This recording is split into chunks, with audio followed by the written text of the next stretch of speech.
It was a hot autumn afternoon. The sun was still blazing at 3 o'clock, dressing the black exterior walls of a large gymnasium in gold. Large black letters were glimmering above the front entrance of the gymnasium, stating its name, Songchang University Martial Arts Club. Looking from afar at the letters and the youths full of vigor and vitality streaming inside the gymnasium, Lu Chang felt the vibrancy but hesitated to join them.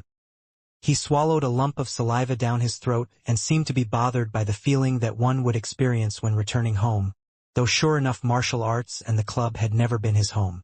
He could not help but turn to look at his roommate, Kai Zongming, who was standing nearby, seeking some psychological comfort. They met upon entering the university and soon became close friends, as birds of a feather. After the military training and course selection, they developed a friendship where they could comfortably exchange good-natured banters with each other. Kai Zongming was over 1.8 meters in height and topped Lu Chang by half a head. Lu Chang had to admit that the tall and handsome Kai Zongming had the figure of some appealing heroes in wuxia novels. Also, he was born in an affluent family and had good taste in clothing, adding points to his charm. His only problem would be his gift of the gab. Chang, why are you so nervous? Kai Zongming noticed Lu Chang's abnormal emotions and asked, still keeping his hands in the pockets of his cream-colored slacks. It's just an orientation of the martial arts club, and many students, like old Xiu, won't come to the orientation of martial arts club. He just signed up but didn't show up. Instead, he went for self-study. It is not an examination, so why are you so concerned? Lu Chang thought about it and found himself in need of advice.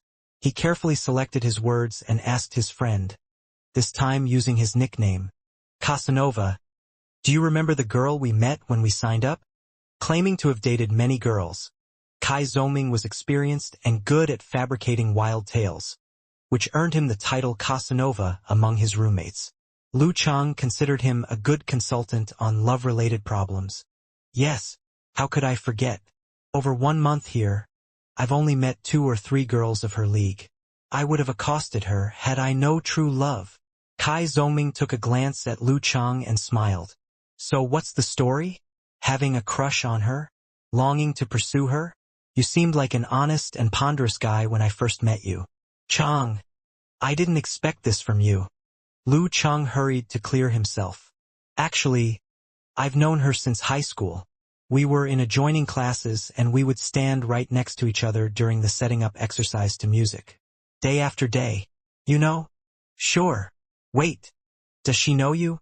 Kai Zongming could barely keep a straight face. Lu Chang shook at the mouth and glowered at Kai Zongming. Finally, he gave in and said in a low voice, not really. I see. An unrequited love. Perfectly normal. Kai Zongming stopped teasing him. No wonder you dragged me to join the martial arts club. I thought you had somehow found out my hidden martial skills. Bah! You are mere an amateur 5th pin. What hidden martial skills are you talking about? Counterattacked Lu Chang. Until today, martial arts had run a long course of thousands of years. Neither a tale nor a myth. It carried on and on through decades of confrontation against science and technology, until it had to change its tradition to integrate into the modern society. Even the ranking system of martial arts had adapted to this era. A special ranking event would be held by the Martial Arts Association to assess martial artists, with the 1st pin being the highest rank, and 9th pin the entry level. Below the entry level was 9 amateur pins for martial enthusiasts who were more than sufficient to defeat the common mass. Kai Zongming tut-tutted. Someone is not even of amateur 9th pin. Comparing to you, I'm certainly a master, right? Let's fight, and I'll use only one hand. Get lost? Lu Chang cut him up and slowly walked forward after a deep breath. She was very popular in my high school. I knew she was a fan of martial arts, but I didn't know she had also entered Songcheng University. I saw it as some kind of destiny and was thrilled. So I dragged you into this to have more contact with her. Good. Reasonable enough. Kai Zongming took a few steps and suddenly burst into laughter. Look, Chang, isn't that your goddess? With his heart thumping, Lu Chang looked ahead, following the direction Kai Zongming was pointing. Outside the main entrance of the martial arts club gym, there was a set of stairs with 9 steps, on which he saw a girl in red and white traditional Han costume standing. Her small face was delicate and beautiful with exquisite features, a classic beauty from the south of the Yangtze River. She was Yenjika, the perfect girl Lu Chang had constantly been thinking about. Her mother was from the south of the Yangtze River. Lu Chang was stunned. It was the first time he saw Yenjika in a Han costume. How gorgeous! How come she is working for the martial arts club as a ceremonial usherette? Asked Lu Chang with a confused look after he recovered from the shock. She was also a freshman and the orientation was to take place today. Kai Zongming laughed. Simple. A girl of her league must have been contacted in advance by those senior members. Even if they can't win her heart, they can at least use her to promote the martial arts club. Not like you, loser. Aren't you the same? Lu Chang struck back. Well, actually, I'm not. I'm an amateur fifth pin master, a future backbone for the martial arts club. Next, Kai seemed disturbed by some thought. They should have contacted me in advance as well. An amateur fifth pin is quite rare in Songcheng University Martial Arts Club. This year's freshmen are of this high quality. Besides that legendary Lin Kei, would there be many of amateur third or fourth pin? While listening to Kai Zongming, Lu Chang stared calmly at Yenjika standing on the steps like a star in the spotlight. Outstanding and gorgeous, attracting all the attention. Many were probably ashamed of their appearance in front of her. Well, back to business. Chang, here's a chance for you. Kai stopped talking to himself. Lu Chang turned and looked at him with dazed eyes. What chance? A chance to accost her. A chance to draw her attention. Kai Zongming heartily sympathized with this low EQ pal. Accost her. Looking at Yenjika from afar, Lu Chang stammered. Me? He had never accosted anyone before and was never thinking about it. Would it be a good idea? Kai Zongming shook his head and tut-tutted. Though it mainly depends on your appearance and eloquence, you will never succeed if you don't dare to give it a try. On most occasions, girls may condemn cowards. Don't you adore her? What kind of adoration is it if you don't even dare to pursue? Besides, you are very likely to succeed according to my analysis. She might not even consider it as accosting. Why? Lu Chang became interested. Has the crush reduced your IQ? You two were schoolmates from the same city. What a perfect start. Being in this strange land, far away from acquaintances, she will certainly regard you as her first choice when it comes to boys. Kai began to give an eloquent speech. Imagine a young girl who has gone so far away from home for further education. Surrounded by strangers. How insecure she must be feeling now. Anyone with some common ground would be ideal for her to make friends with. As the saying goes, when two fellow townsmen meet each other, tears run down from four eyes. Not to mention you were once in the same grade of the same school. There are too many things for you guys to talk about, and the gap between you two is narrow. Just pretend to run into her and recognize her by chance. There is a 90% probability that you will get her QQ number or mobile number. Well, don't go too deep with her on your first encounter. Get her QQ number and retreat. Lu Chang carefully listened with a pounding heart. He was very tempted, as what Casanova just said made perfect sense. However, he soon sank into another hesitation. But a man average as me doesn't deserve her. I don't know if I can provide her the life she wants. I'd better not. That was what would be called as diffidence. Kai Zongming was shocked for quite a while. Chang, isn't that too much at this moment? You don't even know each other yet. And you are already thinking about your married life with her? Your imagination impresses me. Giving Lu Chang no chance to ponder further, Kai continued to persuade him. Chang, your intention to show responsibility and self-knowledge is good. But don't be a coward like this. We are in our first year in a pretty damn good university doing an okay major. 4 years of hard study should easily get us a decent job after graduation. Don't you have this confidence? Or you are just going to be a quitter. Improve yourself and push yourself for her. Making yourself a better man for the one you love is true responsibility. Otherwise, your love for her will only move yourself. What counts is conscientiousness. Lu Chang was amazed by Kai's words. Kai Zongming waved his fist and jumped to another topic. Nothing is set yet. It remains unknown whether you can win her heart or not. Your chance is pretty small. Come on. Chang, no regret. We try and try. The aspiring youth expressed no anxiety. Kai's speech turned Lu Chang into an aggressive young man. His blood was boiling as he tried to suppress all the hesitation and concerns. Lu heavily nodded. I'll have a try. Yes. Youth knows no failure. Looking at Yan Zhika's beautiful figure in red and white, Lu Chang plucked up courage and was about to approach. All of a sudden, Kai Zongming held him back. What's the matter? Lu Chang could feel his blood boiling. Kai Zongming grinned. Chang, calm down. Your face is red like a monkey bum. She would be able to tell your attempt easily. Buy yourself a bottle of ice water to cool down first. Wow, Casanova. You are so experienced. Lu Chang felt the heat on his face and almost stammered. How exciting and frightening. A good idea flashed across his mind. He took the opposite direction, ran away from the grand venue for 100 meters and returned. By the time he passed Kai Zongming on his way back, he could barely catch his breath. You? Kai Zongming was lost for a second before he got the point. He gave a thumbs up. Smart. A red face from running should be enough to cover his blush. While Lu Cheng's heart was racing, his pace slowed down out of timidity. Soon, he picked up his pace and moved away from Kai. He clenched his hands and talked to himself. At least I'll give it a try. He kept motivating himself while running toward the gymnasium and the beautiful figure in red and white. Looking at his back, Kai Zongming hurriedly said, Keep it short. You just met each other. Don't make it awkward. Leave a good impression for the future.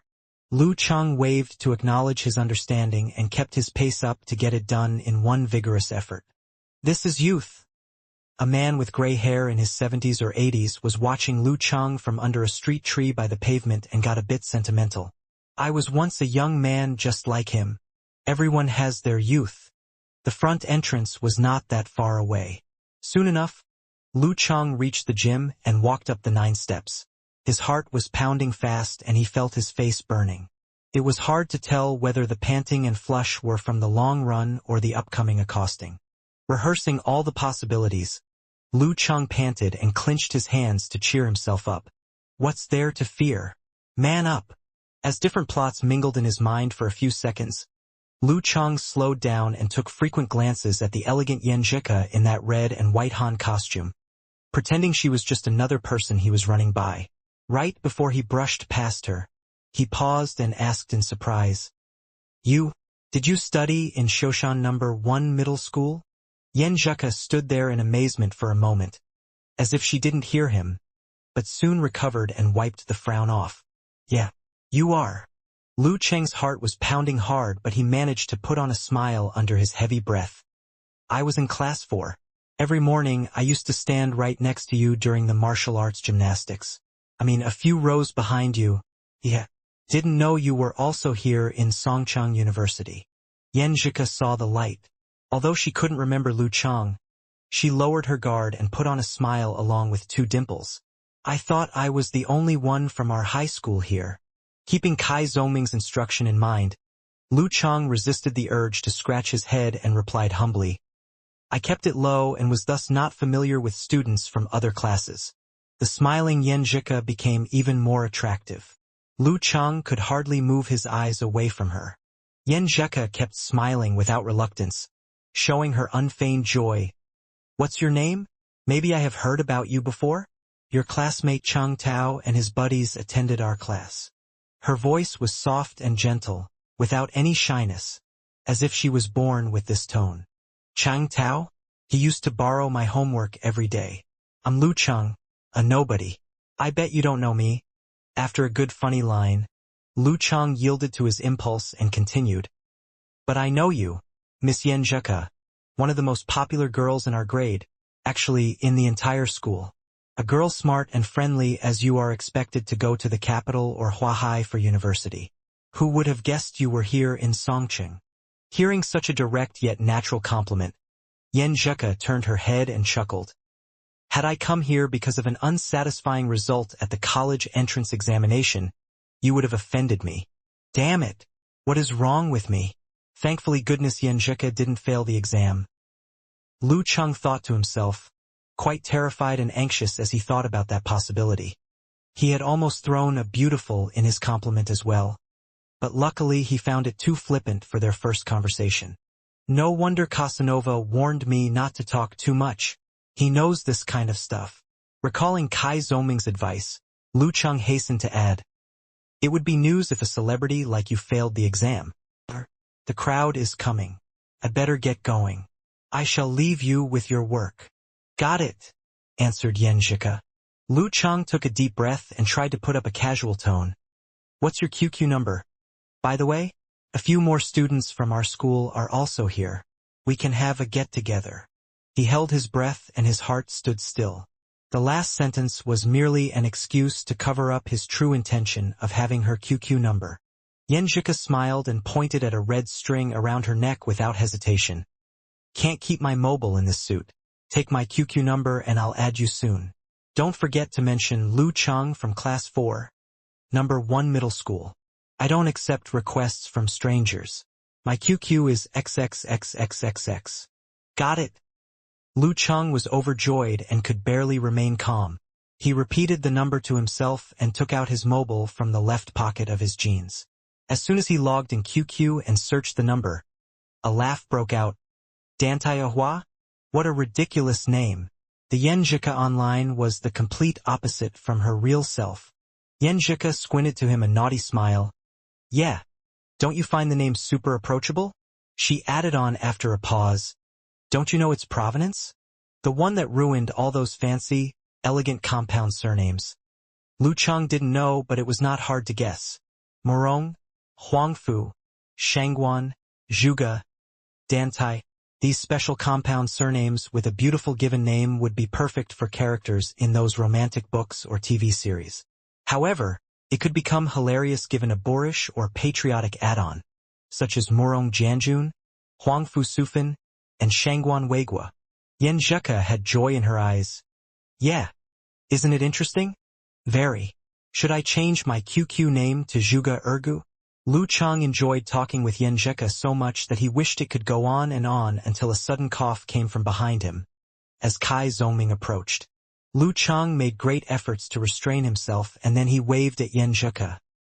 My friend is here. We have to go inside. See you. Bye. Yen Zhika waved back, which attracted quite some attention from others.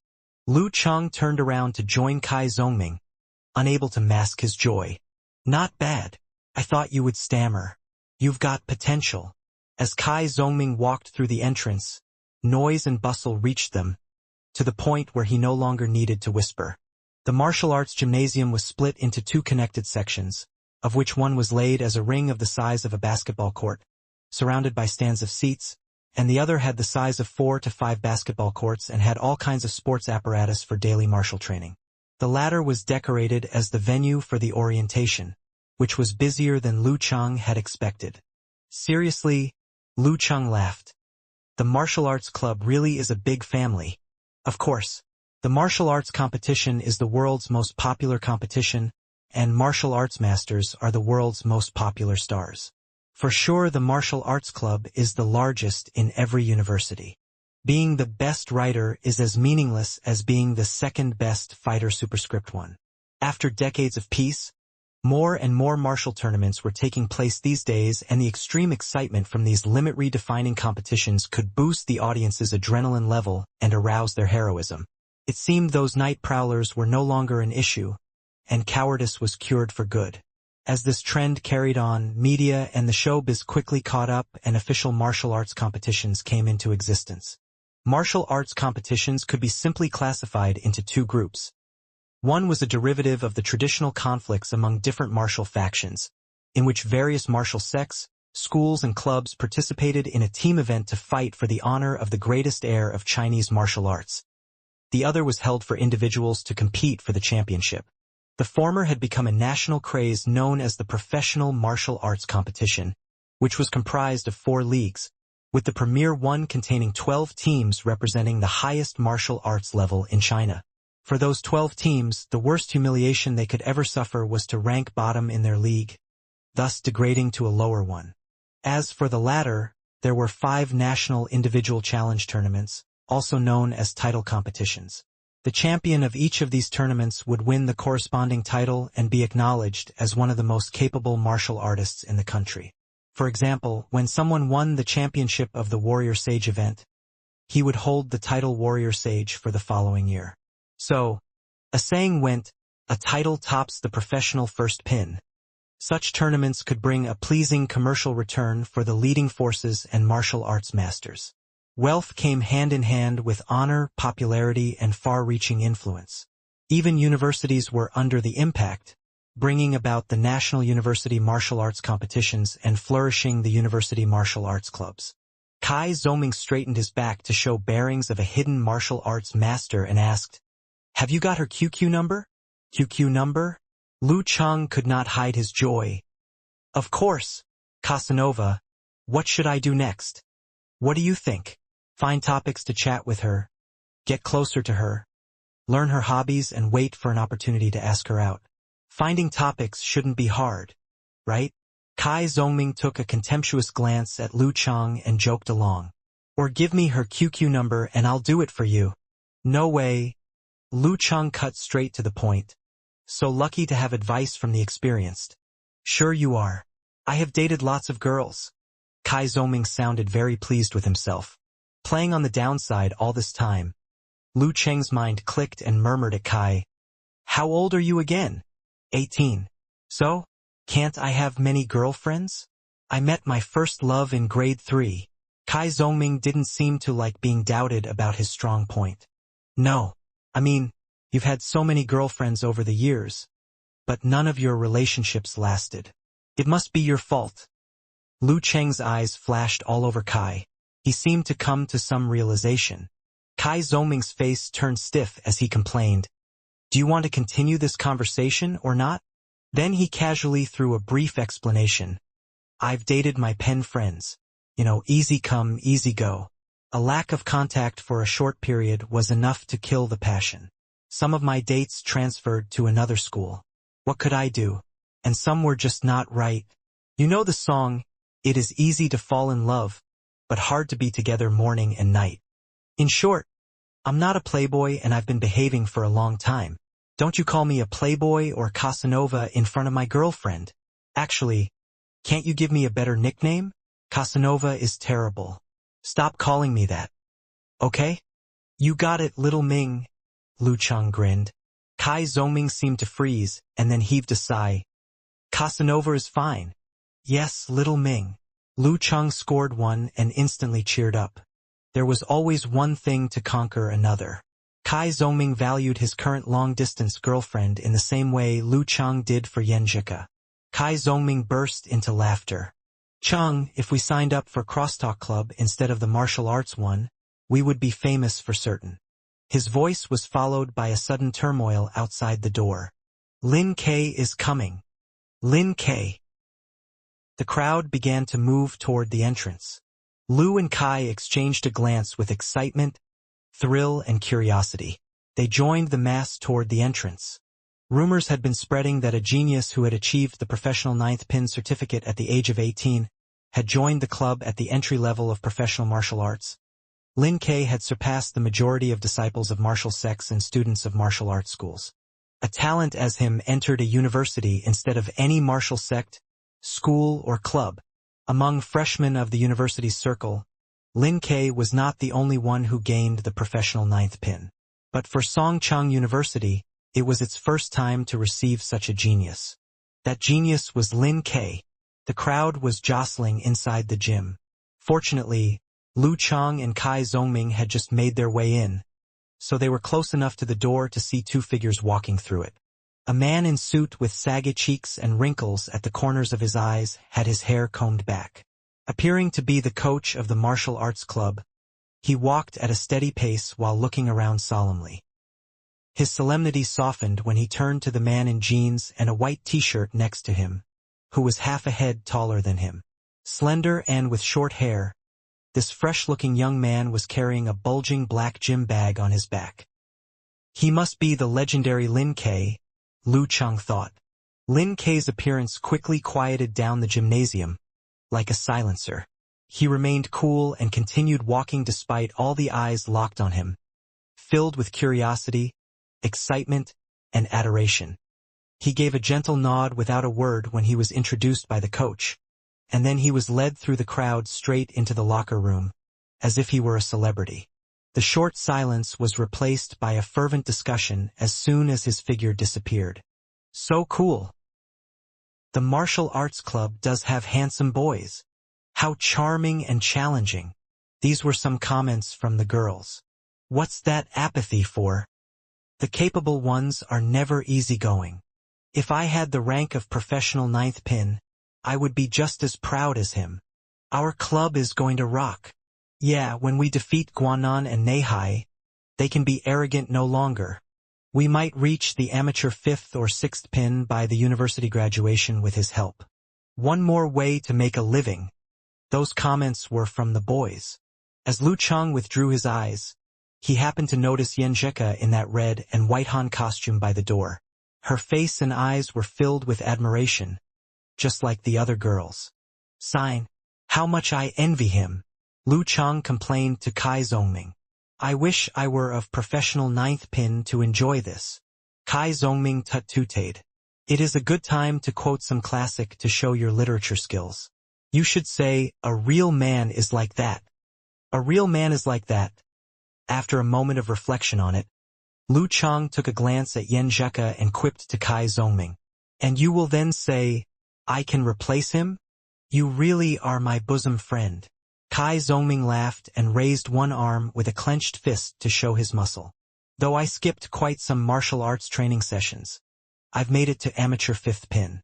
Imagine if I take it super seriously. I'll reach professional 9th pin in no time and become the most charming man in the martial arts club. You are probably the only one that can talk about skipping classes this proudly. The two continued to exchange good-natured banters. After a while, Yen Zheka went into the women's locker room. The orientation started on time. As the light was turned on, a muscular man stepped into the ring. Everybody, I am Chen Zhonghua in my senior year, manager of this martial arts club. In a black leotard, Chen Zhonghua looked sharp and husky. As he went on to introduce himself with a big smile, his fierce look softened. Ha ha! Check out his eyebrows. They remind me of the song Bugs Flying, Oh Bugs Flying, whispered Kai Zongming to Lu Cheng during Chen Zhonghua's speech. Lu Cheng glanced at him. Casanova, you really should join the crosstalk club. Don't waste your talent.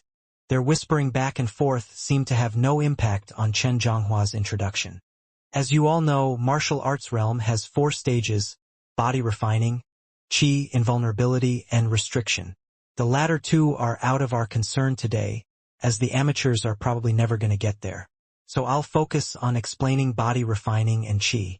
The body refining stage is all about training our body like refining pills of immortality or smelting metals. It requires coordination from many aspects. A trance training or a session in the weight room is far from enough. I'm telling you this because I want you to know that no prior martial arts training experience is okay. We will help you with it. The Songcheng University Martial Arts Club has a long history and our body refining training is professional and proper to the tradition. Nothing like that taught in those random martial arts clubs or gyms. Commit yourself to it for the next 4 years and you will easily reach the rank of amateur 5th or 4th pin, which will be enough to get you a coaching position in any martial arts club or gym. Then, you will have one more way to make a living. If some of you are true martial arts enthusiasts, you do have a chance to pass the ranking event and rank professional 9th pin. I don't have a special gift in martial arts, but I'm hardworking. Last year I got my amateur 1st pin certificate and now I'm preparing for the coming ranking event. So you know the professional 9th pin is totally possible for us Songcheng University Martial Arts Club members. Diligence and devotion will get you everything. Of course, if you are a real talent, it is also possible to break through the body refining state and enter the chi practice. Shanbei University has a genius who's been giving us lots of trouble whenever we encounter. Lu Cheng frowned in confusion and turned to Kai Zongming. Shanbei University got last year's championship of the university martial arts event? That's right, nodded Kai Zongming. Lu Cheng asked with some hesitation. Chen Zhonghua's words sounded a bit weird, didn't they? It seemed that he was secretly alluding to someone. Weird for sure. He's talked so much and I'm gonna summarize it into 2 sentences. First, professional ninth pin is not that rare, so Lin K is not a big deal. Kai Zoming laughed before continuing. Second, our martial arts club is not doing very well because our competitors are too strong. Having his suspicion confirmed, Lu Cheng shook his head. Chen Zhonghua seems to have a problem with Lin Quebec. But isn't it bad for him to say it out loud? Whatever. It has nothing to do with us. Kai Zoming got bored and took out his mobile. Finally, Chen Zhonghua finished his long speech and put on a smile. Well, now let me introduce you our senior members. They all have experience in the ranking event and they are of amateur 6th pin or higher. Before Lu Cheng could raise his head to have a proper look, Kai Zoming pulled at his clothes. Come on. Let's go back. Kai Zoming lowered his voice. Lu Cheng didn't expect this. Now? It's still early. Are you waiting to meet those senior members? Come on. You are here for a girl. Do you actually think yourself an undiscovered talent who had no basic training in his first 18 years but will just achieve enlightenment all of a sudden and rocket to become a martial arts master greater than all the senior members?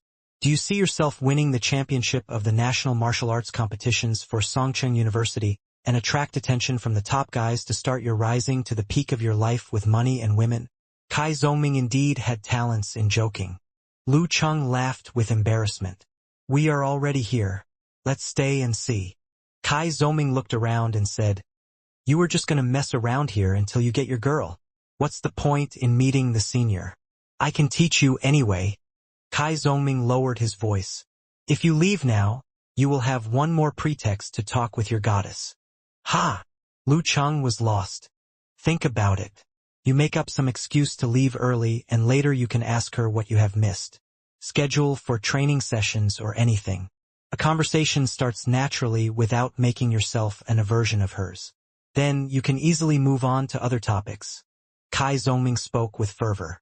Lu Cheng gazed at him for a few seconds. Little Ming, I admire only you among all the roommates. Call me Casanova, please. Kai Zoming slightly bent over and made his way toward the exit while the senior members were going into the ring. Lu Cheng followed behind him. As soon as they got out, Lu Cheng was surprised to see an artistic man was filming them with an eye-catching camera. Damn! My skipping martial arts lesson is going on television. A young girl in a classic office outfit stood next to the cameraman. Seeing Lu Cheng and Kai Zoming walking out, the young girl, with some nerdy looks, approached with a bright smile. Hello, I'm a reporter from Songcheng TV station. Do you have time for a quick interview?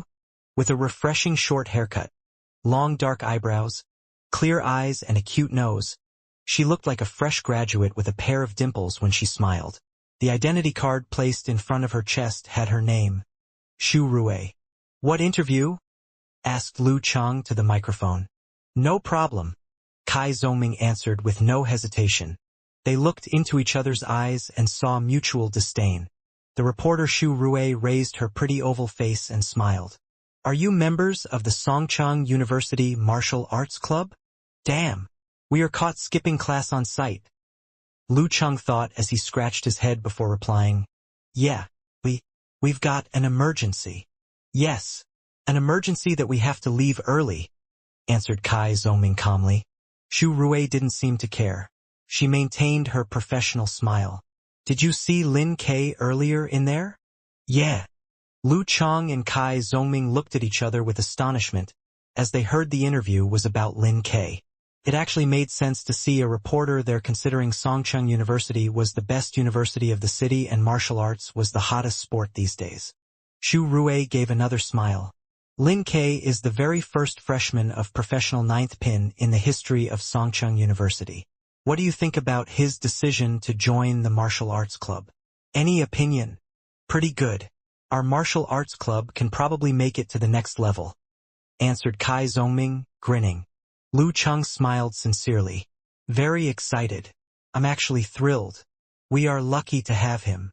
Xu Rui withdrew the microphone and her eyes were sparkling. Thank you for taking this interview. Watching the reporter and cameraman enter the gymnasium, Lu Chang and Kai Zhongming spoke at the same time. Chang, was my smile a bit stiff? Casanova, was my smile a bit silly? They shared some laughter and the tension faded away. It's gonna be my first time on TV. Kinda weird. Lu Chang rubbed his cheeks. Kai Zhongming grinned. Me too. Well, they might not use it. Lin K is the key. Yeah. The reporter was not bad. Beautiful, pure, and in very good shape. Did you notice her legs? Longs and straight. I like her better than your goddess. Hello? 911? I'm calling to report a pervert. Lu Chang took out his phone on purpose. Get lost. Kai Zhongming complained. Just kidding. Lu Chang laughed. Well, when I meet my sister-in-law someday, I'll tell her that little Ming has been behaving. They chatted and laughed on the way back to the dormitory and soon threw the interview behind. The dormitory of Songchang University were 2-bedroom flats with a basic living room, a balcony for laundry to the left and a bathroom and separated squatting toilet to the right. 2 bedrooms, one on each side of the aisle, were shared by 8 students altogether, each having their own bed on top of their desk, next to their wardrobe.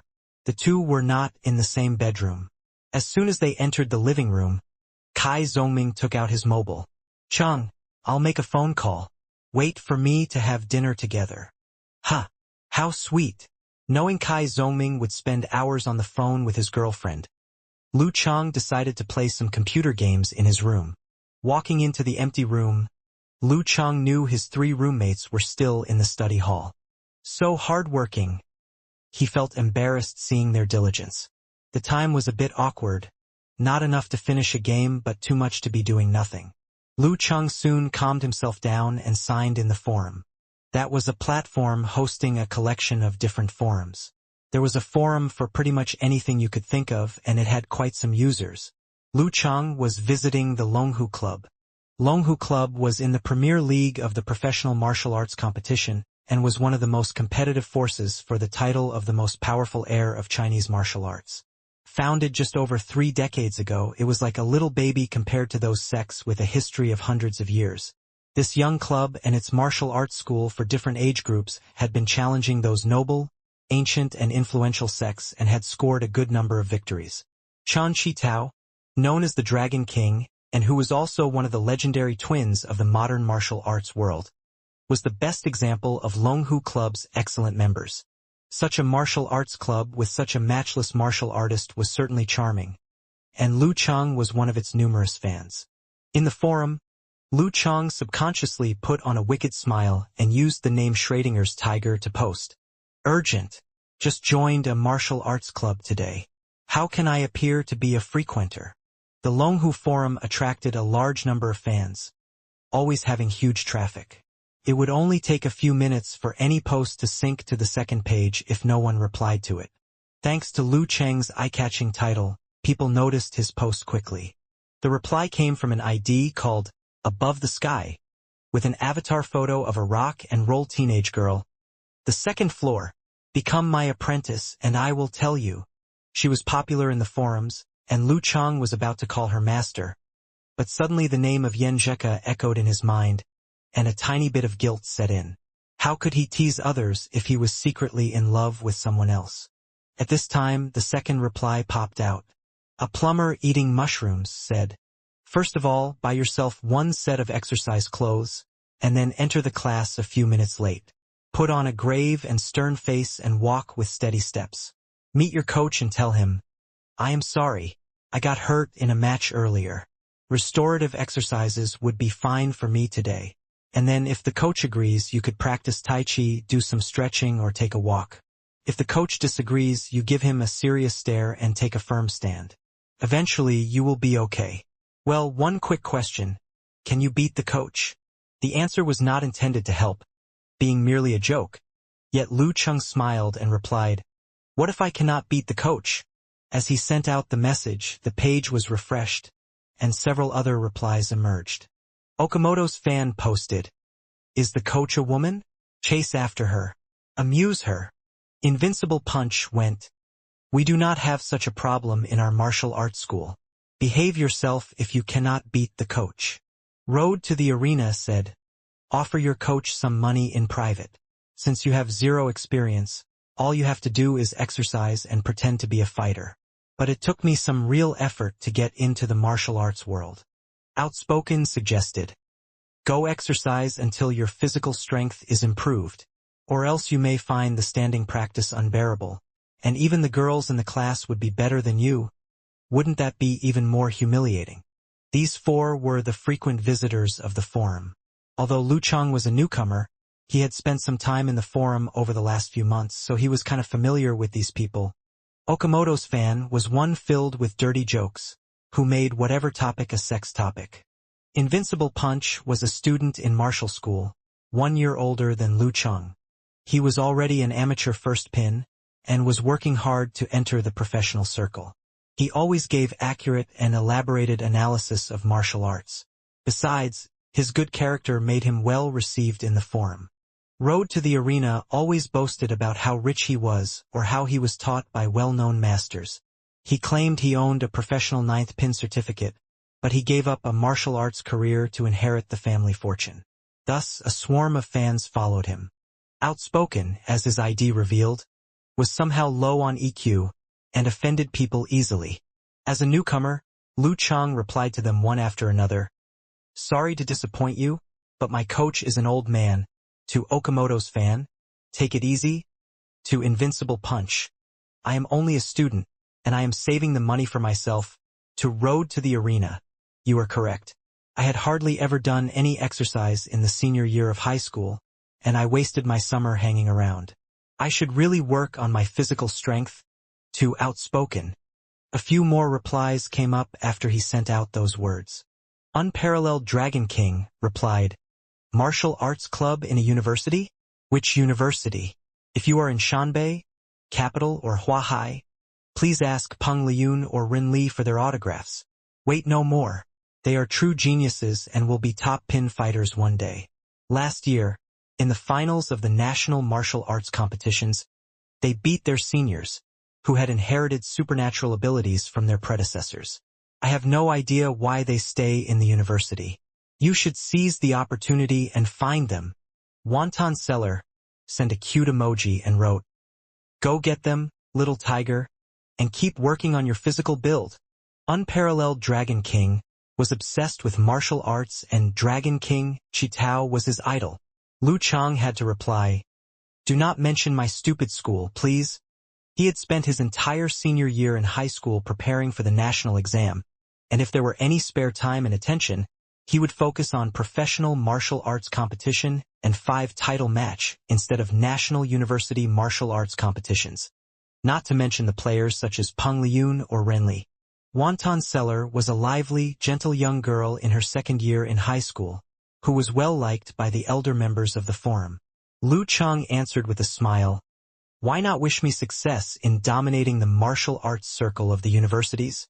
Meanwhile, he also received replies to his previous posts.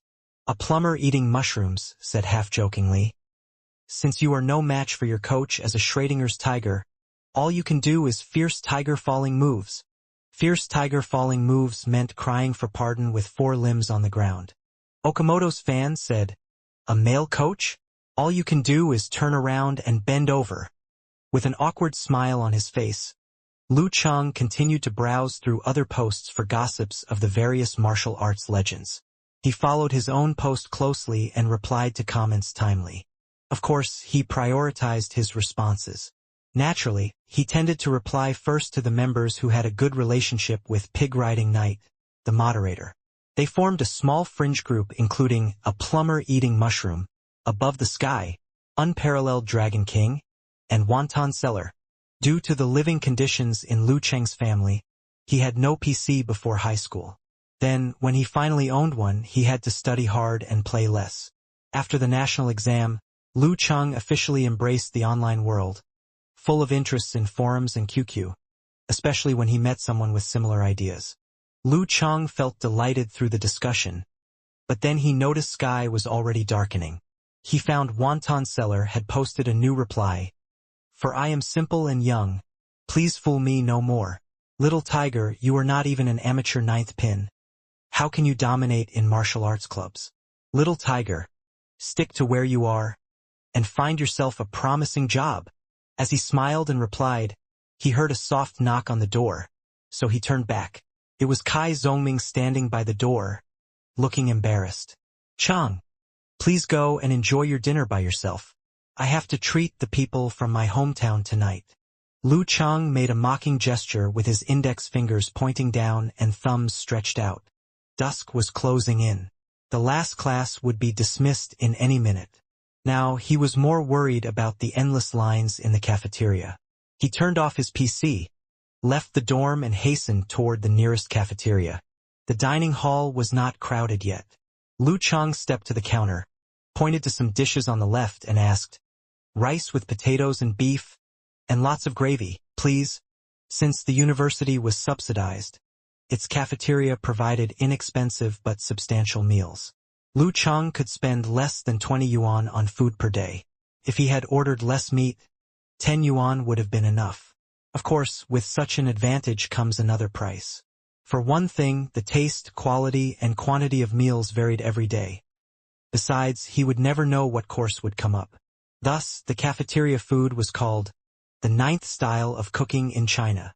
In Songchang University, the braised potatoes and beef were cooked differently.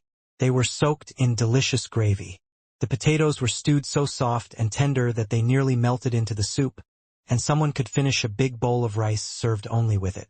However, Lu Cheng's favorite was still the fat beef, juicy and fresh, not quite like the tasteless lean beef. Perfectly satisfied with his dinner, Lu Chang decided to head back and play video games or chat with Yan Zheka on QQ. Suddenly, he recalled what Outspoken commented. "I am indeed not strong, and I should work out more. I cannot make a fool out of myself in the martial arts club, especially in front of Yan Zheka." Lu Chang mumbled to himself and decided to take a walk by the Weishui Lake. He would try jogging for 1 or 2 laps after his dinner had gone down. As the old saying goes, sharpen one's spear just before going into battle. Songcheng University was located downtown. As the number of students soared, a new campus was built in the suburb, and it was called the campus with landscape garden. Therefore, the Weishui Lake was included within the campus. It was a small lake with a vast expanse of misty, rolling waters, surrounded by green grasses and singing nightingale, just like a beautiful landscape painting. Lu Cheng walked around the lake for half a lap, approaching the wasteland that was not yet under construction. It was dark and a cold wind was blowing. Lu Cheng noticed no one was around, except the dense woods. He trembled with fear, imagining all kinds of ghosts and monsters. He tightened his coat, started to run back to get out of that place. Maybe there was no ghost, but a band of robbers could be waiting for him right there. He ran for a while and started to pant. He started to feel exhausted and had no choice but to slow down to take deep breaths. At the moment, Lu Cheng heard a sound in the lake. He looked toward the direction it came, and he saw a black carp writhing by the lake, almost 20 centimeters in length. Its scales were dry and had a lot of scorch marks, as if it had been burnt by fire. Snap! The black carp skipped and hopped high, and then fell to the ground with the other side up. The scales on this side were covered with white frost, as if it had just been taken out of the freezer. What the? Lu Cheng gasped in surprise. How can a carp be served half roasted and half raw? Half burnt and half frozen. As he got ready to run, the black carp stopped struggling. The side of the carp split open and something inside the carp's belly started to emerge. It looked like a shining moon hiding within the carp's belly, cold and bright, casting light upon the surroundings and turning them into a dreamland. Lu Cheng decided to take a better look. In the carp's belly, there was a ball that was glistening as if it was encrusted with crystals. As Lu Cheng approached, the ball reflected the whole universe, like a spinning nebula.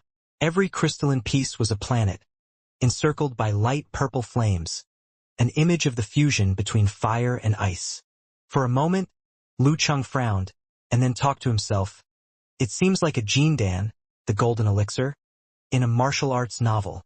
The crystal nebula was still there, tempting Lu Cheng, but he thought to himself and took out the phone to try to find details about Jindan or internal alchemy on the internet.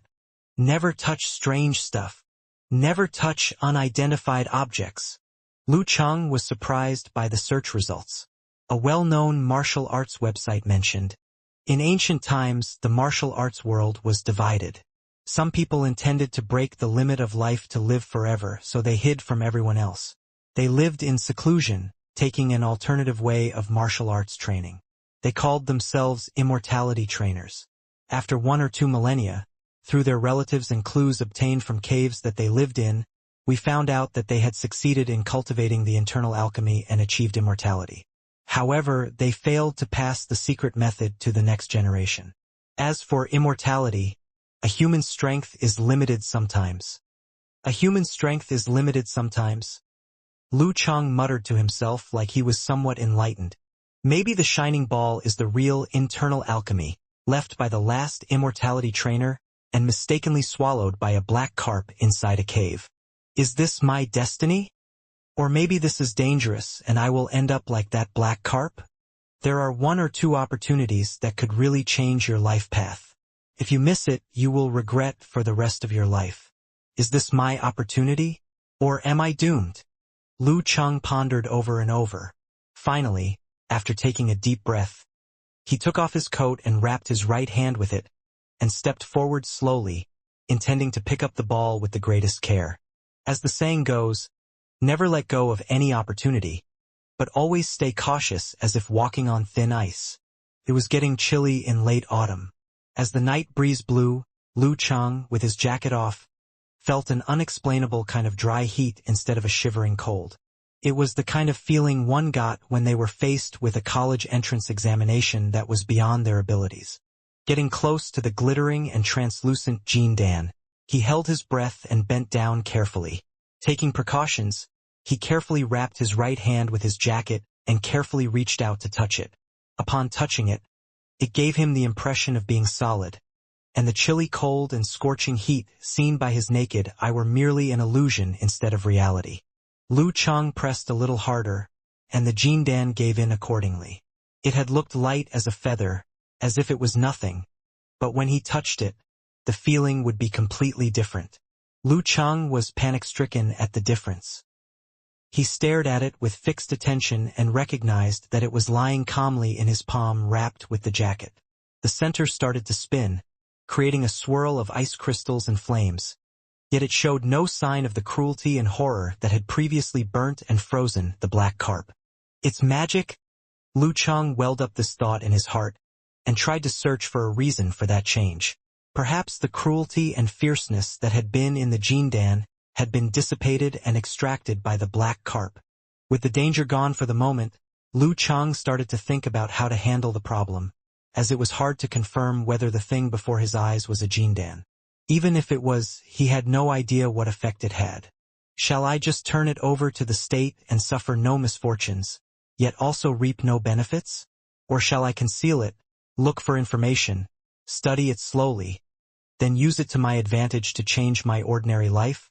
It's a big risk to conceal it like that, but it's also a big risk to not achieve anything during your entire life. If I do take it with me to hide it, where should I put it? How could I keep it safe? With these thoughts going through his mind one after the other, Lu Cheng realized with his remaining lucidity that he should leave this place as soon as possible, no matter what his decision was, for fear that some incident or change might unexpectedly come. Suddenly, he felt the Jindan in his palm was gently expanding and then shrinking, like a human being inhaling and exhaling. Furthermore, the frequency seemed to be constantly adjusting. It's adjusting? At a loss, Lu Cheng's mind went blank and he could only sense his breath. But he noticed the expansion and shrinkage of the Jindan were resonating with his breathing, in a harmonious rhythm. Resonance.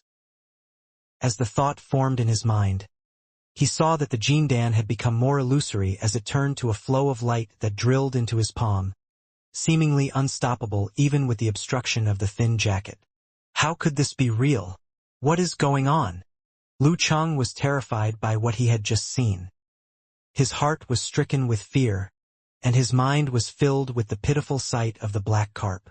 He took a few steps back, unable to think carefully, then turned around and ran toward the school hospital located further ahead on the road, at the lakeside. Of course, He didn't stop to consider if the doctors would have the ability to treat the damage caused by the Jindan. After running for a while, Lu Cheng slowly calmed down and realized that fear and panic made no difference to the matter, but only burned up his physical energy when the situation went out of hand. After cooling down, he frowned after suddenly feeling that something was wrong. There was an uncomfortable feeling in his lower stomach. With each breath, a warm current welled up and rushed toward his feet and lungs, easing the aches and pains from the running. His previous panting became slow and steady. He felt he could run for another 3,000 meters without a break, and there were no signs of the previous concerns about the scorching hot and chilling cold. Breathing in lightly, Lu Cheng slackened his speed, tried to calm down and looked down at his stomach. As he bent down, he felt a buzz in his head and vaguely saw a fantastical scene. In the spot directly under his own navel, called the Dantian by those in the martial arts world, was the Jindan. Nestled there, it seemed as if it contained a boundless nebula, and it expanded and contracted with his breathing. Ice crystals and blazing flames swirled together brightly with each breath. This vision seemingly disappeared in an instant, and Lu Cheng was left with only the sight of his own dark blue t-shirt. He lifted the bottom carefully, only to find his usual soft and full belly, as if he had just finished a big meal. After gradually slowing down his footsteps, he finally stopped. With the rhythm of his breathing coming back to normal, the hot current in his lower stomach disappeared. Does the Jindan supplement my strength when I am tired? Lu Cheng frowned and thought about the change. This may be a blessing. It doesn't seem like it has any ill will. But after all, human beings and black carp are not the same. After waiting for a while, Lu Cheng gradually relaxed and his expression went back to normal. There was no sign of the previous raging fire and viscera-freezing cold. Let's try that again, he decided and turned around to run along the previous path. It was simply a fact that running made one tired, just like the fact that every man would eventually die. After a while, Lu Cheng started to feel exhausted, and this was the very moment the warm feeling in his lower stomach's dantian appeared again and created a hot current to relieve his body. It is cool. I can even participate in the distance race of the school if I continue practicing this way. Lu Cheng gradually felt more joy than worry and stopped in front of the dead black carp. After thinking for a while, he bent over to pick up the black carp, stuffed it with stones from the shore, and threw it back into the Weishui Lake.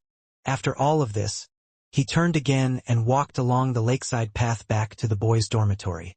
Along the way, on the one hand, Lu Cheng was quite pleased with the fact he'd found his own genuine treasure. He hoped that he might become one of the well-regarded backbones of the martial arts club one day and gain the favor of Yanjika as well as the admiration of fans.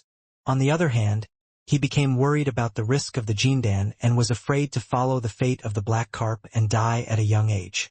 As a result, his steps were brisk one moment and heavy another. I'll just check it out first. If there's any problem, I'll immediately hand it over to the state. Standing at the door of room 302 of the dormitory, Lu Cheng took a deep breath, made up his mind, fished out the key and opened the door. From a secluded trail at the side of Weishui Lake, a figure wearing an old t-shirt walked from afar and stopped near the place where the black carp had previously been. He looked about 70 or 80 years old, with his hair all white, yet there were very few wrinkles on his face. There seems to be a strange fluctuation here. The old man looked around. After a moment, he shook his head and took out a silver-white flask with a practiced hand. He took a deep gulp of wine, then walked away while humming a babbling song. Back in the dormitory, Lu Cheng was worried whether Kai Zhongming had come back or not. Lu Cheng let himself into the bedroom, turned on the light, and the darkness within the room was immediately dispelled. He shut the door behind him and sat in front of the computer blankly, neither moving the mouse nor looking at the screen. He once again wondered how to reassure himself, searching for all manner of explanations. In all his short and inexperienced life, he'd never encountered something of this magnitude. He was unable to completely keep a cool head in the face of such a potential danger. You only live once, but the world is so beautiful. No matter how many benefits and prospects one had, it was hard to let go of the concerns deep in their mind. Depression was overtaking him, heavy as a mountain. Lu Cheng gritted his teeth, instinctively picked up his phone, and dialed a familiar number. "Hello, son?" A slightly husky female voice came from the other end. "Mom, it's me." Hearing this familiar voice, Lu Cheng got a little choked up, and the fear inside his heart dampened. Whenever he was having a tough time, Lu Cheng would think of his family and recall how much pain and hardships they went through. "Son, has something bad happened? Why does your voice sound strange?"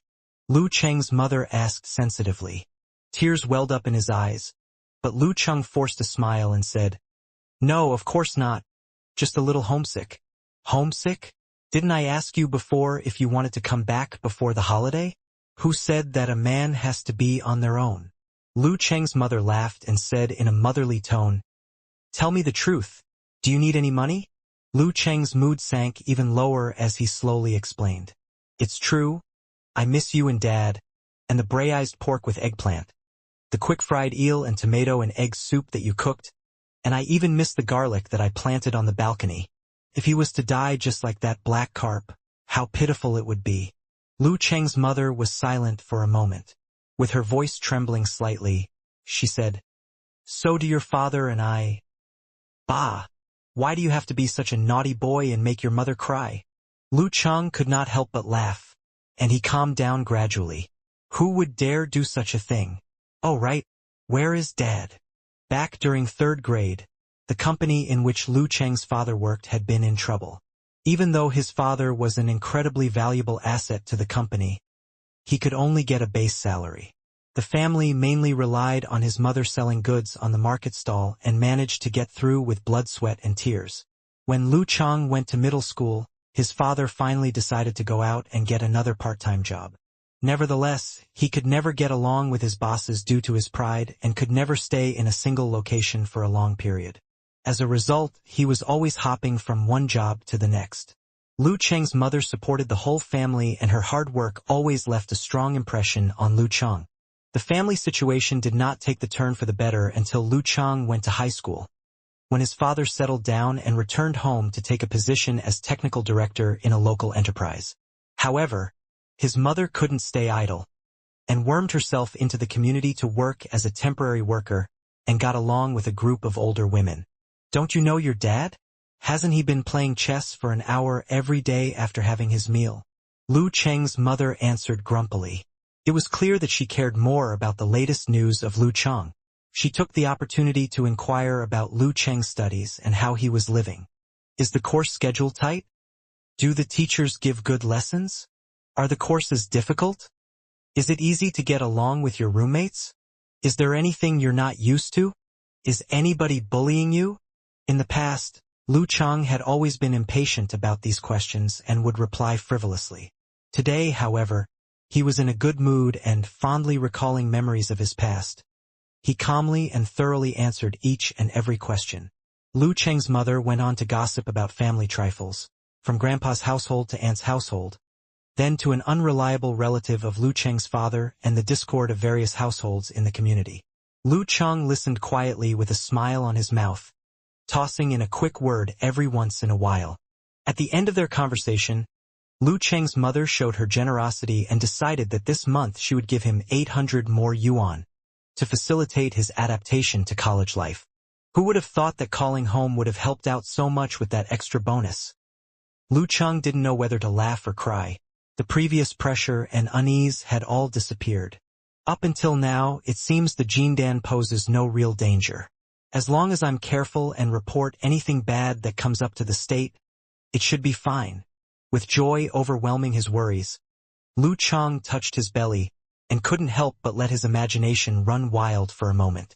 With the Jindan, at the very least I can have at least enough strength to practice martial arts and achieve an amateur 5th pin or amateur 6th pin earlier, to impress Yenjika. Maybe I can even reach professional 9th pin before graduating, and I will have more choices when it comes to getting a job.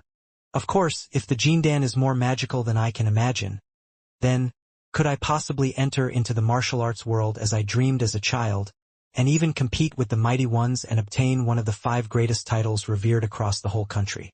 Oh, if little Ming sees me touching my belly like this, he'll ask me if I am pregnant.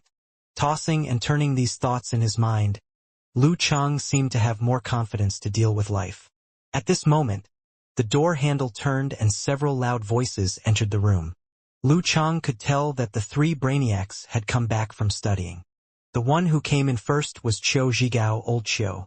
At 1.75 meters, he was about the same height as Lu Chang, but was sturdy with hard muscles, and was enthusiastic about showing off his body and strength in the dorm. He was also as a member of the martial arts club. He had never received any standard martial arts training, and thus he simply relied on his excellent physical condition to reach amateur sixth pin, being just a little below Kai Zongming. He was not a rude or uncivilized person, being straightforward and amiable instead. He had no serious flaws, except for his craving for dirty movies.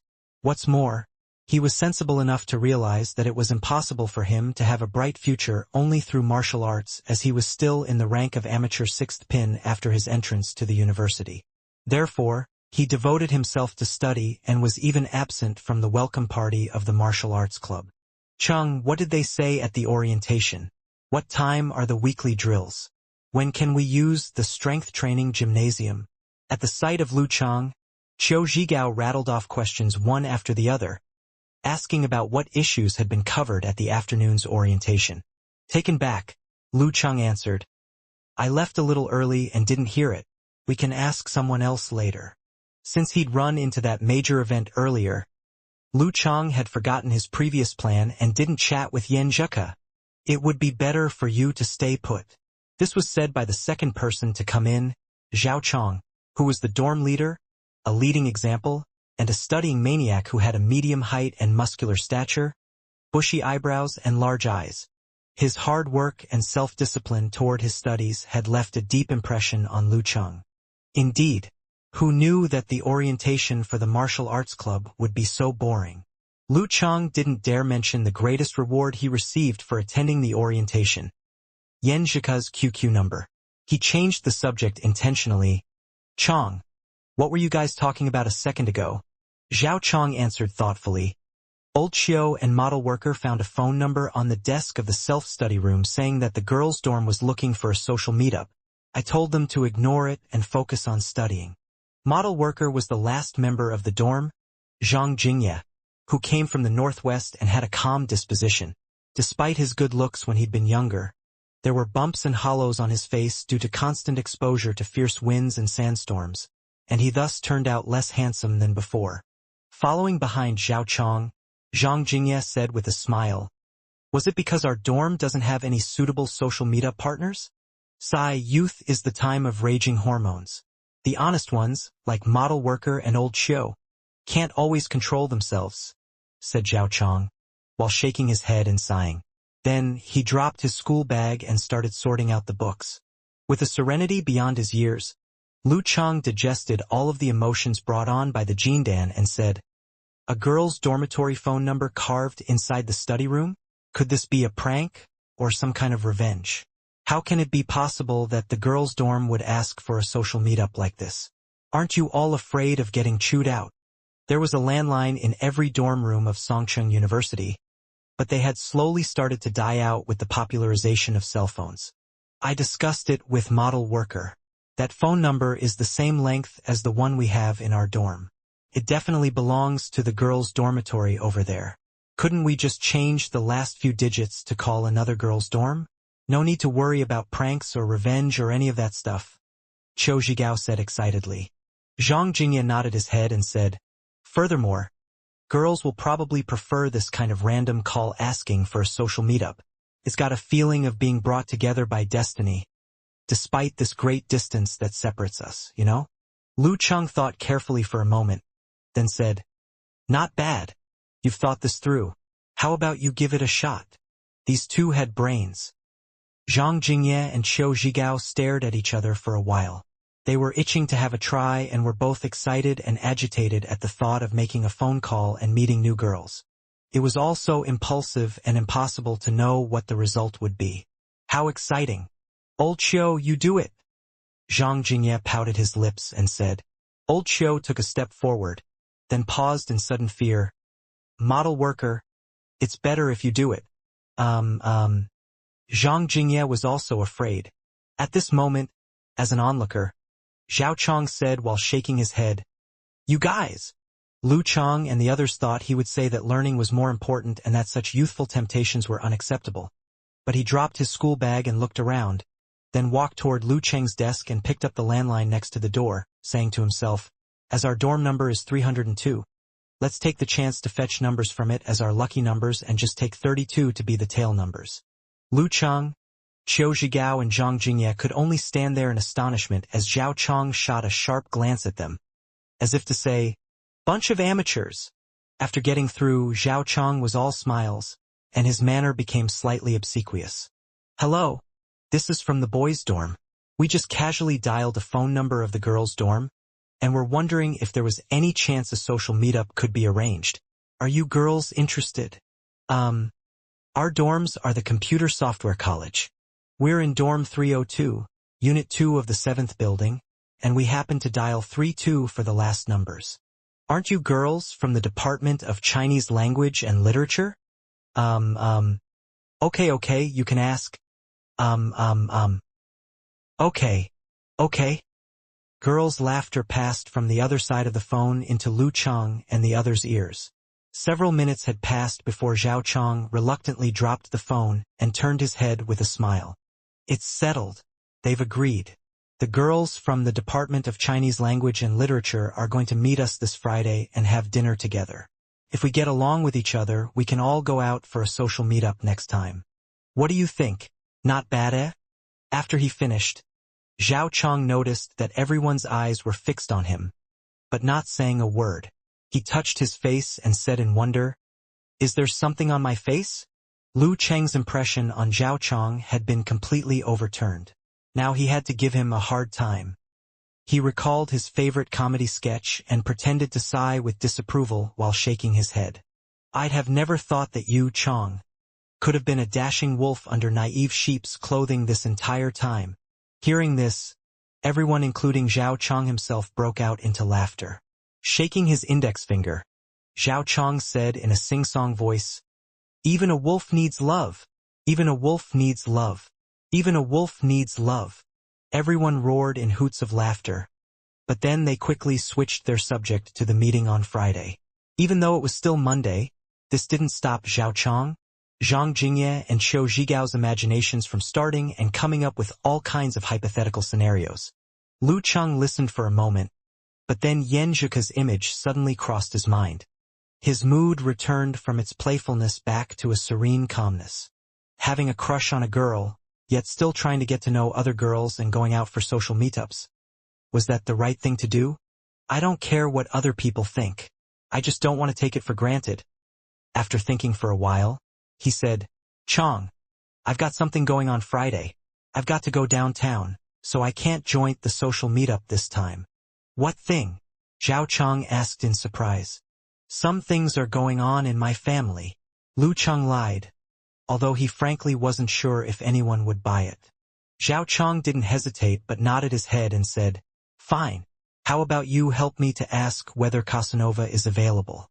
After all, we have to scrape for people together.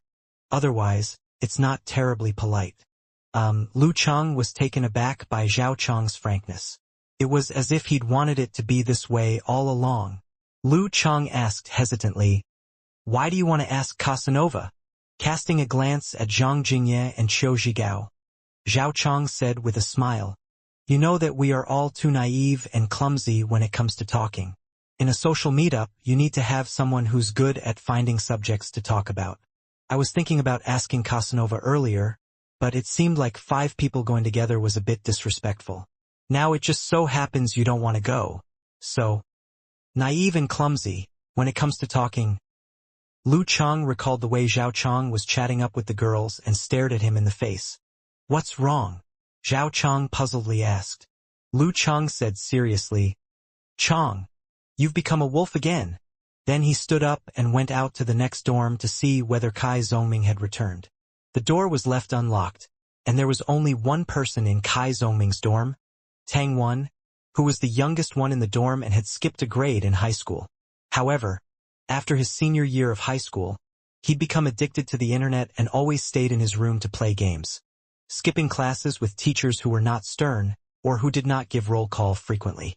Tang 1, hasn't Casanova come back yet? Lu Cheng asked. Without even turning his head, Tang 1 replied, No, no one has come back. Among the two other guys in Kai Zhongming's dorm, the first one was Mao Yuanxing. Mao was admitted into Songcheng University together with his girlfriend from high school and thus aroused the envy of all the single guys. What's more, he was always absent until the lights were out in the dorm. The other guy was Qin Mo, who came from a wealthy local family and always sneaked out of the campus to fool around with a different social circle, though he was nice and got along with everyone. Lu Cheng sighed, took out his cell phone, and walked out to the courtyard of the 7th building. Squatting near the flower bed, Lu Cheng dialed Kai Zhongming's number and lit a cigarette. Some things weren't convenient to talk about in the dorm, so he didn't use the landline. Casanova, I have something to tell you. Lu Cheng got right to the point once the phone was connected. There was noise coming from the other end, but soon after Kai Zhongming seemed to have changed to a secluded place outside. He chuckled. What's that? Why are you in such a hurry? We're still eating hot pot. Chong and the other guys made a random call and found a dorm from the Department of Chinese Language and Literature for a social meetup. They want you to come as you are the Casanova and have your gift of the gab, which is perfect for that situation. Lu Cheng said with a laugh. Are you complimenting me? Or insulting me? Kai Zhongming grumbled. That sounds interesting. I'll have a look. But isn't 5 people going together a bit disrespectful to the girls? Lu Cheng paused and said, I'm not going. Oh, why aren't you going? Kai Zhongming asked in surprise. Lu Cheng did not keep Kai Zhongming in the dark. It doesn't seem like a good idea for me to go out for a social meetup with other girls when I have feelings for another girl. What? Kai Zhongming faltered for a moment and said, Cheng, a social meetup isn't a date. Everyone's just going out to get to know each other, eat and drink. Just broaden their social circle. No one's going to put a gun to your head and force you to date someone. Even me, maintaining my chastity, don't care that much. Moreover, you and Yan Zhika barely even know each other, and you've got a long way to go before you can even think about becoming her boyfriend. So what's with all this fussing about? Forget it, I just feel a little guilty. I'm not going. Lu Cheng made his decision. Kai Zhongming asked, Cheng, are you a living antique or what? I think you could set up your own chastity memorial archway. Whatever you say. Lu Cheng hung up the phone and didn't get up, continuing to squat. He kept smoking his cigarette, the spark of which flickered now and then, lending a great tranquility to the darkness. With a smile on the corner of his mouth, Lu Cheng empathized with his roommate's horndog behavior, and felt he had also been affected by them. The whole thing was quite interesting. He would like to join them, were it not for his feelings for Yan Zhika. This was the real college life, hustling and bustling about, yet with enough beauty to make a youthful heart soar skywards. On the other hand, the Jindan was from another world, imaginary and not real, yet brimming with hope. After today, how is my own life going to change? Will I impress Yan Zhika with martial arts? Lu Cheng sat on the edge of the flower bed and put out the cigarette. He took out his cell phone, logged into QQ and clicked on Yan Zhika's profile. The courtyard was full of students returning to their dorms in a continuous stream, while the corner was quiet and peaceful as if they were two disparate worlds. Blip, blip, blip. The sounds of QQ messages arrived in an unending stream of sound. Lu Cheng felt a little overwhelmed as he saw the automatic news updates, local weather forecasts, replies from childhood friends and online friends, as well as hundreds or even thousands of messages from various QQ groups. However, he ignored them all because he discovered Yan Zhika's had already accepted his friend request. After clicking the dialog box, he suddenly felt indecisive about how he should call her. It would be impolite to call her directly by her name Yan Zhika, but it's also too frivolous to call her Zheka, Xiaoka, or Kiki. That'd just be embarrassing and make her uncomfortable. But then calling her classmate or classmate Yan Zhika is really weird and feels too distant. Should I call her old classmate? No. A freshman may not like the sophisticated tone. After going through his options and hesitating for a moment, Lu Cheng finally decided not to use any form of address, and instead use an emoji. After sending a grinning emoji, he typed with lightning speed. "Sorry to bother you, but I had to leave orientation early today. Did they cover anything important afterward?" After sending the message, Lu Cheng's heartbeat unconsciously accelerated, half out of eagerness and half out of anxiety. It seemed time had become endless when suddenly, with a tick sound, Yan Zhika's profile picture went from dark to bright and from invisible to online. Until then, Lu Cheng hadn't noticed that her portrait was a cartoon cat with light gray hair and large eyes. "Fortunately, you have an enthusiastic and kind-hearted classmate like me." Yan Zhika sent an emoji of an adorable little monster. The timetable for the martial arts class was introduced after that. Every Tuesday, Thursday, and Saturday from 9 o'clock to noon. The content they will cover is the same in all three classes, so it's fine if you only attend one of them, but if your schedule is free, it'd be best to attend them all. After all, practice makes perfect smiley face. The martial arts club was open to all of the students in the university, from freshmen to seniors, from the medical college to the mechanical college. Everyone's course schedules were not alike, so they would repeat a class 3 times a week. Among these there would be one class offered on weekends, to show as much consideration as possible for all of the members. Seeing the reply from Yan Zhika, Lu Cheng curved his lip and revealed a smile. His previous worries gave way to joy and excitement. Swiftly pressing on the screen keyboard, he intended to ask Yan Zhika which class she would take. However, after some consideration, he changed his mind. He was afraid that he might embarrass Yan Zhika by being too straightforward when they were not yet overly familiar. Because of his feelings for Yan Zhika, he weighed and turned over every sentence and every emoji repeatedly in his mind.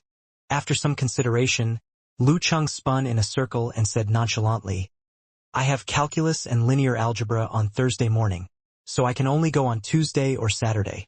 Yan Zhika sent a laughing emoji. "I can go all 3 times. What a coincidence. You don't even have class on Tuesday or Thursday morning." Lu Cheng clenched his left fist, admiring his resourcefulness. Through bringing up his situation, he could have her bring up the topic of her schedule, thereby getting the information that he wanted. Yan Zhika sent an embarrassed emoji with a red face scratching its head.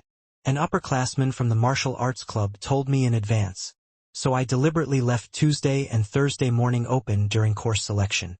Songcheng University implemented a very free style of course selection. Each course had different options for teachers and class schedules. Students could choose their favorite teachers or the most appropriate time periods according to their respective timetables and the overall score of the teachers. Of course, there was a limit to each class size, so the most popular teachers and best class times often were snatched up quickly. Students had to be on the ball to get into these classes. In addition, students could choose courses that weren't relevant to their majors or above their grades and take them as optional courses. Whether or not you took an exam was up to you. The local nouveau riche Chin Mo from Lu Cheng's dorm had put all of his courses during Tuesday, Wednesday, and Thursday, so he claimed that he would study for 3 days and then rest for 4 days.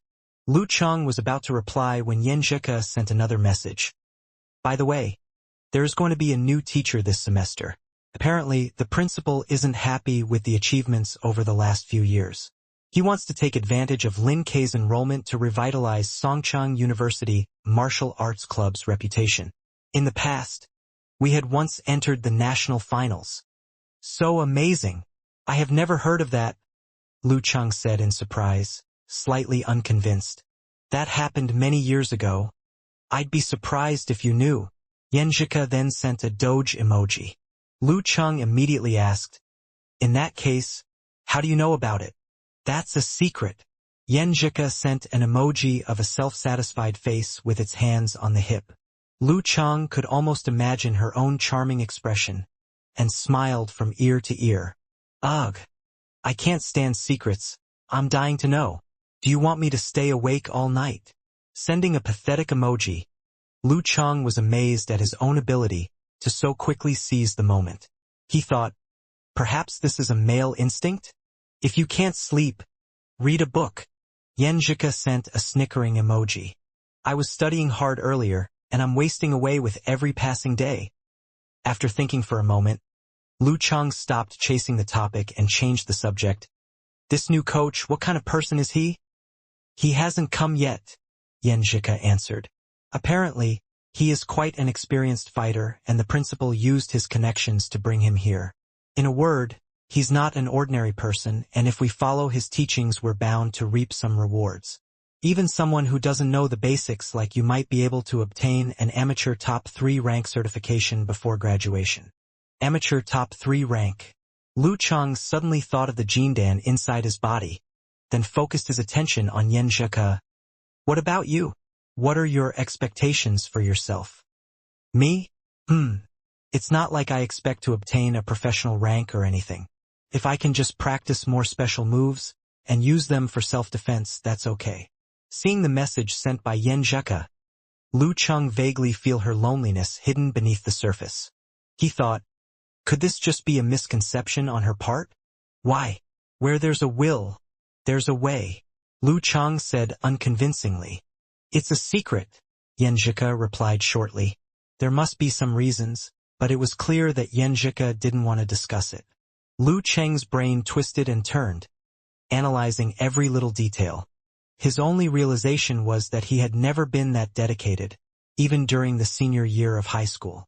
He made a mental note and changed the subject. Okay. By the way, I have heard that the martial arts gym in Shoshan No. 1 middle school is going to be finished soon. We must have missed it since they started construction after we enrolled, and it wasn't completed until our graduation. Really? I haven't paid attention. Even if it had been completed when we were still in high school, we probably wouldn't have used it that much. It's so easy to get injured during a martial arts competition, and there weren't any high-level judges or supervisors.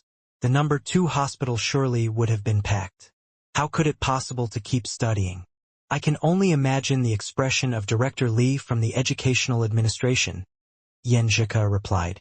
After Lu Cheng had referred to their common alma mater, Yenjika became more active in the conversation. Director Li, from the Educational Administration? He was our math teacher and really interesting. That's right. Wasn't he your math teacher too? Lu Cheng seized the opportunity to develop the conversation further. Yenjika sent a nodding emoji. Yes, Old Li was a funny guy. He would chat with all of us for at least 10 minutes before class started every day, and every time he praised us it was super embarrassing. One time, I wanted to head back home to watch the ultimate matchup between the Dragon King and the Warrior Sage, so I planned on taking advantage of the math class to finish up my homework from earlier. I thought I could keep it hidden and that Old Li surely wouldn't notice. However, when class was over, there were some classmates besides me talking, and they were scolded by Old Li. He said, all of you, if you can get full marks in math like Yenjika, I won't say a word as long as you don't bother other classmates. You can do whatever you like. You can give birth for all I care. See, Yenjika has been doing her Chinese homework, and have I said anything at all? At that moment I was so embarrassed. I felt like my image as a good student had been destroyed. Yeah, Old Li was that funny. There was one time he was so confident with himself as he tried to explain a question to us, but half of the class had gone by and he still hadn't explained properly, so he started to break out in a cold sweat. After looking carefully for a while, he mumbled that he had copied down the wrong question. Lu Cheng sent a laughing emoji and asked, the matchups between the Dragon King and the Warrior Sage, you said? Which side do you support? Warrior Sage was one of the 5 supreme national title holders. In recent years, Qian Donglu of the Shangqing sect had controlled the market, so when one referred to Warrior Sage, it was him they were referring to. He also was one of the legendary twins of the domestic martial arts realm, and together with Chen Qitao had obtained the majority of titles in recent years. As well as Chen Qitao's Dragon King, there was another title, the King. After defeating a national martial arts master and obtaining this title, one was not directly referred to as the King, as this was too commonplace. Instead, each of them received their own unique nickname, which consisted of their martial arts specialty along with the title of King, such as the Dragon King, the King of Swords, Lion King, the King of Spear, etc. The Dragon King, of course. Yenjika answered without hesitation. Me too.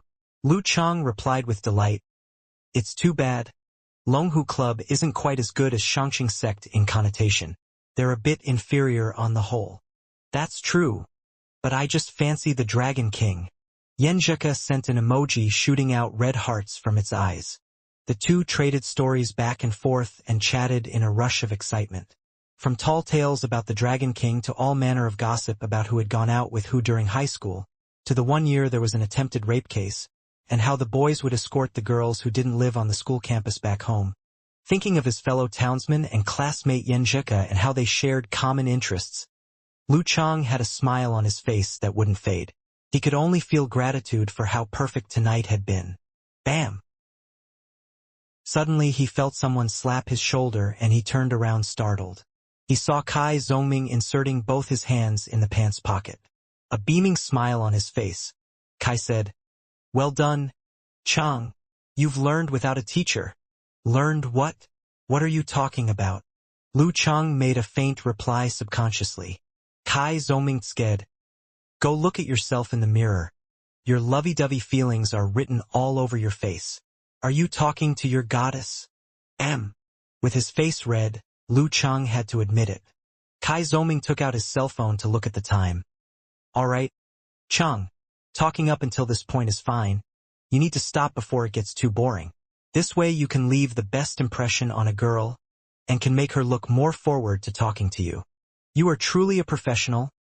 Grumbling the words, Lu Chang picked up his cell phone, and knowing it was the rational thing to do, he reluctantly sent out a smiling emoji. "I've still got some homework to finish for the martial arts lesson tomorrow morning. Talk to you later." Yenjika replied with a smiling emoji. "See you at the martial arts lesson tomorrow."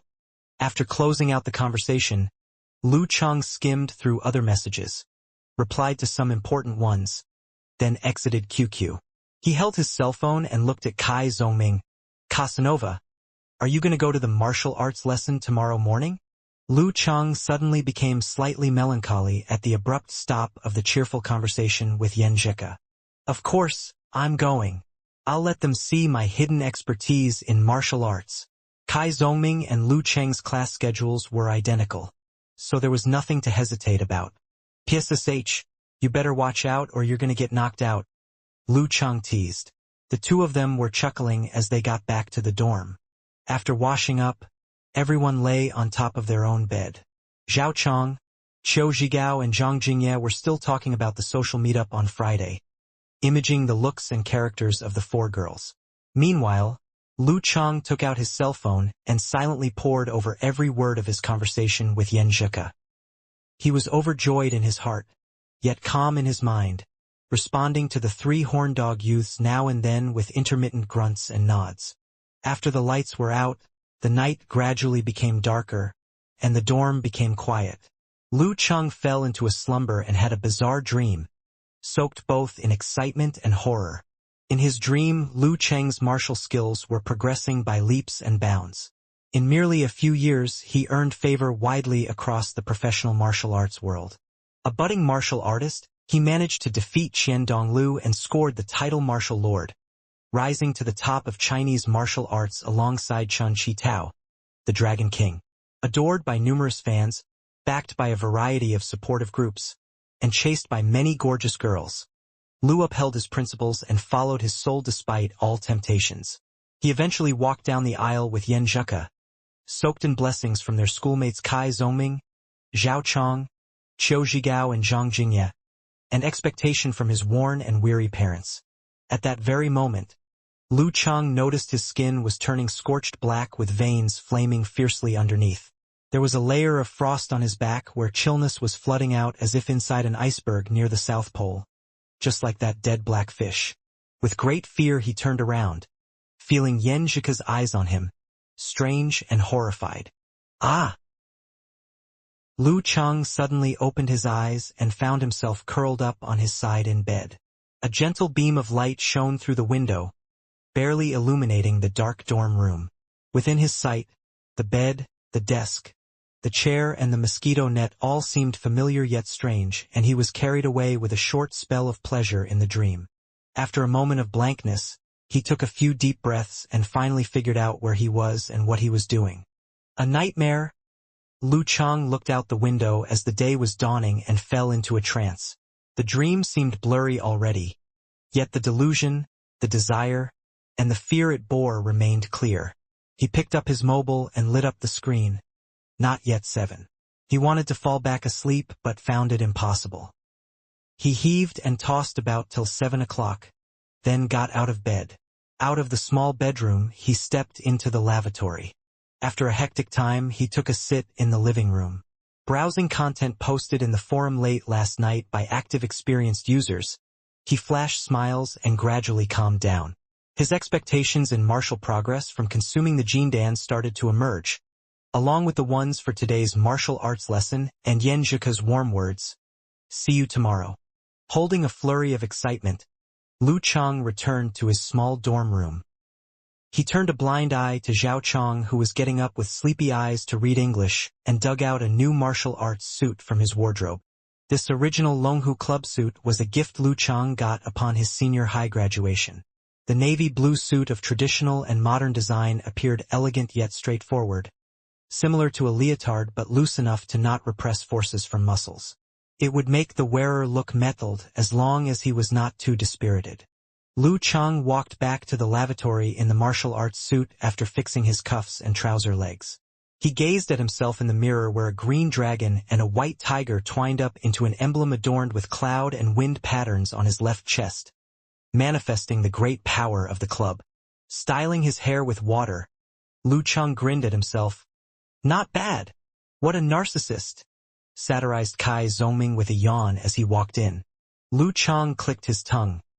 The one that uses men's skincare products every day is the real narcissist. Come on, I gotta take care of my face, replied Kai Zongming as he stepped to the squatting toilet. Apparently, he woke up to urinate after the booze up last night, unlike Lu Chang and Zhao Chong who get up early. Zhao Chong rolled his eyes at the two upon hearing their conversation while washing up. He watched Kai Zongming walk into the squatting toilet and commented as the door closed behind him. You two would do great in crosstalk. Never too early for you. Ha ha, laughed Lu Chang. Little Ming will hurl down our roof if I don't teach him some lessons now and then. He stepped out and changed into a black pair of exercise shoes, waiting for Kai Zongming to go for breakfast. While waiting, he logged in his QQ account, longing to chat with Yen Zhika but afraid of scaring her away with being too enthusiastic. He quickly checked messages from several freshman groups and his class before browsing through moments updated by his friends.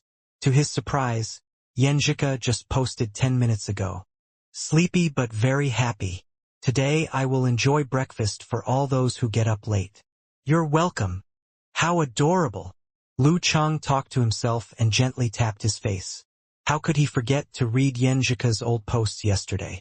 It would help to satisfy his desire formed by accumulated curiosity about her and a good way to understand her better. As Lu Chang was browsing through Yen Zhika's old moments, Kai Zongming was ready to go and approached with a yawn. Chang, look at your kinky smirk. You must be up to something bad. What are you reading? Nothing. Lu Chang signed out with a smile and put his mobile away. Kai Zongming took a glance at Lu Chang and wagged his head. This is what we call amorous. The pair continued to mess with each other while walking out of the dorm room to the nearest canteen for some soy milk, tea eggs, and steamed buns before they made their way leisurely to the martial arts club. The teaching buildings and living quarters of Songcheng University were separated from each other. The three-story fine block set right by the lake was the office building for the university management. The room deep to the left on the third floor with the sign Dean's on the door was filled like in a sauna. A black-haired senior in his 50s was starting the day with a tea ceremony. Opposite to him sat an undisciplined man in his 70s or even 80s. Wearing an old white t-shirt, the old man had entirely white hair, yet not many wrinkles. His eyes were half closed and his nose gently fluttered as if tasting the drifting fragrance of the tea. Ah! Achoo! A loud sneeze shook the whole office. The black-haired man's hand trembled and almost dropped his purple clay teapot over his suit. Can't you remain silent for 5 minutes? Asked the suited senior in an annoyed tone. The old man with white hair rubbed his nose. I would be quiet like your old dog if you were pouring a shot of strong liquor. Well, you can pick a bottle from my wine cellar if you manage to take the martial arts club to the national tournament. Pick 3 if you make it to the top 8. Have a sleepover if you get the championship. The suited senior waved his hand as if giving a speech. As principal of the university and a martial arts enthusiast, I see this as my last chance to see the Songcheng University Martial Arts Club rise again. Grunt. The old man in a white t-shirt swallowed and let out a brief sputter of laughter. Deal. Considering our brotherhood. I'll do my best without you asking. Wait for my good news. Watching the old man walk out of the office, Principal waited for another 5 minutes to make a phone call. Hey Yuejian, your dad didn't draw himself back. Don't worry, I'll make sure to keep him busy. He won't be idle at home any longer. No need. I have known your father since childhood time. In the grove by the lake, the old man gazed at the waves with his ears moving gently. He took a sip from a metal wine flask and sighed with a faint smile. Inside the martial arts club gym, the first martial arts lesson had a very high attendance. Even Lu Cheng's roommate Qiu Zhigao showed up. Lu Cheng looked about in search of Yan Zheke, ignoring Kai Zongming standing right next to him. Kai quietly complained about Lu's hibernating. Finally, Lu Cheng spotted Yan Zheke's beautiful figure stepping out of the girls' locker room. Having her black hair tied up, she wore a white martial arts suit with the same emblem of the twining dragon and tiger, another version of Longhu Club's suits. When the 4 eyes met, a smile climbed on their faces for their matching suits. As Lu Cheng was about to approach Yan for a quick chat, Chen Zhonghua, the sturdy martial arts club manager with bushy eyebrows, came out from the men's locker room, followed by the slender and fresh Lin Quebec. The two had their lips pursed. The atmosphere between them seemed depressing. Stand in line and get ready. The new coach will arrive any second. Standing in front the crowd, Chen Zhonghua shouted loudly. With experience from the military training, all members quickly lined up. Lin Ke casually paced to the front of Lu Cheng's column, despite Chen Zhonghua's angry gaze. A shadowy figure appeared at the entrance of the gym, approaching and revealing itself as an old and clumsy man in a worn-out white t-shirt and white hair. His skin was in good condition with fewer wrinkles than expected. Master Shi. Chen Zhonghua stepped forward to greet him. The old man nodded gently and signaled him to join the team. The new coach stood facing the crowd and spoke after some cough. My family name is Shi, which means to offer. From today, kids, I'll be your martial coach. You may call me Coach Shi or Geezer Shi. I've always been easygoing and approachable with respect for the elderly and fondness for the youth. Respect for the elderly and fondness for the youth. Respect for the elderly? Quite hard to find someone older than you, isn't it? Lu Cheng talked to himself in silence and exchanged a glance with Kai Zongming. Apparently, little Ming shared the same view. Geezer Shi continued with a grin. Regional matches for the National University Martial Arts competitions will start in November. The principal expects us to do better this year. 3 martial arts lessons per week are way from enough. I intend to gather our members with potentials for a daily special training from 8 to noon. Rest assured, the principal has agreed to help move all your morning classes around if you are in for the morning training. Maybe evenings. His words brought a shock to everyone. Members whispered to one another in disbelief. Training every morning with no day off. Yeah.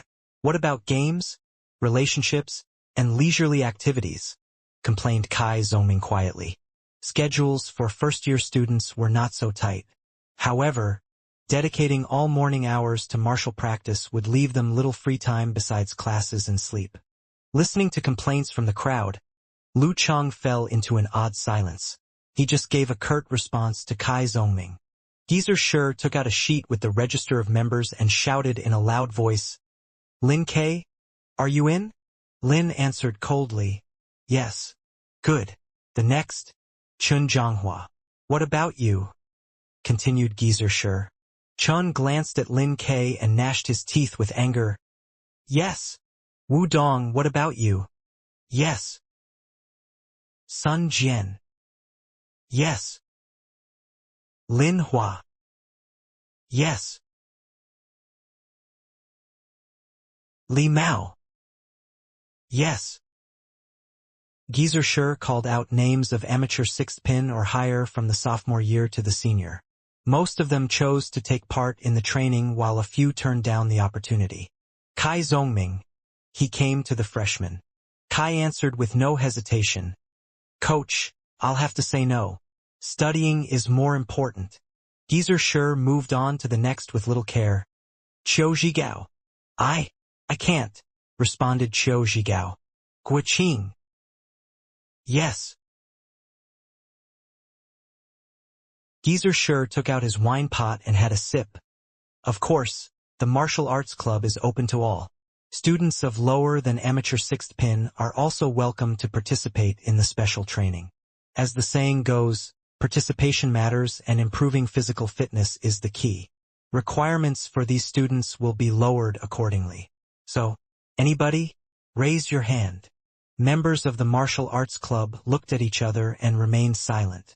A passion for martial arts was one thing, but spending so much time on martial practice and sacrificing all free time was another story. After all, the special training would still be hard and tiring, even though the requirements were lowered. In the dead silence, a hand rose abruptly. Kai Zongming turned to look and was shocked by what he saw. It was Lu Cheng. Lu Cheng shouted, Coach I want to join the special training. His voice echoed among the team. If running could help the golden elixir function slowly, would some professional, hardcore martial arts training help with its absorption by the body? A tree taller than the rest of the forest would be the first destroyed by the wind. Within a few seconds, Lu Cheng reached a much deeper understanding of the saying. As soon as he cried out his interest in joining the special training, eyes turned to him like a shower of arrows from all directions, shocked, puzzled, or simply curious, making him horrified and nervous. It reminded him of his attempt to give a public speech to the entire school on the stage in the past. Staring at a dark mass of countless peers and teaching staff, Lu Cheng came up with an uneasiness from his heart and could barely talk. He felt fortunate that he wasn't the protagonist. Geezer seemed pleased. Terrific. You must be a true enthusiast in martial arts. What's your name? Lu Cheng. Lu Cheng took a deep breath. Geezer looked through the registry to search Lu Cheng's name and asked casually, In which year? Of which amateur pin? 7th or 8th? Dead silence in the gym. Lin Kei kept his eyes down, appearing unconcerned. Chen Zhonghua, taller than most of his peers, glanced at Lu Cheng from a distance, wondering who this strange fellow was. The rest of the martial arts club members were waiting eagerly for the answer except for Lu Cheng's acquaintances Kai Zongming, Qiu Zhigao, and Yan Zheke, who seemed terribly in shock. Lu Cheng replied calmly and frankly, A freshman of no rank. Of no freaking rank, and you want to join the training? Words slipped out of Geezer's mouth. It was the first time that he spoke inappropriately since he had entered the gym. The crowd in the gym burst into laughter. The venue was instantly filled with a cheerful atmosphere. Lu Cheng couldn't help feeling embarrassed. His face was on fire. Good. Geezer lowered his right hand as a signal for the gym to quiet down and continued. A newborn calf is not afraid of tigers. Very much like me in my youth. I'll see you tomorrow here. Quit when you can take no more. Don't push yourself too hard. I can't assume responsibility for your life. Are you praising me? Or boasting yourself? Lu Cheng thought to himself and then replied, Yes, Coach He subconsciously looked up to Yan Zheke, who happened to meet his eyes with joy and made a gesture of encouragement. Geezer ignored whispers from martial arts club members and carried on. So Lu Cheng was the first to apply for the special training. The first mover. Anyone else? Coach me. A sweet, familiar female voice came to Lu Cheng's ear. He turned around and realized it was Yan Zheke. She also wants to join. Is she simply a big fan of martial arts, or? One illusion in life. She is doing this for me. Kai Zongming brutally broke Lu Cheng's fantasy. Couldn't you allow my happiness to last a few seconds longer? Lu Cheng stared at Kai. Kai Zongming grinned. Not feeling too good about oneself is an essential prerequisite for chasing girls. However, Cheng, I'm impressed that you are willing to get up 4 hours earlier every morning to attend the special training just for a girl. I have to admit you have beaten me in perseverance and courage. Nothing is impossible to a willing heart. God won't let down a determined heart. Listening to Little Ming's nonsense, Lu Chang didn't know what to say. He couldn't speak of the Jindan as there was a saying, he who loses his secret will lose himself. So he just admitted that it was for a girl. Anyway, have a try. You can always quit. Make sense? Kai Zongming nodded and put one thumb up. You are worthy to be taught. Yen Zhika's participation tempted many boys. They raised hands to apply for the training, and it took Geezer Shur a good while to have every name written down. Geezer Shur straightened his face. Everybody, attention. Get ready for class. Your ranks vary from nothing to professional ninth pin, but in front of me you are all the same, unprofessional martial arts enthusiasts, or in other words, babies on a feeding bottle. So we shall start our first martial arts lesson with the foundation. Remember, the journey of 1,000 miles starts with a single step. Geezer Shur kept his hands together behind his back and paced back and forth in front of the team. His voice was not that loud but clear enough to be heard by everyone. The entry level of martial arts begins with stance training supplemented by footwork practice and current strength training, such as bench press, deep squat, pull-up and back muscle stretch. Only when you have grasped these to a certain extent, you can move on to the practice of actual martial movements to grasp novel force launching techniques of each move. Your principal put in a lot of effort to bring me here with sincere respect. I'm not a man with an unearned reputation. The stance training of our first lesson will be Yin Yang stance, the lost knowledge of the Taoist Thunder sect. Bang! The crowd burst into a passionate discussion. Martial arts club members whispered in each other's ear with excitement or shock. The lost knowledge of the Taoist Thunder sect had long been well known all over the world. Its basic stance training was a hot topic within the martial arts circle but frequently skipped from knowledge by the amateurs. Those crude and straightforward stance training were nothing like it. Just as excited, Lu Chang turned to Kai Zongming. Shangqing sect's lost technique of the Thunder sect? Must be, said Kai Zongming, thrilled.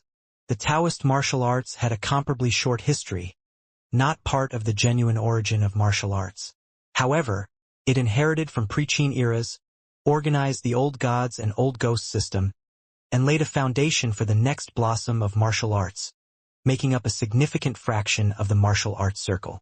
The core of its martial arts was known as the 5 sects' unique skills, with the restriction sect topping the thunder, fire, fighting, and plague sects. 2 major forces, Shangqing sect and Longhu club, were respectively the heirs of the unique skills of the thunder sect and the fire sect. Another mighty force, Shushan study, carried forward the entire system of the fighting sect, while skills of the plague sect had been scattered in wars and partly passed on by many forces. The basic training of such unique skills would bring a thrill to those martial arts members who had long soaked in the news regarding the martial arts circle.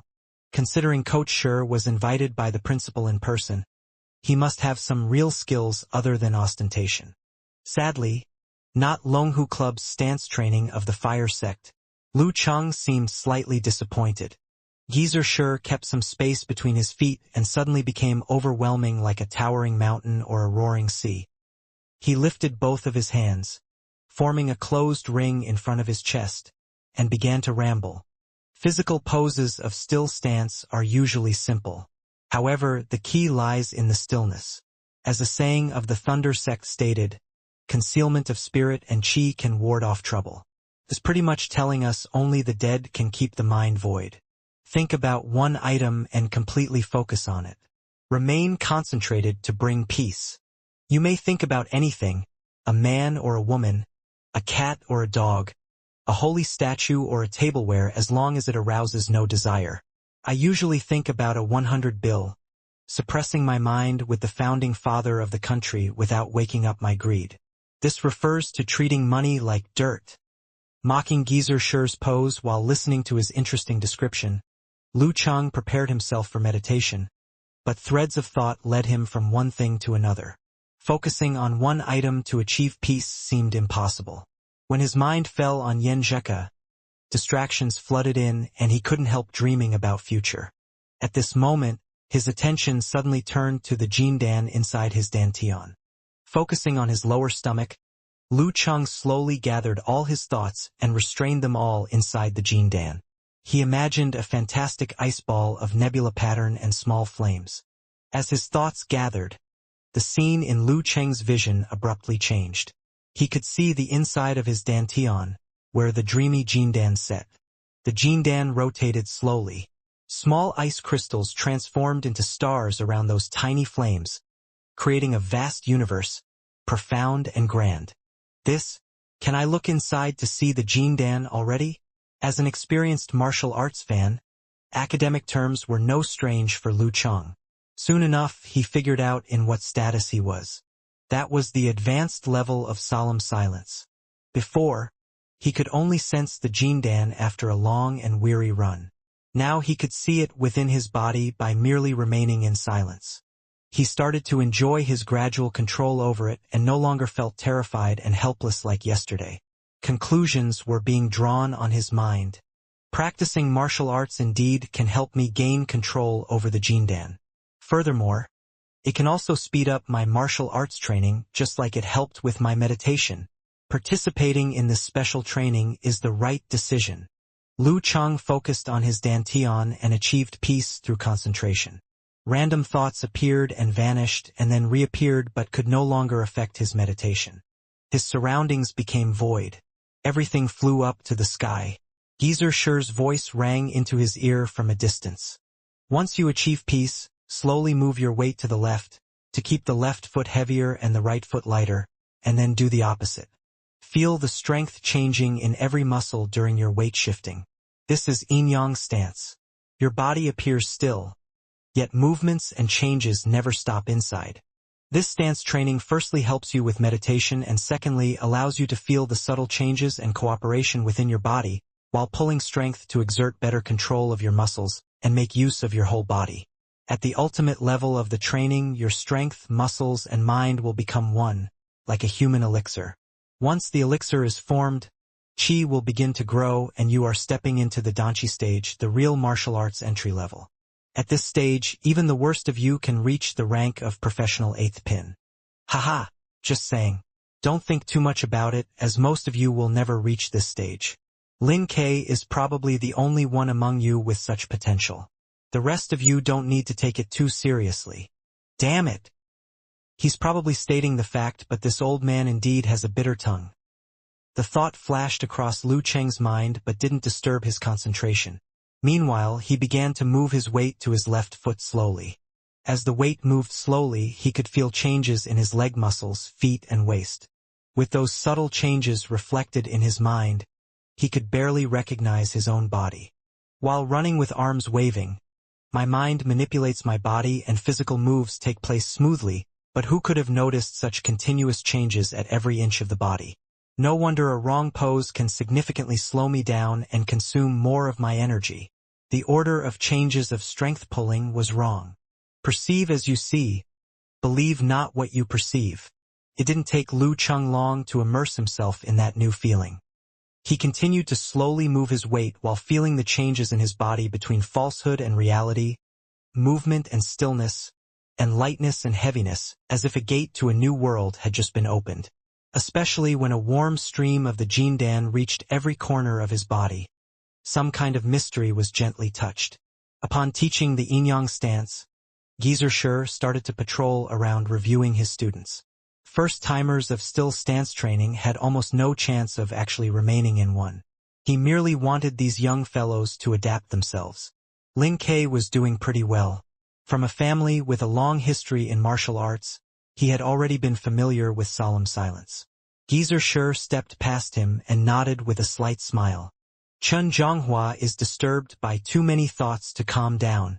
Wu Dong's health condition doesn't allow him to stay calm. Yan Zhika is doing all right. With a few more tries, she might be able to achieve peace. What the heck is this? What is he thinking about? Is he dribbling? As he walked past one member after another, Geezer Shur gave silent comments within his mind. This must be Kai Zongming. Has some talent but more useless thoughts. He needs to organize his mind or it will take him quite some long time to master yin-yang stance. Geezer Shi paused by Lu Cheng, carrying surprise and confusion in his eyes. With his eyebrows shooting upward, Geezer Shi squinted and then slowly opened his eyes up. In a flash his dull eyes turned into silver, cold but luminous. Deep in his eyes was a reflection of Lu Cheng. After a moment of hesitation with a frown, the odd color faded from his eyes. He kept his hands together behind his back and moved away from Lu Cheng. He turned around a few steps later to take another look at him, and then continued with his inspection as if nothing special had happened and nothing was strange to him. The first still stance experience could be extremely boring, which usually resulted in physical weariness and sourness after a short while. Geezer Shi stared at his watch and cleared his throat when the clock hit 1 hour and a half. Stop. The first still stance training is over. In Lu Cheng's perception, Geezer Shi's voice seemed to be coming from heaven, almost to the point Lu couldn't tell if it was real. But in the end he quit the remaining in one state. All hustle and bustle, as well as men and women in reality, came back at once, filling up all his senses, which felt like another brand new world. How goddamn tiring Inyang stance is, Kai Zongming complained to Lu Cheng while relaxing his legs in turn. Yeah, but also quite interesting. Lu Cheng went with the flow instead of confessing that he could stand to the end of time in it. After, Geezer Shi ordered Qin Zhonghua to show and explain a moving stance of their martial arts club, including the skills and the divided movements. He gave them 1 hour to practice, which could help stretch and temper their body, naturally infusing coordination into their instinct. During the entire practice, he was chilling in the ring with a cigarette. His total relaxation was quite annoying. Okay, split the group into 2. Those on my right-hand side now follow Qin Zhonghua to the strength training gymnasium for some muscle training, and the rest on my left stay to practice footwork under Lin Kei's supervision. Swap in 40 minutes. Geezer Shi jumped out of the ring after checking his watch and shouted while holding his arms straight ahead of him, pointing at the middle of the group to split them. Lu Cheng and Kai Zongming, both standing on the right-hand side of Geezer Shi, headed toward the weight room among half of their peers. Lu Cheng's right foot stumbled as he walked past Geezer Shi. His body staggered forward. A cold sweat overspread him upon the sudden accident. His falling onto the ground face down seemed unstoppable. However, Lu Cheng felt all the subtle changes in his muscles while in the air. Similar to the earlier meditation, he wiggled his muscles little by little, almost out of instinct, to adjust his weight rapidly. As soon as one of his feet landed, he straightened his back a bit to drive his entire body forward. A few strides forth and he finally came to a stop on his feet without raising much a laugh. He looked back but couldn't find a clue among all the strange faces of what he had just stumbled over. "Cheng, are you alright?" asked Kai Zongming with fright on his face. "I'm okay. I don't know what just happened," answered Lu Cheng while shaking his head. He let go of the thoughts and resumed his pace. Among the crowd, Geezer Shi still held a cigarette in his right hand while he nodded thoughtfully at Lu Cheng's back. In the strength training gymnasium, Lu Cheng felt frustrated. Even with the aid from the Jindan, he was still far from being able to push the barbell. "It seems the Jindan can only help me get over fatigue and soreness, and open up my senses to subtle changes within my body during meditation, thus improving coordination and footwork training. It doesn't quite enhance my performance in strength, speed, or agility." Lu Cheng recalled how he had almost fallen earlier and quietly summarized the benefits of the Jindan. He then doubled his effort in strength training on all his muscles to make use of the instant recovery and little weariness advantages from the elixir, attempting to improve his strength in a short period. Kai Zongming was dearly stunned by Cheng. At the end of the weight and footwork training, Lu Cheng, although strengthened and recovered by the Jindan, was sweating all over. He planned to catch up with Yan Zhika before hitting the shower with Kai Zongming. Qin Zhonghua, the club manager, stepped out of the troupe before Geezer Shi called the end of the martial arts lesson. "Coach Shi, the ranking event is coming soon, but I didn't have enough practical exercise." Qin Zhonghua smiled after a glance at Lin Kei. "I'd like to challenge Lin Quebec. Please be our referee to avoid possible injuries." Hearing his words, many members of the martial arts club took several indrawn breaths. Chen Zhonghua's dissatisfaction with Lin Ke was apparent during the orientation as the club couldn't accommodate two champions. However, no one expected such an open challenge to take place so quickly in the very first session. Why is he this confident? Has he already overcome the rank difference and reached the level of professional ninth pin? Lu Chang didn't see this coming either. He looked at Kai Zhongming and then attempted to exchange a glance with Yan Zheka through the mass. Kai Zhongming clicked his tongue. This ape is not that stupid. At least he knows he should issue the challenge as early as possible. What? Lu Chang withdrew his eyes and turned to Kai Zhongming for an explanation. Before reaching the Danchi stage, height and strength play a major role in martial arts, with proper use of which, an amateur of the second or third pin does have a chance to pass the professional ranking event and be qualified to receive a professional ninth pin certificate. Regarding overall strength, he can level himself as professional ninth pin.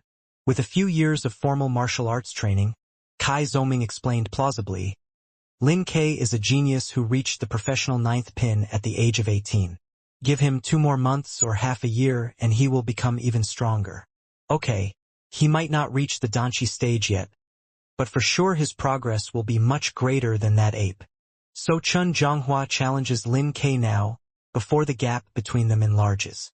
He wants to defeat Lin and leave him a mental block so he can maintain his superior position till the graduation, said Lu Chang with a sudden realization. Mental block?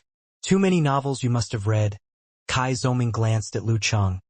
If Chen Zhonghua does score a victory here, the rising force may connect his willpower and physical strength to push him to a higher level. He is probably confident that he has reached the professional ninth pin level or he wouldn't fling down the gauntlet now. When the pair were in a hot discussion, Geezer Shi turned to Lin Ke with a grin. Will you accept the challenge?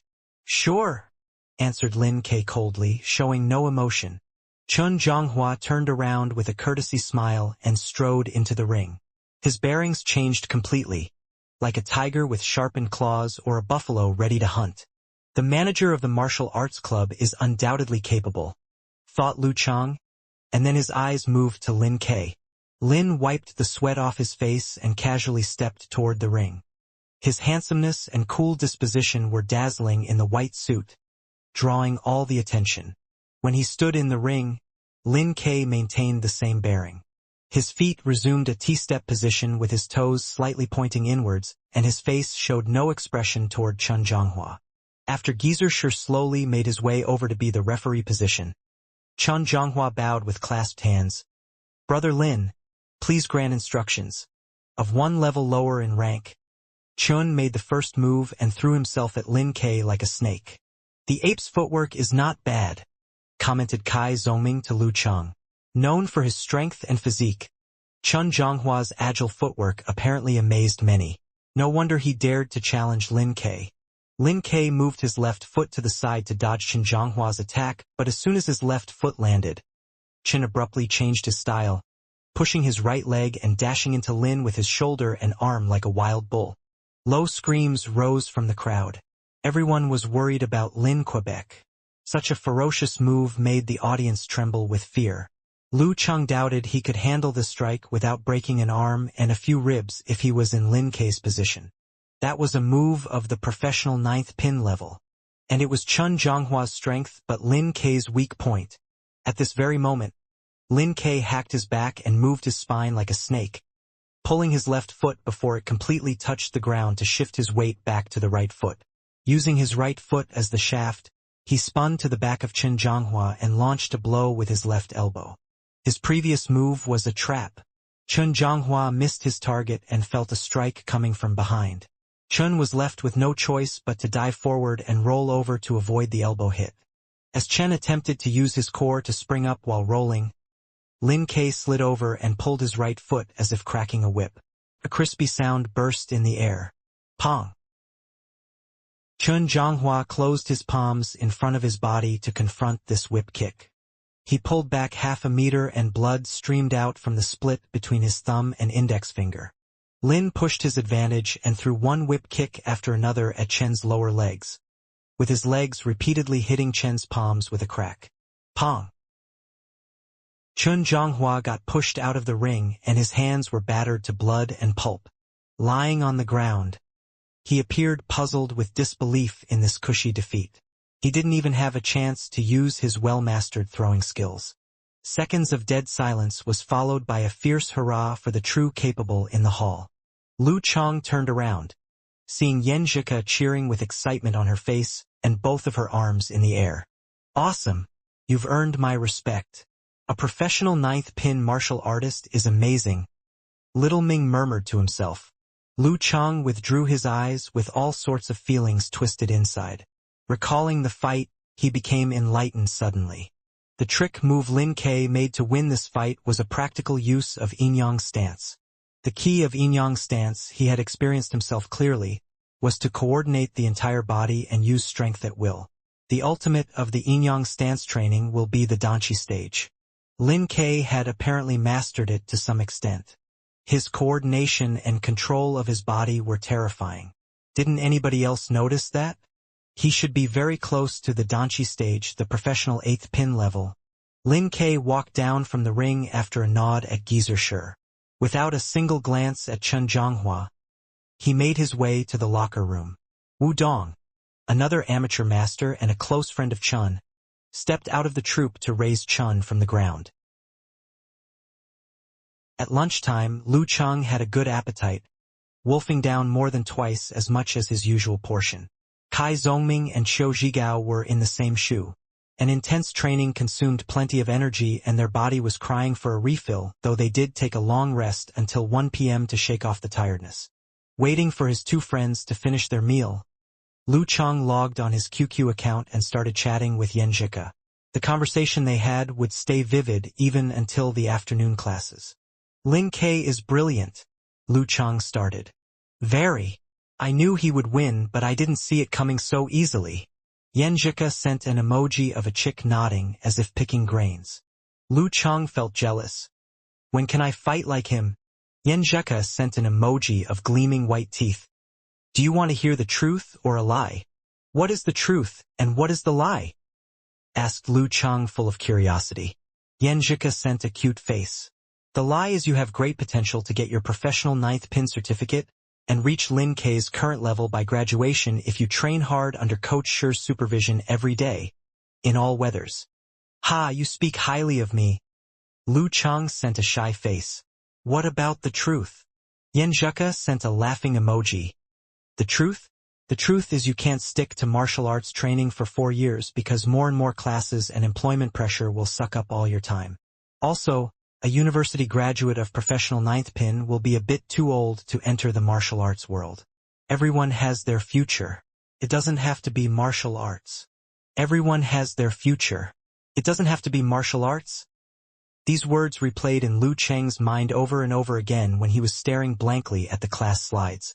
If he hadn't taken the risk to get the Jindan, these words would have been his best annotation.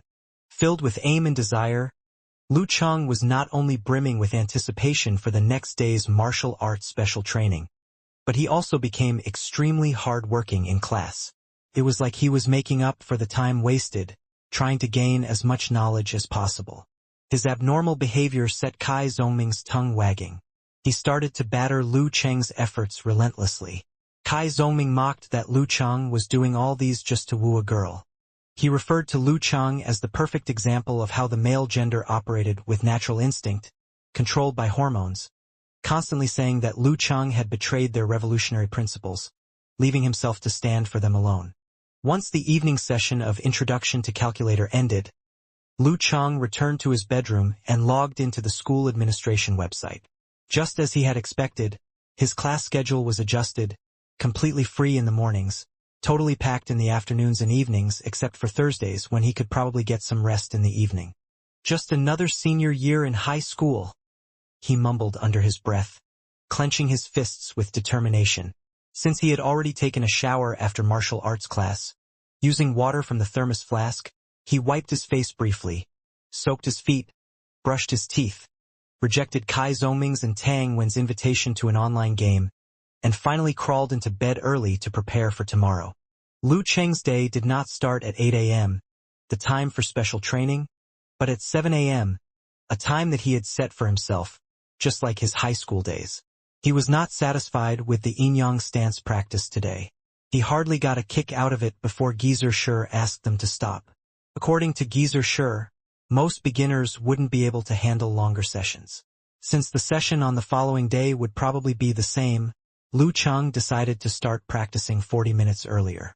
Lying in bed before falling asleep, out of habit he remained glued to his mobile phone for a while, logging onto QQ and chatting, continually refreshing the forum page of Longhu Club. On the forum page, a post decorated with special highlights carried a title that read, Dong Baxian, one of today's top 3. Bullcrap, such arrogance. Lu Cheng mocked at the title and clicked to read the post. It was an interview with Dong Baxian, chief master of Yanzhou League. Dong Baxian, a first pin, had been a powerful force for many years. Before the rise of the legendary twins, he received 4 titles, among which there were 2 championships. Hence, people called him the Warrior King. He was infamous for his proud and overbearing character, but because he possessed the abilities that gave him the right to be, the people could not help but had a love-hate relationship with him. They either liked him to the stage of idolization or just disliked him to the core. In the interview, he haughtily said, "Except the masters of restriction, I am among current world's top 3. Here, at the Longhu Club's forum, the majority were the Dragon King Cheetah's fans. So what about the comments that would follow such a post?" Lu Cheng could already predict. As expected, Pig Riding Knight, the forum moderator, started the ball rolling. Yao Ming and I are somewhat 1.9m on average. Although I dislike Gentleman Chen, I have to say that, after the Master of Restriction, he and Dragon King can be considered to be of the same rank. What Dong Baxian is saying is the same as stealing their positions. Sun sent a laugh-till-drop expression and wrote, "Actually, Dong Baxian is not wrong to say that he is top 3, taking away Dragon King and fake Gentleman Chen. Even if we add those foreign experts, he does have a chance at being number 1. So from this logical angle, he is right about being top 3. The only thing is that it's just too funny sounding LOL." This was coming from a girl with great influence on the forum who was a hugely popular figure and would upload selfies from time to time. Even if it was a half-face photo, there would be almost 100 responses, more than on the posts of the forum moderator, Pig Riding Knight. Outspoken, the one who recommended that Lu Cheng started jogging to improve his fitness level, commented, "Just take a look at yourself in the mirror. From Dragon King's first title till now, how many have Dong Baxian got? Just 1. There is only 1 master title, and that was only because Dragon King and Fake Gentleman had fought so hard that both sides could no longer fight. He got it easy." No hooligans commented. Dong Baxian, one can never expect him to be humble, never in this life. He is not that much of a master and can only maintain his current position through shameless boasting. For a response with such character, Lu Cheng sniggered and replied, "Talent with words. Do not do rogue," and Okamoto's fan were both old hands, always plowing around with dirty jokes. Recently they had been busy teasing another high-profile member with a feminine-sounding ID, Beautiful World. No hooligans replied to Lu Cheng almost instantly. "Haha, I am not talented, but Quit Gambling Bar and the other old brothers are. These are the words of their spiritual leader, Che Guevara. I only borrowed them." "Quit Gambling Bar?" Lu Cheng asked, clueless about what he was referring to. No hooligans commented. "You haven't seen that video?" A thief was caught, and when he was interviewed he said, "Never expect me to work and do cheap jobs. Never in this life. If you asked me why not start a business, I don't know how to run one either. Only with stealing can I maintain my life like that. Going into the lockups is like returning home to me." His reply was so amusing and it went viral. Because it sounded like the revolutionist Che Guevara, so they called him Che Guevara, and the Quit Gambling Bar old brothers regarded him as their spiritual leader. Okamoto's fan added on, "Quit Gambling Bar is a place for people to quit gambling. But once a bunch of gambling addicts comes together, the topic will be how to win money. They call themselves old brothers, even when they are in hundreds in debt. They can still be like a sloth at home, posting comments on such forums. When we say hundreds, we mean hundreds of thousands. Even when they are running from creditors, they can still be fooling around, and then we can only say, bro, such swag. I often visit that bar because they are simply too witty, too entertaining. I love Feng Xiaomong chimed in. Don't lead Schrodinger's tiger astray. He is only a college freshman. Anyway, I adore the brothers in Quit Gambling Bar. Their most quote-worthy line is, "Since I managed to borrow money with my ability, why should I return it?" Lu Chang could not hold back. Totally reasonable, I cannot argue. Then, dumplings for sale. A girl? Asked Lu Chang. How was your first class at the martial arts club, little tiger? The new coach was superb. He went straight into teaching us Thundersex yin-yang stance. Lu Chang answered, somewhat flaunting his achievements. Of course, he did not mention that he successfully mastered Remain in One. Who knows? Perhaps, little tiger, you'll be our forum's first expert. Dumplings for sale jokingly said. The boastful road to the arena jeered. Here we go. A traitor you'll be. The discussion topics were changing so rapidly, with everyone chipping a little into the chaos with each post. It was rare for Lu Chang to become the talk of the town, literally the talk of the forum. He should have an interest in the conversations, but slowly, his eyelids got heavier and heavier. Jean Dan could replenish his energy and get rid of physical fatigue, but it could not soothe his tired mind that had gone through a hectic day. With great effort, Lu Chang set his alarm and fell asleep with his fingers still tightly wrapped around his mobile phone. The next day, at 6:40 a.m., 5 minutes before the start of Lu Chang's usual high school day, he stirred awake. He switched off his alarm before it went off, saving his roommates an unnecessary early morning. After washing up, he quietly put on a fresh set of martial arts suit and stepped out of the dormitory. He dashed past the big gates of the yard and ran to the Weishui Lake. The scent of morning dew was invigorating. Ah, the beautiful world. Ah, the amazing morning air. Throwing out the two poetic lines in good spirit, Lu Chang ran into the quietness and vastness of nature. Only upon looking closely, we could see flashes of the book-devouring brainiacs in the midst of his shadows. Upon reaching the lakeside, he looked for a quiet spot. At first, he wanted to just with the standing stance. Then he looked at the waters and felt inspired. He faced the lake and bowed 3 times respectfully, mumbling softly. I do not know who was the senior who left the Jindan, but your junior, I was lucky to receive it. This is our affinity, and I promise you one day, when I have accomplished something in martial arts, and can cut and go through water, I will look for your remains and give you the grand burial and prayers you deserve. Mimicking how the characters in the novels would speak, he made a promise to the original owner of the Jindan. After the little ceremony to his benefactor, he positioned himself for the yin-yang stance with his feet steady apart and both arms up for the concealment of spirit and qi.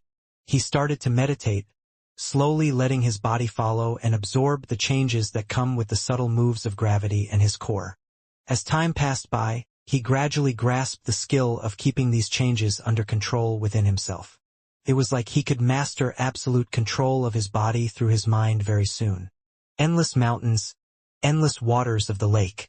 Completely immersed in his surroundings, Lu Chang did not know how much time had passed. The only thing that he was waiting for was the second alarm to ring, reminding him that special training was about to start. Suddenly, his heart skipped a beat and his eyes flew open. In front of him, there was a face old and wrinkly, with a pair of blurry eyes staring straight at him. Shocked, Lu Chang almost threw a fist out, but stopped in time. He recognized this face. "Cici Coach, sure. Why are you here?" he asked, stammering in his speech. Grinning widely, Geezer Sure said, "Why can't I be here? Yesterday I noticed that you entered into the state of meditation without much problem. If it were not for your lack of muscles and weakly built, I would have thought that you had learned the highest level tactic, faking. I only learned how to soften my aggressiveness and mastered this skill at the age of 30. Lu Chang could not argue. He laughed dryly and said, I am also clueless how I managed to do it. I just put my mind to the dantian and I could enter meditation. The coach noticed that he managed to enter into meditation. Fortunately, he had not noticed the Jindan within Lu's body. It shows that you have a natural gift for this. Geezer Shur's suddenly darkened. Do you want to enter the actual martial arts circle in the future? Do you want to achieve professional ninth pin within 1 or 2 years? Everyone has their own path to take, and it is not necessarily the martial arts. A thought flashed across Lu Cheng's mind. Then, he remembered the crowds and Yanzhika's excitement and admiration when Lin Ke won the duel. Without any hesitation, Lu Cheng declared his determination. Yes. Coach, do you have a way to achieve this? Of course, but you have to be my disciple first. Geezer Shur proudly added. And you have to keep this in mind. Practicing martial arts is as good as swimming against the currents.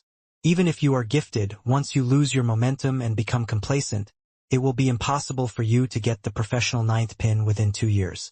There's no guarantee for anything. I can give you a kickstart as your master, but everything else, including success, lies with you and what you make of it. Lu Cheng nodded. He understood these sayings very well. Recalling the formalities of the martial arts circle, he said, "Disciple pays his respect to master. All right, save those formalities. Today shall count as the first day as my disciple." Then, Geezer Shur's expression changed again. He cheekily smiled. "Don't go around telling people that I am your master." Huh? More secrets? Why not? Lu Cheng blurted out without thinking. Also, with this we are considered master and disciple? Isn't it too informal? This doesn't feel real at all. Although you are gifted, you may not succeed. It's embarrassing if people knew that I have a disciple who did not make it. Geezer Shur cast a contemptuous glance at Lu Cheng. Such practicality? Lu Cheng thought to himself but could not refute.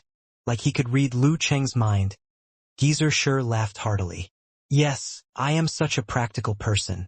Wait till I am satisfied with your level. Then you can tell others.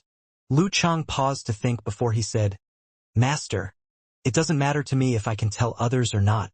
But, I would still have to know your background and current situation? Geezer Shur answered, There's no need to say things that happened too long ago.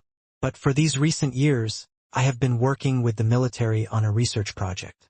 I think you would also know that once martial arts experts enter into the physical invulnerability state, they become abnormal. They will start to possess godly abilities, and there are different types.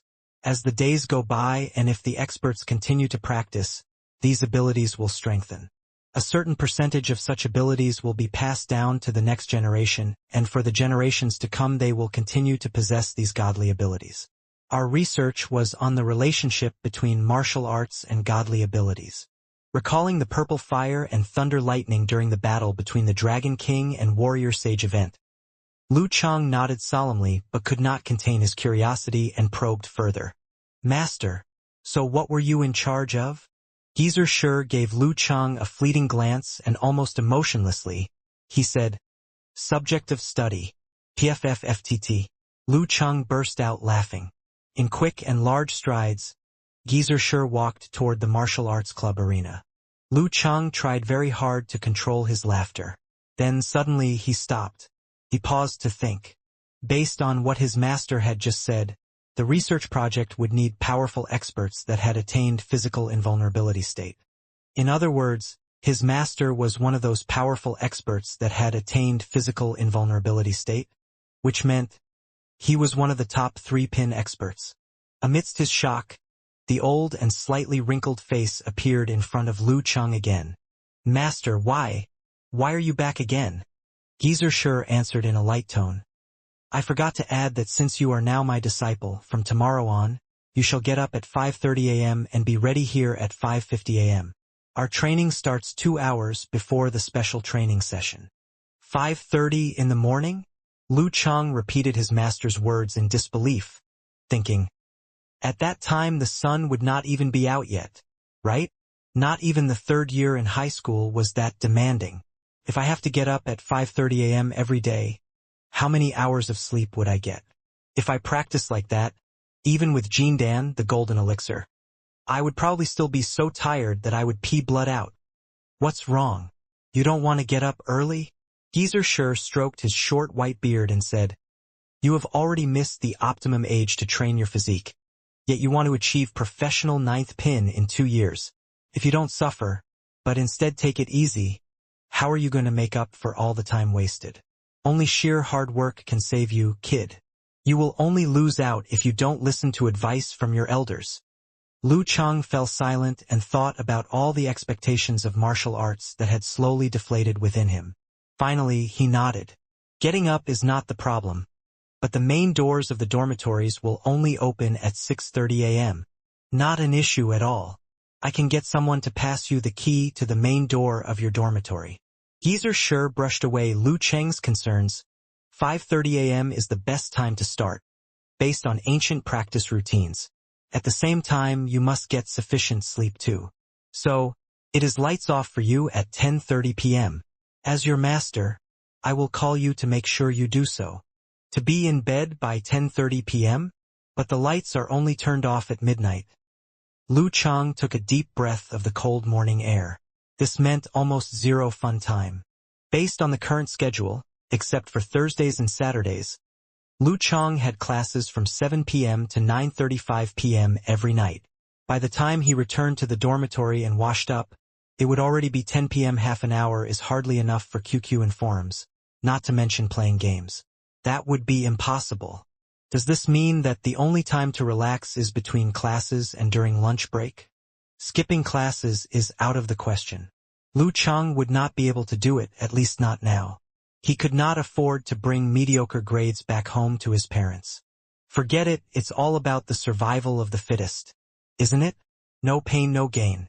I'll just try for a term and see how much I progress. Just another 3rd year in high school, he thought. Lu Chang obeyed grudgingly. I mean this disciple will go to sleep on time. Geezer Sure tilted his head. Also, do you smoke? Yes. Lu Chang dare not hide the truth. Quit it, Geezer Sure demanded. Your body has not completed the training, so alcohol and tobacco are still harmful to it. Just look at Wu Dong of the Martial Arts Club. His body is semi-invalid because he overdosed on them. You must also stop drinking. Yes. These demands were almost nothing to Lu Chang since he was never a heavy smoker or drinker. How about girls? Do you have a girlfriend? Geezer Sure continued to interrogate him. No. Lu Chang paused for a while and then he stammered softly. What if I do have one? End it too, Geezer Sure said sternly. What? I cannot have a girlfriend. Lu Chang broke out in cold sweat. Then, Geezer Sure smiled, and mischievously he said, all right, what I meant was that if you have a girlfriend, you will have to properly plan your schedule for martial arts studies and dating time. Don't neglect your relationship and come to me weeping when you get dumped. That is bad for your body too. And you need to control your inner fire. I know you are a strong young man, but control sexual activity. Whether you do it with your girlfriend or by yourself. Okay, that is all for today. 5:50 tomorrow morning. Be here on time. I will impart some stances from Shangqing sect and Ice sect. We will do some combinations too. Since the beginnings of martial arts, there had been countless sects and styles.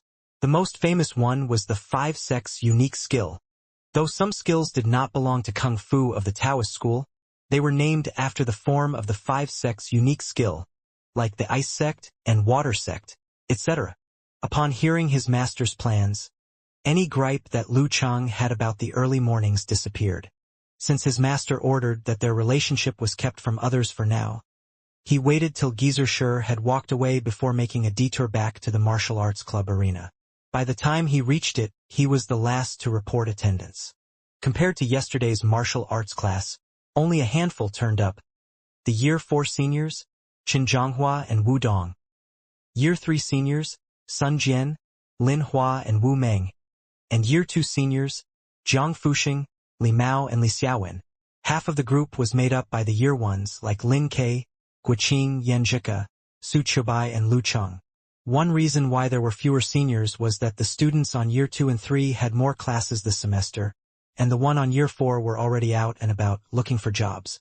Another reason was that Yan Zhika, the extinguished beauty of the martial arts club, had attracted several Year 1 boys to sign up. In a quick glance, Lu Chang could see that the team had a predominance of men. Besides Yan Zhika, there were only 3 other ladies, Lin Hua, Li Xiaowen, and Guoqing. Moreover, Guoqing could not be considered much a lady with her bushy brows, strong arms, and thick thighs. Within the recruits, Guoqing was only inferior to Lin Ke and could be comparable to Kai Zhongming, the other amateur 5th pin. As for the graduate students, expectedly, they would be busy serving their boss's needs, and would have no time to take part in the martial arts club's activities. You are almost late. Go 1 round. Since Yan Zhika was the only one he knew, Lu Chang took a deep breath of courage, elbowed past the rest to reach her and said hi. Yan Zhika squeezed a tiny smile. I thought you had given up after I was harsh to you yesterday. Why would I? I truly love martial arts. Lu Chang joked with an exaggerated tone. Since I didn't rest the whole day yesterday, last night, after washing up, I blacked out the moment I hit the bed. Thus, that's why he didn't get to chat with Yan Zhika. Yan Zhika smiled, her dimples dancing. Me too. Martial arts in the morning, advanced mathematics and introduction to philosophy in the afternoon, and English at night. By the time I was back in my bedroom, I was so tempted not to take a bath and just sleep in my filthy clothes. Which faculty are you in? Lu Chang just remembered that he had never asked what she studied.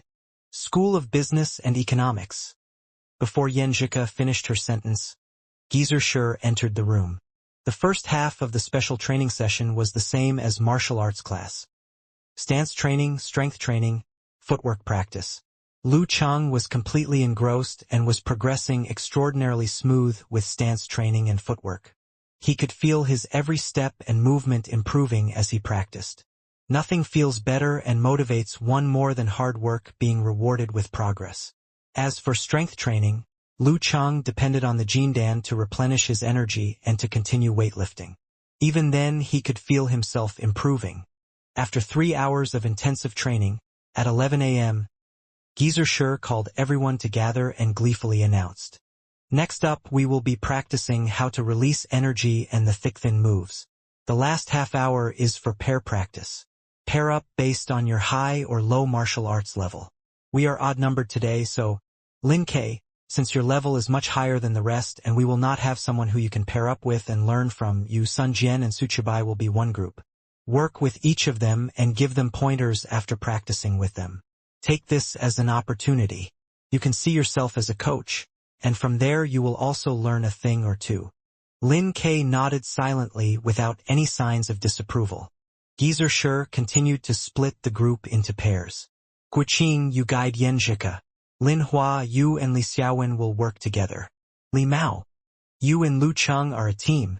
Li Mao was a Year 2 senior with a square face, thick brows, broad shoulders, and a bright smile. His memory of Lu Chang was still fresh from that time where the recruits had crab.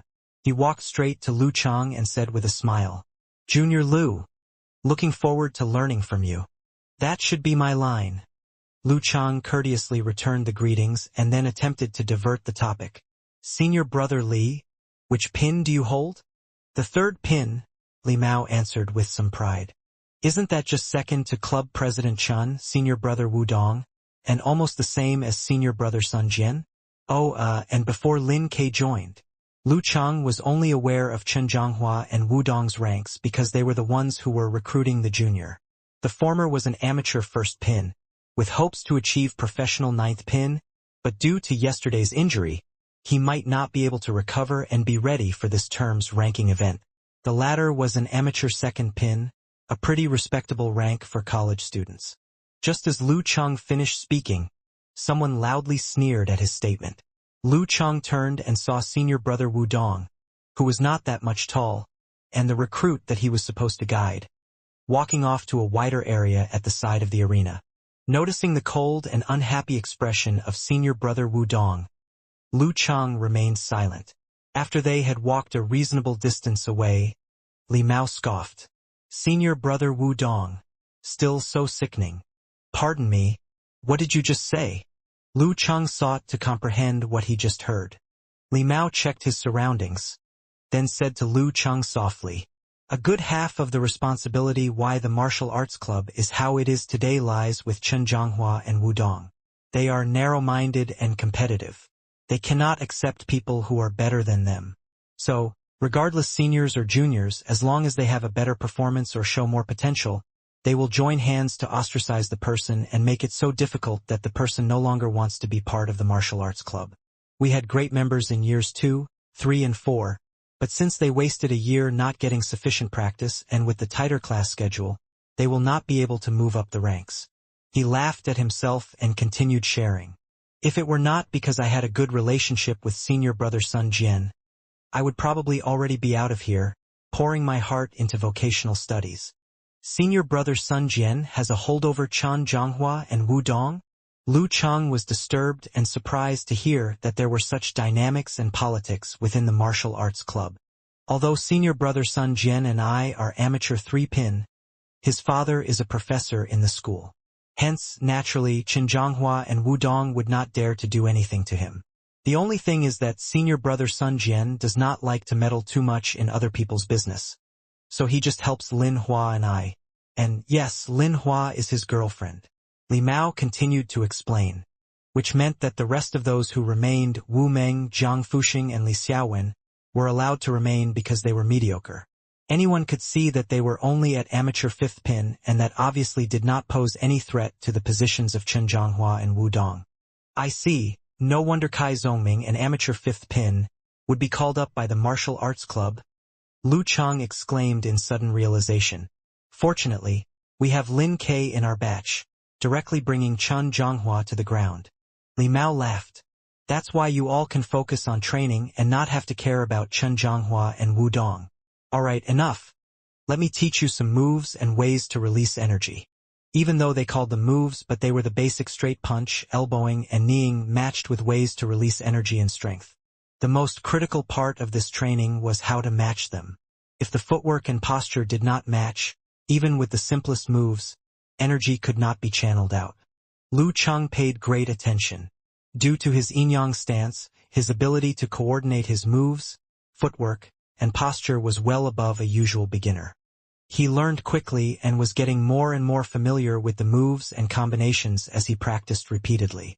Soon, they only had half an hour left for the special training session. Li Mao asked Lu Cheng to halt his practice. He requested for Geezer Shi to come over to their team and chirped. Junior Lu here, let's pitch our moves against each other. Don't worry, I will be reasonable with my moves. Lu Cheng's muscles tensed up. He was a little panicky, but at the same time he was excited, because this would be his first sparring practice. Seeing Lu Cheng like this, Li Mao couldn't contain himself. Junior brother Lu, there's no need to be so nervous. Getting too nervous will affect your performance and make your movements stiff and your punches inaccurate. Of course, you need to be a little nervous during a competition. There's a saying that we have in the business. With a small hit of adrenaline, the true fighters will reach the perfect level of tense, but not panicked. Bah, I can't do it though. When I join any amateur ranking event, I'm so nervous that my whole body shakes. Fortunately, the few opponents that I've run into are either too weak or more nervous than I am. This was a senior brother sharing his experiences. Lu Cheng looked at Li Mao with appreciation and marked it in his mind.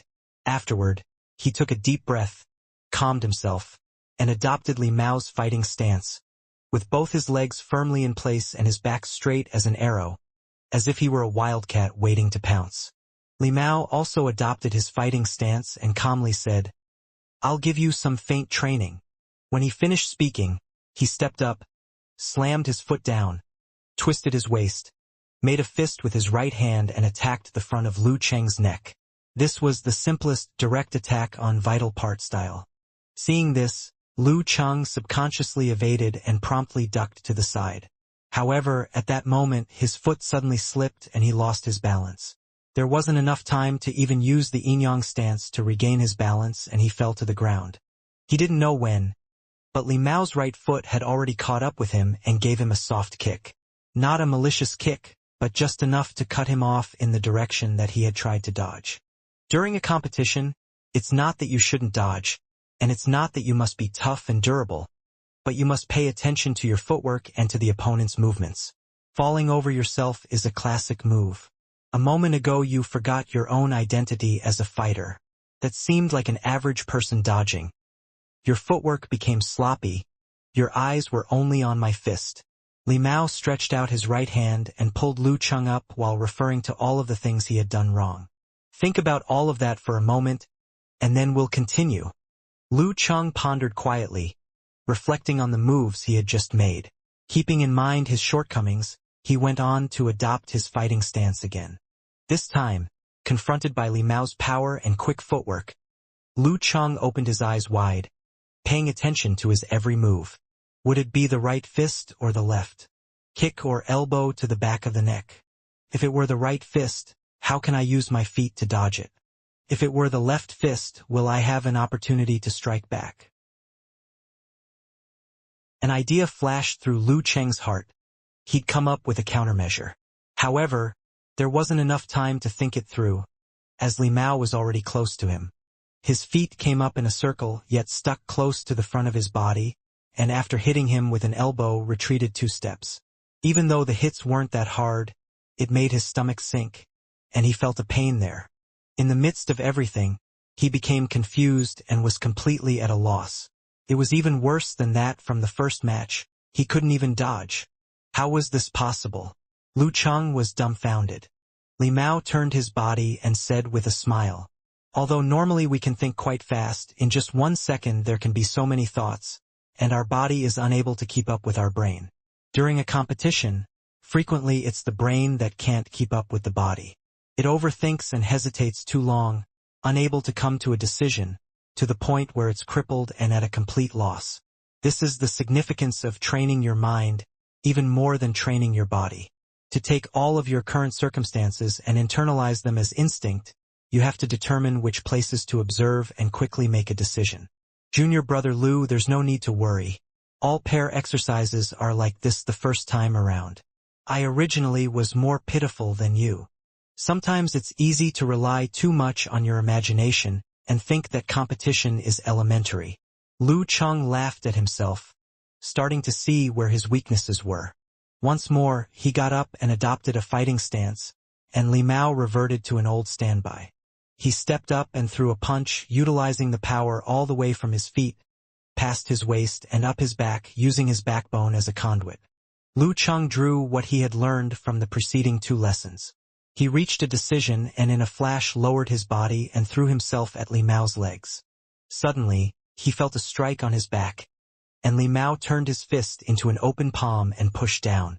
Lu Cheng's body was already moving forward with such force that even this gentle push was enough to send him falling to the ground like a dog eating dirt. Not bad. You maintained your footwork and made a decision very quickly. It's just that you lack experience, and your ability to adapt to sudden changes is insufficient. As Li Mao commended Lu Cheng, he again held out his hand and pulled him up. Lu Cheng's mood wasn't sullen.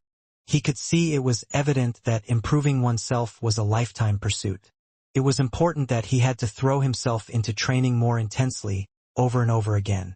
As long as he got rid of his earlier surface-level understanding and used the proper footwork and punching techniques, he could gradually become a true fighter.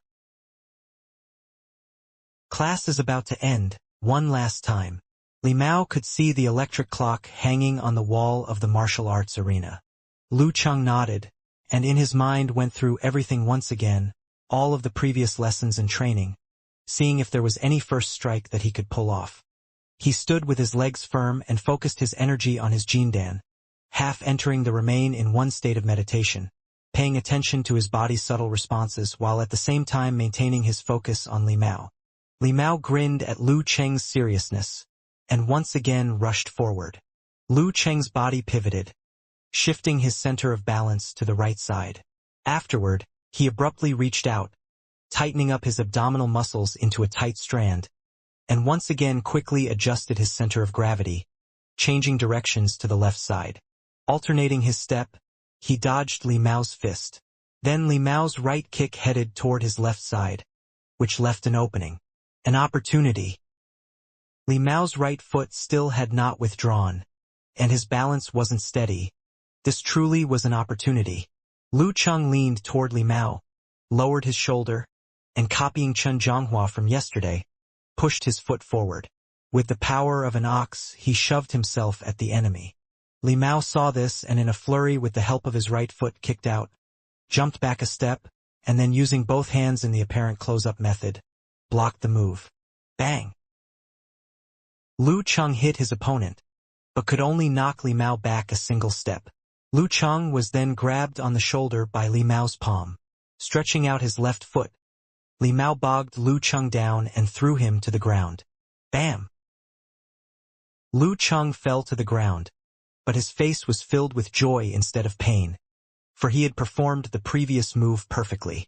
Hey now, this is the first time during sparring that a newbie nearly made a senior brother like me fall like a shipwreck in a ditch. Li Mao grinned, coming up and offering his hand to Lu Cheng. It's just that you still don't have enough power, and couldn't break my balance. Lu Cheng clapped the dust off himself and said with a smile, the main thing is that senior brother has used this move too much, so I was able to come up with a few ideas.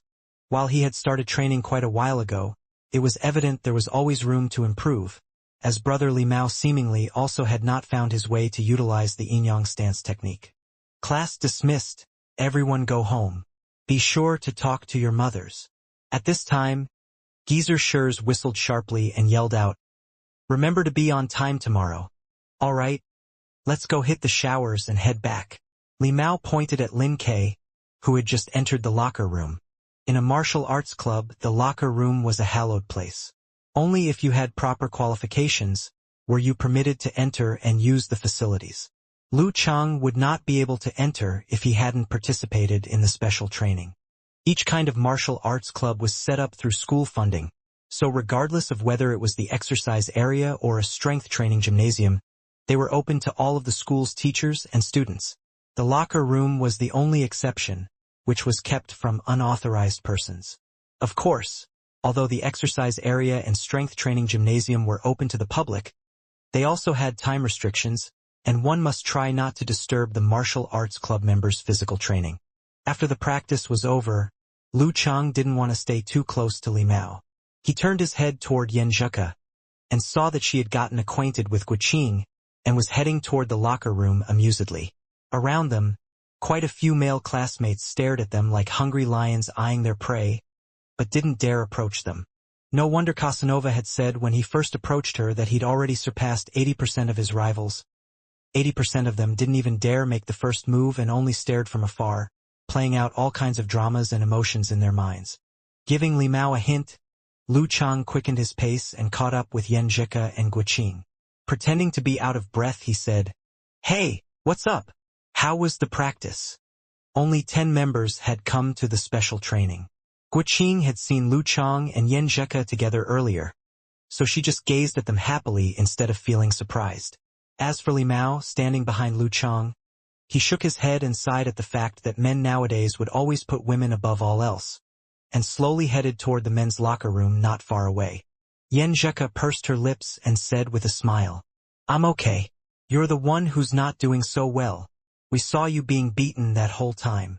"Ah yeah. It was my first time doing pair exercise, so I got a bit flustered." In the middle of talking, Lu Cheng suddenly frowned his eyebrows. Now that he thought about it, he could feel that his body had all kinds of aches and pains, almost certainly caused by the bumps and bruises he'd gotten during the training a moment ago. "It certainly looks that way," Yan Zheke said with a crooked smile. "Are you sore all over?" "Yes," Lu Cheng replied honestly. "And you don't have any ointment for those bruises?"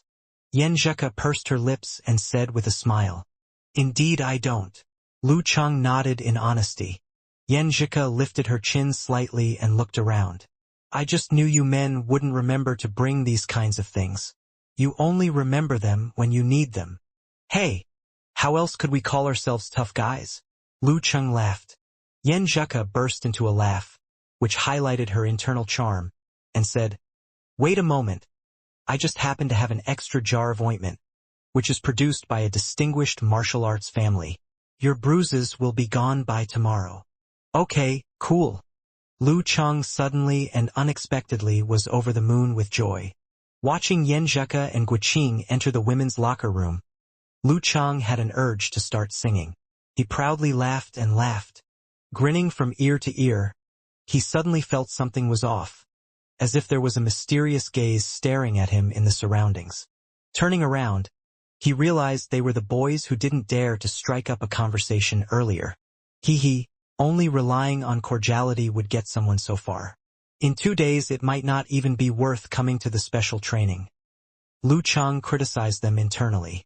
A few minutes later, Yenjika came out holding a dark brown glass jar and handed it to Lu Chang. Apply this anywhere there's a bruise, and then rub the area for about 5 minutes. Taking the ointment, Lu Chang deliberately and with an exaggerated tone said, "Thank you, thank you. I'm not worthy of classmate Yenjika's benevolence." Yenjika waved her hand. "No need to thank me, that'll be 30 yuan. Eh?" Lu Chang suddenly stopped, his face frozen. Yenjika smiled again and her eyes lit up. "Just kidding. You're so gullible. Haha." Her smile was infectious, and Lu Chang didn't feel awkward. After a few moments of chit-chatting, they both parted ways and went back to their respective locker rooms. The locker room was quite big. Just inside the entrance, there were 3 metal benches leaning against the wall. They were meant for martial arts club members to relax and chat, setting up in rows for competitions, as well as a place for discussing the competition. On the corresponding wall, there were dozens of lockers. Lin Kei, Chen Zhanghua, and amateur rank members who were undergoing special training all had their dedicated lockers. As for Lu Chang, he had to wait to use a shelf which no one was using at the moment. Passing through this area, you could see individual partitions, and in between each partition, there was a row of showers, each with a small shelf where you could hang your clothes and place shampoo as well as other products. On the farthest end, there were 3 squat toilets installed. As the splashing sounds of the showers carried on, Lu Chang chose a shower stall and was about to enter, but then Lin Kei came from the side, scrubbing his hair as he moved forward. Lu Chang reflexively nodded his head to greet him. Lin Kei also nodded his head slightly but said nothing. Lin Kei doesn't seem to be that imposing. Lu Chang shook his head, entered the shower, removed his clothes and turned the faucet. Not having to go to the school's washroom and line up was great. When he finished washing up, he took the jar of ointment and was unable to stop himself from smiling as he started to apply it. In the evening, Lu Chang finished classes and went back to the dormitory. After washing his face, he felt like relaxing a little. He added Kai Zongming, Qin Mo, Tang Wan, and Qiu Zhigao together in an online group and they played a fighting game together. As he lay on the bed, he again messaged Yenjika and chatted for a while. He waited for his turn. The whole day had gone so perfectly. In the midst of all this entertainment, his phone suddenly rang. As he took it out to look, he could see it was an unfamiliar number. "Who's this?" Lu Chang answered it hesitantly. "Hey Lu Chang, you should be in bed. Get ready to go to sleep." A deep, raspy voice came through. "Ugh, yep. It's Geezer sure."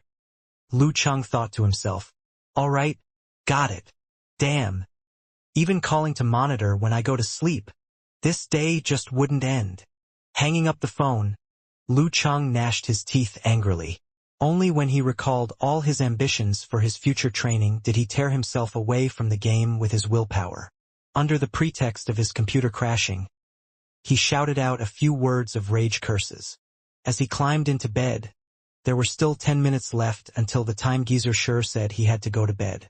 Lu Chang sighed, took out his phone, opened QQ, and clicked on the dialog box with Yenjika. "It's been an exhausting day. I feel like a dog about to die lying on this bed." "Woof woof woof," Yenjika replied with 3 words. Lu Chang couldn't help laughing. "Are you tired too? I'm the one who chose to do special training. I shall finish this even if it's on my knees." Yenjika sent a cute emoji of a pair of hands poking someone's waist. "Of course, we shall at least be able to get through this semester." Lu Chang didn't dare boast and instead said, "I didn't realize that you are so much different online from the one in real life." That woof woof woof message really cracked me up. As he spoke, he sent an emoji crying with laughter. Yenjika sent a blushing emoji. "I don't give too much thought about idle burden." He was having so much fun that Lu Cheng talked until 10:30 without noticing. Using every last ounce of willpower he had, he said goodnight to Yen Zhika. With his mind full of hope, he fell into a deep sleep in hope and dream. The next day, the alarm clock went off as scheduled and Lu Cheng woke up with a start. He quickly reached out and dismissed the alarm, afraid that he would disturb his roommates. If it weren't for the fact that the new campus was located in the middle of nowhere and there was no way to rent an apartment, he would move out in an instant. That way he wouldn't have to worry about disturbing others. This thought flashed through Lu Cheng's mind as he crawled out of bed. He first splashed his face with cold water, clearing his head, and then changed into his third pair of exercise clothes, which was also his last pair. It was late autumn and his first pair was still wet. Thus it would be necessary for him to buy a new pair to meet the need. Lu Cheng finished brushing his teeth, grabbed the keys that Geezer Sher had given him, and tiptoed out of the room and through the passageway. Under the dim light of the street lamps he opened the dormitory entrance, and through mist so silent you could hear a pin drop, slowly jogged toward the lake he had gone to yesterday. Even though it was a few minutes before 5:50 when he arrived at the lake, Geezer Sher was already waiting there, with a parked bicycle at his side. Master arrived even earlier than I did. Lu Cheng suddenly felt a bit of appreciation and ran toward him to give him a salute. Not bad. Didn't have to call you and tell you to hurry up. Geezer Sher smirked. Before teaching you any more stance training, let's do some long-distance running. Long-distance running? Lu Cheng asked with suspicion. He was lost in thought. As the Jindan helps me recover from fatigue, is there any point in doing long-distance running? Geezer Sher took out a cigarette and started smoking. Even if it's during the body refining period, relying on punches, the power of the muscles themselves and footwork is enough during a competition. One important thing about Danchi that you must remember is that it's not just about your physical chi, instead, it's about your mind as well and all of the body systems being in perfect harmonious balance. Your physical strength, willpower, and muscles must be all working as one complete and perfectly coordinated system. Respond to any agitation as Dayton. If one lacks endurance, it will be tough for him to reach this kind of realm with the human body. Why in ordinary martial arts schools, high school martial arts clubs, college martial arts clubs, and normal martial arts classrooms? So few people can obtain the Danchi state, no matter how good their stance training is. Geezer Sher made a short pause after his rhetorical question but continued. It's for lack of knowledge. Hey, don't think that what I'm saying is too simple. One word of simple advice is more valuable than all those old wordy textbooks that go on and on. I understand, Lu Cheng said with a twinge of embarrassment. But do I really have to run? Master's words had a lot of truth to them. But as the Jindan helped him to recover from weariness, would it be possible to improve his endurance under these circumstances? Geezer Sher tisked and said, You mustn't be afraid of difficulties, hardship, or strain. Every strong warrior has come through this way. Relax. Master will stand by your side and take care of you. He added with a sly grin. Of course, in my old age, my body has already become somewhat feeble. I don't have quite that much energy in the morning. You run. I'll ride the bicycle. He patted the handles bars of the bike, quite pleased with himself. Do we have to run? Lu Cheng hesitated and looked sincerely at Geezer Sher. Get going. How can someone so young be afraid of getting tired? Geezer Sher's face twisted. After some time, while Lu Cheng's face wasn't red and he wasn't out of breath as he ran ahead, Geezer Sher began to lag farther and farther behind as he pedaled his bicycle. Gasping for breath, he slammed the pedals, his lungs sucking air in and out like a bellows. Stop, you little brat. Stop. Do you want to kill your master, or what? Lu Cheng stopped, restrained himself from laughing, and deliberately pretended to gasp for breath as he watched Geezer Sher go through hell and high water to catch up. What did you eat while growing up? You should practice long-distance running instead of martial arts. Blurting all of this out in one breath, Geezer Sher huffed and puffed. It's just that, master, you made me run, Lu Cheng said, his eyes filled with innocence. However, this time the long-distance running had also reaped some rewards. Compared to before, his endurance had obviously improved. It wasn't like the first day he used the Jindan, where he'd been out of breath just after jogging for a short while and needed to recharge. Today he'd run a long distance several times that of the previous run. In other words, when it came to recovering from fatigue, the Jindan wouldn't influence his own body's ability to improve endurance. Not only that, but due to its effect, his body's endurance now far exceeded what was normal. Thinking about this, Lu Chang could hardly contain the smile on his face.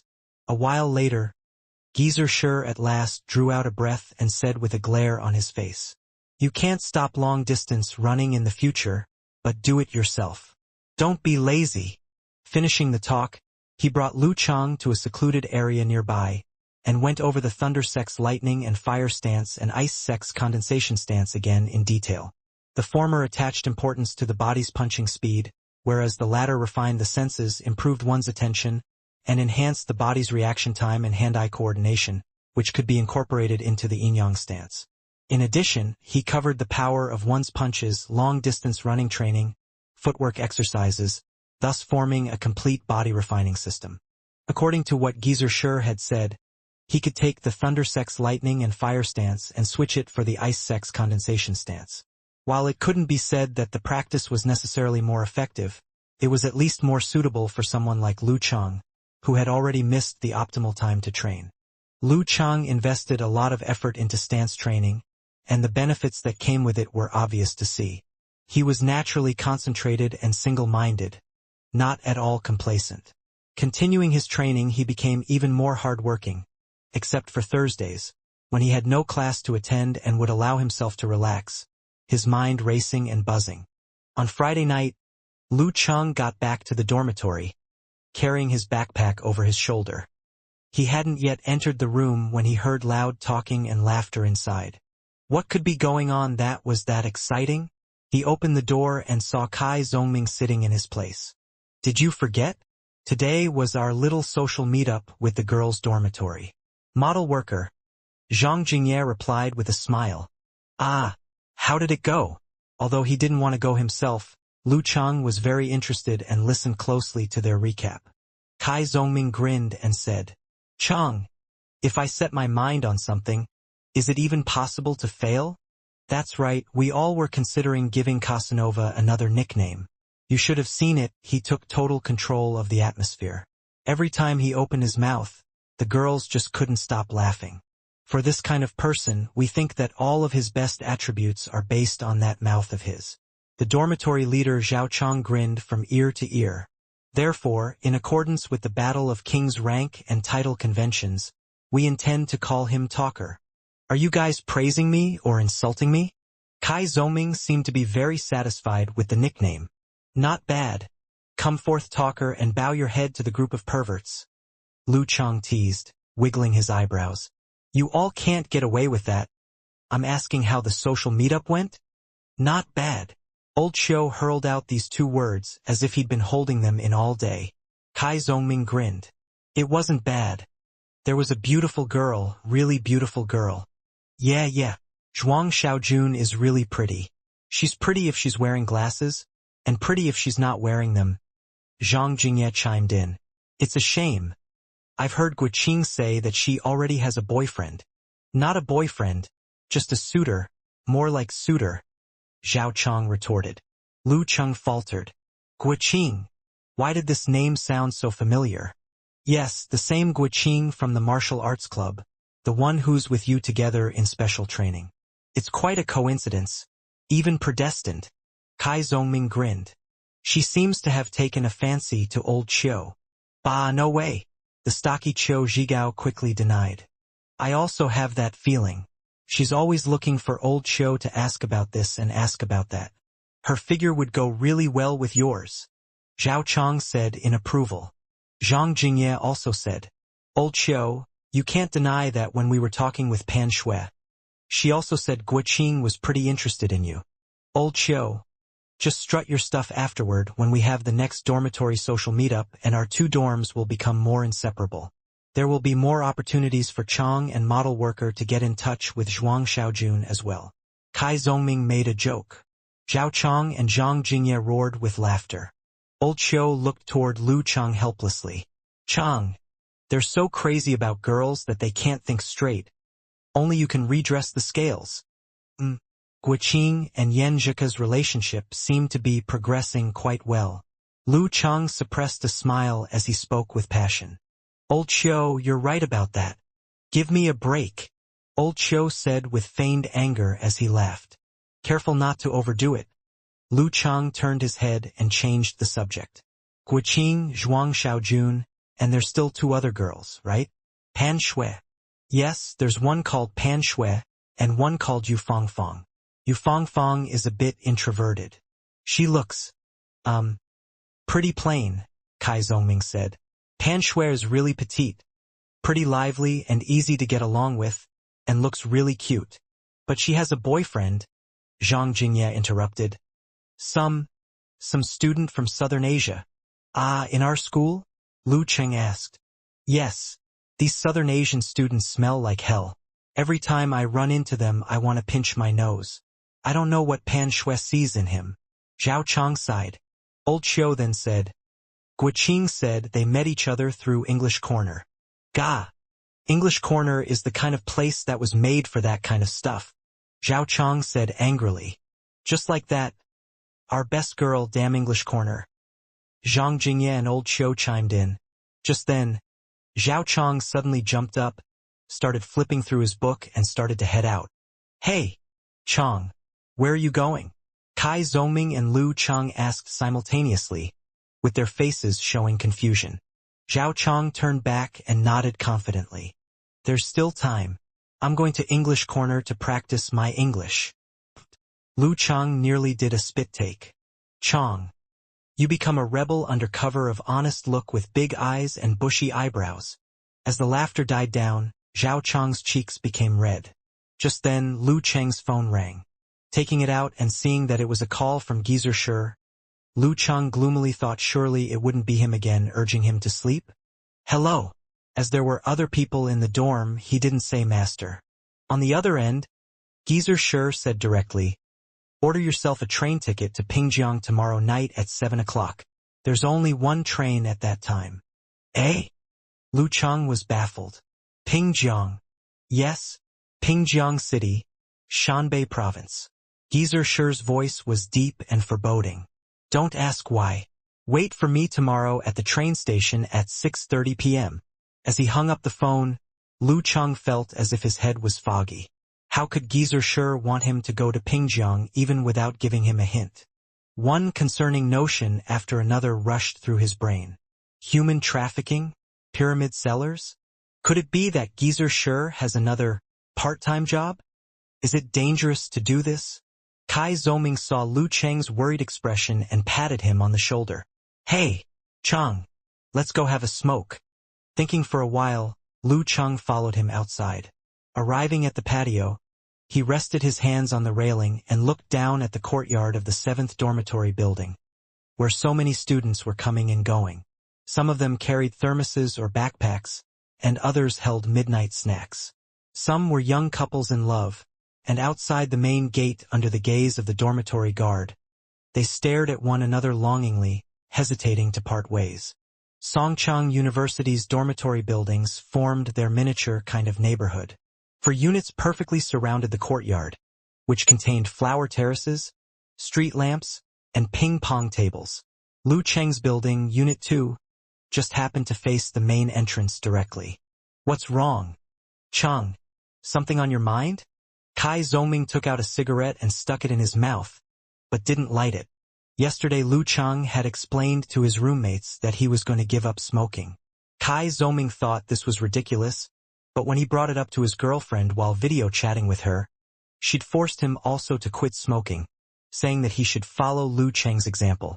Lu Chang decided to reveal a little bit. Casanova, forget it. Better call you Talker so you don't reminisce too much. Remember when I signed up for the martial arts club special training? Half the reason was to pursue Yanjika, which you know. But the other half was that while standing in the yin-yang stance I discovered I was able to reach the remain in one meditation. Afterward, Geezer Shi noticed this and prepared to train me. Kai Zongming smirked. Chang, Stop boasting. You and I can still be good friends. Really? Lu Chang did his best to show sincerity in his eyes. Kai Zhongming stared at him. Really? Really? Lu Chang's tone was full of confidence. Well done. Chang, I couldn't tell. Kai Zhongming knew what kind of person Lu Chang was, and at last was convinced that it was true. He slapped Lu Chang on his shoulder and said with a laugh, Don't forget me when you've hit the big time. If you become the backbone of the martial arts club afterward, I'm sure my status will increase twofold. It looks like some things that they say are true. Even foolish people with simple minds can easily enter meditation. Can't you say something a little more pleasant? Kai Zhongming glanced at him. Yes. You can't judge a book by its cover after all. I didn't realize I was in the presence of a major celebrity. Brother Lu Chang. No, Uncle Chang. Allow me to grovel at your feet, Kai Zhongming said dramatically. As the two boys laughed, Lu Chang continued to say, Just now, Geezer Sure gave me a mysterious phone call. He asked me to reserve a train ticket and go with him to Pingjiang tomorrow night. Pingjiang? Kai Zhongming asked unknowingly. The capital of Shanbei province? Yes. I have no idea what we're going there for. So I'm a bit uneasy. Lu Chang sighed. Geezer Sure was personally invited by the headmaster, so it shouldn't be a problem. Furthermore, Chang, you're not terribly handsome, don't have any unique talents, and certainly aren't rich. So why would he bother to trick you? Perhaps it could be a university martial arts meeting of some sort. After all, Shanbei University is in Pingjiang. Kai Zhongming said caustically to Lu Chang. That makes sense? Lu Chang nodded his head. Could it be that Geezer Sure simply wanted to observe the condition of last year's Shanbei University's Martial Arts Association champions, and he was bringing his protege along so that he could write the travel off as a public expense? But then why did he have to pay for his own ticket? Seeing Lu Chang relaxing a bit, Kai Zhongming changed the topic and with a dirty smile said, I've heard there are a few perverted old geezers who go because their bodies are too old. Since they can't become young again, they're gay for little kids or young boys' bodies. It's all a pretext to try and relive their youth again. What do you think, would Geezer Sure? Lu Chang wanted to throw up at what Kai Zhongming had described, but in his heart, a slight more fear and worry were aroused. What if? It was a 1 in a million chance, but who knew? Kai Zhongming convulsed with laughter and afterwards said with a devilish grin, However, you don't have to be worried. Chang, even if Geezer Sure is a pervert, his target should be Lin K, me or someone else who is talented and good-looking. He wouldn't fancy you. Thanks for the consolation, Lu Chang said, gnashing his teeth in anger. Being interrupted by Kai Zhongming like this, he recovered a better mood. He used the remaining hot water in the pitcher to wash his face and soak his feet. After brushing his teeth, he headed to the bed and didn't dare open his computer, afraid that he would be enticed by Kai Zhongming and wouldn't want to sleep as a result. Lying on the bed, Lu Chang took out his phone and clicked his QQ directly, not even lingering on the forum. I've got some gossip for you. Lu Chang sent a smiling emoji to Yan Zhika. After a dozen of seconds, Yan Zhika replied, What gossip? About high school? No. When I got out of class and back to the dorm, I found out that the guys had a social meetup with the girls' dorm of the Department of Chinese Language and Literature, Guoqing's dorm. Lu Chang spoke deliberately, obscurely indicating that he hadn't participated in the social meetup. Yan Zhika sent a doge emoji. What a coincidence. How did you all meet up with Guoqing's dorm? Old Xiao from our dorm saw that someone had written a phone number from a girls' dorm asking for a social meetup on top of a desk in a classroom. They were afraid it was a practical joke, so they changed the last few numbers and used the number 32 from our dorm number 302 as their lucky number to replace. It turned out to be Guoqing's dorm across from us. Lu Chang told the entire story from beginning to end. Both your dorms seem to be destined to be together. They agreed to a social meetup just like that. Yan Zhika asked in excitement. Lu Chang replied with a snickering emoji. It could be that freshmen have all just entered school. Everything seems fresh and exciting to them, and they're also interested in trying this kind of random social meetup. Once they're sophomores and become more sophisticated, it'll be more difficult. Maybe.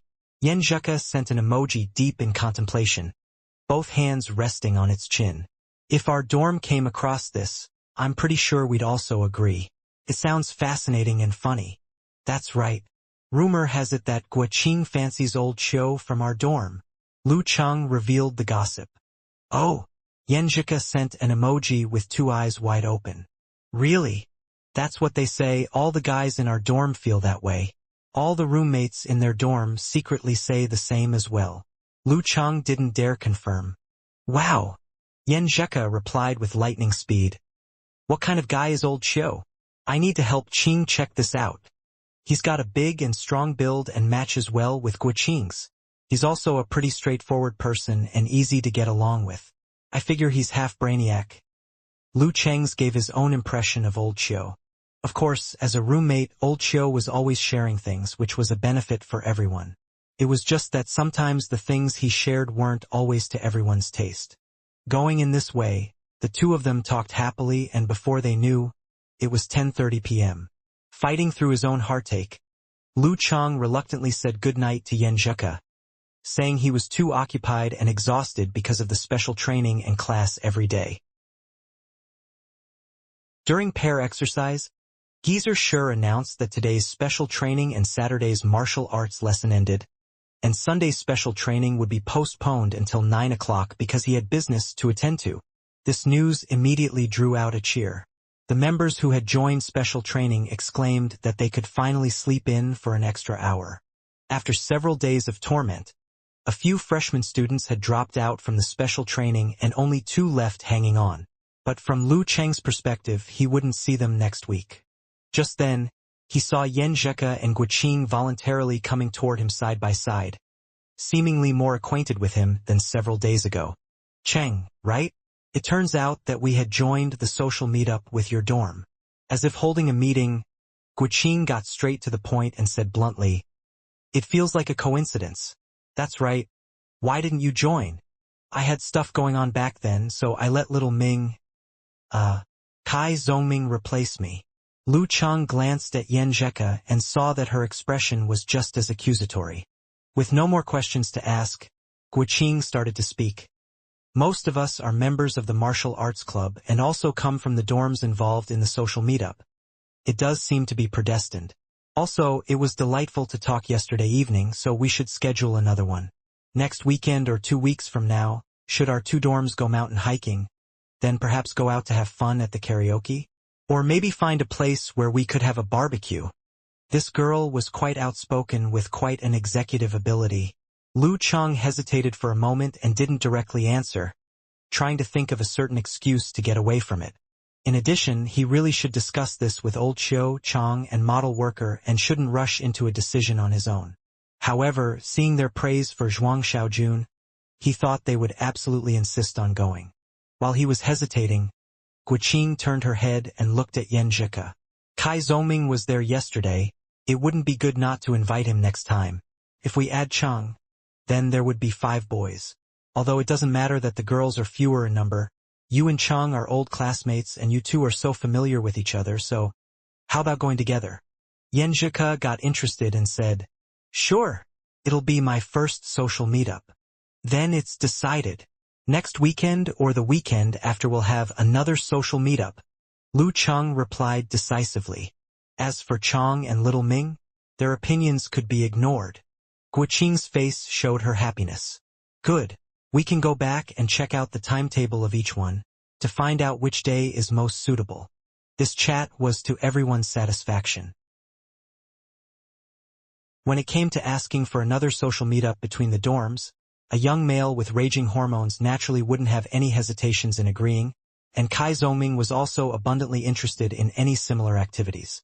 Saturday afternoon was the rare period in which Lu Cheng could relax.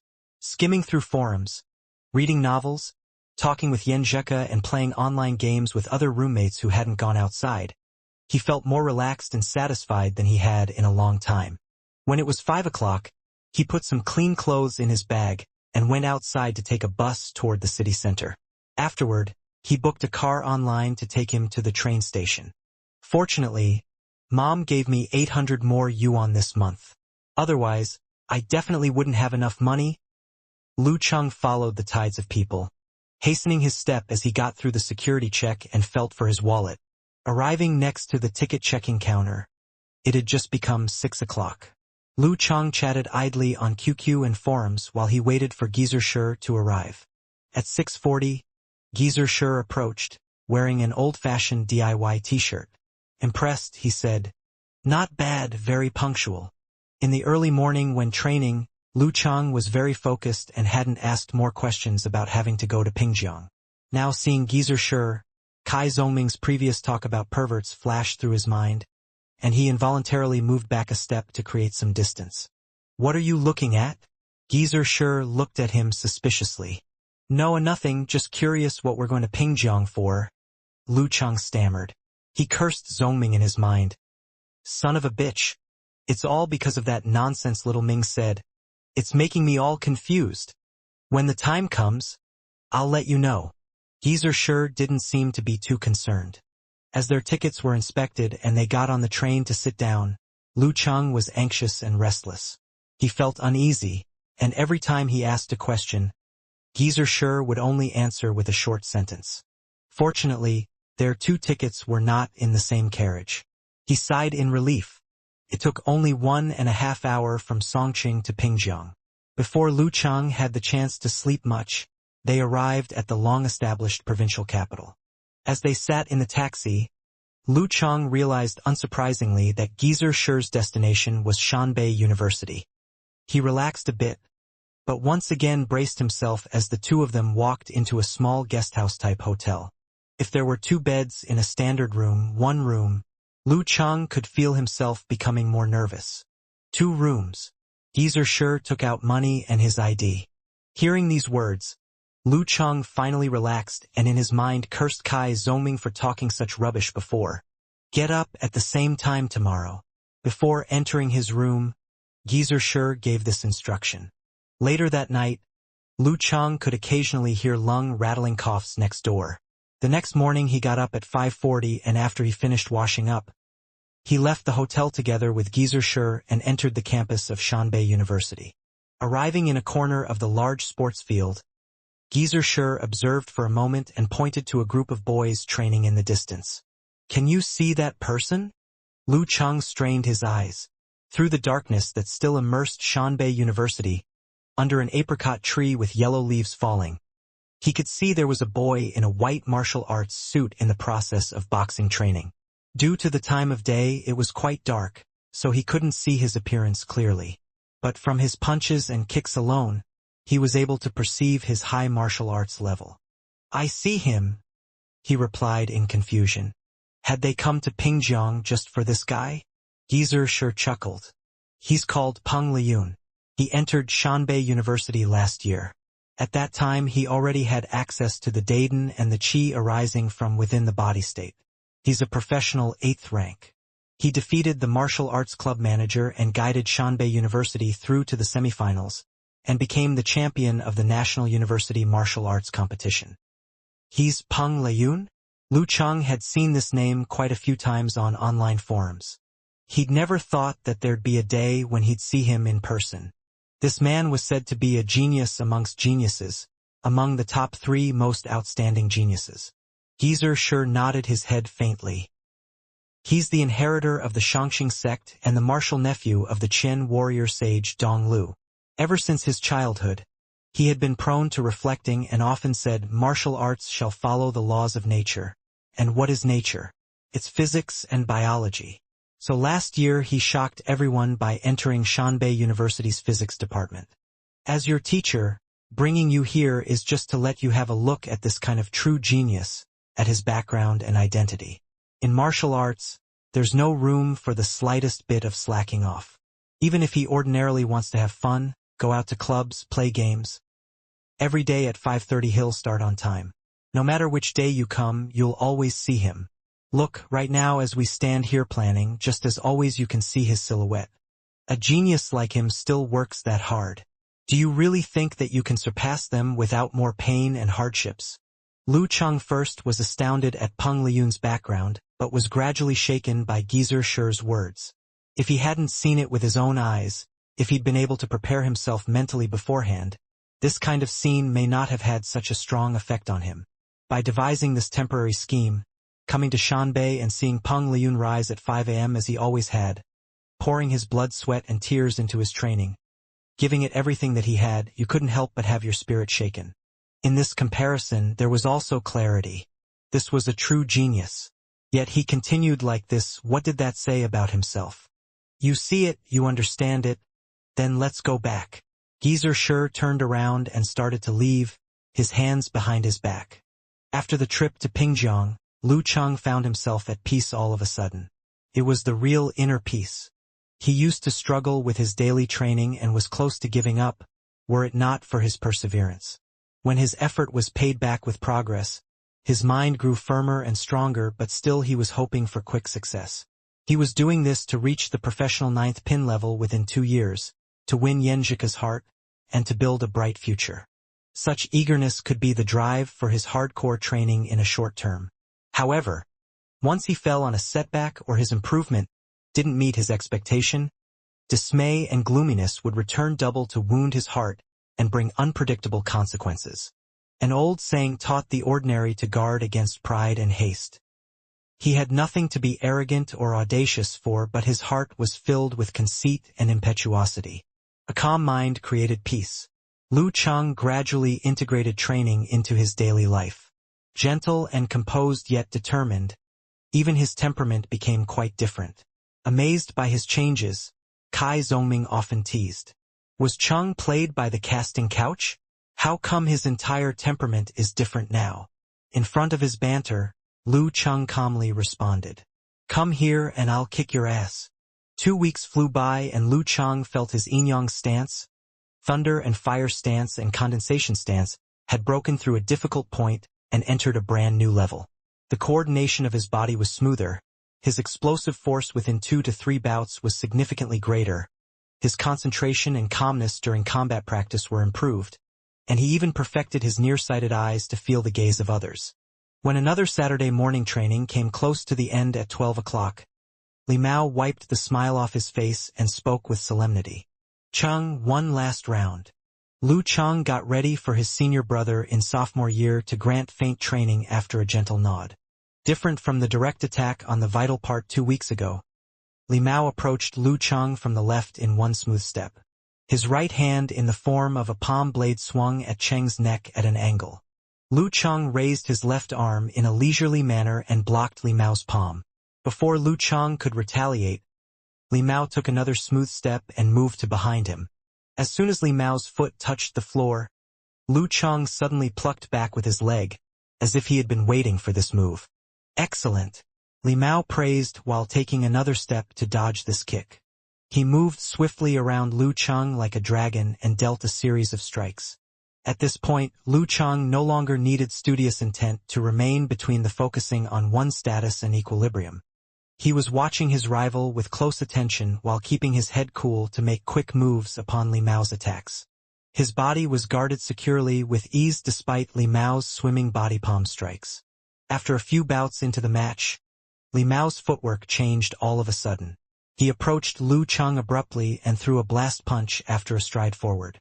His punch went with great power as if it could break a mountain open, sending out the sound of wind. Lu Cheng turned sideways to avoid frontal confrontation. However, Li Mao already had one foot ready to plant between Lu Cheng's legs, which could be used as the fulcrum for his throwing techniques and doubled as a restriction on Cheng's footwork. It would be difficult for Lu Cheng to pull strength without falling. Seeing this situation, hundreds of ideas and possible counterattack moves flashed across Lu Cheng's mind, but he made up his mind instantly with no hesitation. Li Mao took one step forward, and Lu Cheng fell back one step as well. As Li Mao advanced step, another one Lu Cheng drew back. One advanced while the other retreated. The distance between the pair remained pretty much the same as they moved in the form of dance. Li Mao breathed out and quit advancing. He resumed his sliding steps to force his way up close. As forces traveled up from his feet to pull his waist and back, Li Mao punched quickly with both hands in turn. Lu Chang felt under a fierce storm and he could collapse at any second. He knew he could spare no effort, but he didn't lose head. Fists, elbows and arms.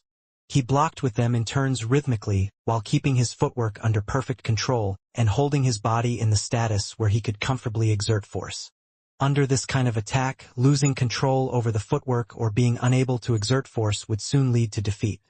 A series of blast punches were dealt with growls and roars. Lu Chang struggled but fought on. When he lost the sense of time and felt reaching his utmost limit, the sheer pressure suddenly vanished as Li Mao drew back. He looked up with an expression of vacancy, seeing Li Mao shake his head with a soft chuckle. Time is up. Coach has blown the whistle. So this is a tie for the first time. Lu Chang breathed a sigh of relief and started to feel sore in his hands. He shook it off and gently smiled. Thank you, brother, for your mercy. He was not being modest but speaking the truth. That was a pair exercise so that Li Mao had been holding back and was mainly providing feint training. That's not the case. I wouldn't believe you were the same Lu Chang if I hadn't practiced with you for the last 2 weeks and experienced your progress daily, said Li Mao with a tinge of emotion. 2 weeks ago you were a mere beginner with barely any fighting experience. Slow, weak and obtuse. Look at you now. You are proficient in basic moves. Proficient in basic moves? Lu Chang reflected on those words and felt joy deep in his heart. The comment proficient in basic moves, however low it sounds, is actually part of the standard for the amateur 9th pin level, said Li Mao with a gentle smile. Brother, you mean I have reached the amateur 9th pin level? Asked Lu Chang in shock. It hasn't even been 3 weeks and I'm already at the level of amateur 9th pin? Li Mao nodded his head. Being proficient in basic moves means that you can use right moves in combat without messing your footwork, which is enough to help you defeat over 90% of guys who fight merely at will. So, of course, you are at the amateur 9th pin level. Yeah. However, not all martial artists of amateur 9th pin are proficient in basic moves. Some of them win by significant physical superiority during the ranking event. They take strikes without actually hurting their body, but their fist can easily knock the rival out.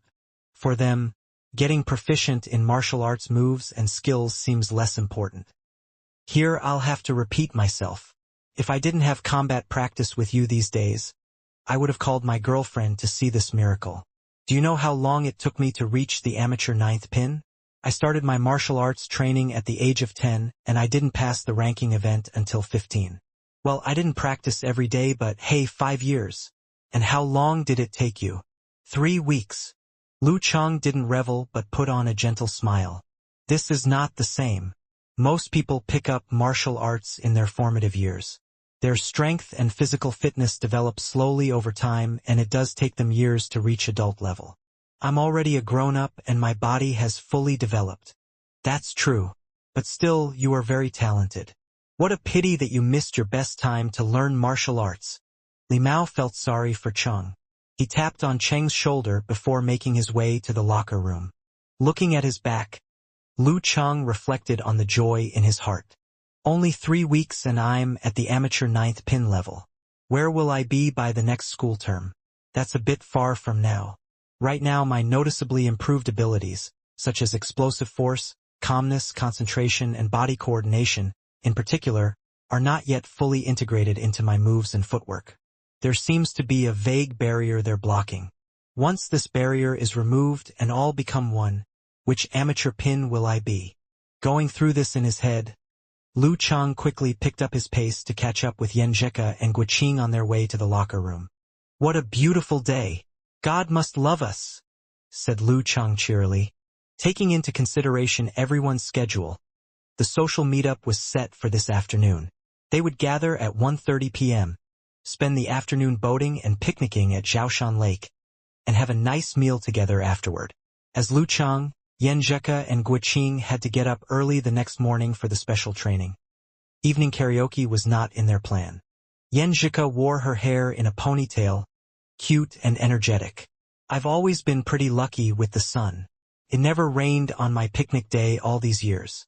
You'd better be grateful. Lu Qing attempted to show his gratitude by asking her out for a meal or buying her some snacks, but Guiqing ran out of patience and interrupted. You will see each other soon. What's the rush? You boys are easy. Just another day out. We must get ready and have our hair washed. Lu Cheng's face was burning a bit. He laughed awkwardly. I'm going to shower and change. See you this afternoon, then. See you.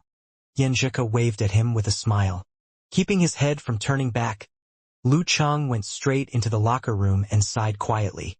The relationship between Yanjika and him had got better through chatting, greeting, joking, and the natural bond between schoolmates.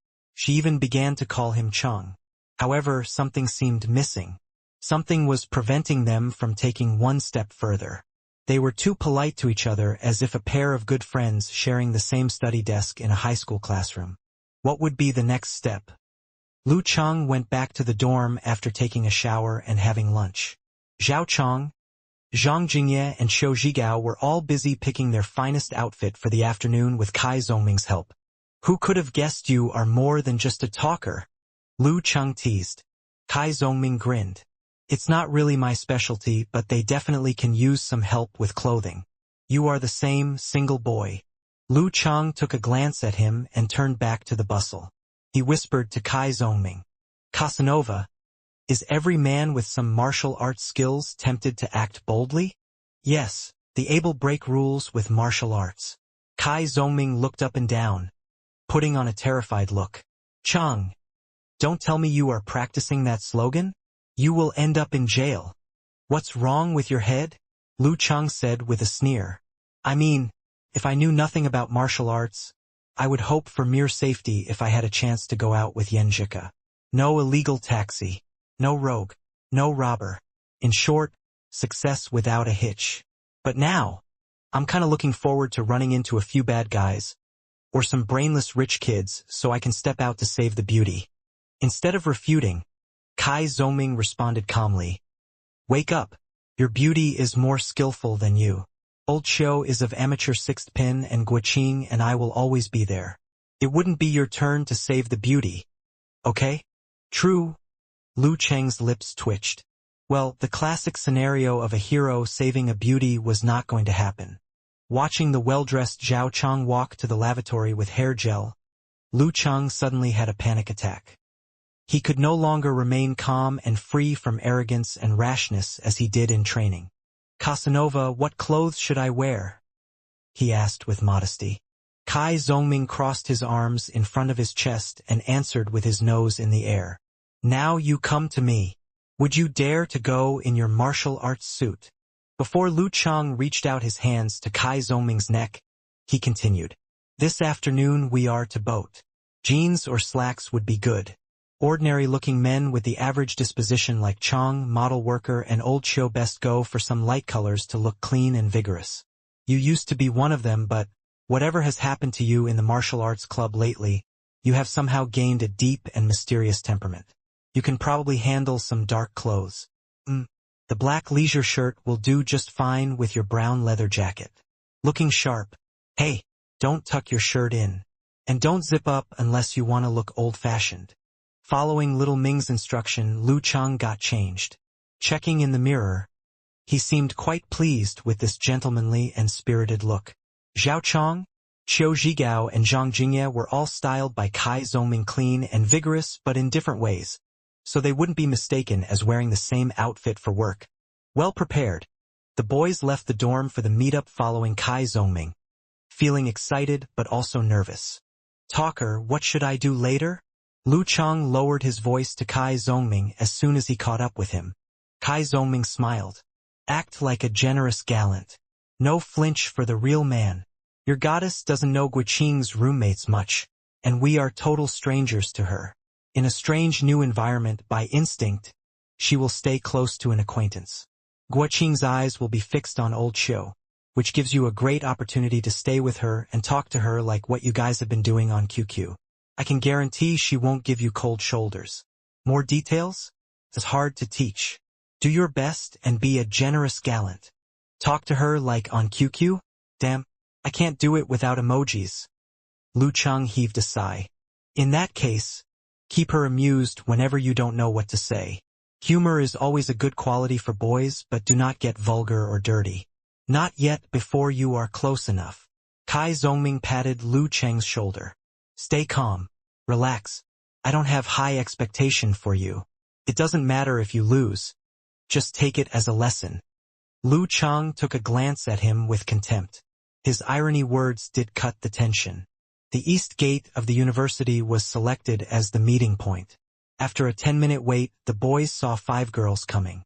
Lu Cheng spotted Yenjika immediately and completely ignored the others. Instead of a dress, she wore a pair of light-colored jeans, white shoes, a simple white t-shirt decorated with glittering flowers on the chest, and a light green jacket for their afternoon rowing. She left her hair down with no bangs, delicate, vivacious, and pure. Only the true beauty dare to show her forehead, chuckled Kai Zongming. Zhao Chong, Qiu Zhigao, and Zhang Jingye also noticed Yenjika first. She stood out easily whatever crowd she was in. With their mouths slightly open, they turned to Lu Cheng in surprise. They knew a schoolmate of Lu Cheng would join this meetup, but apparently, they didn't expect such a beauty. Walking next to her, their beautiful muse Zhuang Xiaojun paled into insignificance. Cheng, Zhao Chong shouted. Ah! Lu Cheng looked at him blankly. Zhao Chong conveyed an impression of both grief and evasion. I get it now. The quiet dog can bite. Did you call me a traitor? You are the real one. His words were responded by jeers from the boys. Lu Cheng flushed. As the 5 girls got close, Lu Cheng chanted silently. I'm a gallant. I'm generous. No flinch. He stepped forward to welcome Yenjika with a well-practiced smile. I thought all girls would be late for their date. You are early. Thank goodness we are even earlier. Yenjika appeared very comfortable and relaxed seeing an acquaintance. She pointed at Guiqing and chuckled. Guiqing is known for being resolute and vigorous. She dragged us and we are here now. She even washed her hair for this meetup. Girls laughed in their sleeve. A short girl added. Yeah, washing hair means she highly values this date. Although open and frank, Guiqing felt shy. She quickly interrupted to introduce. This is Zhuang Xiaojun. That little bitch is Pan Shui. And this one is Yu Fangfang. Lu Cheng glanced over. Wearing glasses, Zhuang Xiaojun had delicate features, refined and cultured. Pan Shui wore a full fringe, chubby but adorable. Yu Fangfang had dark skin and black-framed glasses, not far from being scary. Lu Cheng nodded and greeted before introducing his roommates to Yenjika.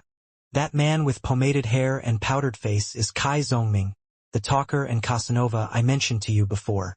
This one with thick eyebrows and big eyes is Zhao Chong, the head of our dorm. I know he looks serious, but this social meetup is his idea.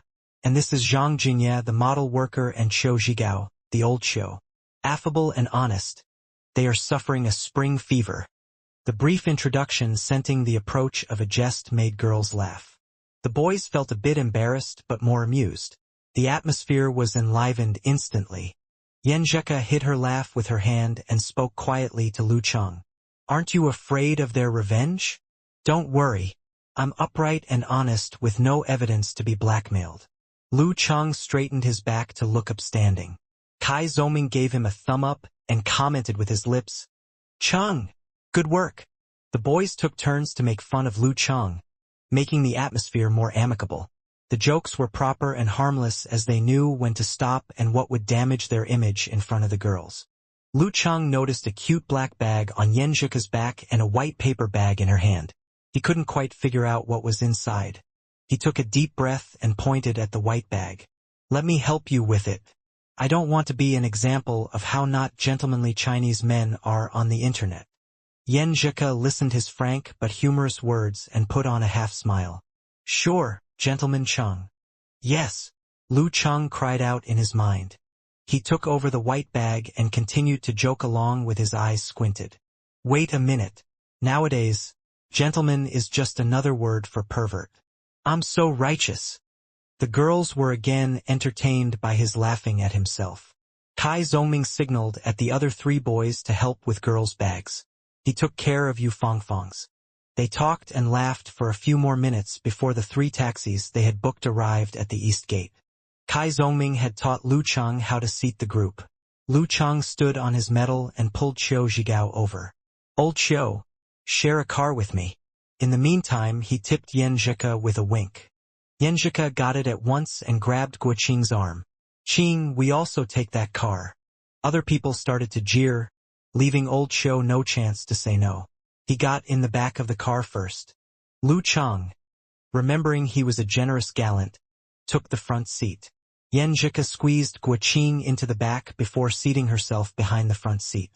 The engine started and the car set off. Lu Chang didn't care how the rest of the group would seat. He looked for topics to chat for the ride, while writing an SMS to Yan Zhika. Old Xiao and Guoqing are both big. Poor you, packed in the back. Yan Zhika felt a vibration and took her mobile out. A smile climbed on her face. She took part in the conversation while secretly replying. Sigh. Fortunately, I'm pretty slim.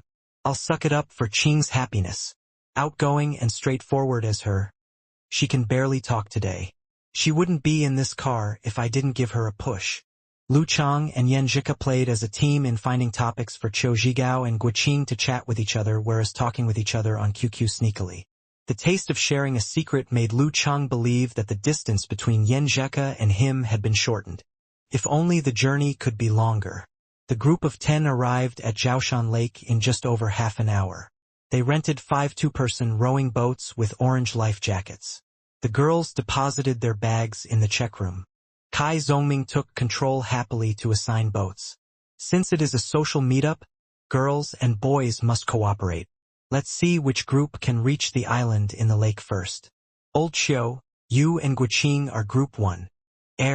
We are both strong. It's not fair for you guys. Old Xiao put up his deathbed struggle. To be fair, Guoqing was not bad-looking, although her body was rather sturdy. You are a rough man who never boated before.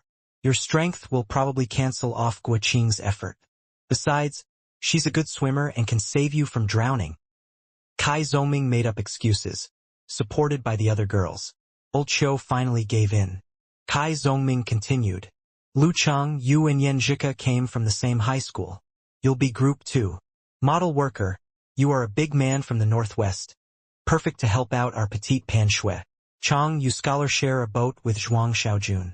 You Fong Fong. You and I will beat all of them. On this kind of meet-up occasions, many couldn't make up their mind and would happily go with the flow, while some had ideas but were too shy to share with others. A bold man could easily step out to assume control of the situation, like Kai Zongming here. He divided the group into 5 teams and no one had much to complain. Kai Zongming gently patted Lu Cheng's shoulder and whispered in his ear. Chang, I've done my best to help you. As autumn deepened, the weather became clear and refreshing. On the Zhaoshan Lake, wavelets spread. A chill could be felt in the air. Lu Chang intended to give Yan Zhika a hand to help her get on the boat, but she hopped in swiftly like a deer without causing much of a wobble. Her martial arts skills are higher than mine. I can't save the beauty. I don't even have a chance to help the beauty. Lu Chang laughed at himself in his mind and stepped on the boat carefully. Sitting facing each other, they each held an oar. I wanted to give you a hand. Yan Zhika grinned. The lake breeze lightly blew her long black hair. A beauty saves a hero? Lu Chang pretended to be in shock as Casanova asked him to be funny if unsure what to say. As he expected, Yan Zhika chuckled. Chang, do you know how to boat? Not really, Lu Chang answered honestly. He had no such chance when he was little. He had no free time in high school. Last summer holiday he went wild with all the martial arts competitions and news, get-togethers with friends, and surfing the internet. How could he have time for boating? Yan Zhika pursed her lips and put on a serious look with her flashing eyes. Ha! Neither do I. Lu Chang laughed loud. Aren't you a southern girl? Kai Zongming and Yu Fongfong, and Zhao Chong and Zhuang Xiaojun had started rowing while Qiu Zhigao and Guoqing's boat was spinning with Zhang Jingye and Pan Shui's. I grew up in Shoshan. Anyway, not every southern girl can swim and boat. Neither of my 2 elder cousins can. Yan Zhika found him brusque but amusing. Lu Chang wiped his mouth to not dig into Yan Zhika's family situation and beamed. Looks like we can't generalize about anything. Well, as we are both new to this, it can be fun to learn boating together. Yanjika slightly nodded and pointed at Zhao Chong and Zhuang Xiaojun with her chin as her hands held tightly on the oar. They are doing pretty well. Let's learn. Sure. Lu Chang looked at them and tried to row like Zhao Chong. His oar stirred up ripples on the surface, but the boat didn't move forward and moved around in a circle. Yanjika joined the action, rowing the boat like a young lady on her way to pick water caltrops. However beautiful the scene was, their boat was still spinning.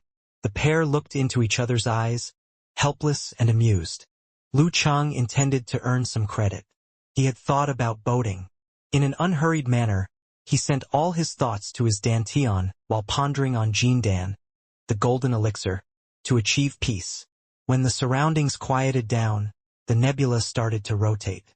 Every inch of his body displayed in his mind. Every movement of the boat and every wave could be sensed clearly. Slowly, his oar rose and fell, stirring up waves. Forces came and went, presenting in Lu Cheng's mind. He accordingly adjusted direction and posture to correspond to the boat's movement. At the same time, he noticed Yanjika also suddenly became very good at it. Her strokes, Lu Cheng's rowing and the waves reinforced each other perfectly. Lu Chang and Yanjika's four eyes met. Your yin-yang stance is getting there? You've mastered yin-yang stance? They said in unison with surprise and then smiled at each other as some mutual understanding developed. As the man here, Lu Chang took the initiative to answer. Honestly, I'm pretty gifted in meditation. During the first yin-yang stance practice, I achieved remain in one stage. Otherwise, how could I survive the past 3 weeks? Yanjika looked impressed with her beautiful dark eyes filled with astonishment. It took you only one to reach peace? Yeah. Lu Chang nodded sincerely. Subconsciously, Yanjika pouted and blew a sigh. I thought I was doing pretty well to achieve peace in 10 days. It's an exception. I have nothing else to show off in front of you. Achieving peace in 10 days is very good. It took many well-known martial artists half a month to get there. Lu Chang attempted to comfort her. They had been talking about everything concerning the martial arts training but their personal progress. No need to comfort me with these kind words. I'm not that narrow-minded, chuckled Yanjika as her tiny despondence faded away. She heavily nodded. From now on, you are my idol. Reaching peace in 1 day is rare in the entire martial arts history. Please don't. I don't deserve it, said Lu Chang with modesty and pride. He quickly changed the topic. What is your level? I kinda remember you were of no rank when we signed up for the training. Kinda remember? He was damn sure. The couple played good teamwork and the boat slowly set off. Yanjika said after some thought. I grew up studying martial arts with my uncle-in-law. By grade 9 I had reached the level of amateur 9th pin, but I didn't attend any ranking event. I had no time to practice during high school, so my progress over the past 3 years was minor. According to Qing, I was between the level of amateur 7th and 8th pin at our first pair exercise. Since I was introduced to yin-yang stance, I have made rapid progress. Yesterday Qing told me I'm pretty much at the amateur 6th pin level now. Her voice rose a bit, adorably showing how proud of herself she was. How brilliant! You've leveled up in merely 3 weeks. You are my idol. Lu Chang gave Yanjika a taste of her own words. According to Yanjika's training experience, she could have been at the level of amateur 4th or 5th pin upon entering the university if she put more effort on martial arts during high school. Her progress of 1 level within 3 weeks was the result of her previous accumulation and great potential, very different from Lu Cheng's fast catching up from scratch. Upon hearing Lu Cheng's sincere compliment, Yanjika flushed and burst into a brighter smile, which was soon replaced by a sigh and gloom when some thoughts flashed across her mind. What's wrong? Lu Chang sounded concerned. Yanjika continued rowing and waited for a dozen seconds before answering. By the old sayings, I was congenitally deficient. I would be struggling in a sickbed had I not been practicing martial arts. However, the defect of my body can never be made up for, so I can never put everything together perfectly and become responsive enough to enter the danchi stage, the entry level of real martial arts. Because of this, whenever I see a martial arts talent, I envy him and have high expectation of him. Yanjika's sorrow and helplessness softened Lu Cheng's heart and filled it with pity and tenderness. He longed to tell her that he would achieve her martial arts dream. Actions meant more than words. Bragging would make him look frivolous. Until this moment, he started to understand why Yenjika had Lin Kei in such high regards, just like other girls, and what she really meant when she said that everyone had their future and it didn't have to be martial arts. She was comforting Lu Chang as well as herself. Senior brother Li Mao told me I'm pretty much at the amateur 9th pin level for my performance during our pair exercise, he said in a calm but firm tone, gazing into Yenjika's eyes. Yenjika seemed stunned. You have already reached the level of amateur 9th pin? She knew clearly how ordinary Lu Chang was 3 weeks ago. With no previous martial arts training, he became proficient in martial arts basics in 3 weeks. Besides his talent in meditation, what level would he achieve in 3 months and in 1 year? Senior brother Li Mao said so. Lu Chang kept it short. Yenjika looked at him blankly. Her dark eyes were like 2 bottomless ponds. She remained silent for a good while before opening her mouth again. You must train harder. Yes. Lu Chang nodded solemnly. The two didn't slow down their rowing while talking. Great teamwork and good boating techniques soon helped them catch up with Qiu Zhigao and Guqing. As they were passing, Guqing suddenly scooped water with her or at Lu Chang and Yenjika, forcing them to slow down to avoid getting wet. Qiu Zhigao, you row the boat. I'll baffle their advance. Guqing shouted complacently. Yenjika found her brusque but amusing. She turned to Lu Chang. Counterattack. Reading itch in her eyes, Lu Chang answered with no hesitation. Yes. Keep the boat steady. With joy in her eyes, Yenjika bit her lips and merrily splashed water with her oar. Lu Chang zipped up his jacket and concentrated on the changes of the boat and the waves. He rowed carefully to balance off the force from Yenjika's moves and keep the boat advancing smoothly. On the other side, Old Qiu couldn't keep the boat steady upon Guqing's big moves, which was kind of holding her back. 2 yin-yang stance masters, of course, had better control over coordination. Their superiority to others was obvious. Soon enough they passed Guqing and Lao Qiu and caught up with the other boats. Screams and splashes rose together with laughter and yell. Lu Chang and Yenjika took the lead and boated around the island in the lake before returning to the starting point. The pair smiled at each other and the tacit understanding further developed. Let's do it again. Doraemon won't lose. Kai Zongming and Yu Fangfang, the second to arrive, shouted dramatically using a popular online phrase. One lap after another, the girls had great fun but also felt exhausted. As the sun was setting, they suggested leaving for the restaurant to beat the line. Led by Lu Chang and Kai Zongming, the boys pitched in to cover the expenses. At the bank, the good runner Lu Chang got off with ease and no weariness at all. He reached his hands out to Yenjika. Completely worn out, would she jump out directly? Lu Chang's heart was beating fast. Yenjika didn't hesitate but grabbed his hand to get out of the boat. With all the advantages they had, still her hair got wet. Some threads stuck on her cheeks, making her a gorgeous lotus coming out of clear waters. What's wrong? Yenjika tidied up her hair. Lu Chang answered delicately. I always find girls with wet hair in those TV dramas extraordinarily beautiful. Yenjika moved her eyes and flashed a glance at him. I'll get changed. Lu Chang said with a sudden realization. In that bag are your clothes? Yeah, clothes can easily get wet while boating. Of course, I have prepared some to change. Yenjika said to him smiling. Careless boys like you probably wouldn't think about it. My leather jacket is okay with water. Lu Chang wiped water off his jacket. Smart, right? Yenjika rolled her eyes before pacing toward the luggage storage. Watching her figure disappear at the women's locker room, Lu Chang's heart was full of joy. He couldn't stop pacing back and forth. The politeness sitting between Yenjika and him had gone. The frown and supercilious look of her were the best proof. Still a long way to go till they could hold hands, but indeed their relationship had improved. They booked taxis to take them back to the university. The group of 10 then went to Oldley Restaurant, a place well known through the town for its stewed pig's trotters with white kidney bean soup. The milky clear broth full of fragrance and soft white kidney beans full of nutrition were very delicious, making the girls' mouths water. After dinner, the group walked leisurely back to Songcheng University while talking about each other's silly moves and awkward moments from this afternoon. Laughter accompanied them all the way back to the second block of the girls' dormitory. Yanjika lived in the third block, not far from the other girls. Lu Cheng walked her back to the gate. "See you tomorrow at the training," said and waved Lu Cheng with a big smile. Yanjika smiled with her dimples dancing and waved back. "See you." Watching her enter the dormitory building, Lu Cheng knew she would be busy taking a shower. He strolled to the lake instead of catching up with Kai Zongming.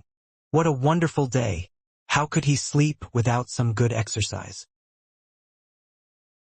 In the lakeside grove, Wu Dong, a senior member of the martial arts club, was drinking and smoking with two sophisticated friends.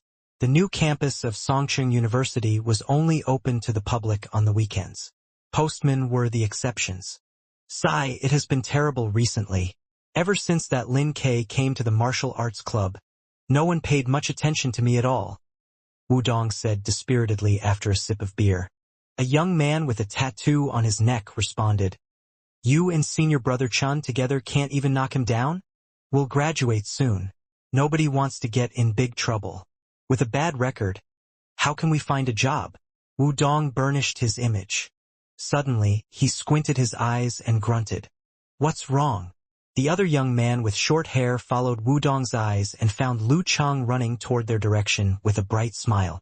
"A little rat from the martial arts club," Wu Dong said irritably. The man with tattoos laughed.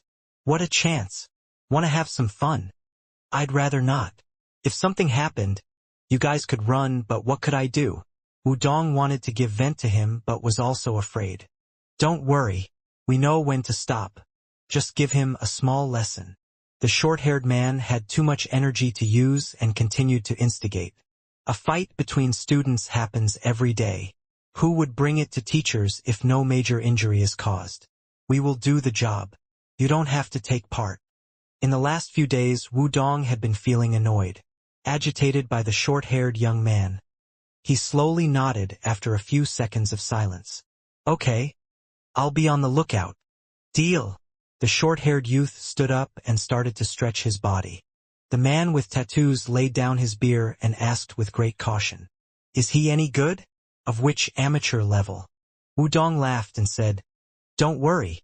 He's new to martial arts of no level. One of you would be more than enough to teach him a lesson." The short-haired youth and the tattooed man both left school early to join a gang. Fights were nothing new to them and they had picked up some martial arts basics. To rise in the gang, they consciously kept Chen Zhonghua and Wu Dong in their company to learn proper martial arts moves. In the past 2 years, besides booze and drugs, gambling and whores, they did put a decent amount of time and effort into training and practice and had reached the level of amateur 7th pin. Wu Dong seemed confident that they were superior to Lu Cheng. "Piece of cake, then? Brother Dong, we won't disappoint you." The short-haired youth scoffed. The tattooed man thought for a while. "Hold on. Any of you can put on a northeastern accent? Teach me a line or two." "Ah!" Wu Dong and the short-haired man didn't get it. The tattooed man went on to explain. "After all, Songcheng University is the best university in the city, with a reputation across the country. We could easily get in trouble for starting a fight here. Yeah, we will be measured, but never say never. What if some professor happens to pass by? Now it's dark and hard to see faces.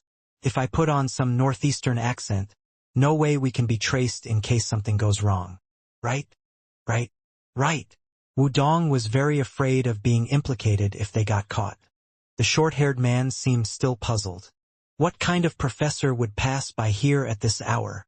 Isn't it the perfect hour to date a young, fresh student? The tattooed man answered with a leer. Along the lakeside trail, Lu Cheng was jogging toward his usual spot for stance training. Half of the Weishui Lake was lit by lights from the living quarters and teaching buildings, glittering like a silver sea, whereas the other half was soaked in darkness and tranquility, with the reflection of a few street lamps allowing lovers to meet secretly. Lu Cheng was in the dark as well.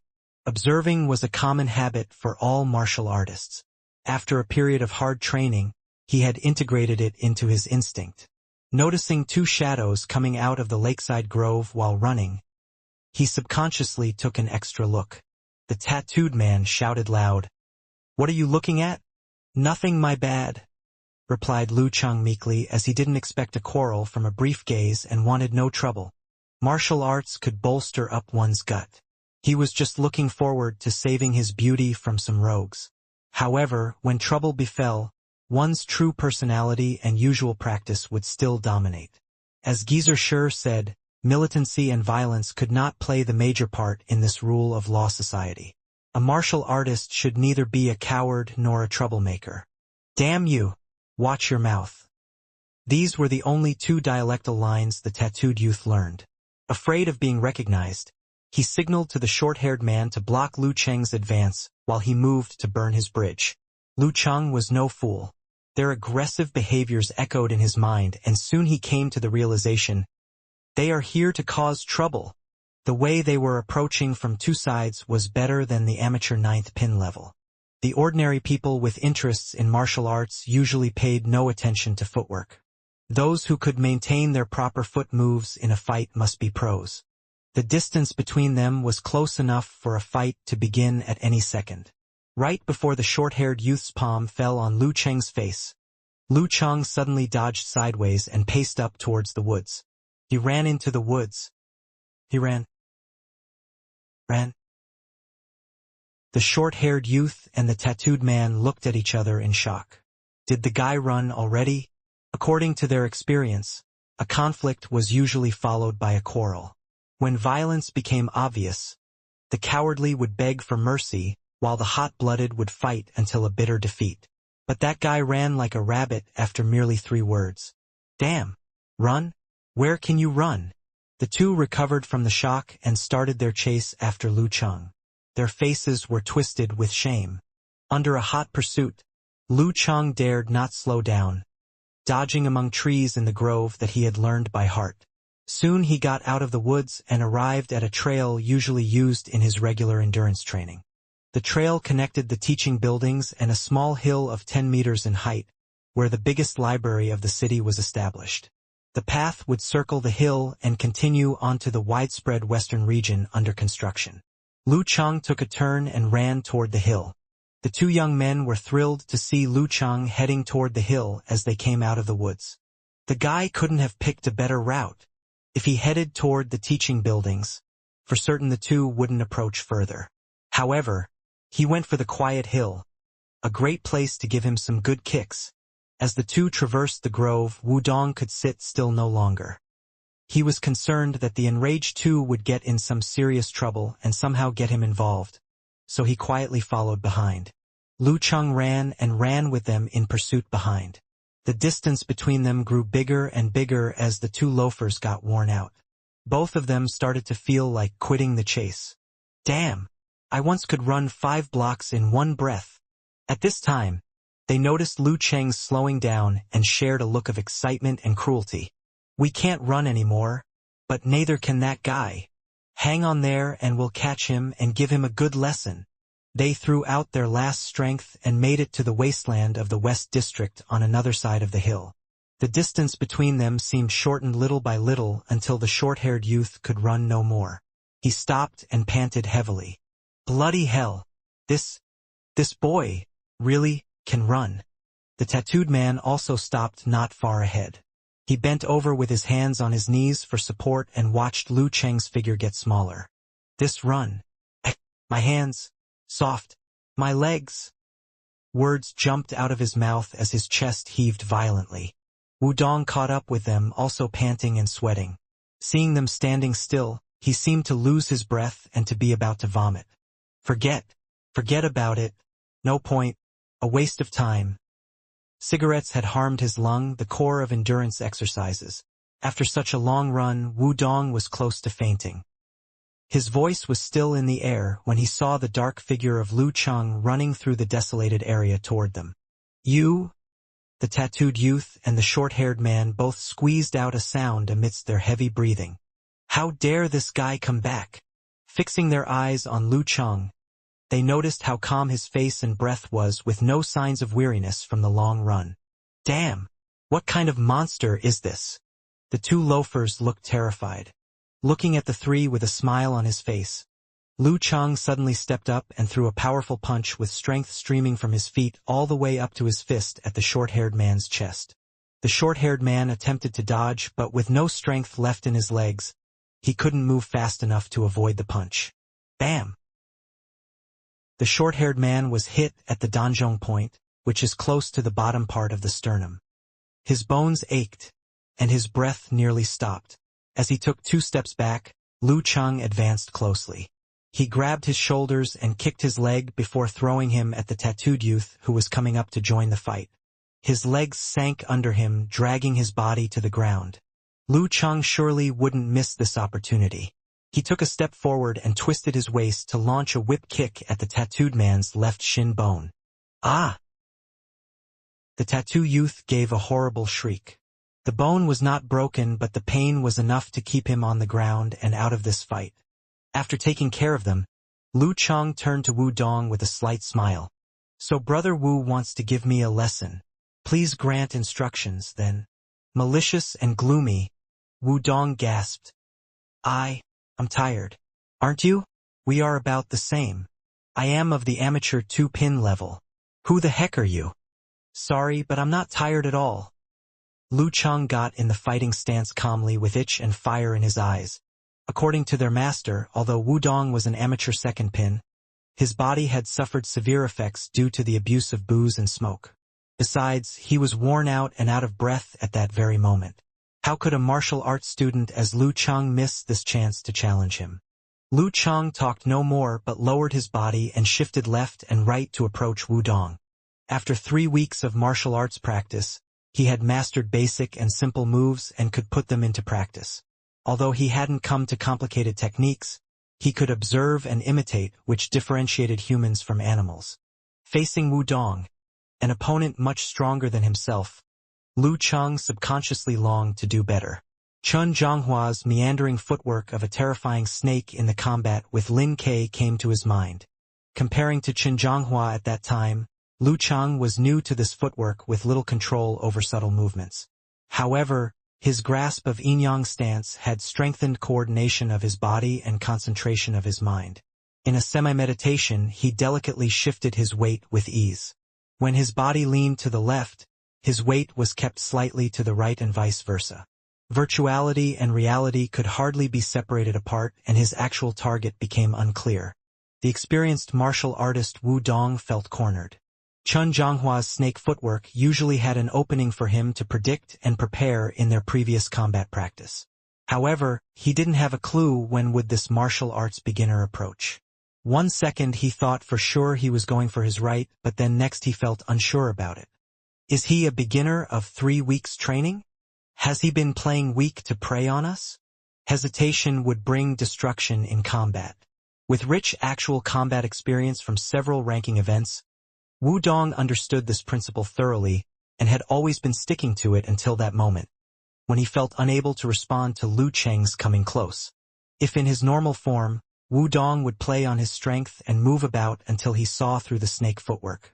But tired and out of breath as he was at that moment, moving about would be courting death. Well, all he could do was to play defense. Wu Dong got in the fighting stance, awaiting Lu Cheng's approach. Lu Cheng seemed delighted with Wu Dong's careful play, as it was exactly what he expected.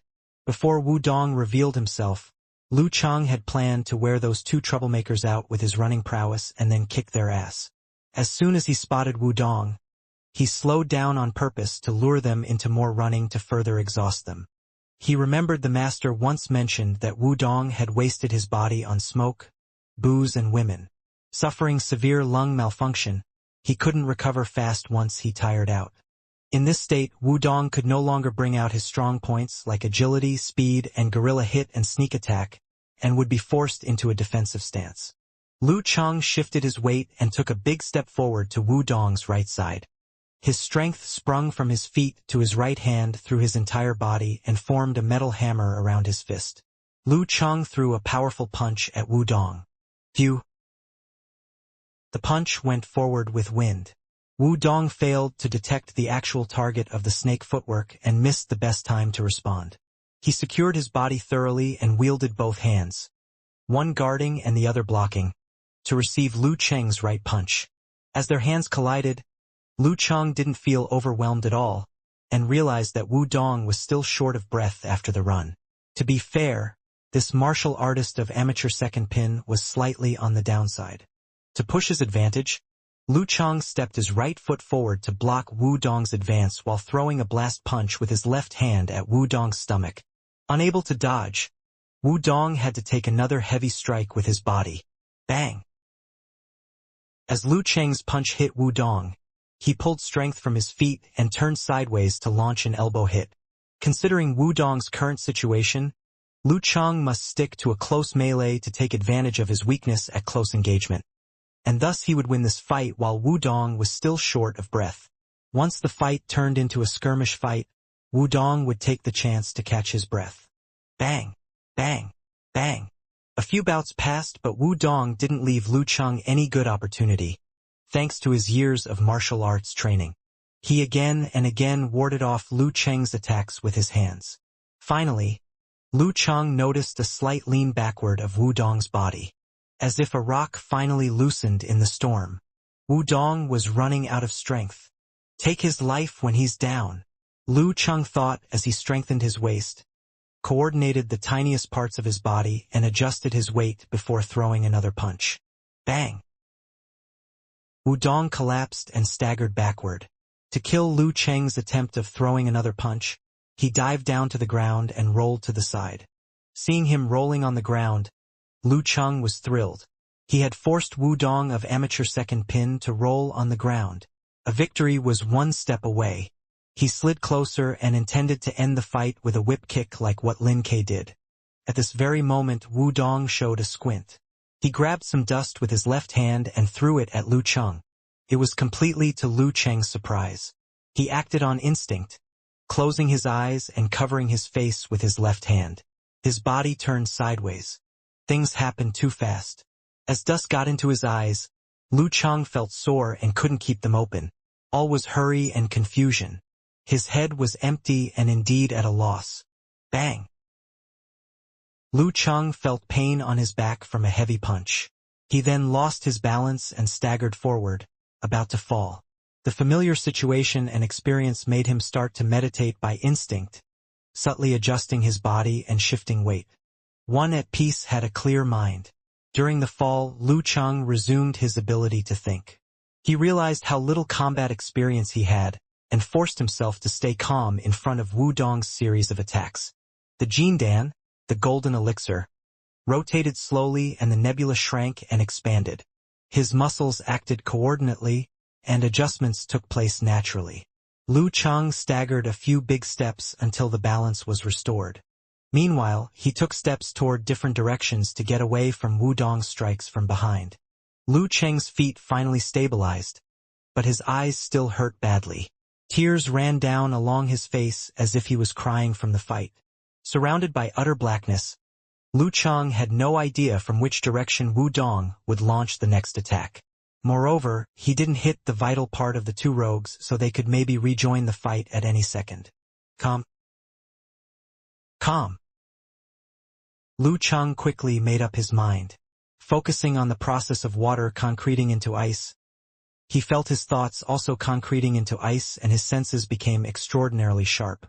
Ice sex condensation stance. Everything seemed calm and peaceful. While the yin-yang stance emphasized the subtle feeling within oneself, the condensation stance was all about the surroundings. A gentle breeze along with a light patter of feet sounded in his ears, and a faint fragrance of alcohol prevailed in the air. In a trance, Lu Cheng's ear sensed someone coming from the left. While maintaining his composure, Lu Cheng lifted his hands into a defensive pose and waited patiently for his vision to recover. A heavy breath came to his ear. His focus turned to a silver flash of lightning shooting down to a tree and starting a fierce fire. Thunder sex lightning and fire stance. The emergence of fire and lightning triggered his muscles to wiggle. Lu Cheng's tailbone was warmly numb and his body became heavy. A hot stream flew along his spine through his waist down to his left leg as if struck by a lightning bolt, blocking all his pores and preparing for a terrifying explosion. His left leg launched a powerful kick without warning. Bang! Lu Cheng knew his kick landed on something, probably a bone, before a horrible scream came from the ground. Got it? He kept calm without lowering his guard. Lu Cheng raised one hand to rub his eyes. Tears had finally got the dust out and his vision was restored. From blur and dim to clearness was the image of Wu Dong wallowing in dust with pain in his thigh. The short-haired youth and the tattooed man were still on the ground, gradually recovering from the earlier punches. Phew! Actual combat is very different from pair exercise. Lu Cheng heaved a sigh of relief when the ache became clear on his back. Had he not achieved inward vision through yin-yang stance and jindan, sharpened his senses and concentration through condensation stance, or mastered the sudden intense burst of lightning and fire stance, he would have been clobbered by the well-experienced Wu Dong. The keys of yin-yang stance, condensation stance, and lightning and fire stance seemed simple, as if anyone could do it. However, as the basic stance training of the Thunder Sect and Ice Sect, they surely had their own difficulties: how to reach peace, how to focus, and what to focus on. Without explanation and guidance on these matters, possibly only 1 out of 1,000 students was talented enough to master them simply according to their description. The basic of all the basics, yin-yang stance, was all about how to reach peace, how to focus, how to remain in one, and how to focus on one. Geezer Sure taught them this during their very first session and then spent 3 weeks to guide them through it and correct their mistakes. Yet, only Yan Zhika and Lu Cheng himself could achieve peace by focusing on one. Guiqing, Li Mao and Sun Jian were not there yet, whereas Lin Ke wasn't new to this. After this thrilling and intense combat, Lu Cheng's stance training and fighting moves had reached a new level of integration and harmony. The level of his martial arts skills was unclear. As Lu Cheng began to relax, fear came to his mind. His momentary hot blood and gallantry had pushed him into this fight, but worries quickly grew once his qi and blood calmed down. He could be punished by the university for this, or even be locked away if their injuries were severe. Fortunately, he didn't go for the 2 rogues' vital parts, and although Lu Cheng couldn't see or control, his final kick at Wu Dong shouldn't be too bad, as Wu Dong was still wallowing and rubbing his leg. The saying, "warriors break rules with violence," was so true. Lu Cheng packed away his concerns and remained placid as he turned to Wu Dong with a smile. "Senior brother Wu, you are in your final year, aren't you?" Holding tight on his leg, Wu Dong looked up at Lu Cheng blankly. This freshman, calm and mature, had gone straight for his weak point without any trepidation. Recalling the swiftness of his last kick and the calmness when he lost his vision, Wu Dong no longer believed the information he had on Lu Cheng. Under Lu Cheng's gaze, Wu Dong looked away. Is it still that unripe freshman? Is it still the same dude who was in a tearing hurry during the pair exercise 3 weeks ago? For the very first time, Wu Dong started to doubt his brain. With no special admission for martial arts talents, all students in Songqing University who enrolled in martial arts were fairly smart. However, the contradiction between Lu Cheng's previous performance and his current level completely messed up Wu Dong's cognition of the world. Am I in a dream? Staring at the stunned Wu Dong, Lu Cheng heaved a breath of relief before putting on a profound tone. The campus recruitment will start in October, Brother Wu. I'm surprised you can still find time to hang out with these 2 rogues. Thank you anyway for your instructions earlier. A great push for my martial arts progress. Campus recruitment fairs were mostly held in the first term of the school year for the senior students, with very few exceptions happening during the second term. Lu Cheng was implying Wu Dong had better take this fight like a martial arts practice and put his mind on job hunting. Being involved in a fight where 2 rogues attempted to bully a freshman wasn't something he would want to blow up at this point of his university life. However, when it came to Lu Cheng the freshman, if that got public, he would very likely be praised for standing up against the bully, or at worst be given some disciplinary measure which would probably be written off by the time he became a senior. After a good moment of thought, Wu Dong said sternly, "Junior Lu, you've improved a lot. Ready to replace the old. I'm glad to offer you some instructions. No big deal." Often in touch with ancient stuff, martial arts practitioners inclined to talk in a classic, traditional manner. Thank you very much, Brother Wu, said Lu Chang with a relaxed smile as he bowed slightly. After a quick glance at the two rogues, he resumed his running steps. Once the matter was settled on Wu Dong's side, Lu Chang felt relieved. He didn't give a damn about the two rogues since they wouldn't have the balls to take revenge on the campus of the best university in the city. Also, they wouldn't have the time and effort to wait for Lu Chang outside, as that was only a fight after all. Once the fever went away, trouble would only take place upon rare encounters. Watching Lu Chang running by them quickly and lightly with a refreshing breeze, the short-haired youth and the tattooed man were filled with astonishment and helplessness. "Holy cow! He's a real runner," said the short-haired youth as if a UFO just flew by. "He gotta be a monster," muttered the tattooed man as he rubbed his eyes. More fear for this inhuman monster developed in their minds. Back to the dorm, Lu Chang didn't feel like queuing up for the shower. Instead, he had a quick rinse in their bathroom.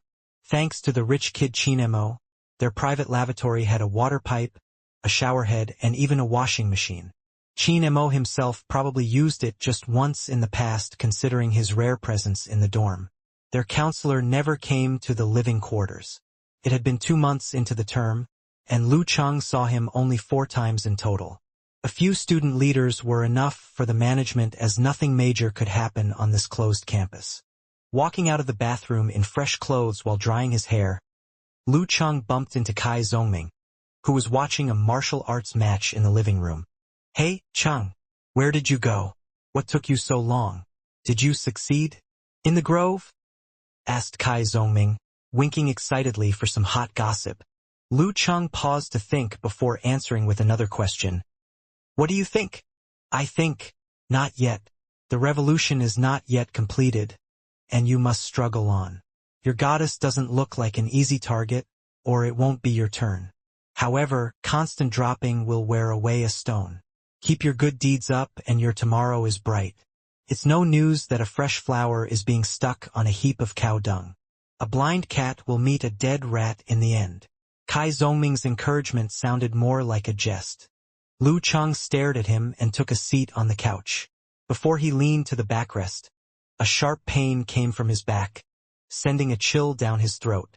Wudong was not bad. "Little Ming, help massage my bruises," said Lu Chang as he stood up to head back to his room. Bruises on his back needed help from someone else. Kai Zongming looked at a loss. "Were you beaten up by your goddess for trying too hard? What the heck is wrong with your head?" Lu Chang said roughly. In Lu Cheng's bedroom, Zhao Chang was working on his homework, trying to cool himself down from the pleasant boat trip with Zhuang Xiaojun this afternoon. Zhang Jingye had got Pan Shui's QQ number during the meetup and was busy digging gossip about her roommates while watching a movie. Qiu Zhigao, standing by the window and gazing at the street lamps, was deeply lost in thought. Lu Chang stopped himself from laughing and returned to the living room with the bottle of ointment given to him by Yan Zhika. He passed the bottle to Kai Zongming before taking a seat with his t-shirt off, revealing his bruised back. "Holy crap! What did you do?" Kai Zongming was confused and shocked. "I was walking Yan Zhika back to her dorm. Thrilled by the big progress we made today, I was unable to calm down. So I went to the lake for some standing stance practice," explained Lu Chang honestly. Kai Zongming sneered while opening the bottle. "Are you a lost brother of Chang's? He's seeking calmness within his homework, and you went for standing stance by the lake to calm yourself down. Aha! Young girls suffer from the spring fever. So do the boys. Very horny." Lu Chang ignored his tease and continued. "I ran into 3 rogues and had a fight." "No wonder." Kai Zongming poured some ointment into his hand and then spread it gently on Lu Cheng's bruised back. "The martial arts training has lent you balls. Were you bullied?" As the chill penetrated into the bruise, the ache was relieved. Lu Chang showed a squint out of comfort and said, "No, I put down all 3 of them." "Good job, bro. 3 weeks of martial arts training only. Did Geezer sure teach you something incredible in secret?" Kai Zongming laid down the bottle on the couch and started to put forth his strength to rub the ointment, making Lu Chang grimace in pain. "Any idea which department are they from?" We can't leave it like this. Wu Dong, from the martial arts club, said Lu Chang easily with a gentle cough. Wu Dong from the martial arts club. So we can go back with old Xiu. Wait, Wu Dong from the martial arts club? Wu Dong the senior. Kai Zhoming raised his voice and lost control over his strength, almost causing Lu Chang to jump with pain. Damn. Bad timing for playing cool. Lu Chang regretted deeply. Yeah, the one who recruited us into the club. Kai Zhongming froze. Chang, don't trick me. If you could defeat Wu Dong, I would challenge Lin Ke. Lu Chang tried to conceal his pride. Seriously, Wu Dong has wasted his body on smoke, booze and girls. I ran away immediately upon seeing the three of them. Then they were all exhausted and I went back. Wu Dong was really good. He almost kicked my ass. Kai Zhoming came to realization and continued to rub Lu Cheng's bruises. I knew it. You're not a match for Wu Dong normally. But being able to defeat him and two more rogues, you must be at least of amateur ninth pin now. Brother Li Mao said I was getting there, answered Lu Cheng calmly. 3 weeks only, and you are of amateur ninth pin now. Kai Zhoming remained silent for a while before putting on a dramatic voice. Coach, I want to join the special training. Lu Cheng laughed. Talking suits you better. Kai Zhoming weaved a sigh while rubbing Lu Cheng's bruises. Honestly, I'm surprised to see how big a progress you have made. Your great effort for the martial arts club's dream has touched me. The last time I was this serious was when I was after my current girlfriend. Come if you really want. Lu Chang turned to the TV where the Shizhou school was fighting against the Guanwei League in a professional martial arts competition. The two teams were both of the top level and specialized in body forging.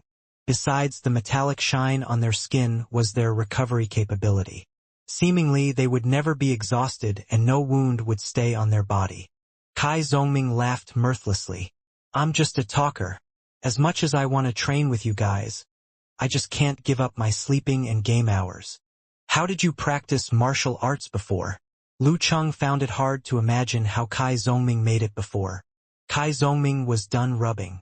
He tapped Lu Cheng on his shoulder and complimented. All firm and tight now. How did I? The son of the richest man in my hometown was kidnapped and killed, even though the family paid a fortune. Fear spread quickly through the city.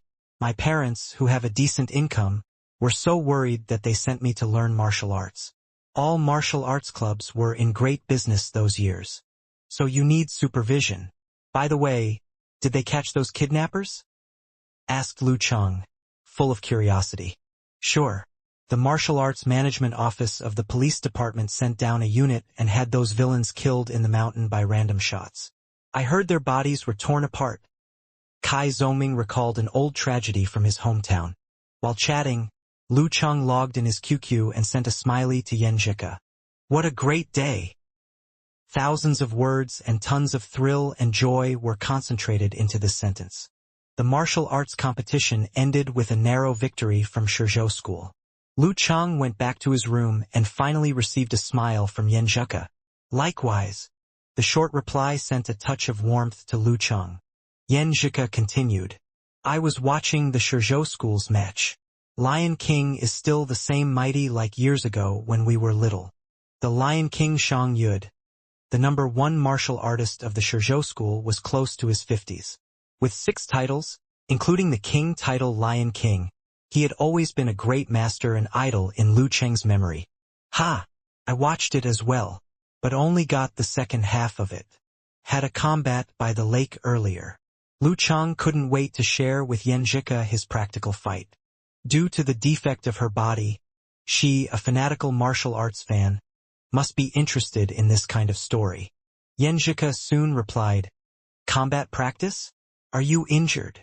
She added a shocked face emoji. She put his safety first, which warmed Lu Cheng's heart and curved his lips. He sent a smiling face, hands fluttering across the keyboard. Nothing serious, just some bruises on the back. Little Ming helped me with using your ointment to massage my back. It's pretty effective. Of course, I chose it. Yen Zhika sent a proud face. Why did you go to the lakeside? We just said goodbye then. Was it a combat practice or a fight? Noticing her curiosity, Lu Chang replied carefully to not look like a bad boy with violence issues. I was overjoyed and went to the lakeside for a stance training to cool myself down. You are so funny, Yan Zhika replied. Lu Chang continued. I came across two punks there. I didn't want to get involved, but they approached me, accompanied by an acquaintance of ours. An acquaintance? Yan Zhika sent a cute face with question marks above its head. Yeah, Wu Dong. From the martial arts club. Lu Chang didn't keep her guessing. Wu Dong? How did you defeat them alone? Are you okay? Yan Zhika sent a few questions in a roll with no stickers. Nothing serious. I'm still here chatting and laughing, Lu Chang said humorously. Yan Zhika sent her favorite Doge emoji. Then what happened? Wu Dong is of amateur second pin, but you only got minor injuries. In normal times I wouldn't be able to defeat him. Also, those two punks were probably of amateur 8th or 9th pin based on their footwork. I had only one thing in mind at that moment. Lu Chang deliberately kept her in suspense to keep the conversation interesting. What was that? Yan Zhika sent a curious face. Out of 36 strategies, retreat is the best. I couldn't defeat them, so I ran. Lu Chang sent a laughing emoji and continued. Really fast I ran toward the lakeside grove before they reached me. Yan Zhika sent a cute emoji of Ultraman and a small monster eating ice cream side by side. Clever. So how did the fight begin? They caught up with you? Not really. Lu Chang sent a goofy face scratching its head. I ran all the way to the library hill, intending to seek help from teachers and security guards there. When I found Wu Dong and his fellows gasping and slowing down, I saw a good opportunity to practice actual combat and take advantage of their weariness. Lu Chang slightly modified this part so he wouldn't look like a troublemaker who planned this all up in advance. Most girls after puberty were no longer attracted to bad boys who had a wide range of friends. What happened then? Yan Zhika sent an emoji of big blinking eyes. I changed my mind and ran around the hill toward the West District, slowing down on purpose for them to catch up, so they wouldn't quit chasing me. Lu Chang continued with his story, pausing here and there to keep Yan Zhika dangling. As soon as they stopped, out of breath, I turned around and went back. Weren't you tired of them? Yan Zhika sent an emoji of a flashing question mark above its head. Heh. To be honest with you, I'm a pretty good long-distance runner with great endurance. I played it low in high school. Lu Chang bragged. Yan Zhika ended the topic with an emoji of blinking eyes. You started with the two punks first? Yeah. That's very clever of you. Lu Chang appeared lavish in his praise for the girl. No one would hate compliments as long as not too exaggerate or dramatic. Whenever talking to a girl, praise her when opportunities present themselves or create such opportunities if needed. Certainly nothing would work for all. For those fond of masochism, tease them with jests. Yan Zhika sent back a blushing face and then Lu Chang continued. I was concerned that the two punks might be armed with knives or daggers, and they seemed much weaker than Wu Dong. So I went for them first to clear the ground to avoid a tangled fight which would be really bad for me, a beginner with no practical experience. He gave as many details as possible as Yan Zhika should enjoy all the body movements and mental activities of actual combat. Can't agree more. Yan Zhika sent a proud face. Great minds think alike. Lu Chun threw another compliment. The two guys were out of breath and tired out. I stepped up and easily knocked one down with a forward punch, which almost choked him. Then I threw him at the other one and finished him with a whip kick at his shin, which killed his combat ability temporarily. After all this, I challenged Wu Dong formally. Which approach do you think was my best try then? Yan Zhika sent a pondering face. Wu Dong is not known for his physical strength, but very flexible and nimble. Considering he was already worn out after the run, a close melee would be the best. Correct. Very clever. That was exactly what I thought. Lu Chang just created an opportunity to praise her. Coach sure mentioned that smoking had damaged Wu Dong's body. Press him harder and he won't be able to catch his breath. So I approached him with snake steps and kept the distance between us short. He couldn't maintain himself standing after a few bouts and had to roll over to dodge my attacks. And then, What happened to your back? Yenjika asked with an emoji of blinking eyes and question marks. Lying on his side, Lu Cheng smiled. I was about to push my advance when Wudong grabbed a handful of dirt and threw it at my eyes, completely out of my expectation. I had to turn sideways to protect my eyes, but still some sand got in and I could hardly open my eyes. Yenjika immediately sent a sticker of a cat dropping its dried fish out of fear. And then? How did you turn the tide? How did you manage to dodge all but one blow on your back without eyesight? In a terrible panic, I was lucky enough to receive only one hit on my back as I had already turned sideways. But that one hit almost knocked me over. My improved body coordination through Inyang stance training saved me from falling to the ground. I managed to adjust my weight and stabilize my body after taking a few big steps. I continued to shift weight and change directions and successfully dodged Wudong's attacks. Lu Cheng went on to share his feelings. Standing on my feet firmly, I was surrounded by darkness, unable to see anything with tears in my eyes and fear in my heart. Luckily, Coach Sure noticed my gift in stance training and taught me the Ice Sex Condensation stance and the Thunder Sex Lightning and Fire stance in secret. The condensation stance can keep you calm, sharpen your senses and improve your concentration, well suited for a fight in the dark. Yenjika sent a sigh of relief. She had a solid command of knowledge in all fields of martial arts. Lu Cheng sent a proud smile. The condensation stance calmed me down. I heard Wudong's deliberately lightened footsteps and smelled his alcoholic breath. I pretended to be at a loss while listening carefully to his approach. When he got close enough, I suddenly changed to the lightning and fire stance and took the initiative to attack first. I gave him a good kick, which sent him rolling on the ground with no strength to get up. How exciting! Even better than tonight's competition. Yenjika sent a grinning dog. Chang. Maybe one day you will become my idol. Happy and proud, Lu Cheng tried to stay cool. Don't praise me like that or I'll become conceited.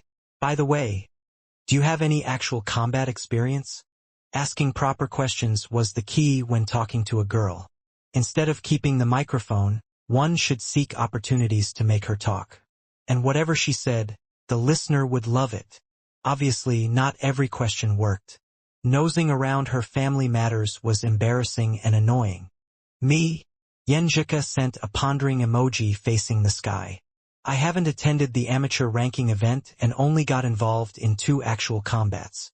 In grade 9, I indulged in homework and stayed in school late one day. Soon after I walked out the school gate, someone patted me from behind. I was so terrified that I gave him a buttock subconsciously, only to find out it was my dad coming to pick me up. How miserable my dad's life is. Thrown around by my mom in his youth and again by me in his middle ages. Dad, forgive me, please.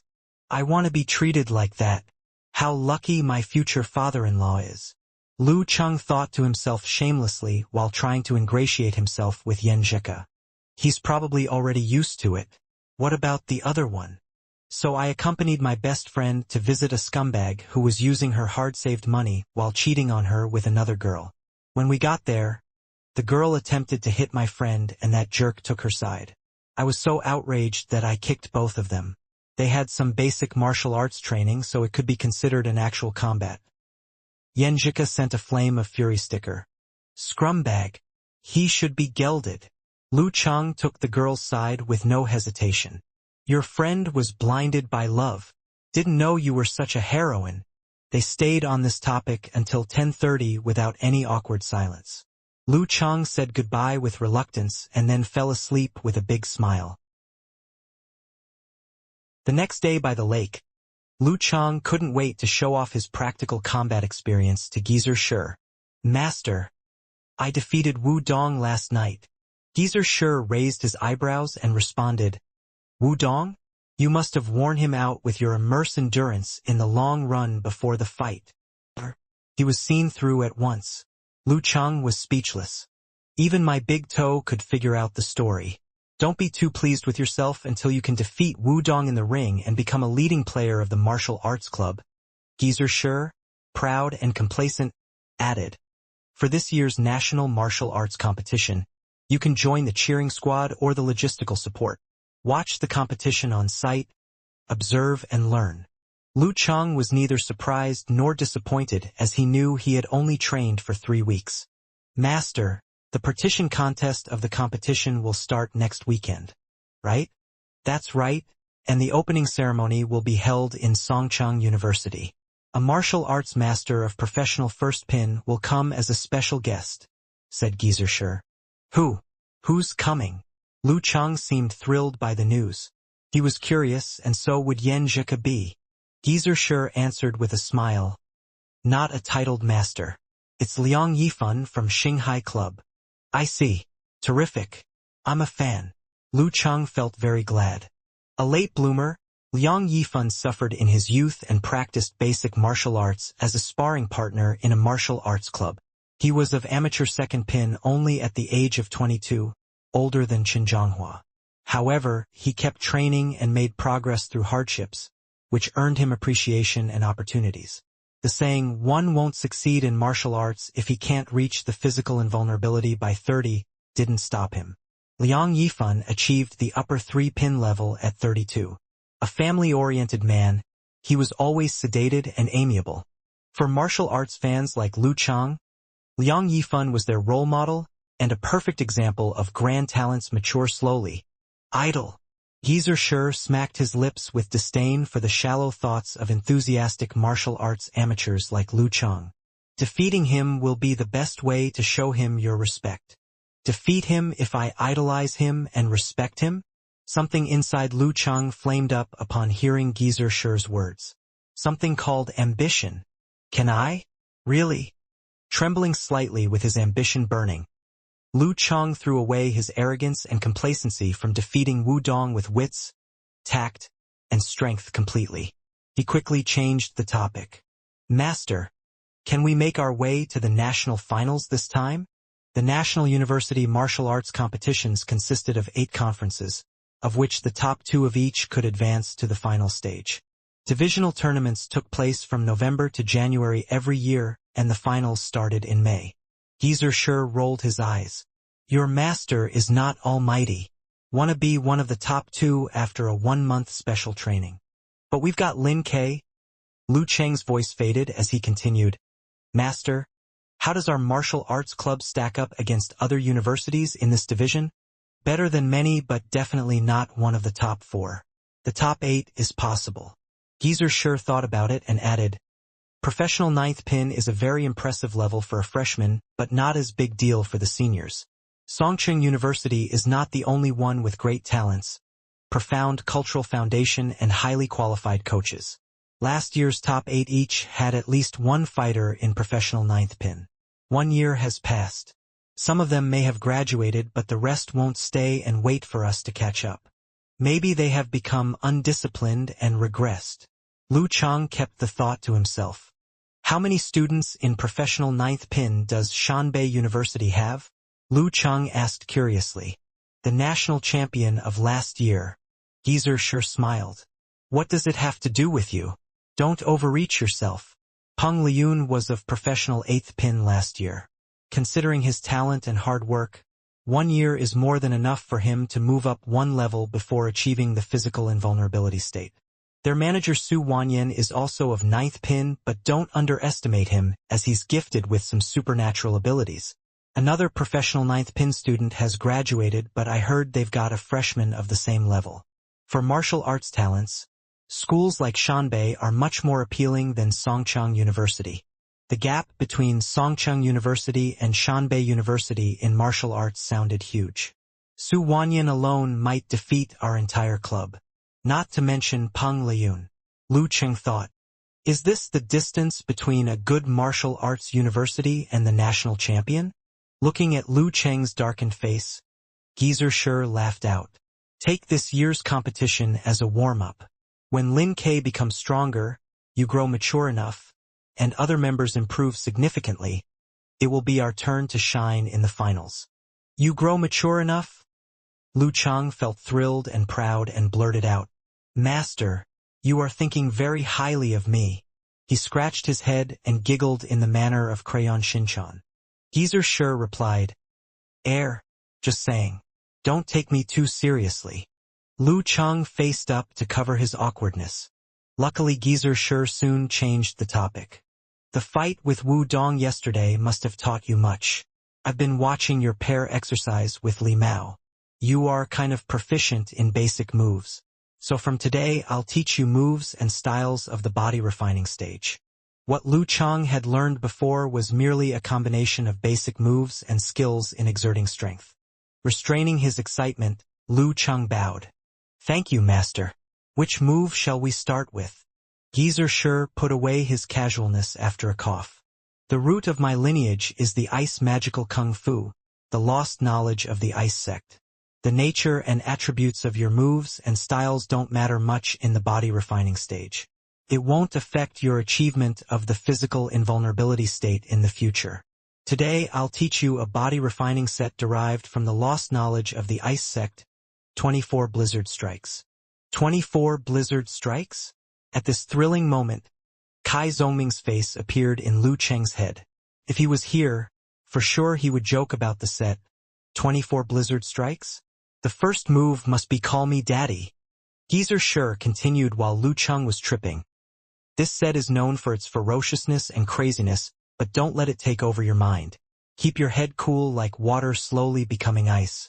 Pairing with the explosive force of the lightning and fire stance, it is definitely among the best of the body refining stage.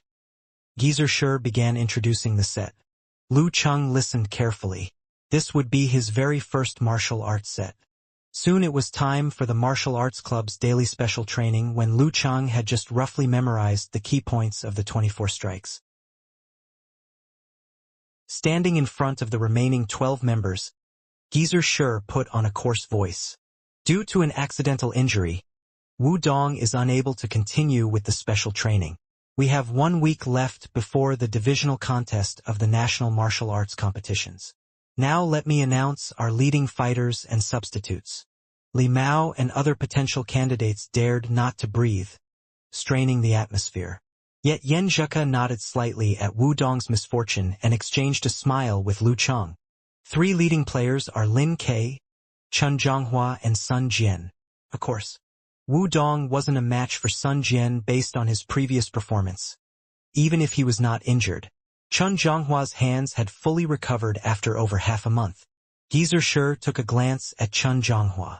You senior students will graduate next July. We might never see each other again after that.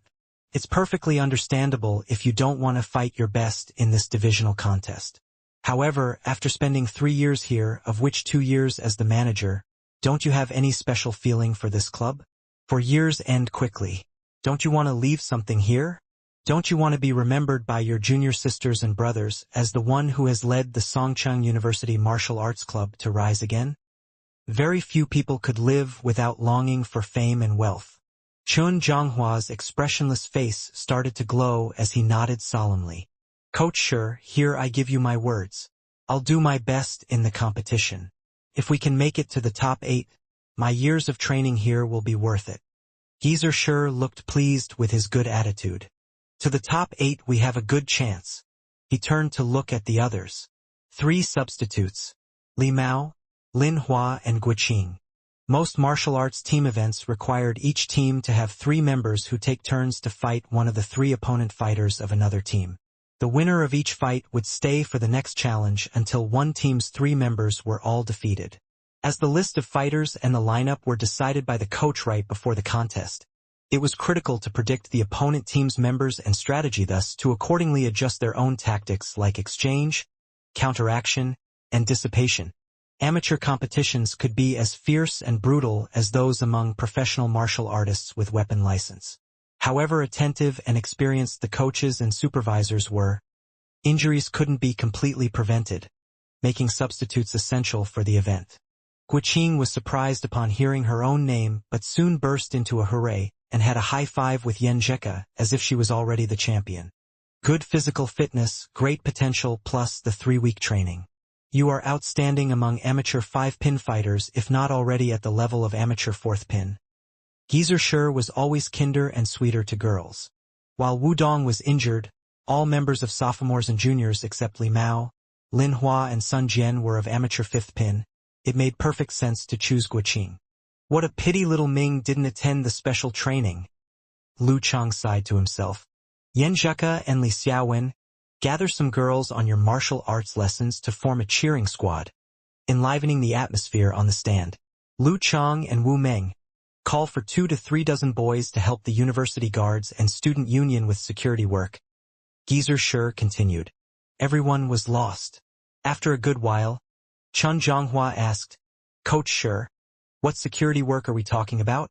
Geezer Shi laughed.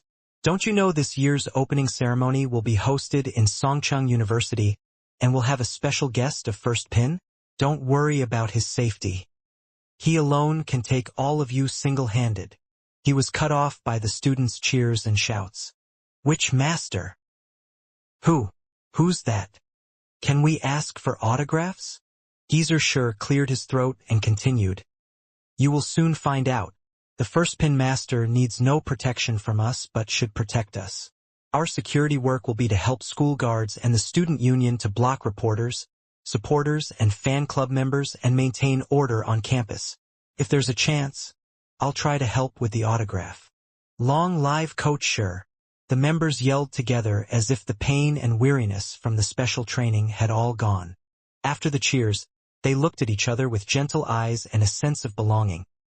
Even Chun Zhonghua's gaze at Lin Ke was softened. Geezer Shi smiled and reached his hand out to quiet them down. The conference contest is coming and we have loads to prepare. First, collect information. Split the work and gather all information and videos from last year's regional and national competitions. As soon as the draw results are announced, all leading fights and substitutes shall start to watch the corresponding parts to learn about your opponents. Lin Ke raised his hand. Coach Shi, I have all this information. Good. Very good. Don't forget to send it to me. Geezer Shi nodded in satisfaction. Lu Chang had never heard so many words from Lin Ke since he joined the martial arts club. As Talker would say, everyone would sympathize with Songcheng University Martial Arts Club in future competitions since commentators will introduce Lin Ke, the chief fighter, as a tough-minded deaf-mute.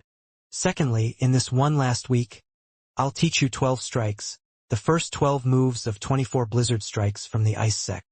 Geezer Shi stretched his muscles and bones. Hee, I can learn 24 strikes, but you can only learn half. This is my privilege. Feeling very pleased with himself, Lu Chang took the opportunity to review what he had already grasped. At noon, Lu Chang approached Yan Zheka and Guoqing once again as always after his pair exercise. Which first pin master will come this time? Yan Zheka took the initiative to ask, showing great curiosity. Lu Chang replied with a smile. I know. Who's that? Yan Zheka's black eyes were shining, capturing all Lu Chang's attention. Liang Yifan from Xinghai Club. Lu Chang didn't want to keep her guessing. Liang Yifan. Yan Zheka's thin face was lightened up. He is also my idol. Guoqing was the same excited. Many idols you have, Lu Chang teased. Yan Zheka pouted her lips to make a naughty expression. If it was the Dragon King, Chang, would you let me break in? I'm already a betrayer. Lu Chang answered firmly. They both burst into laughter, but soon Yan Zheka sighed. I hope Coach Shi will get his autograph for all of us. Autograph? Lu Chang kept it in mind. A week later, although it was already 1 a.m., the night was hardly peaceful near the Songcheng University Hotel. Wearing the special exercise clothes and pinning the walkie-talkies, Lu Chang and Kai Zongming stood guard by the door. Behind them was the hotel lobby that remained as brightly lit as ever, scattering silhouettes and shadows of the security department, student council and other club members who stood around. The school is stingy. They make us do overnight guard duty, and all they provide is a set of martial arts suit. Kai Zongming tugged his martial arts suit and said grudgingly, if it weren't because my darling likes Liang Yifan and wants his autograph, I wouldn't even care enough to be here. Lu Chang shot him a death glare. Talker, that was not what you said. You said we are sworn brothers for life, and Chang, if you couldn't depend on me, who else could you depend on?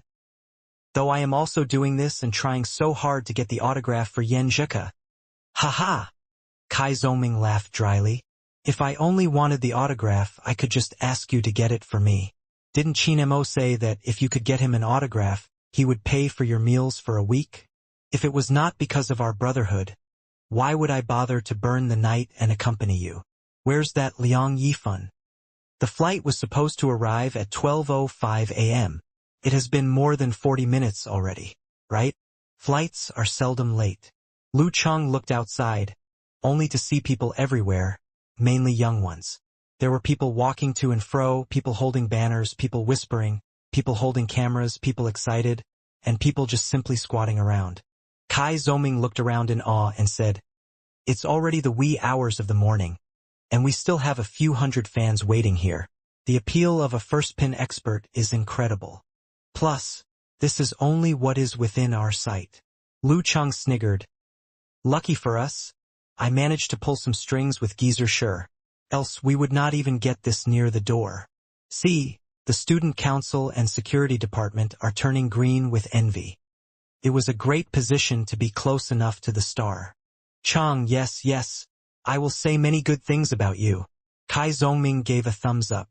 "So, after we end our shift in the morning, are you still going for martial arts practice?" Lu Cheng could hide his 5 a.m. mornings from everyone except his roommates. He had explained that the extra training was mere to strengthen his martial arts. "I must go. Sleep comes after training. If I skip training because of small matters like this, I will lose discipline and start to slack." Lu Cheng answered matter-of-factly. It was not a tiring chore to him. It was something he had to do anyway. As they talked, the scene outside began to become restless. 3 black sedan cars rolled into view. As the cars approached, the crowd exploded into continuous screams, cheers, and the people started to chant, "Liang Yifan! Liang Yifan! Liang Yifan!" Banners were lifted, partly hidden and partly visible under the lights of the hotel, matching with the fluorescent light. The characters Liang Yifan Songqing Fan Club on the banners were distinct and added a heated atmosphere to the chaotic spot. Hey, you at the door, move. Make sure you block off the fans and the reporters." The walkie-talkies hanging on Lu Cheng and Kai Zongming started to buzz loudly. The pair was a little taken aback by the chaotic scene and only regained senses when they met each other's eyes. In quick strides, the pair joined the other security guards at the door of the car that just came to a stop. Together with the professional security officers, they locked their arms and formed a huge circle like a fence against the frenzied fans and sneaky reporters. It was almost rhythmic, like strong tides crashing on the shore, wave after wave. The human fence almost could not hold its form. Fortunately, Kai Zongming's amateur fifth pin strength and Lu Cheng's internal coordination had strengthened enough to help the fence hold it together. Frustrated fans who had been unable to get any closer to their idol could not help but shoot angry glares at them. Who knows? Maybe we are on a live broadcast on the Xinghai Club or Liang Yifan fan forum, and have all the people there scolding us, calling us hooligans or unreasonable guards. What do you think? Despite the squeeze, Kai Zongming could not restrain himself and found an opportunity to talk to Lu Cheng. Lu Cheng held on to his position tensely and replied distractedly. "Perhaps they would even accuse us of hitting people and make use of the messy situation just to stir some trouble and create news." Just then, the car door opened.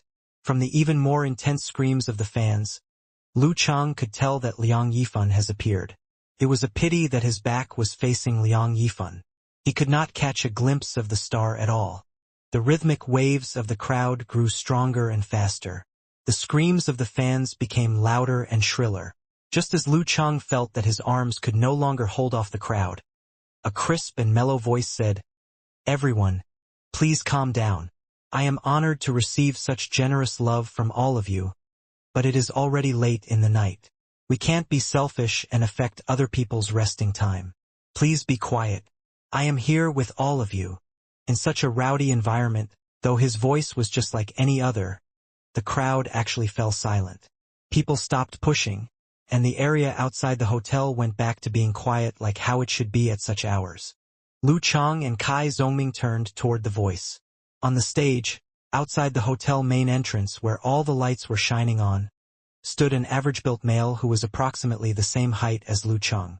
In a dark blue traditional martial arts suit, the figure's presence was strong, with an indescribable aura, an aura so strong yet calm, that no one cared that he had the most ordinary-looking facial features.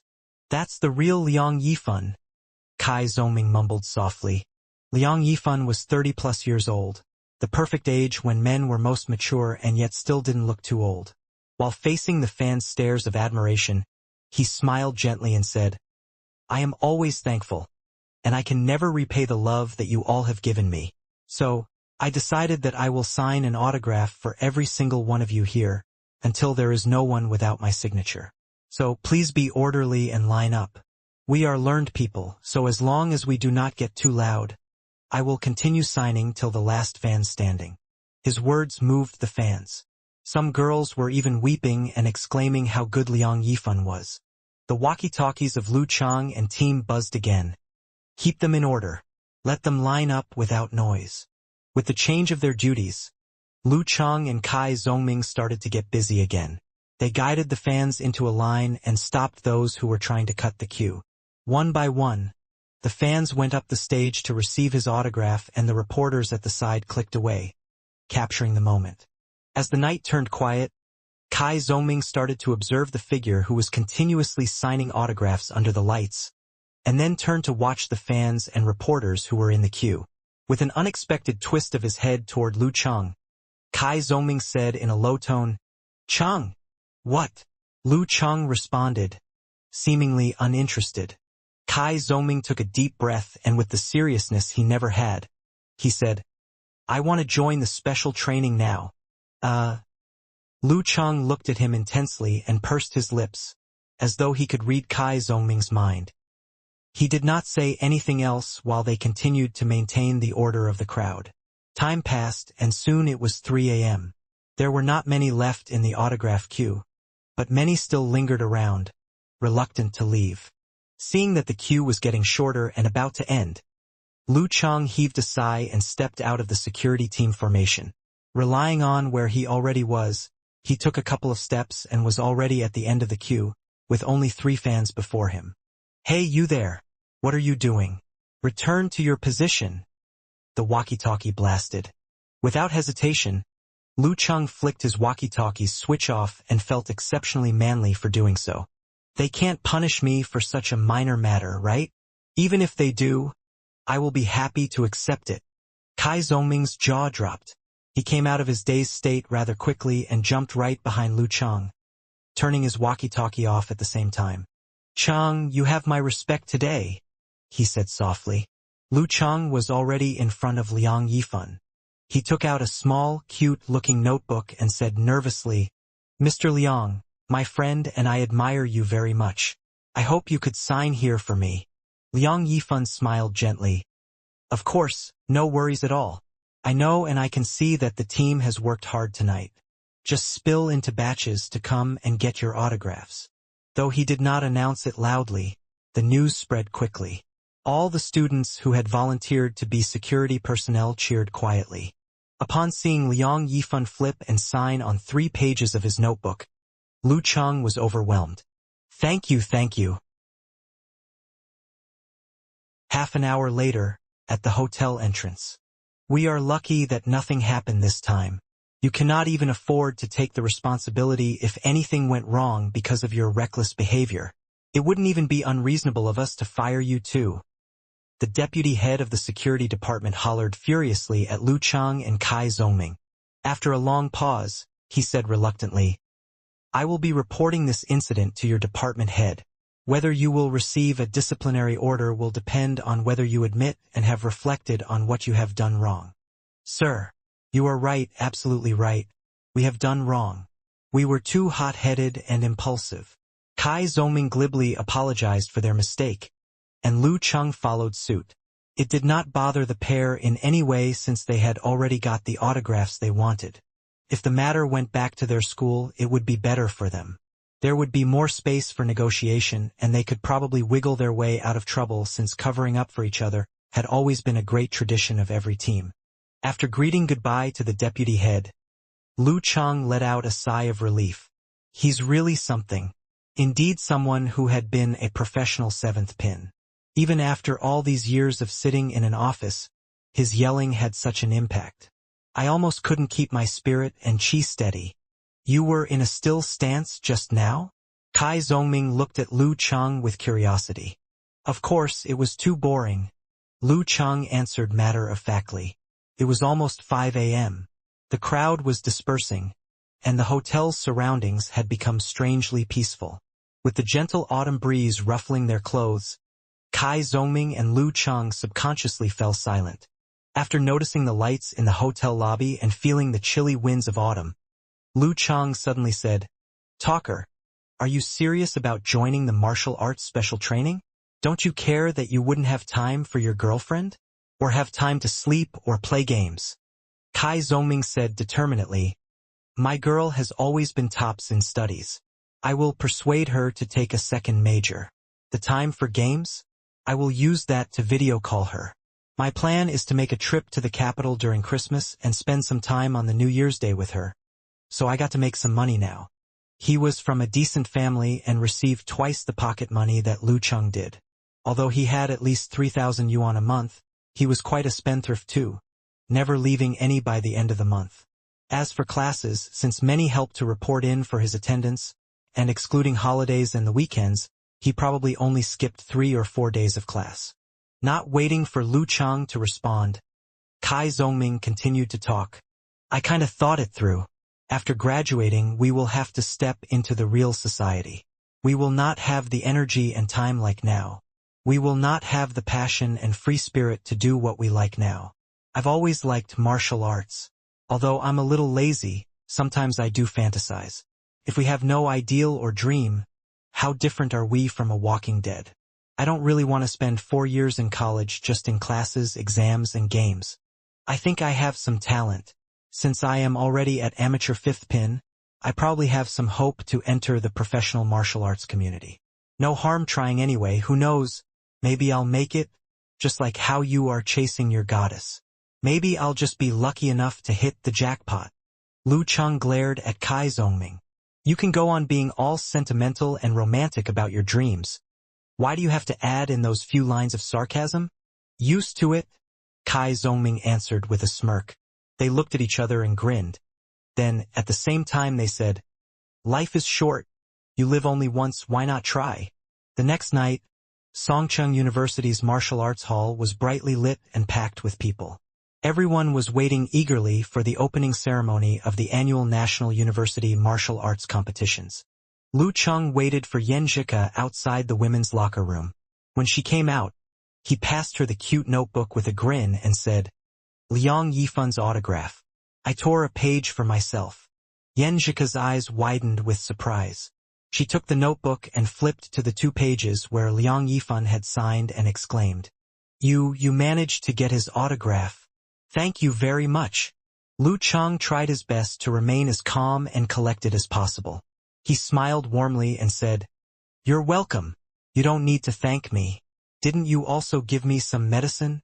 Reciprocating her favor was only an excuse that he was using so that the situation would not become too awkward for the two of them. "Oh yes, I did." With a thoughtful look, Yan Zhika nodded lightly and said, "I was about to say I could treat you to a meal, but since you have said it, thank you for the autographs anyway." "Huh? Treat me to a meal? So this means a date? Did I just miss my perfect chance?" Lu Cheng was stunned. He was filled with regret for talking so much, for explaining so much. "Actually, I don't mind a treat," he said shyly. Yan Zhika said with her eyes glittered. "Didn't I already return the favor with the ointment? Why do I still have to treat you to a meal?" Without waiting for Lu Cheng to respond, Yan Zhika beamed, and with her pretty dimples showing, she added, "Since you have missed this opportunity, you can only wait for the next chance. I will pick an expensive place next time." Lu Cheng tried to use a joke to soothe the pain and regret in him. "Expensive meal? Then I will probably not give a treat then." Yan Zhika teased. All right, my fault. If Yan Zhika treats, even if it's street food, I will gobble it down like it is the most delicious thing in the world." Lu Cheng clasped his hands together and answered her in a joking manner. Yan Zhika tilted her head and good-naturedly said, "Gobble it down? Can you eat a lot? Maybe I shouldn't treat you then. Just look at my sincere eyes. Lu Chang felt an urgent need to make an expression that could be found in a sticker pack of a chat application. Oh yes. Why do you have such a girly notebook? Yan Zhika giggled and tried to change the topic. I bought it especially for the autographs. A manly guy like me will never use a notebook, Lu Chang joked. Oh. Yan Zhika looked at him, amused by his words. She was about to say something when Guiqing waved to her. Chang, I'll go over first. I have some stuff to settle. Yan Zhika pointed at Guiqing.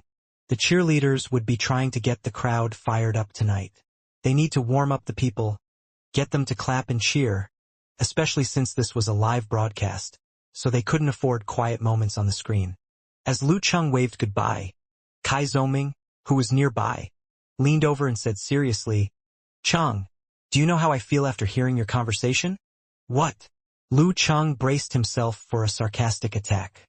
I was trying so hard not to laugh. Can't hold back any longer. Ha ha ha. Kai Zongming cracked up. You talked too much. You looked for an excuse. You didn't ask me for advice. Your date is gone now, right? Filled with regret yet? Heart aching yet? Lu Chang glared at him. Little Ming, come here. For what? Kai Zongming asked with caution. Let me strangle you, Lu Chang said sternly. We should go and maintain order. Today's event required some order. The pair in Songchang University martial arts suits moved toward the holding area for guests. Presidents, vice presidents, and coaches of the various schools from the partition contest were present. As for the top two martial arts club of the partition contest, which were also the representatives of the host district, Shanbei University Martial Arts Club and Sanjiang College Martial Arts Club, both their main and substitute members were invited to join the competition. In their midst, Shanbei University Martial Arts Club, as the defending champion, would have to go on stage later to draw lots to determine the competing order of the rest of the competitors. After Yan Zheka walked to Guiqing, she did not mention anything about the notebook and Liang Yifan's autograph. She only talked about how the cheerleading team could help warm the crowd up. During their discussion, when they touched on the topic of Liang Yifan hosting the drawing lots segment, Guiqing seemed to recall something and said, Cuckoo, I heard that last night Chang was crazy cool. What did he do? Yan Zhika asked curiously. While the deputy head of the security team was watching, he stepped out from the security team formation and asked for Liang Yifan's autograph.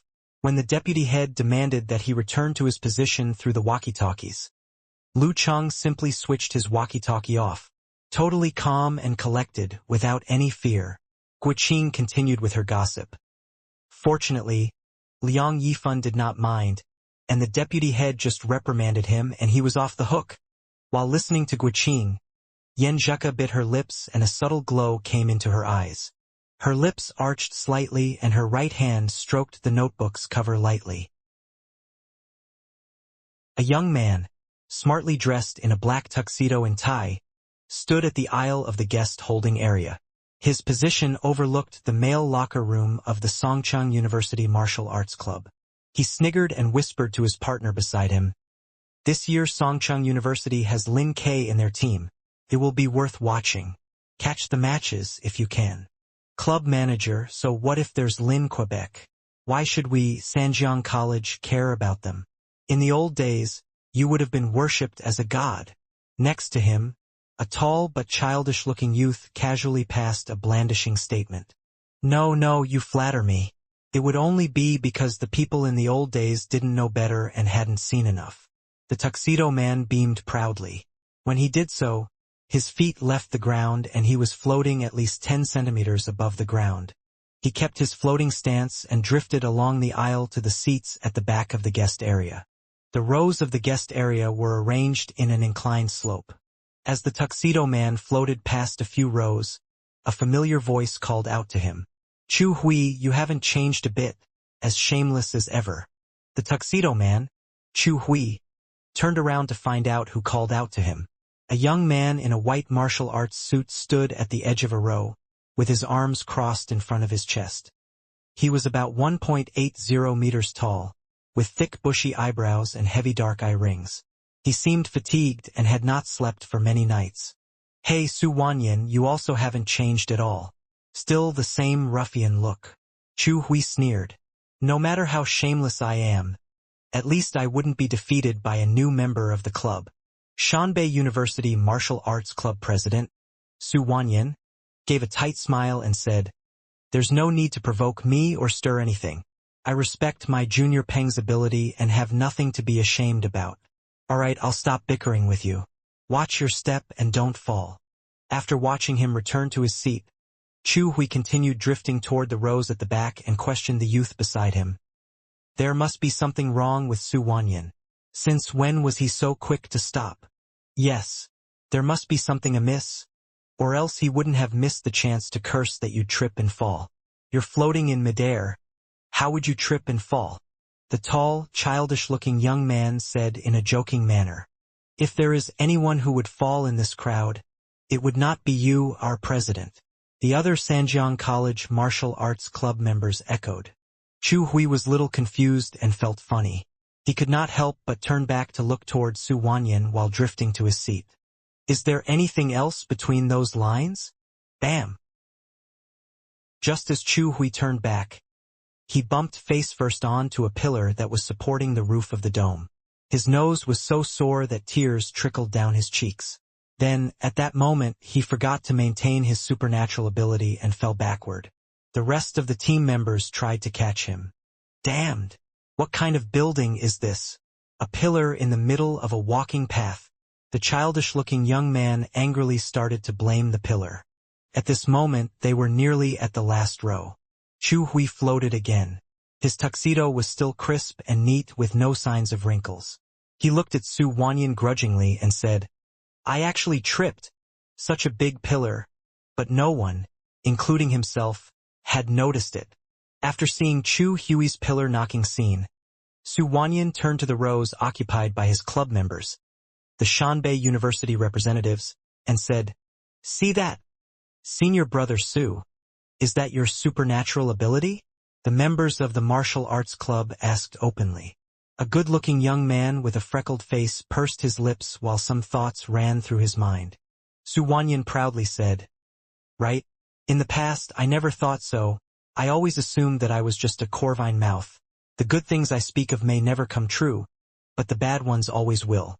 Fortunately, Junior Su noticed it, and he looked for someone to help me hone this special ability. While sharing his history, he patted the shoulders of a young man next to him. "Ha!" Looking lost, that young man turned to look at who had tapped on his shoulder. While everyone was chatting happily, he was actually out of sorts and in his own world. "Nothing, Junior Peng. You can continue to ponder about your biological challenges and life goals." Su Wanyan let out 2 laughs and patted Peng Liyun's shoulder again. Peng Liyun's skin was as smooth as that of a girl, with some facial hair around his mouth. His looks were not outstanding, but he looked clean.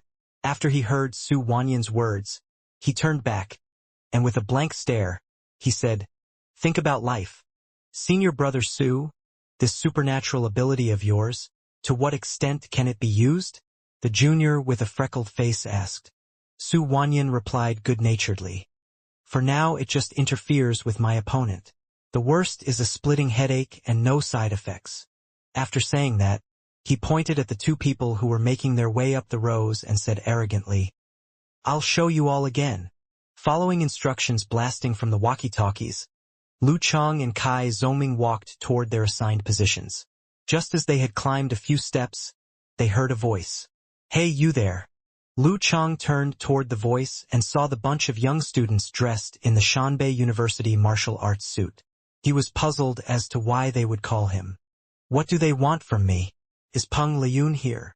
With a questionable smile, Su Wanyan said, "It's a little slippery in the front.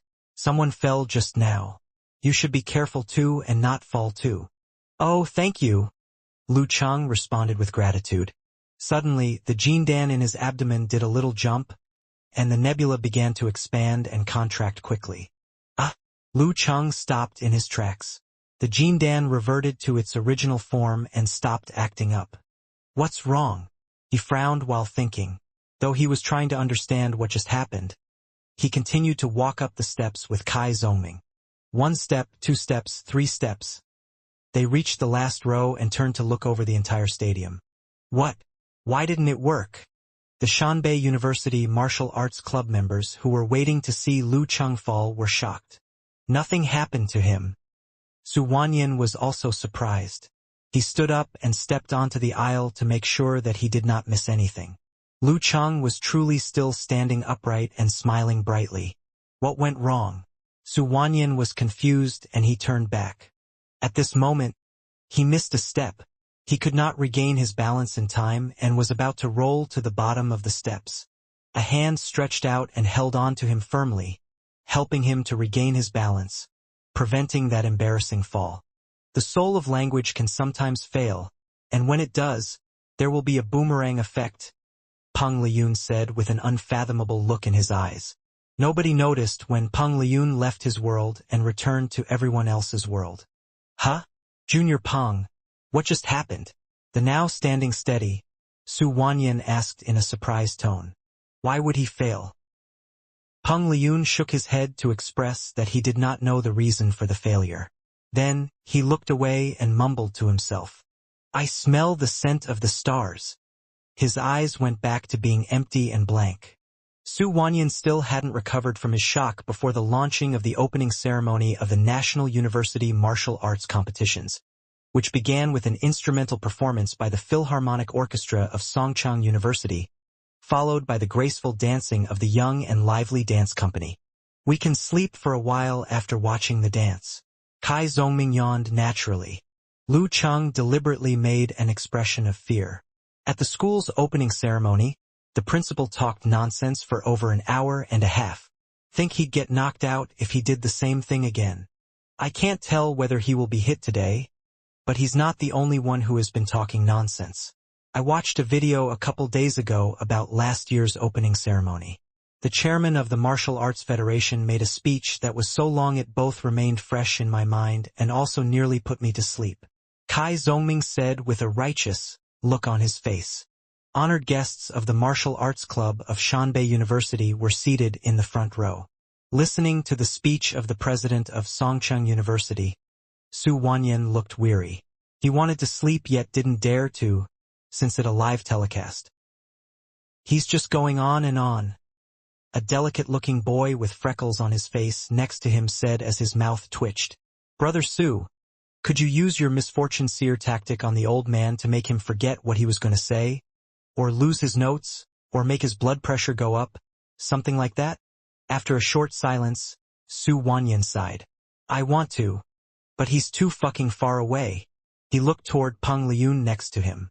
In times like this, I admire and worship junior brother Peng the most. He can reflect on life and go on a mental journey whether or not there's someone around talking nonsense. I honestly suspect that he just has a supernatural ability to sleep with his eyes open. I also envy brother Liyun. He can be lost in thought while he is still talking. Another member of the martial arts club echoed the opinion. All of you, lower your voices, said the instructor of the martial arts club of Shanbei University sitting in the front row after turning his head. With his hair all white in middle age, he had sunken eyes and an old-fashioned temperament. He was well respected in the martial arts club, so everyone shut their mouths immediately. Half an hour later, Kai Zongming became drowsy, his eyes glazing over. Cheng, we should talk to each other. Otherwise, I will fall asleep and roll down from the steps. If that happened, I'd be a running joke all over the country. I guess the principal may finish his talk soon. There are so many guests today, and every one of them has to say a few words. If the principal takes too long, the opening ceremony won't finish until dawn. Lu Cheng attempted to comfort himself. The atmosphere that had been created by the music and dance a moment ago had already frozen over. Lu Cheng had barely finished speaking when the principal abruptly brought his speech to an end, made a salute and got down from the platform. It seemed that the principal was unsatisfied about the time limit of the speech. Clap, clap, clap. There came a roar of thunderous applause in the gym, practically blowing the roof off the place. Feeling as if they'd escaped from a great catastrophe, Lu Cheng and Kai Zongming also clapped their hands forcibly, showing their thanks to the principal for his mercy by releasing them from the long-winded speech. Next, we shall invite Mr. Fang Jingjue, the chairman of the National College Martial Arts Federation, to give a speech. The host invited the next guest. With his mouth agape, Kai Zongming said, "Chang, we'd better talk to each other." Eyeing the front, Lu Chang watched the cameras at each position and murmured, "About what? Do you know about the special competition format for martial arts competitions in teams?" Kai Zongming threw himself into the topic with his heart and soul. "I don't live under a rock. How could I not know? Under normal circumstances, each party may send 3 fighters to fight one by one in single combat, during which the winner stays and the loser leaves.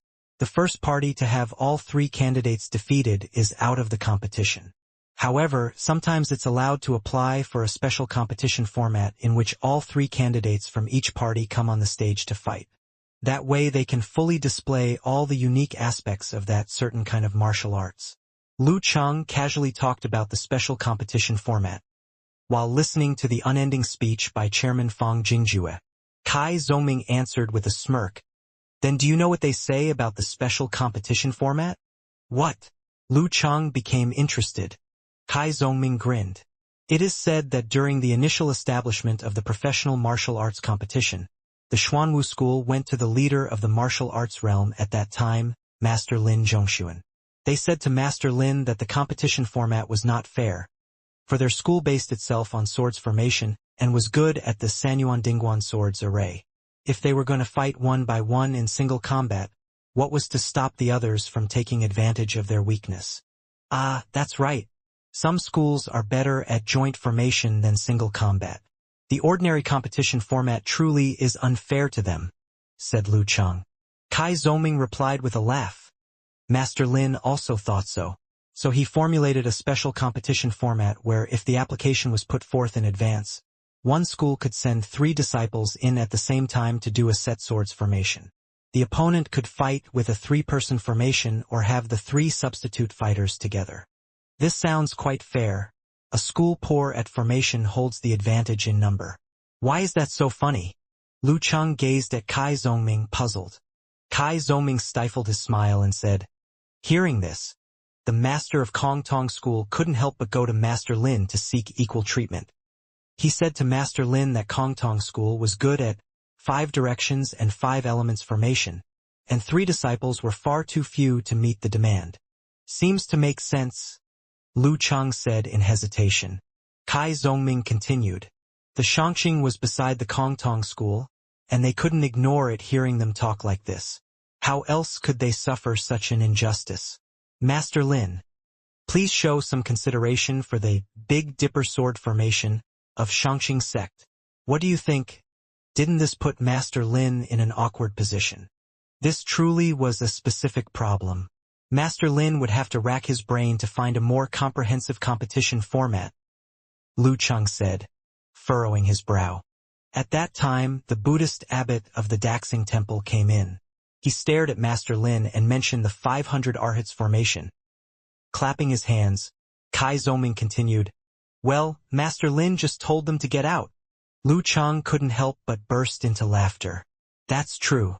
There is nothing in the world that can satisfy everyone." They seemed to be entirely absorbed in listening to the speech with a smile on their face when they were chatting with each other. Talking and laughing, one guest came up after another. They enjoyed the song and dance in between, waiting until Light in Still Night Liang Yifan came onto the stage.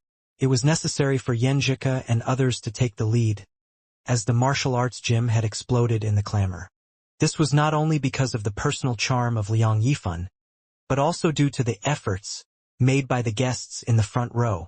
I'm not the best speaker, and I know that you all are eager to see the results from the drawing.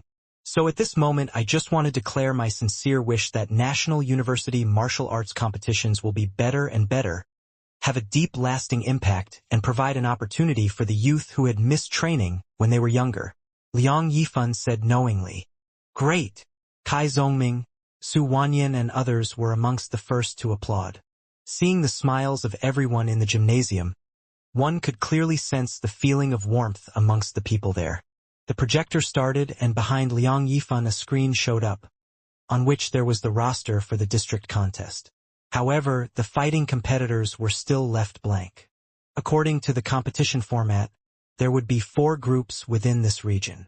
The top 4 participants of the region last year would enter the group competition directly as seeded players, while other schools should enter corresponding groups through 2 rounds or 3 rounds of individual competitions.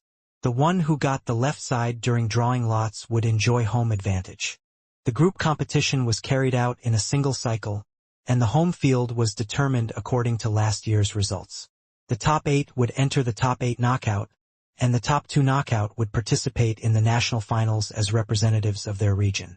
The master of ceremonies and the host then put 2 boxes, a large one and a small one, on the stand in front of Liang Yifan. He drew out the seeded team of each group from the small box. Group A. Stretching his hand inside, Liang Yifan took out a piece of paper, then unfolded it and said out loud, Shannon University Martial Arts Club. They had gotten 3rd place last year. Group B. Shanbei University Martial Arts Club. Liang Yifan didn't skip a beat as the coaches in the gym stared at each other in dismay. The other participants on Group B could only fight for 2nd place. Group C. Sanjiang College. Group D. Haiyuan School. After drawing the seeded player of each group, Liang Yifan made a bow with his hands folded in front and left the platform, while the other guests continued to draw for the teams in each knockout. Lu Cheng's heart was in his throat, and he realized that he already cared about the honor of the martial arts club. The fact that Songcheng University Martial Arts Club was not among the knockouts of Group A made him somewhat regretful. Compared to Shanbei and Sanjiang, the other 2 martial arts clubs were not so scary. Group B, the 3rd knockout, home field. Drawing out the paper, the guest spoke out, Songcheng University Martial Arts Club. Holy shit, turns out to the most difficult group. Lu Cheng felt a little depressed. No big deal, perhaps the other opponents were weak. It's okay if we can make 2nd place. Kai Zongming always looked on the bright side of things. The guest then drew out the opponent for Songcheng University, Neihai Normal School. That's okay. Lu Cheng breathed a heavy sigh of relief as Neihai Normal School was known as a weak team. As the opponent for the 2nd round of knockouts would come from Qinyang and the other weak school, the odds would favor Songcheng to enter the group competition. When the drawing was finished, it was already late into the night. After coming back to their dorms, they were all too exhausted to pay attention to the news and went to sleep one after the other. The next day, Lu Cheng returned to the dorm in the afternoon. He searched for news about the opening ceremony of the National University Martial Arts competitions. Everyone was still following everything quite closely due to Liang Yifan attending. In the Longhu Club forum, Lu Cheng found some posts below the front page where there were video news and a featured program made by Songcheng TV station. Featured program? Without reading the comments below, Lu Cheng skimmed one time through the news video and set his mind at rest after verifying there was no footage of him and Kai Zongming chatting and laughing. However, when he clicked the feature program of Songcheng TV station, he caught sight of his own face. Very excited and thrilled. I'm really honored, said dim-wittedly, with an idiotic smile on his face. That was the time they were interviewed as onlookers outside the martial arts club during the orientation conducted inside. Recalling past events, Lu Cheng opened the door of his dorm and shouted toward the opposite side. Talker, little Ming, come and watch this. We're on the TV. Originally, when the interview had finished, they'd both eagerly looked forward to seeing their faces on TV, and would watch the Songcheng TV station now and then. However, they never saw their faces and soon forgot about it. Who'd have known that this interview was part of the program? They hadn't thought it wouldn't be broadcast until the opening ceremony of the martial arts competitions. Really? Kai Zongming came in and asked Lu Cheng to play it back. Phew, nice. I've got a handsome smile, not like a certain someone who seems clumsy and dumbfounded. Let's take a look at the comments. Any words of praise for me? Honestly, Lu Cheng felt awkward seeing online friends he was familiar with judge him from the viewpoint of strangers. He didn't know how to face it. For a moment he just wanted to ignore the comments and bury his head in the sand like an ostrich. However, he couldn't stand the exhilarated little Ming's constant pushing and was compelled to roll over to the pages below. except for several people ahead who raced to take the second floor and comment with supportive words. Unparalleled Dragon King. The martial maniac replied first. Lin K is all right, but it's hard for him to prosper in the future as he has encountered sessions with numerous mighty ones in the past 10 years. For example, Peng Liyun from Shanbei, Ren Li from the capital and Xiaoyang from Huahai, and Zhen Huanqing from Guangnan are all well-known genius fighters, amongst which the former two are the martial heirs of their respective school, and the latter two have been appointed by Xinghai. Not to speak of other famous individuals, among freshmen of this year, Li Xiaoyuan from Guangnan and Fang Zhirong from Shanbei are also said to be better than Lin Quebec. Jesus! Who is this? He knows martial arts like the back of his hand. Kai Zoming was shocked by the reply from Unparalleled Dragon King. With a look of worship, Lu Chang said, "He is an addicted martial maniac and is the best choice for you to inquire data about martial arts. It is said that he is a rich kid returning from studying abroad and has been staying at home all the time." A plumber eating mushroom also replied, "Peng Liyun and Ren Li are both freshmen of the last year, and there's no hope for other schools before they graduate." Why? The user Brahmin sent a blank expression. She was the favorite of the forum. Graduated from elementary school last year. She was quite childish. A plumber eating mushroom replied, "Whoops, didn't you quit the forum this year? Think about it. During the enrollment of Peng Liyun and Ren Li in sessions before that, the one who has attained the Danchi realm of professional 8th pin were qualified to fight for the national champion. But it won't work this time since they both passed the ranking event in October and are professional 7th pins. Their aptitude is only going to increase every year through their hard work. How could the latecomers possibly surpass them? Maybe someone can attain the Danchi realm in 1 year and surpass them in 2 years? Brahmin was not convinced. Invincible Punch sighed below. I failed in my ranking event once again. Thinking about Peng Liyun and Lin K, I wish I were dead. The meaning of someone's existence is to make your life meaningless. Reading a lot of comments, Lu Chang and Kai Zoming looked each other in the eyes and sighed. Lin K's become famous. Through this live broadcast and the feature program, he had won a nationwide reputation. Looking at the comments again, the old hand No Hooligans had said, "Am I the only one thinking that the journalist in the feature program is a beauty?" Okamoto's fan followed. 9 points at least. Sister, I want to. Above the Sky, who had a portrait of a rocker girl, replied using a similar tone. Am I the only one thinking that the boy in the interview is handsome? Kai Zongming sighed with emotion. Don't cast pearls before swine. How fortunate to have a normal girl here. The little girl, Wonton Seller, replied with hesitation. Which boy do you mean? The one who looks silly. He's so cute saying about how he's honored or something like that. Above the Sky answered quickly. Her tastes are all screwed up. Seeing the answer, Kai Zongming cursed in disappointment. Lu Chang burst into prideful laughter. He realized there was no longer the awkward feeling he had experienced before. Instead, he found it interesting to read the comments made by intimate online friends when they had no idea about his true identity. Talker, not all is lost. He patted Kai Zongming's shoulder. I can't believe this. Kai Zongming grabbed the mouse from Lu Chang and flicked through pages himself. After glancing over 2 pages, he finally found the reply from Beautiful World. The boy beside the goofy-looking one is handsome. Songcheng University boys aren't bad. They're handsome even in a casual interview. She was a popular girl on the forum and a student at a famous school in the capital. There were many replies from men and women, all expressing agreement with the opinion that boys of Songcheng University were not bad. How touching!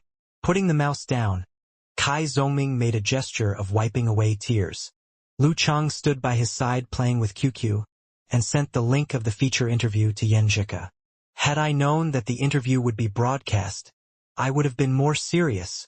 After sending out the message, he turned his head to look at Kai Zongming by his side. Talker, you said you would participate in the special training before. Do you still want to? Which time would you like to join us? I can mention it to Coach Sher. I said that from the bottom of my heart. Are you questioning me now? Look at my eyes. Kai Zongming answered dramatically. But I can't do it this year. With my family, there's not enough time to mess with a second major. I'll join special training at the beginning of next semester. Lu Chang drew out his words. One today is worth 2 tomorrows.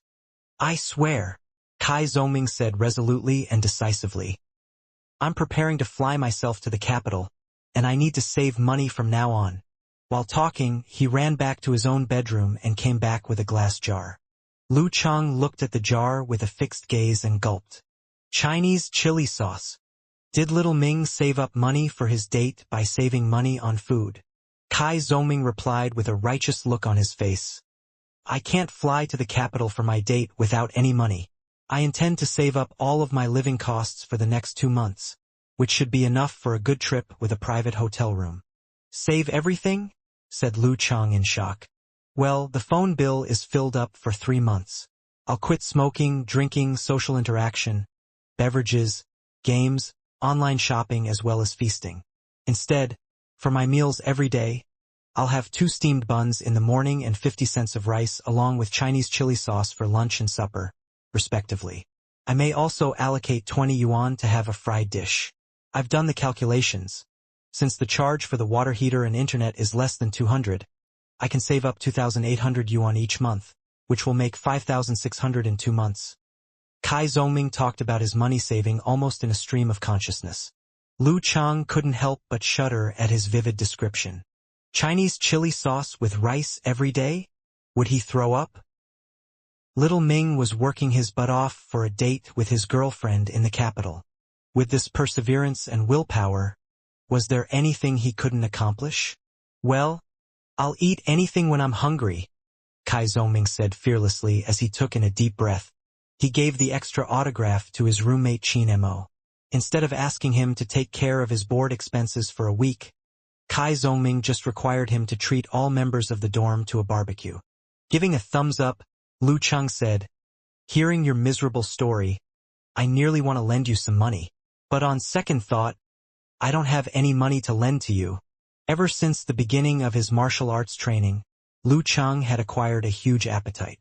In addition, Geezer Sher offered a special suggestion on a balanced diet which, though it might not be as delicate as what a foreign dietitian would prescribe, met the basic requirements.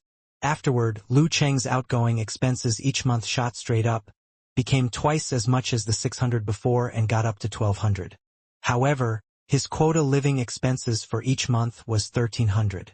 If it weren't for the cheap and generous portions of the food in the canteen, he would hardly be able to afford the martial arts training, and that was even at a fee that was lower than what an ordinary person had to pay to undergo training. As the saying went, the poor go for academics and the rich go for martial arts. Fortunately, when he went to college, his parents had given him 2,000 more for miscellaneous expenses. With 1,000 left and the 800 his mother had given to him, Lu Chang just made ends meet for the social meetup. Also, Lu Chang didn't want to ask for any more money from his family before he had achieved something in martial arts training. He was obsessed with the idea that it might make him seem like he was slacking off when it came to his studies. Kai Zhongming shook his head and grinned. I don't like to borrow money from others. I just save up the money myself if I can, unless I'm at the end of my rope.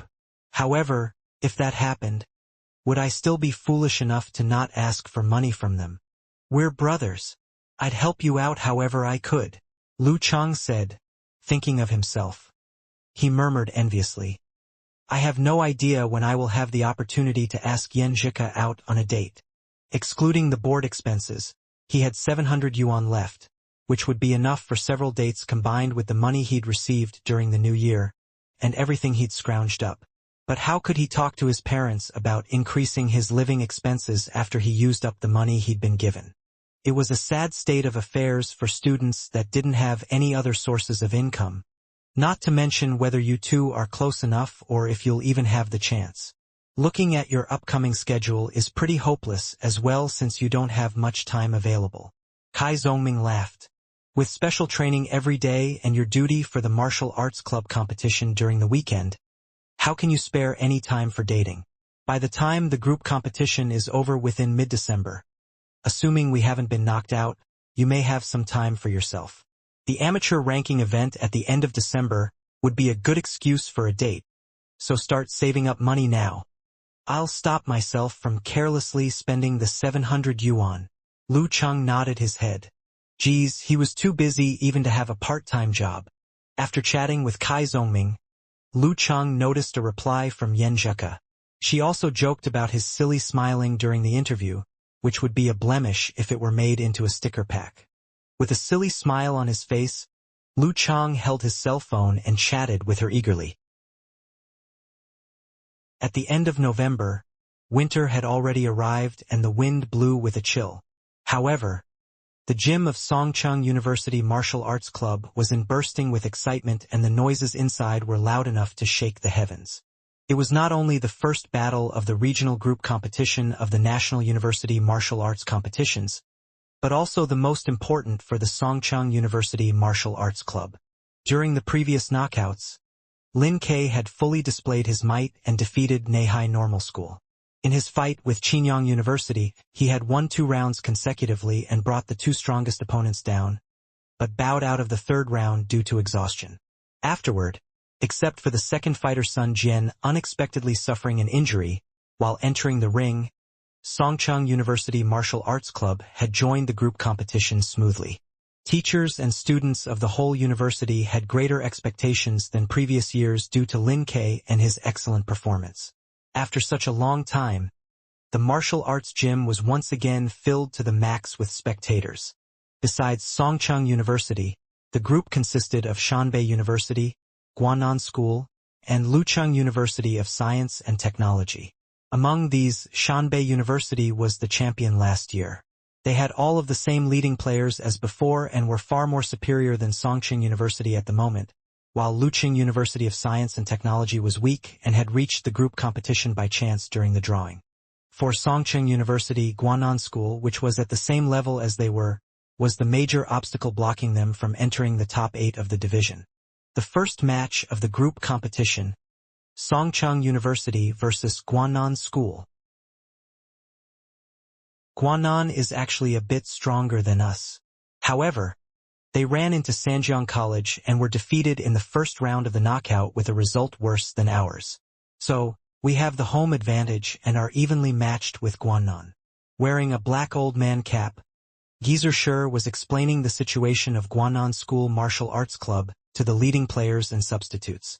The women's locker room had been given to Guanan for their usage.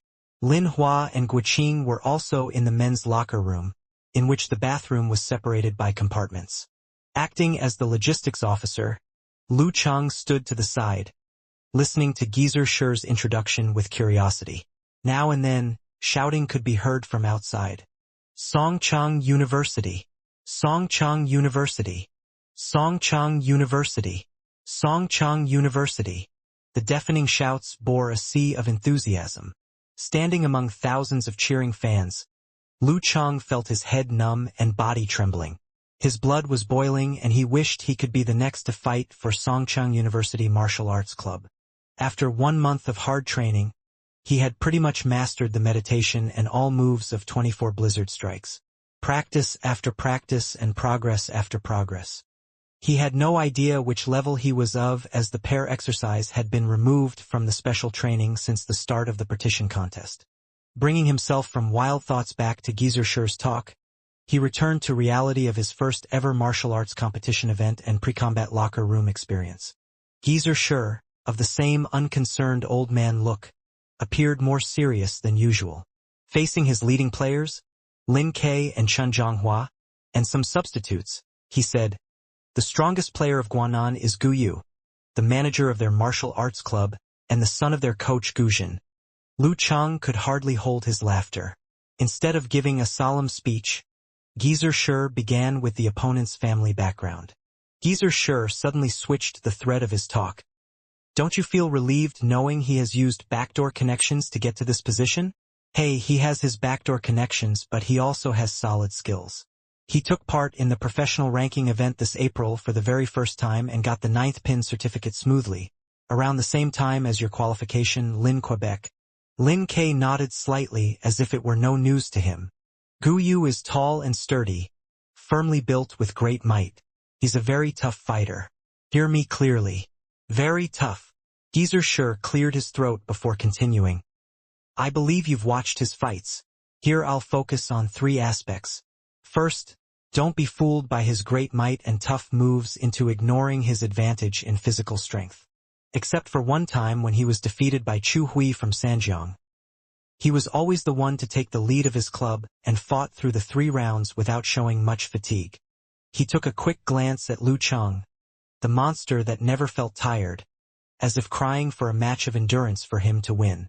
Lu Cheng nodded silently and felt sorry, thinking, if I was to fight him in physical endurance, he would submit and worship me after a run.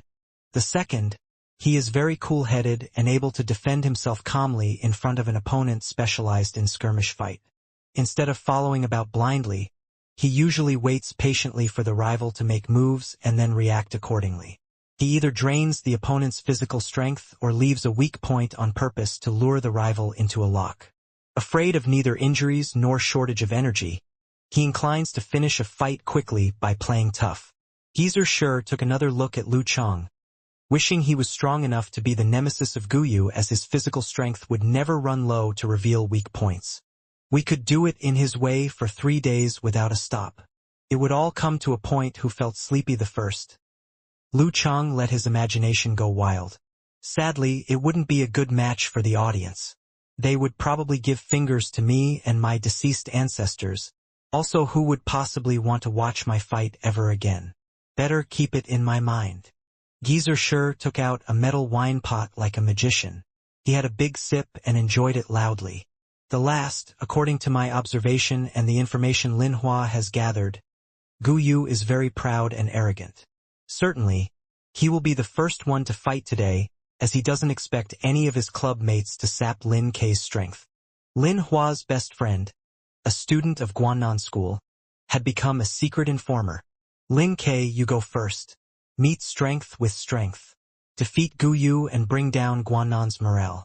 A victory from the first round will boost our chance of entering the next stage to 70%. Geezer Sure gazed at Lin Kei.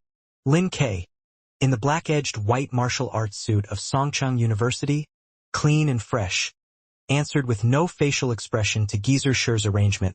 Okay.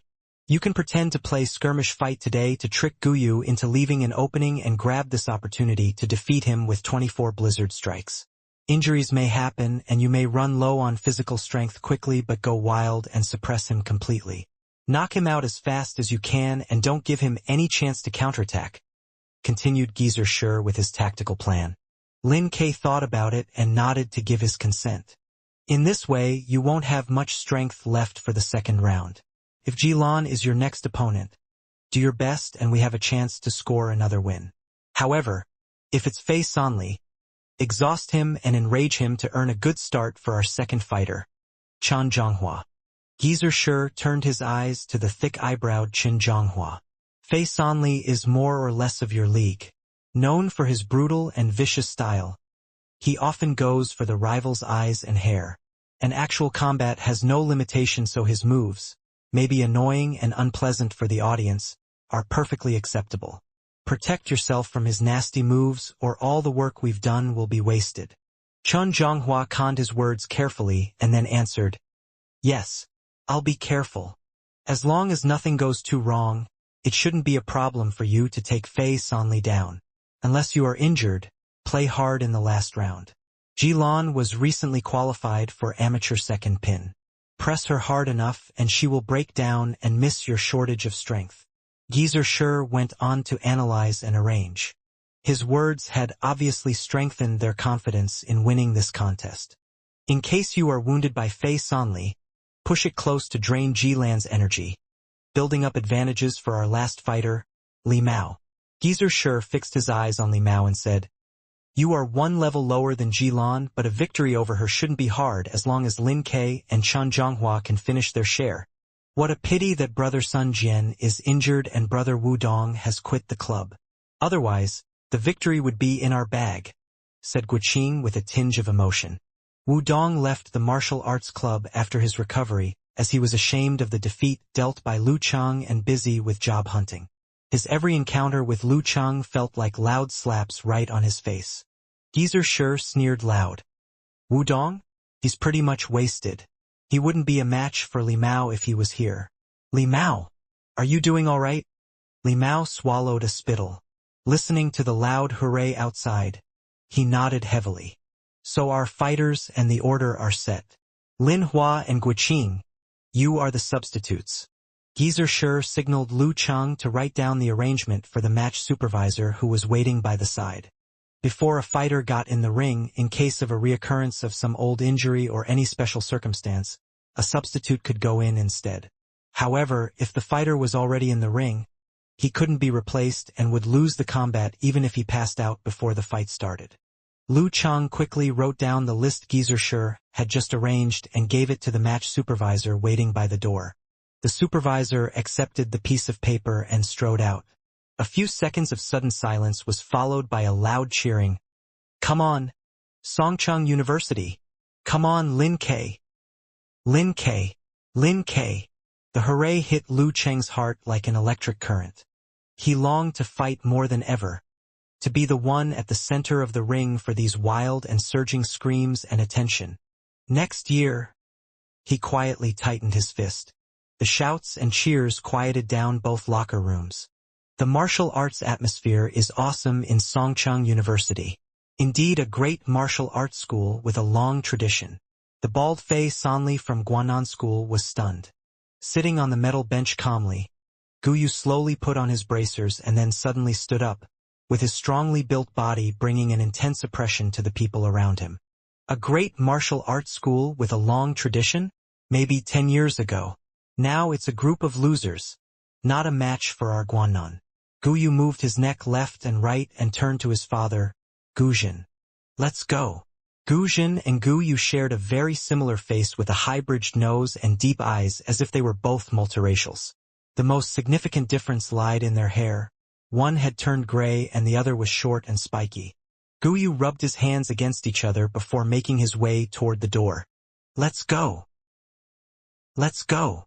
Fei Sanli, Jilan, and other members of the martial arts club got up at the same time as if they were going on an expedition. In Songcheng University's locker room, Lu Cheng stood by the door, browsing across the full auditorium in search of Yan Zheke. When he withdrew his eyes, Lin K had put down his black thermos and stood up. Lin K! Lin K! The loud shouts and cries shocked Qin Zhonghua. Every new member of the club dreamed about glow and shine, and admiration and fondness from their schoolmates, who didn't long to defeat the opponents and bring honor to their club. In his freshman year, he ran errands for the club, jealous of his elder brothers and sisters who were welcomed with cheers and screams.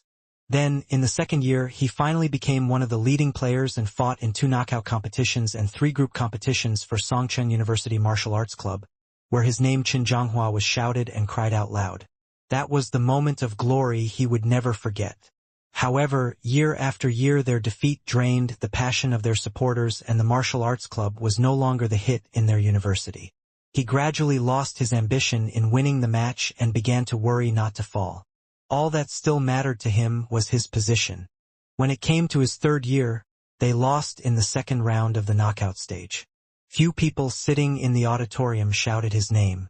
They also didn't suppress the opponent team's fans. Today, when he was about to bid farewell to Songcheng University, the passionate audience and loud cheers were back just like before. However, this time they were there for Lin K. Lin K. He abruptly called Lin K to stop by the door. Lin K stopped and turned around without any emotion. Lu Cheng and other members of the club were unable to breathe with fear for any drama to take place at that very moment. Qin Zhonghua stood up and walked up to Lin Quebec. He reached out his right hand and took a deep breath. Good luck, Lin K. Lin K seemed astonished. So did Lu Cheng and other members of the club. A few seconds passed and Lin K still had the same face. He stretched out his right hand and held Qin Zhonghua's hand. The grasp was tight. Lin K turned around. Members of the martial arts club stepped out of the locker room and into the massive stadium with deafening cheers coming from the frenzied audience. A flight of stone stairs led to the ring. This was a journey to glory, a trip to honor. Songcheng University. Thunderous shouts and screams surged hard. raising the roof of the stadium. Bringing up the rear, Lu Cheng noticed a brief halt of Chun Zhonghua, Li Mao and Guiqing. Even the quiet, calm and collected Lin Ke seemed to have slowed down a bit. How could anyone stay cool in front of such blood-tingling enthusiasm? The referee, a wide-faced man in his 40s, was already at the heart of the ring. The Martial Arts Alliance required that referees and supervisors of any formal competition must be at least 2 pins higher than the combatants to minimize the possibility of accidental death or serious injuries. However, it didn't apply to matches between martial arts masters of 3rd pin or higher with physical invulnerability, as the role played by the referees and supervisors was weakened to barely existent. Fortunately, fighters of that league could be defeated, but severe injuries would rarely happen to them since they all had a secret move or two that could save their life.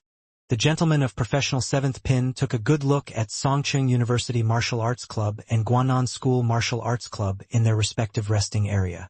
He shouted sonorously after a deep breath, "Competition between Songcheng University Martial Arts Club and Guanan School Martial Arts Club, Round 1.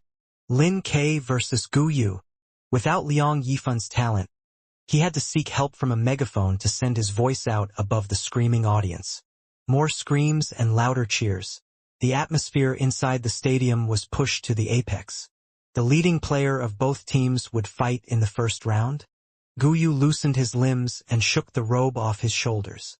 In a sky-blue martial arts suit, he strode ahead to the stone stairs. "Good luck, Gu Yu." The pep squad of Guanan School burst into cheers. Their voice was instantly suppressed. There seemed fire of passion burning in every corner of the stadium. "Come on, Lin Ke! Come on, Lin Ke!" Gu Yu stepped into the ring, facing a figure in a black-edged white suit.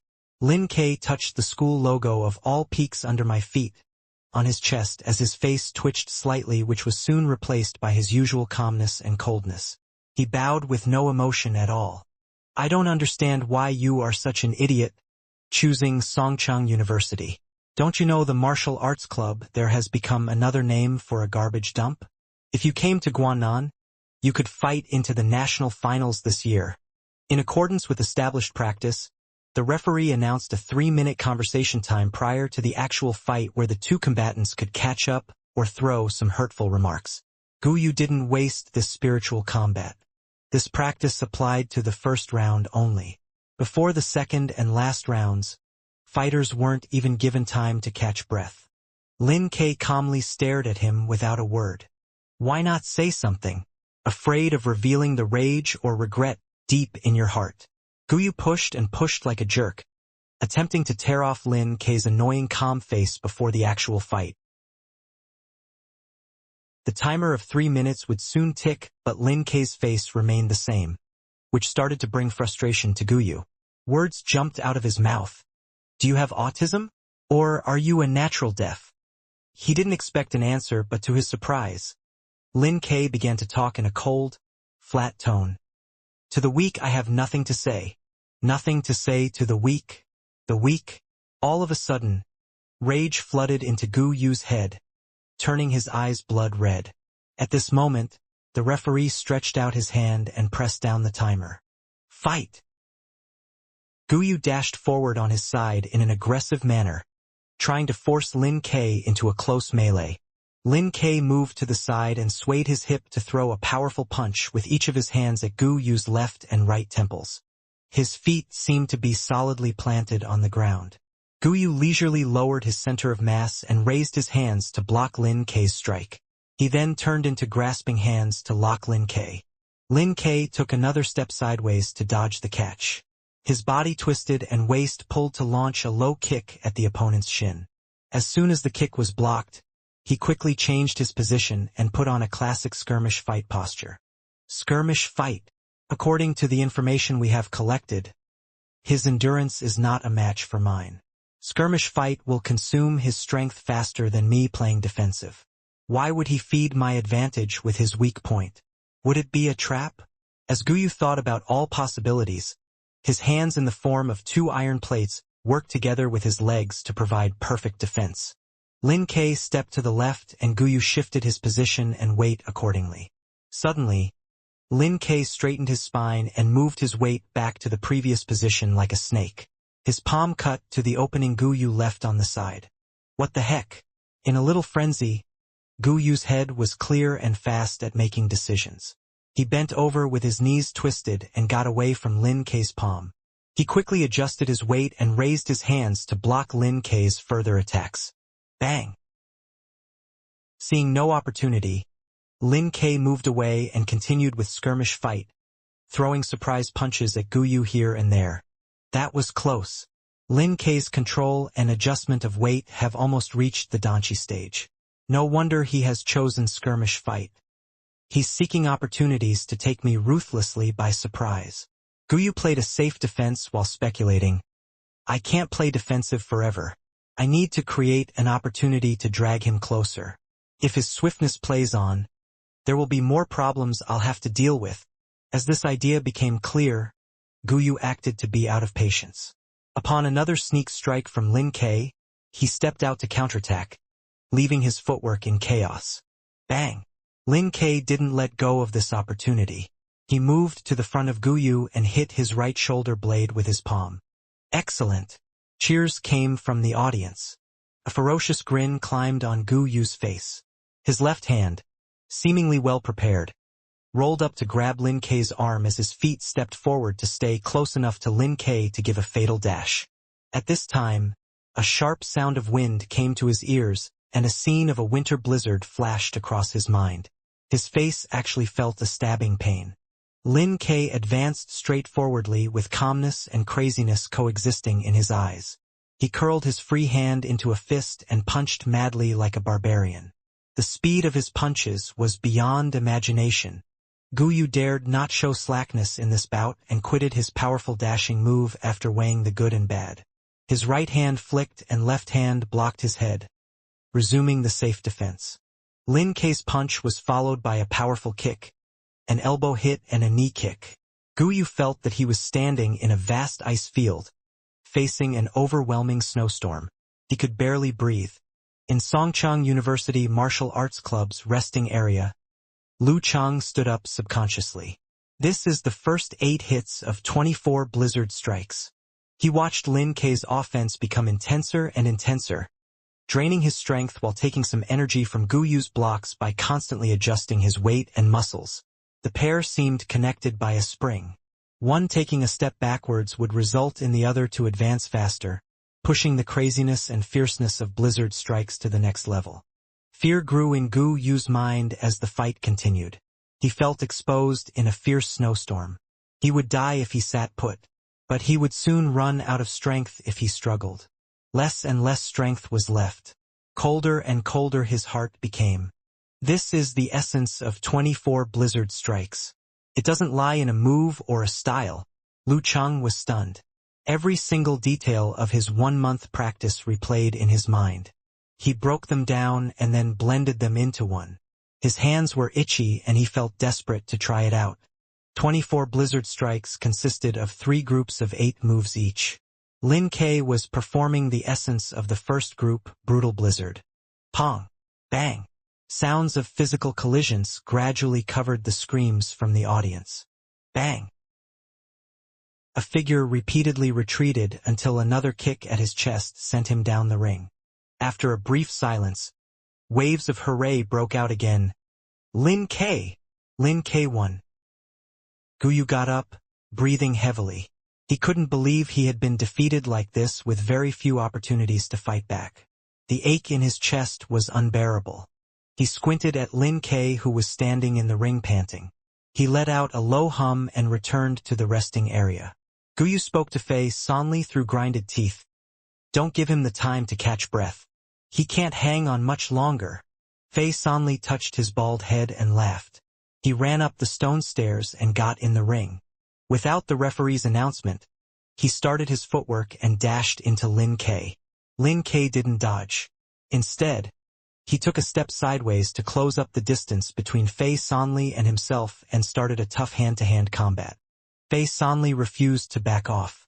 He threw different strikes at Lin K. His 2 fingers rubbed by Lin K's eyelids while Lin K's fist touched his stomach. He grabbed Lin Kei's hair with his right hand whereas Lin Kei's palm blade cut his arm. The fight had gone wild, leaving the referee extremely nervous about accidental injuries. The combatants of a formal martial arts competition were bound by the waiver.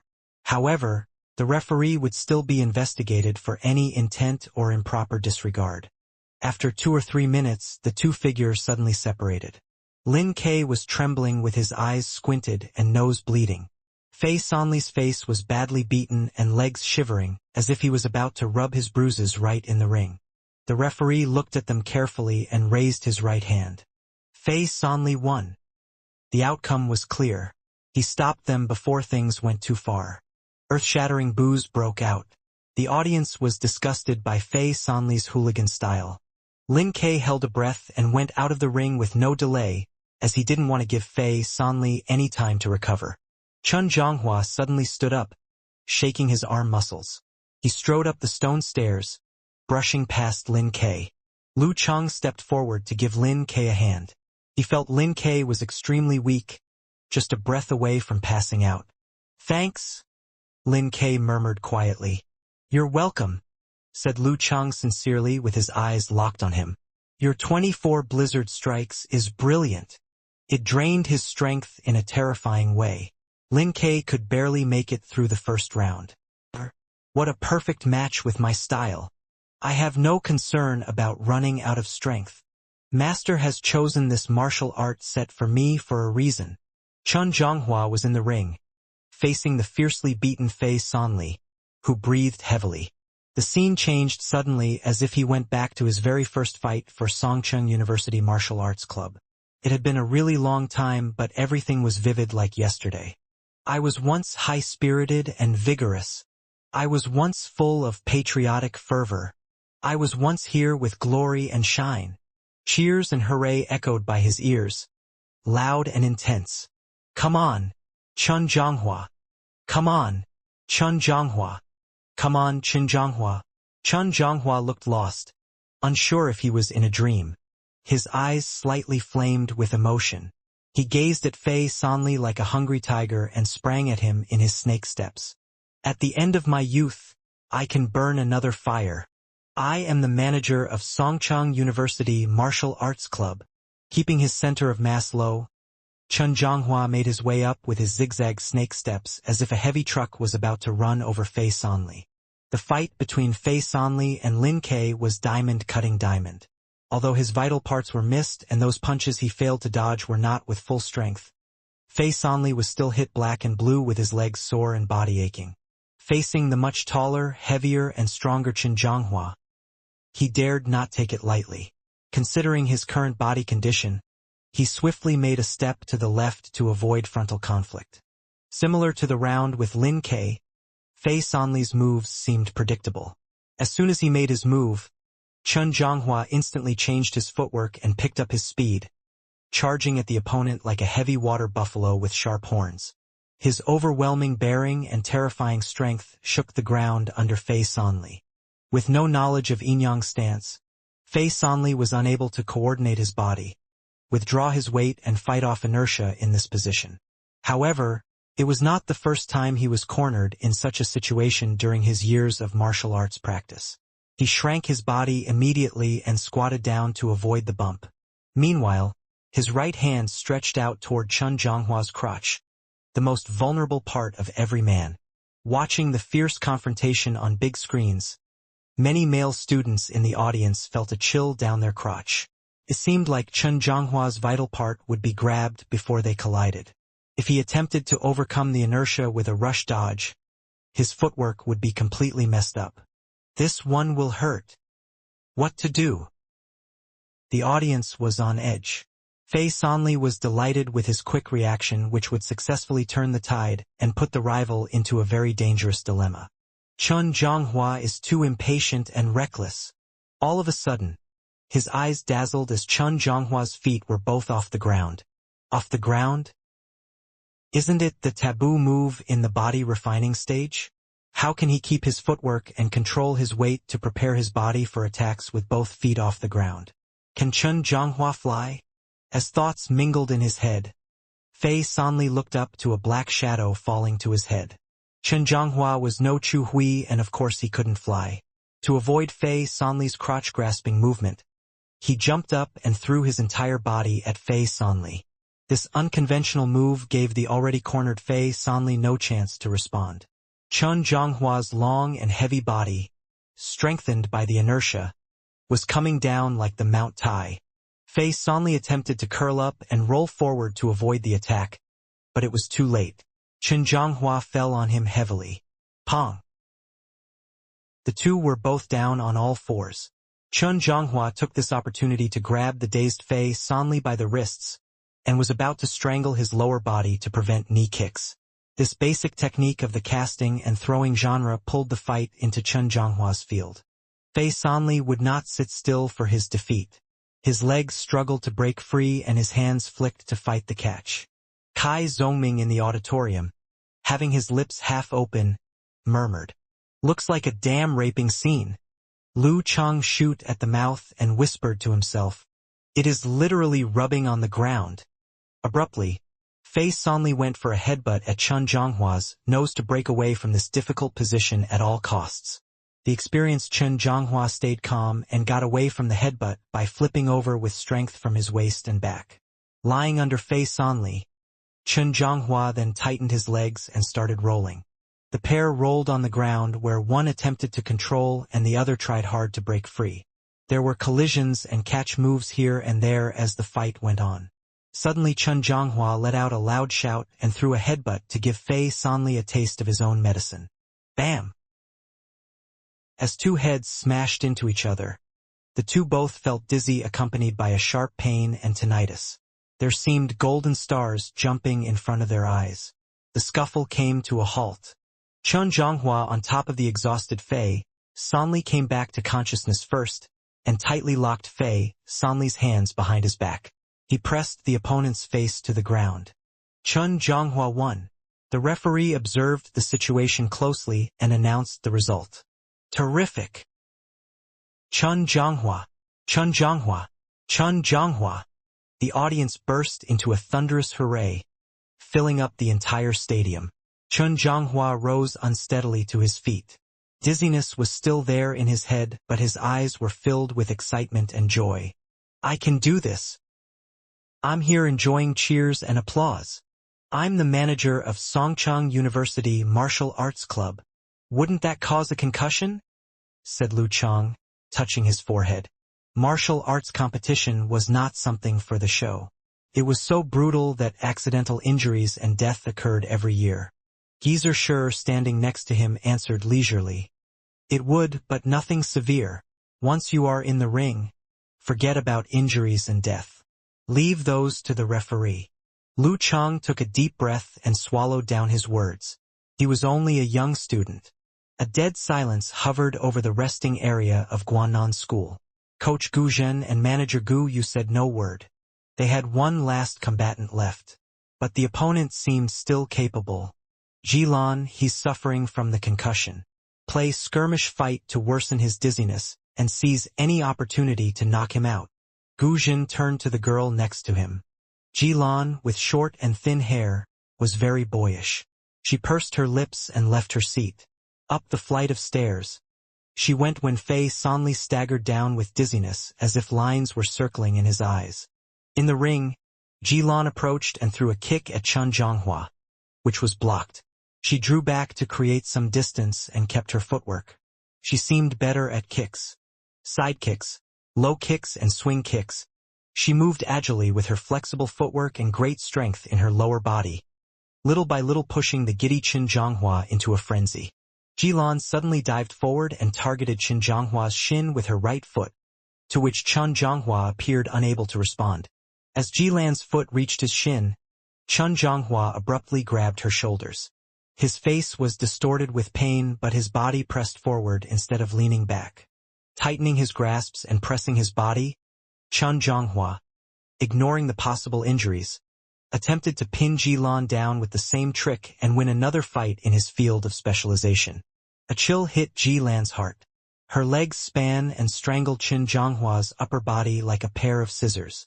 She managed to use the power from her fall to throw her opponent out. Pong! They both fell to the ground, dizzy and close to fainting. Taking advantage of Chun Zhonghua's giddiness, Jilan played the carp-jumping move and advanced to lock his throat with her right hand. Jilan won, announced the referee tersely. Chun Zhonghua slowly stood up, shaking his head. As he wobbled down the flight of stairs, he murmured to their third combatant Li Mao. The fall was heavy, consuming her a lot. Stay calm and you got this. Li Mao gazed into a distance nervously and nodded slightly to the information. Making no eye contact with Chun Zhonghua, he looked lost in the loud cheers of his name. Phew, that was close. I don't think Jilan has much strength left, commented Guqing to Lin Hua in the auditorium, with obvious joy on her face. Lu Chang shared the same view, but sadly Yanjika was too busy leading the pep squad to talk to him on QQ. Gazing at the ring, Lu Chang sent his encouragement to brother Li Mao silently. His face turned pale when he noticed that Li Mao's body was trembling. Suddenly, Li Mao's words flashed back. I can't do it. I was so nervous that my body was shaking in the amateur ranking event. Luckily my opponents were either very weak or more nervous than I was. Damn it! I hope brother Li Mao won't get too nervous. Lu Chang could tell Li Mao's abnormality, and so could Jilan. She clenched her teeth and made a bold decision. Giving up her strong point skirmish fight and playing offensive. Give him no chance to calm down. She advanced and threw a sidekick. Li Mao's head was in a swim. In front of Jilan's strikes, he didn't know what to do or how to get out of this situation. I can't let down the audience. I can't disappoint the coach. I can't waste Lin Ke and Chun Zhonghua's effort. The more he thought, the worse he felt. He could hardly breathe among the loud cheers of his name. His mind was a hell of emptiness. He raised his arms into a defensive position by instinct, but it was too late. Jilan's kick landed on his chest, forcing him to stumble back. The chest pain brought him back to reality. Li Mao imagined it to be a pair exercise. However, before he could stabilize his body, Jilan's kicks came one after another. Pong! Pong! Pong! Li Mao received several kicks in a row. He tried to block them but was still forced to move backward until he fell off the ring. The scorching hot atmosphere in the stadium instantly dropped to the freezing point. They had got the key to victory and taken the absolute superiority. What happened in less than 1 minute? How was the tide turned? Lin Ke rose with his fists clenched tightly. Chun Zhonghua, expressionless, was wondering if he was still in a dream that suddenly turned into a nightmare. Lu Chang looked blankly with only one thought in his mind. This year's martial arts competition is over? Over in just a simple and unreal way. Over together with our 2-month hard, painstaking training. That was the martial arts competition. The winner collected all the honors and cheers, whereas the loser would soon be forgotten. On the stand, Yanjika stood quietly with red eyes. Lin Hua, Guqing and other supporters from Songcheng University had the same facial expression. No one could understand such pain and grief without experiencing the failure on the verge of success in person. In Guanan School's resting area, Guyu and other members were not prepared for this shocking result. It took them a good while to finally raise their hands and cry with joy and secret relief. Lu Chang returned to the locker room after helping the supervisors pack up dully. He was welcomed by the extreme depression and a dead silence. The always distant and cold Lin Ke stripped to the waist, sitting on the metal bench with his head, completely wrapped up by that black-edged white suit, resting on his hands in front of his bare chest. He was silent like a stone statue. Chen Zhonghua, standing in a corner facing a distorted closet door with blood dripping down from his right hand, kept murmuring, "How is it possible? How?" Li Mao was in the middle of the room, terrified, and kept his head low. His face was filled with pain, misery, and guilt. "It's my fault. My fault. My fault." Guqing and Lin Hua had tears on their face, silently weeping. The massive grief became an actual, physical substance, ramming into Lu Chang with all its strength. He opened his mouth but was unable to speak. "It's my fault. It's my fault. My fault. Tears blurred his vision. He repeated his apology, helpless and wretched like a poor child. A black shadow appeared by his feet. He looked up and saw Geezer Sher's hoary face with a few wrinkles. You think it's your fault. Then make up for it next year, said Geezer Sher gently. Li Mao burst into tears and cried, Yes, coach. Lu Cheng's eyes were wet. For a long, long time he would not forget this moment. The martial arts club's morale stayed low for a long time until a beautiful defeat over Luqing University of Science and Technology. They also went all the way to Shanbei to challenge the national champion team, led by Su Wanyan, where Lin Ke, Chen Zhonghua, and even Sun Jian, who had just returned from injury, were all out of kilter, which completely shocked Lu Cheng. At the post-match meeting, Geezer Sher revealed that Su Wanyan bore the soul of language. The group competition lasted until late December, when business owners started to get busy with Christmas decoration. Lu Cheng walked out of his dorm room and took a seat in the living room next to Kai Zongming, whose full attention was riveted on a martial arts competition. Lu Cheng said, Talker, may I ask you a question, please? Very polite and very solicitous. Something is happening, replied Kai Zongming with a jeer. Is it about your goddess? Laughed Lu Cheng to admit. How is it going with your goddess? Look at the big leer on your face every day. I bet you are doing well, asked Kai Zongming casually. Lu Cheng took a moment to think about it with corners of his mouth upward and then answered. She was marked by low spirits for a long time after our loss to Guangnan. Every day I racked my brains to cheer her up, and finally it worked. I think our relationship has developed a bit as we climbed out of depression together. The first one of the top 3 illusions in life, Kai Zongming responded mercilessly. Relationship is furthered when she becomes willing to share her private matters or her family stories with you. That's right. Recently she often brought up her personal stuff to me, quite different from the Yenjika I knew before. I used to fall for that fabled beauty. Now. Feeling shy speaking of his feelings for her in front of Kai Zongming, Lu Cheng cut back to the beginning of the conversation. I remember you advised me to ask her out alone in December after the group competition in the name of the amateur ranking event? What if someone else takes advantage of the special day Christmas if I don't take action? That was what we called crisis awareness. Kai Zongming laughed. Do you need my help on such a simple matter? Your goddess martial arts level has improved considerably after 3 months of hard training. Will she miss the amateur ranking event? Doesn't she want to find out how good she is now? The amateur ranking event was held 4 times a year with slight difference on dates. In Songqing it took place on the last 2 days of March, June, September, and December. The professional ranking event was hosted twice a year in April and October across the country. During our talks, she seems to care a lot about her martial arts accomplishments. Lu Cheng agreed. You have also trained for 3 months. You were of amateur 9th pin before, right? Aren't you curious about your current level? Kai Zongming threw another question. Of course. Lu Cheng didn't disprove. Isn't that simple? 2 good friends both want to take part in the next ranking event. It makes total sense for you 2 to go together. But your goddess will probably take Guoqing with her. So you follow suit and bring Old Xiu along. Then you give her signals to leave Old Xiu and Guoqing alone. Your goddess will certainly say yes, and the pair of you can also have some alone time. Kai Zongming gave Lu Cheng a contemptuous gaze. And then, Lu Cheng went on with his questions. Kai Zongming answered with a smirk. If she passes the ranking event and achieves her expected pin, ask her out for dinner to celebrate.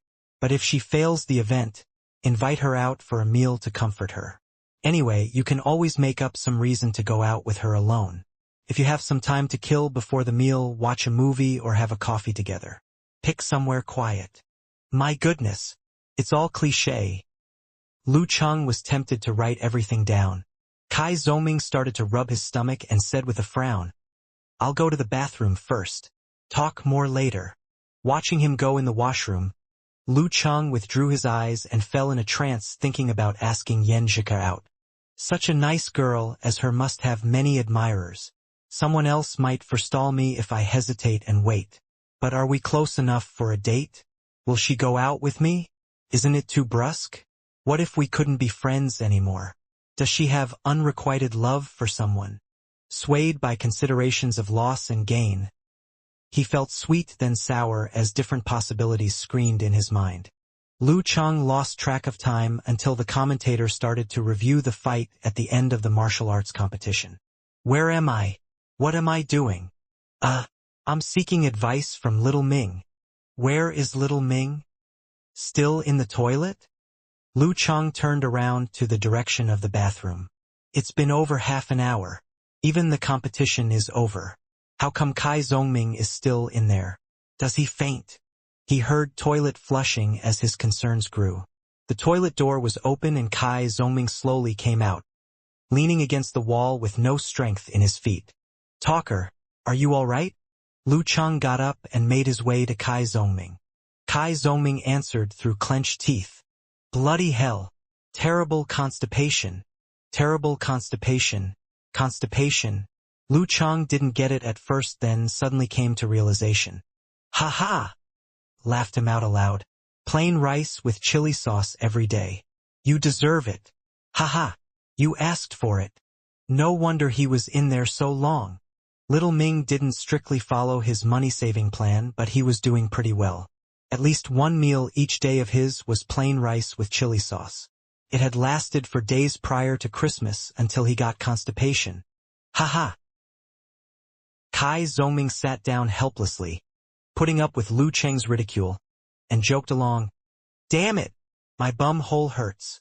Lu Cheng wiped tears of joy off his eyes and said, I'll write this one down for my solemn speech at your wedding.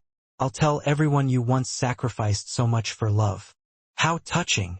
Only a few days left until my flight to the capital. I'm done with saving up. From now on I'll eat like a king. Kai Zongming sighed before changing the subject. On your date with your goddess, do not learn from those stupid online lectures such as agreeing to go out with you signals the beginning of your relationship and seizing every opportunity to grab her hand boldly. Every girl is different. Your goddess won't buy these dating rules. But you should show her how much you care about her and this date, or she will be misled by your indifference into accepting some other boy, which will be a sad ending for you. Show her how much I care. Lu Cheng looked like a diligent pupil. Be attentive and be sweet. Praise her and keep your eyes on her. Don't make it clear to her, but give her enough hints to enjoy such attention and fondness.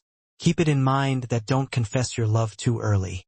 Confession is the final move, not for beginners. No one will accept a stranger's sudden love, with the extremely handsome admirer an exception. Get closer to her and flirt with her. Girls are inclined to hesitations which will be worsened by confession. They will gradually lose joy and pleasure, and the balance will tilt to the defeated side. As the old Chinese saying goes, when water flows, a channel is formed. That's the moment to propose.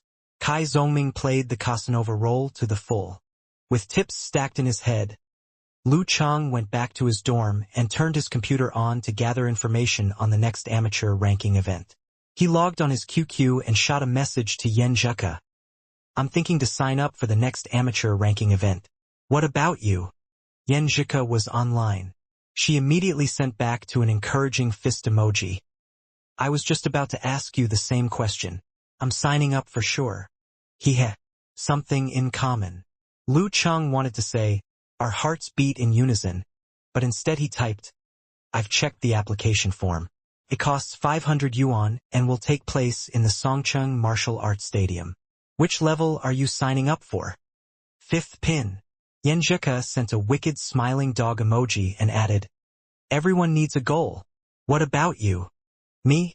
Lu Cheng lost breath. Which level should I apply? Over a month ago, I was already of amateur 9th pin. Then I trained diligently after a fierce fight with Wudong, practiced the meditation and the basic moves of 24 blizzard strikes, and watched and studied a martial arts competition on site. I must be stronger now, but how strong?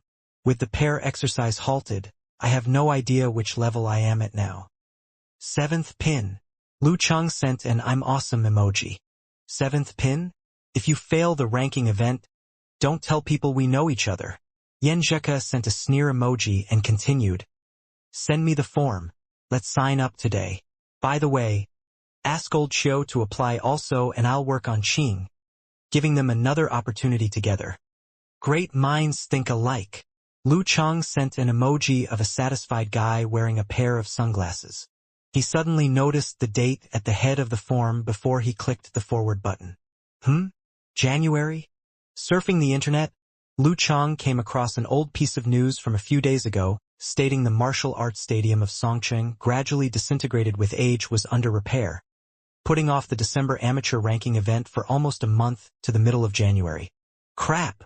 He quickly sent Yan Zhika a link to the news alongside a sobbing emoji. The ranking event has been put off to the middle of January. Seriously? I will have many exams around that time. No time for this. Yan Zhika sent an emoji with giddy eyes. Mid-January was Songcheng University's exam season. We'll have to wait until March. Lu Cheng's heart ached. He sent a pitiful face. Casanova's plan became wasted effort. Plans couldn't keep up with the changes. Well, I have got other stuff to take care of anyway. Yan Zhika sent an emoji of a kitten nodding. What's that? Lu Chang asked casually despite the nerves in his heart. A date. Yan Zhika sent a silly emoji of a bunny chewing a carrot and answered, I planned to study hard for the exams, but my aunt suddenly came to visit as she heard my cousin was not in his best form these days. She'll stay until the beginning of January, and I'll be her company whenever I can. Your cousin is also studying in Songcheng? Or working? Lu Cheng's broken heart instantly recovered upon hearing Yan Zhika talking about her relatives. According to Casanova, that was a sign for moving forth of their relationship. Yan Zhika replied with a cheeky grin. Actually, you know him. I know him. Lu Chang was puzzled. Who? When was I acquainted with Yan Zhika's cousin? It didn't ring a bell. Guess. Yan Zhika replied. The gorilla? Lu Chang brought up Chen Zhonghua to tease her.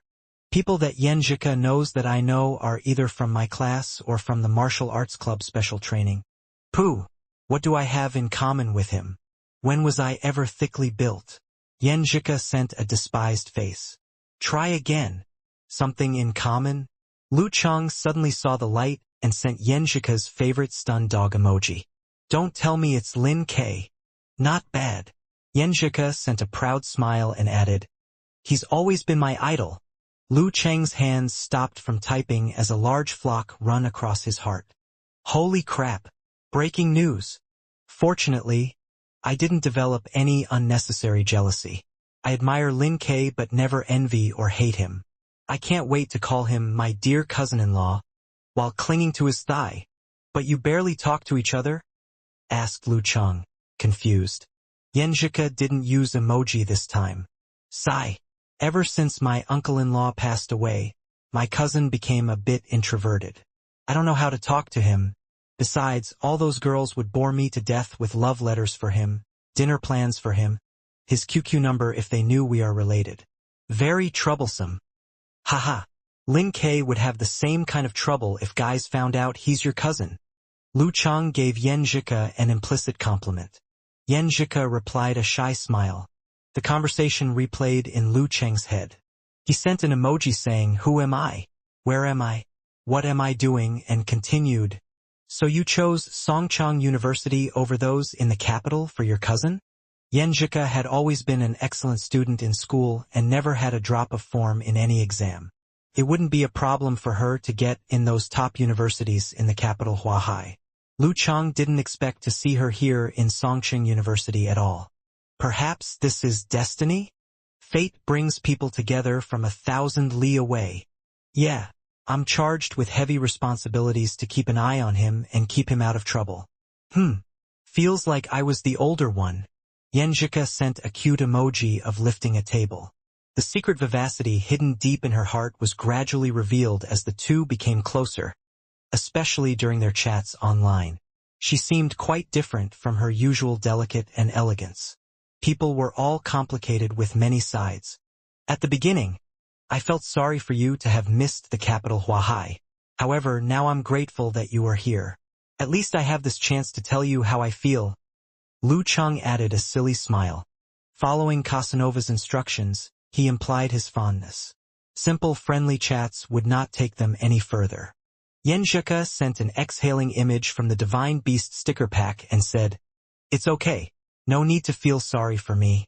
My results were not good enough to get me in the top 3 universities in Huahai. Other options are of the same league with Songcheng University. Also, I have some special feelings for Songcheng University because of my uncle-in-law." Your uncle-in-law was related to Songcheng University? Lu Chang was very interested in finding out more about this girl on the other end of the mobile. Didn't I tell you already that my uncle-in-law was my first martial arts teacher? A disciple of my grandpa. He and my aunt were childhood sweethearts. He was of professional sixth pin at his peak and fought in the second level of professional martial arts competition. When he had to retire due to injuries, he became a coach of the Songcheng University Martial Arts Club. Those years our club was also at the peak, making all the way up to the national final, but lost to Capital College sadly. Yenjika typed a long message, showing her desire to unload. Lu Chang sent a comforting sticker of touching head. Your uncle couldn't get it over? So your cousin came to Songcheng University to make up for his regret after his death. Correct, answered Yenjika. My cousin was very close to my uncle-in-law. On his deathbed, there are only 2 things he couldn't let go besides his family. One was that Songcheng University Martial Arts Club didn't get the championship. And the other was his injuries that forced him out of the professional martial arts circle. Your cousin will make it up for him. Lu Chang sent a sticker to cheer her up and tried to change a topic to pull her out of the sorrow. Didn't know your family has such a long martial arts history. Her grandfather, mother, uncle-in-law, aunt, and cousin were all martial artists. Yenjika replied a sticker of a pair of sunglasses. That's right. Scared? I have ancestral martial arts techniques. Very. I'm shaking here. Please accept my bow. Lu Chang played a gag. Yenjika sent a sneer emoji. Unfortunately, I didn't learn. Why? Lu Chang used the emoji of a numb face. My parents practiced free love, but my maternal grandparents didn't like my dad. A fair-skinned man from another city. Yeah, my dad was really good-looking in his youth. Anyway, they couldn't stop my mom, so they set up a rule to prevent her from passing on their ancestral martial arts skills to the Yen family. That's why I started my martial arts training with my uncle-in-law. Yenjika sent an emoji of a little monster licking ice cream. Lu Chang read her words carefully as if it was more important than the reading comprehension part of the college entrance exam. He replied a wiping sweat sticker. Sounds like you don't have resentment against your grandparents. Are you close to them? Of course. Lovely and clever as me. How could they not adore me? Those harsh words were just some water in their brains. Bearing a great sense of pride, they couldn't go back on their own words, so they sent my uncle-in-law to teach me. Yenjika sent a smiley behind sleeves and added, the true reason is I grew up in Shoshan, very far away from them, and my uncle-in-law passed away early. I ended up spending all my time on study and didn't learn our family martial arts. Getting to know Yenjika better little by little, Lu Chang gradually threw away the disappointment of no chance asking her out before Christmas and almost forgot about time. Dean's office in the Lakeside building. Geezer Sher sat at one side of the tea table facing the principal who had his hair combed to the back. In his hand was an old bottle of Chinese wine and on the table were 2 plates of peanuts and boiled beans. How's your private disciple doing? Will he be ready to represent the martial arts club next year? The principal took a sip. Geezer Sher answered after a big swallow. He's not bad, but you know, young people are not humble. He's feeling too good about himself and thinking he's ready to fight. Haha, it's the same everywhere. Wasn't you like that in your youth? Wasn't I the same? The principal laughed out. Geezer Sher tapped his left index finger and a peanut jumped out of the plate into his mouth. He needs some setback to understand his current strength. Time went by fast and it was already January. Kai Zongming returned from the capital with happiness radiating on his face. Lu Cheng's concerns about his long-distance relationship were finally relieved. He gave a thumb up as Casanova was matchless regarding love. Lu Chang developed a great admiration for this miraculous girl who was able to tame this wild horse. Little Ming was handsome, rich and charming, but he remained loyal for an entire term for her. The martial arts club's special training and all club activities were halted for the stressful and busy exam season in January. Lu Chang continued to get up at 5 in the morning to train by the lake every day, although often Geezer sure slept in and didn't show up. One after another exam wore Lu Chang out physically and mentally. Taking exams is intenser than martial arts training. He didn't neglect his studies for martial arts throughout the term, but he couldn't put much effort into it after classes, with most of his time dedicated to the special training. His exam results were not a match for the super student Zhao Chang's. It was okay. Just above average but not good enough for the scholarship. Lu Chang reported his record to his mother on the phone. Hoping to comfort him, Lu Chang's mom replied, "The scholarship is not for everyone. The first term in university is all about adapting yourself." "Mom, you have changed." Under Talker's influence, Lu Chang joked noticeably more often. "Changed how?" Lu Chang's mom sounded confused. "You used to care so much about my grades and press me so hard on my studies. You have changed. You are not concerned about it anymore." Lu Chang answered gladly. "You're in university now. Should I still watch over your study?" Lu Chang's mom said humorously. For many parents, grades were no longer a big deal once the kid got in university. They had chatted for a while when Lu Chang's mom brought up the date for his return home. With the intention to figure out Yenjika's dates and go back to Shoshan together, Lu Chang claimed there was more stuff to deal with, so he couldn't confirm at that time. Also, travel expenses were covered by that month's living expenses, as he would only be in school for half of January. After the phone call, Lu Chang calculated the finishing time for the afternoon exam. He logged on his QQ and shot a line to Yenjika. "All exams were done?" He added a cheering smiley for liberation. A while later, Yenjika replied with a firecracker sticker. "Done. All done. Sounds like you have done great." Lu Chang sent an evil smile. "He-he," answered Yenjika with some laughter. Lu Chang took a deep breath quietly before directly hitting the point. "By the way, when do you plan to go back to Shoshan? Let's go together so we can keep an eye on each other. Also, I'll be your coolie." He added a sticker of muscle. "Unfortunately, I can't have this coolie." Yenjika used a giggle emoji before continuing. "This year we are all going back to my grandparents' home for Chinese New Year, so I have to travel to Jiangnan." In the deepest disappointment, Lu Chang still aimed at good humor. "Must be a big celebration over there?" "Yeah. Grandpa, grandma, 2 uncles and their wife, 1 aunt, 2 elder female cousins, 1 elder male cousin, 1 younger male cousin, 1 niece, and the 3 of us." Yenjika ended it with a sticker of counting fingers. With pity and disappointment buried deep inside, Lu Chang quickly had his good spirits back and put on a smile which Kai Zongming would call a leer. The chat went on and on until dinner time. Lu Chang was looking for Kai Zongming to dine at the cafeteria when Zhao Chang, Qiu Zhigao, and Zhang Jingye came back together. "Holy cow! Don't tell me you went to the study hall right after the final exam?" Lu Chang asked casually. Lu Chang answered with a grin. "No. We planned to buy some local products for our family in the city, but ended up having a drink and dinner with Guqing and her roommates." "Not bad," Lu Chang teased. "Any progress? With Guqing and that Zhuang Xiaojun?" "Don't bring it up. Zhuang Xiaojun has accepted that admirer."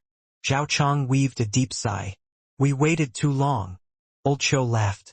"Chang, how many sighs you have weaved all this way. Don't be disappointed in love.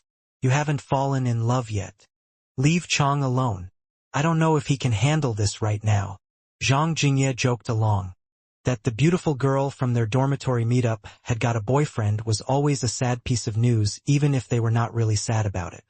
Zhao Chang gave his black-framed glasses a gentle push and responded, "You are all about love. Too young, too simple. I've been working on improving my knowledge level these days." "What knowledge level? You've been weird recently whenever you are on your laptop or mobile," interrupted Lu Chang. Zhao Chang smirked. "Next time." He picked up some clothes and went to the public bathroom. The rest three were left confused. They were not sure if Chang had erred from the right path. The next morning, Lu Chang showed up by the lake for endurance training and worked on still stance and 24 blizzard strikes. "Master, what's your plan for the holiday? If nothing is going on, I'll book a train ticket to go home." Lu Chang asked Geezer Shur, who stood there free from restraint. Geezer Shur sneered. "Good question. You often complained you had no practical combat experience and felt unsure about your current martial arts level. I've got this invitation for a new martial arts competition. Have a try and we'll find out which place you can get." An invitation for a martial arts competition? Martial arts competition?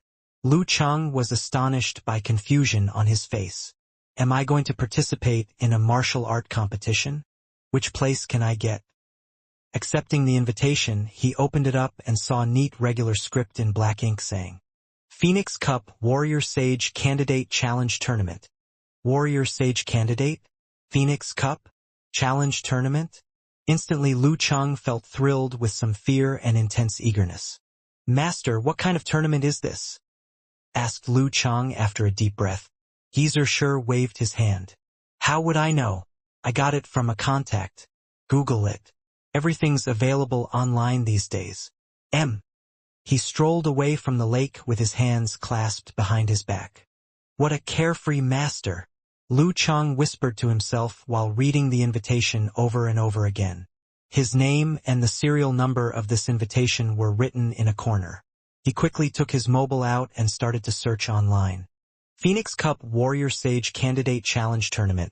As he typed in the name, many pages of results were returned, with the first linking to the official website and the second to the forum of Longhu Club.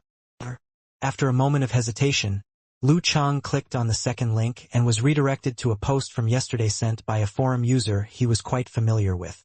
The bragging road to the arena shared a picture of a gilded red invitation, identical to the one in his hand with the serial number and name blurred. "Sigh. Just realized my martial arts soul was not buried completely. I'm very tempted to participate after receiving this invitation." Road to the arena left a line of vicissitudes below the picture. Invincible Punch, a martial arts school student very popular on this forum, replied, "Phoenix Cup Warrior Sage Candidate Challenge Tournament. Master Road, what tournament is this?" Road to the arena responded with a big smile. "A new one hosted by the richest man of our province in Yenling. It aims to become one of the top 10 challenge tournaments besides the 5 title matches in 5 years. This is to be the first one, so no experience, low prize, small scale, weak fighters, and barely any propaganda. Just for practice. It's perfectly normal that you have never heard about it." A new challenge tournament for practice. Lu Chang gained a basic understanding of the upcoming competition. See Blue, a pretty active and popular female user of the forum, posted, "A confused Master Road has shared the invitation with us. You are sure thinking about taking part in?" Road to the arena replied, a funny face. "Hard to quit. It's been so long since my last fight. I doubt I can make it to the top 16. What a shame for my professional 9th pin level. Such a small world. An acquaintance in a random challenge tournament." Lu Chang didn't reply but quietly watched the former professional 9th pin martial artist bragging, as he didn't want his amateur level to be laughed at. "Anything special for the top 16? Road to the arena's reply was followed by Wonton Seller's head-scratching sticker. Road to the arena answered, "This challenge tournament has no restriction on fighters' rank or the number of participants. It offers different rewards for high-standard fighters. The top 16 will each make 5,000 yuan. Make it to the top 8 and one will receive another 10,000. And the top 4 will be rewarded 20,000 more. The 2 in the final match will get an extra 40 grand each, and the final prize for the champion is 80,000. In other words, the champion can make 155 grand in total, whereas the runner-up gets 75,000. Pretty generous for the amateurs, but not tempting enough to bring professional fighters all the way here. I bet only those of professional 9th pin who happen to have some free time will sign up alongside a few of 8th pin who are very tight on money, which will pretty much be the level of the tournament. How many fighters can we expect? Well, only the best 16 are paid something. I don't think enthusiastic amateurs will make a journey for it. So probably just some locals will give it a try. The words caused Lu Cheng several indrawn breaths. The level of the challenge tournament sounded much higher than what he had expected. He thought it would be a competition among amateurs. But apparently there would be quite some professional 9th pin martial artists and maybe a few masters of professional 8th pin who are very likely in the danchi stage already. Fighters of amateur 1st, 2nd, and 3rd pin would be plenty.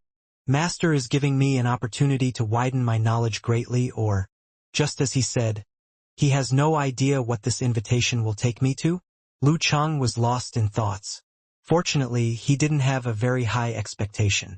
He knew he only had 3-month training, and although making rapid progress, he was probably stronger than those of amateur 8th and 9th pin. And if he could keep up the good effort, he might finish his apprenticeship in a year. Whatever, just for the experience. Hopefully I can fight a few rounds. Who knows, I won't get super lucky to get all the good draws and make it all the way to the top 16. Lu Cheng thought optimistically as his eyes moved down to read more of Road to the Arena's post. Pretty high end. I thought little arena you could make it to the top 4. Wonton Seller loved to put little in front of everyone's name, despite their actual age, to drag them all to her level. Road to the Arena Road sent a worn face smoking sticker. No chance. I would be confidently aiming at a place of the top 4 taking a few years back. Now I need some really good luck to make it to the top 16. I don't even think about the top 8. My former martial arts teacher felt sorry for my lack of perseverance when he gave me this invitation. I didn't stick to the training. No matter what, Master Road, you are still the no. One on our forum. Beautiful World offered some comfort. Pig Riding Knight, the moderator of the forum, replied, keep us updated. We'd love to watch your legendary moves. Sure.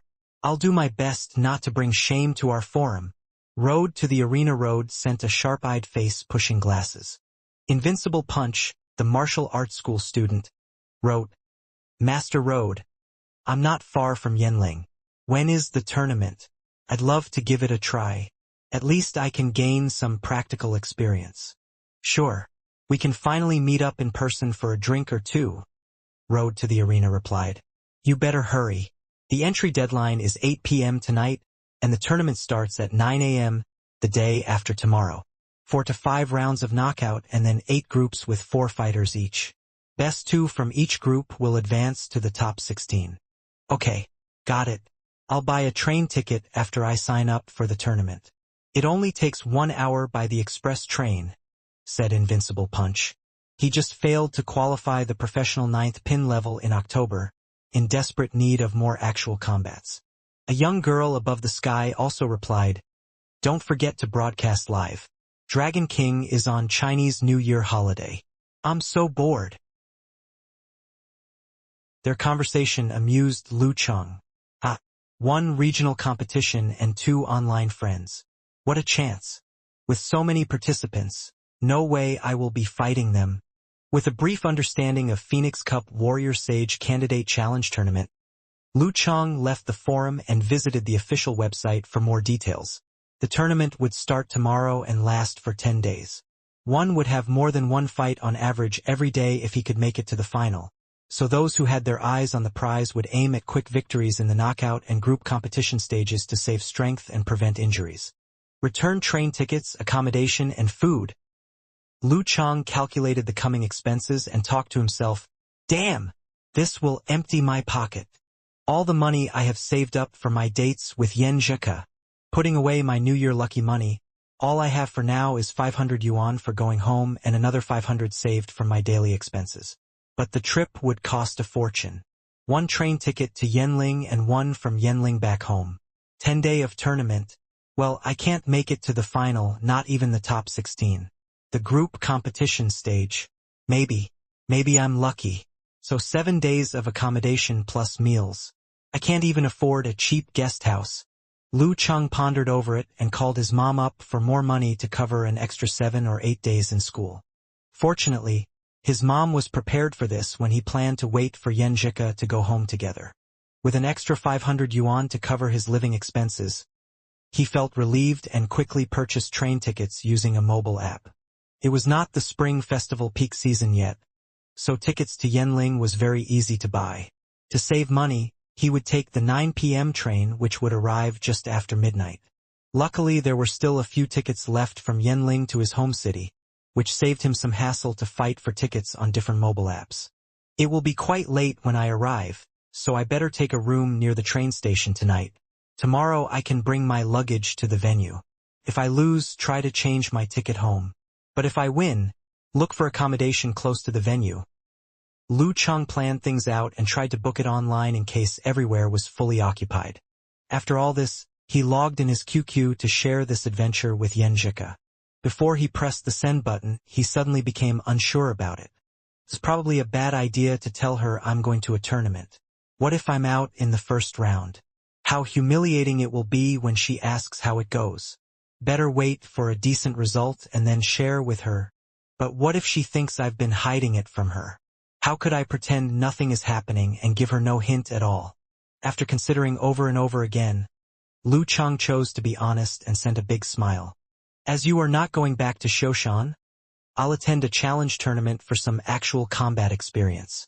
By 9 a.m., Yenjika finally replied a jealous emoji with a pair of bright eyes. What challenge tournament? Phoenix Cup Warrior Sage Candidate Challenge Tournament in Yanling. I heard it from Geezer Sure. I have nothing to do anyway. Might just give it a try. The tournament will start tomorrow. I'm taking an express train tonight. Lu Cheng briefed her with the general information of the challenge tournament. My flight is in tomorrow morning. Can't make it. Do your best. Don't bring shame to our Songcheng University Martial Arts Club. I'll be watching you. Yenjika sent a pair of piercing eyes. The chat went on and off until 5 p.m. Lu Cheng quickly packed his bag with some spare clothes, exercise clothes, and his laptop and left the rest of his belongings in his locker. Will I have no clothes to wear when at home?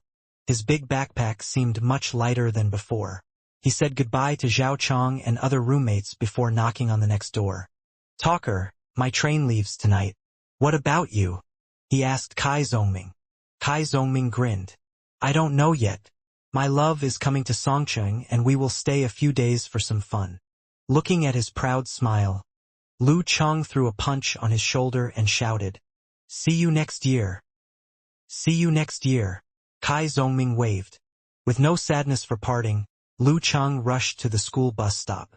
A ton of students were already waiting there. Took him half an hour to get on the bus. Putting away his backpack, Lu Cheng took a seat. Weishui Lake with a thin layer of ice, teaching buildings at dusk, and lonely commercial streets. Sceneries of the campus went backward quickly in front of Lu Cheng's eyes. That was the moment when Lu Cheng finally realized he would be away for a month. Yenjika went to bed early around 11 p.m. because of her early morning flight to Jiangnan the next day. Lu Cheng took a nap in the train and woke up 10 minutes before the train arrived at Yanling. Outside the window was a long night. Strange lights ran fast backward.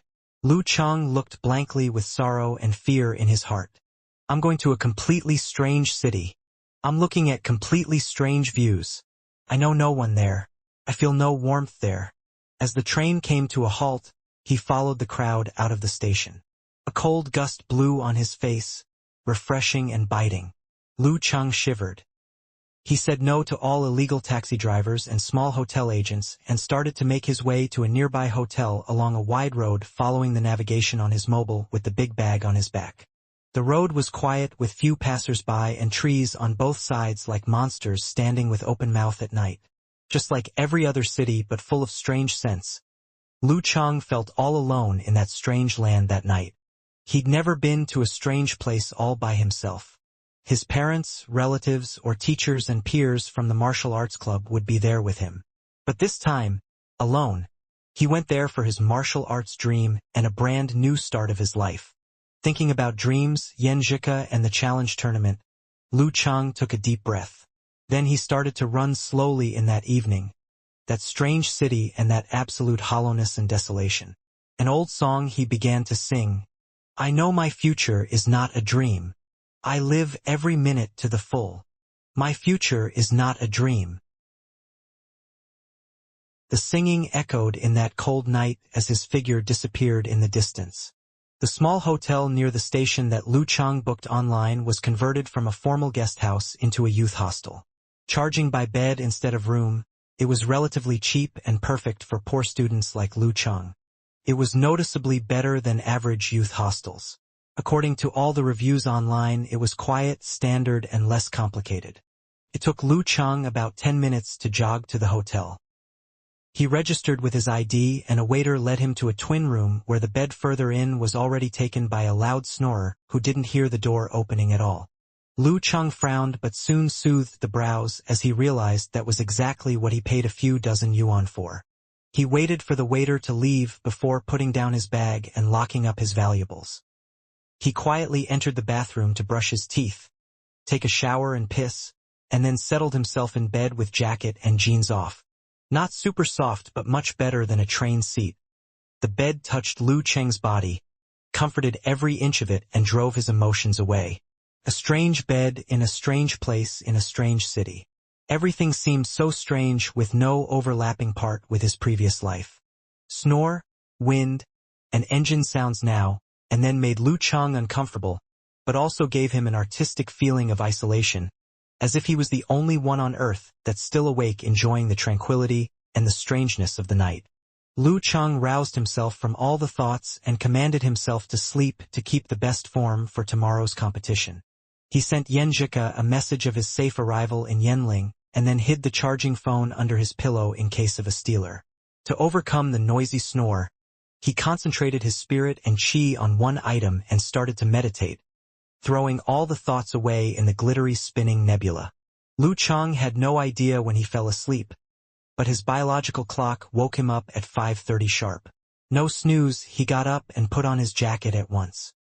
He felt refreshed after brushing his teeth, washing his face with cold water and combing his hair. Lu Chang took his bag out and changed into the navy blue martial arts suit of Longhu Club. He then tiptoed out of the room with all his belongings and checked out with the astonished duty manager before leaving the hotel. 5 a.m. on a winter morning was still pitch black.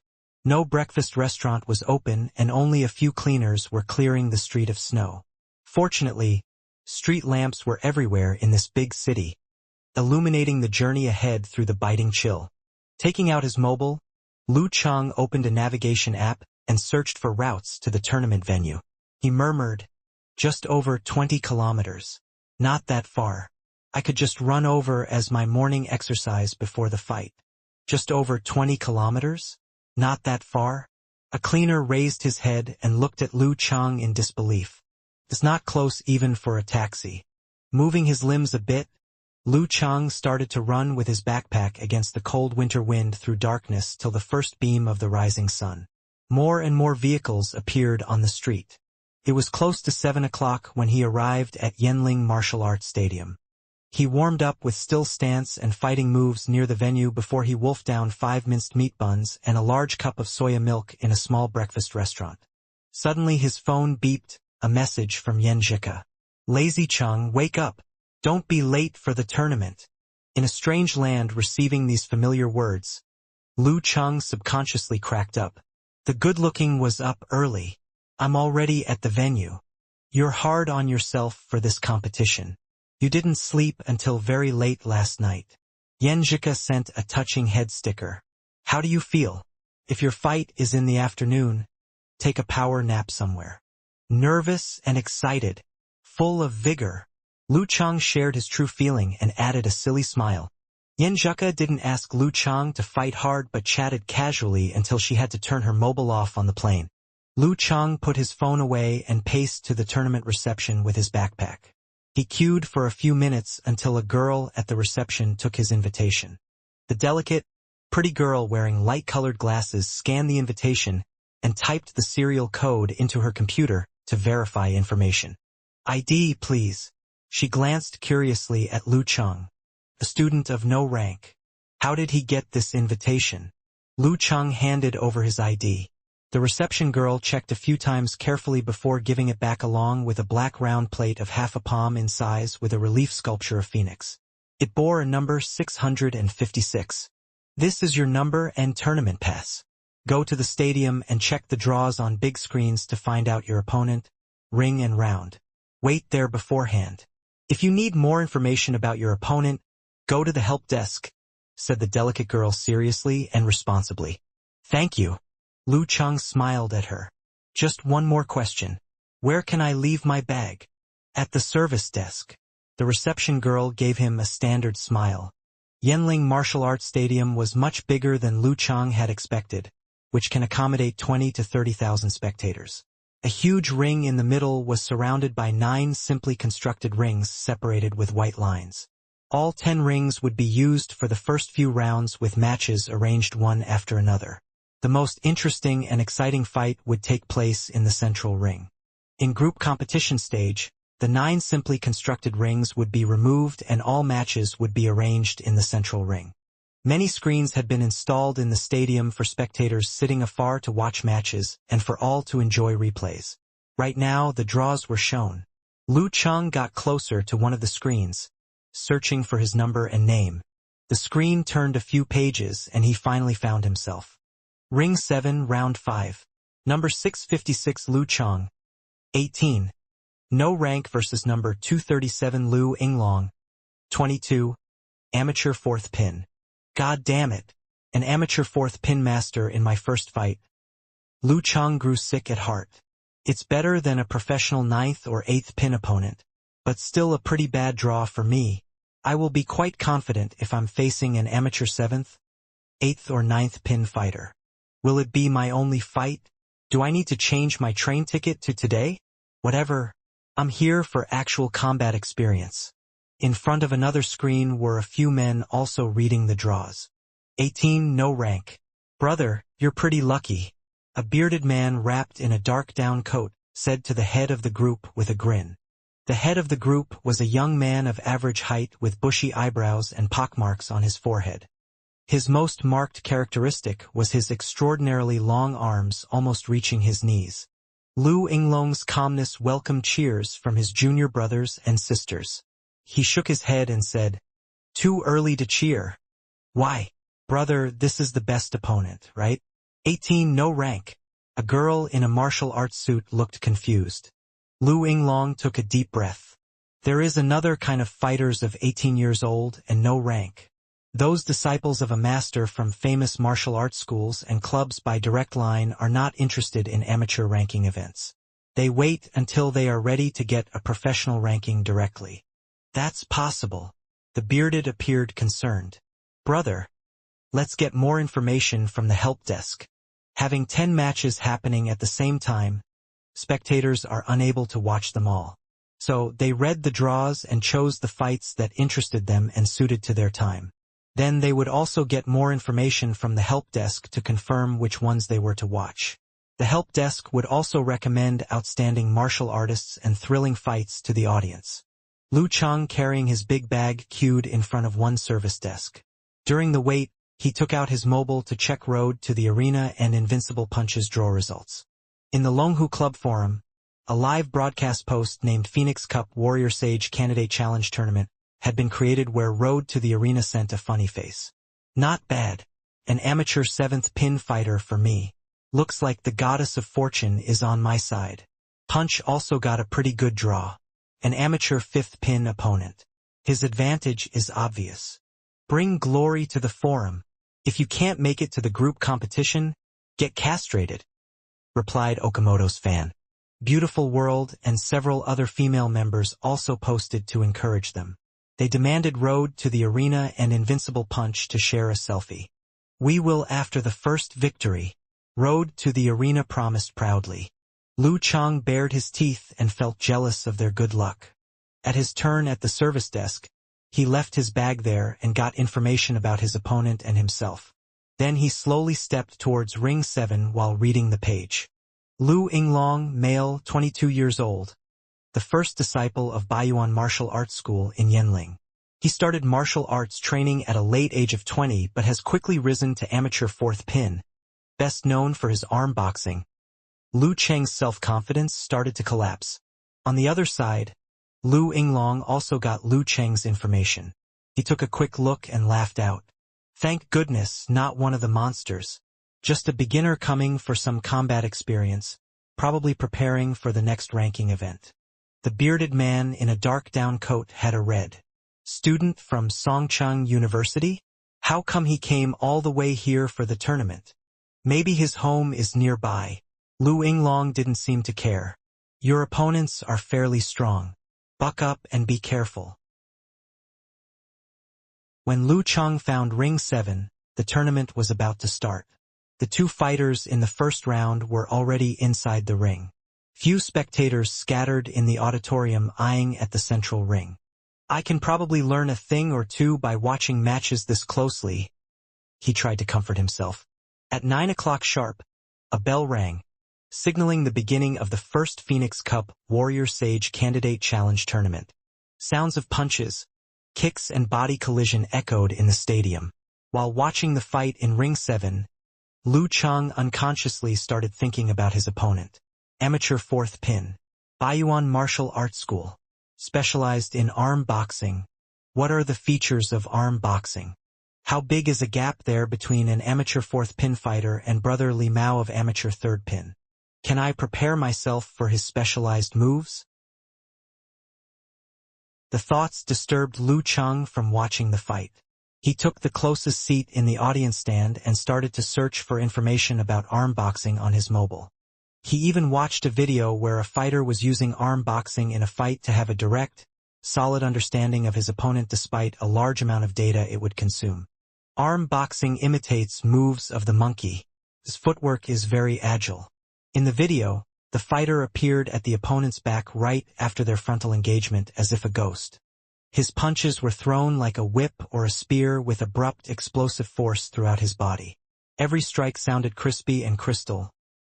Lu Cheng painted his opponent with his own understanding and planned his responses. I have no chance regarding agility or flexibility, but a defensive fighter can't win. One mistake and I'll be hit. I don't know if I can handle 1 or 2 punches from him. I only have a very brief understanding of him and his arm boxing. What does he know about me, besides my age, height, and study in Songcheng University? I haven't attended any ranking event or formal combat. Who knows what I'm working on and what I'm good at if I don't say? Yeah, this is a rather special advantage. Is it possible to make use of arm boxing's characteristics to set a trap for him? Considering he must be taking me lightly, he should be easily hooked. His strong points flashed across his mind one by one. Lu Cheng lost in contemplation with his mobile in hand. Gradually an idea came up and a plan was formed. As his anxiety passed, his breath became calmer and slower. His feeling of unease and loss faded while expectation and eagerness grew. It might work. How could I give up without fighting? Lu Cheng suddenly rose with pride and enthusiasm. The haze and dark clouds above his head were gone. He could accept a defeat as long as he fought his best bravely. This is the spirit and will of a real fighter. Back to Ring 7. Round 3 just finished and the two fighters of Round 4 were trying to enrage each other by dirty swear words during the 3-minute talk session. Lu Cheng looked around and noticed a group in black at the left side of the ring. Some of them had a down jacket on top of their martial arts suit and some were busy with the phone. One of them was very eye-catching as his arms were much longer than average. Long arms. Must be Lu Yinglong. Lu Cheng observed thoughtfully. Lu Yinglong had also noticed him. He whispered to the bearded man, "Look, my opponent." The bearded man looked over and laughed. Just a young student. No wonder he comes all the way for some practical exercise. Other members of Baiyuan Martial Arts School burst into laughter. Soon they all left for their ring except the bearded man, and a young girl concentrated on her mobile who had no fight until 2 p.m. Round 4 lasted for a long time as the two fighters were well matched. After another 10 minutes of stalemate, the tie was broken. The two were both out of breath. With over 20 knockout matches lined up in the morning, no time could be wasted. The referee quickly took a sip of water and announced the start of Round 5. Inviting the two fighters to enter the ring. Bang! Bang! Bang! Lu Cheng could no longer hold back his panic, shivering from toes to teeth. This is to be my first ever official martial arts fight. Few spectators. No cheers. He took a deep breath and concentrated his spirit and chi on one item to block most of the tension, leaving a reasonable amount to boost his adrenaline level, which would push his body into the best form. Leaving his jacket and all his belongings to the supervisor, Lu Chang stepped into the ring after his number plate was checked. He stood at the referee's left-hand side, facing the long-armed Lu Yinglong. 3-minute talk time. The referee cut it right to the point and took this 3-minute period to recover his strength to avoid slow reaction in case of accidental injuries during the coming fights. After 10 rounds, he would change position with the supervisor. Talk time. Lu Cheng's head was empty after the bow. What should I say? If it were talker, the opponent wouldn't have a chance to make a sound. Not good at this psychological play, Lu Cheng stood there still, kind of cute and innocent. Lu Yinglong smiled and spoke first. Don't be nervous. Take it as another daily practice. The bearded man and the young girl on her mobile both laughed aloud. Is brother too used to mentoring junior members in school? Lu Cheng looked a bit embarrassed, as if facing brother Li Mao's instruction during the special training. Thank you. He responded politely. Facing a rookie, Lu Yinglong saw no point in playing psychological warfare with words. He counted down quietly and adjusted his breathing to push his body to its best form. In half meditation, Lu Cheng coordinated every muscle of his body to reach the most suitable state for exerting strength slowly. 3 minutes soon passed. The referee pressed his right hand. Fight! His voice was still in the air when Lu Yinglong stepped forward to take the initiative despite his higher rank. His right arm shook with strength streaming through his entire body, throwing a punch as if a javelin at Lu Cheng's chest, generating a crispy sound of wind. To engage his raging charge, Lu Cheng got in the defensive position with his left arm blocking and right deflecting. Bam! A dull sound came from their body contact. Lu Cheng felt heaviness on his body, realizing the opponent had slight superiority in physical strength. Glad rather than surprised, Lu Cheng felt as the slight superiority indicated the gap between them was not insuperable. It meant the 3-month training, strengthened by Jindan, had increased his physical strength to the amateur 4th pin level. For a split second, Lu Yinglong disappeared from Lu Cheng's sight and reached his back like a bounding ape, giving him time to respond. Lu Yinglong's softly hanging left arm was suddenly taut up like a whizzing whip. It cracked down towards Lu Cheng's neck, leaving a curve and crispy sound in the air. A strike with his strength on top of the arm boxing's abrupt explosive force could easily crack a bone or even cause a coma or high paraplegia if the neck was the target. The referee held his breath, ready to interfere at any second. Lu Cheng, as if he had foreseen this move, dodged with 2 strides forth without looking back. Lu Yinglong followed with corners of his mouth upward and threw another punch, attempting to corner Lu Cheng and force him out of the ring. Lu Cheng slid left and Lu Yinglong followed closely. His right arm was again like a javelin thrown at Lu Cheng. Right before the punch landed, his eyes froze as Lu Cheng suddenly straightened his back and pushed his spine, shifting his weight back to the right like a dragon rising out of the ford.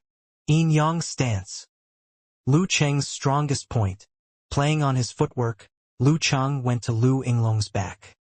He lowered his body and started to focus on a brutal blizzard and imagine the snow-capped land, whistling wind, and biting cold weather in his mind. His mind concentrated on the chill as his strength chased the brutality. When his muscles were adjusted readily to launch one of the first 8 moves of 24 blizzard strikes, the scene formed in his mind changed. A giant lightning bolt shot down from heaven, hitting a tree and starting a blazing prairie fire. A numbing feeling hit his tailbone and a hot stream quickly flew through his body. Pushed by 2 different forces, a sense of swelling started to spread along his arms. Lu Cheng clenched his right hand into a fist and wielded it like a whip or a dagger, targeting at Lu Yinglong's neck. A whistling sound severed the air. Very similar to the last bout, but the 2 fighters had switched their roles. By the ring, the young girl was still on her mobile, too concentrated to notice the change of tide. However, the bearded man who had been watching the match closely already smelled danger and stepped forward with his eyes locked on the 2. As soon as Lu Yinglong's powerful punch missed its target, he saw Lu Cheng disappear and almost at the same time heard the howling wind behind his back. Unable to dodge, he could barely take a step. His body tilted stiffly to save his neck from the brutal strike. Bam! Lu Cheng's punch landed solidly on Lu Yinglong's shoulder, pushing his entire body down with a sharp pain and the sound of bone cracking rising straight to his brain. Lu Yinglong gritted his teeth as he swallowed the pain. He attempted to turn the table with an elbow hit, but Lu Cheng gave him no opportunity. As his heart, calm and cold, gave continuous impetus to brutal blizzard, Lu Cheng turned sideways to parry the elbow hit and then smoothly lifted his right foot to launch another move of 24 blizzard strikes at the back of Lu Yinglong's knee. Hit at the back of the knee, Lu Yinglong couldn't remain standing. As soon as he knelt down, Lu Cheng held his left arm behind his back, leaving his injured right arm alone, and kept him under control. Round 5. Lu Cheng won. The referee called the result. Upon hearing the result, the young girl raised her head away from her phone, seeing her senior brother kneeling on one knee held by the student of no rank. What the heck? What just happened? She, full of confusion, turned to the bearded man, who appeared in a trance with his terrified eyes locked on Lu Cheng, whose eyes were filled with coldness and craziness. Brother lost the fight. How is it possible? A moment ago he was winning. How did he lose the fight?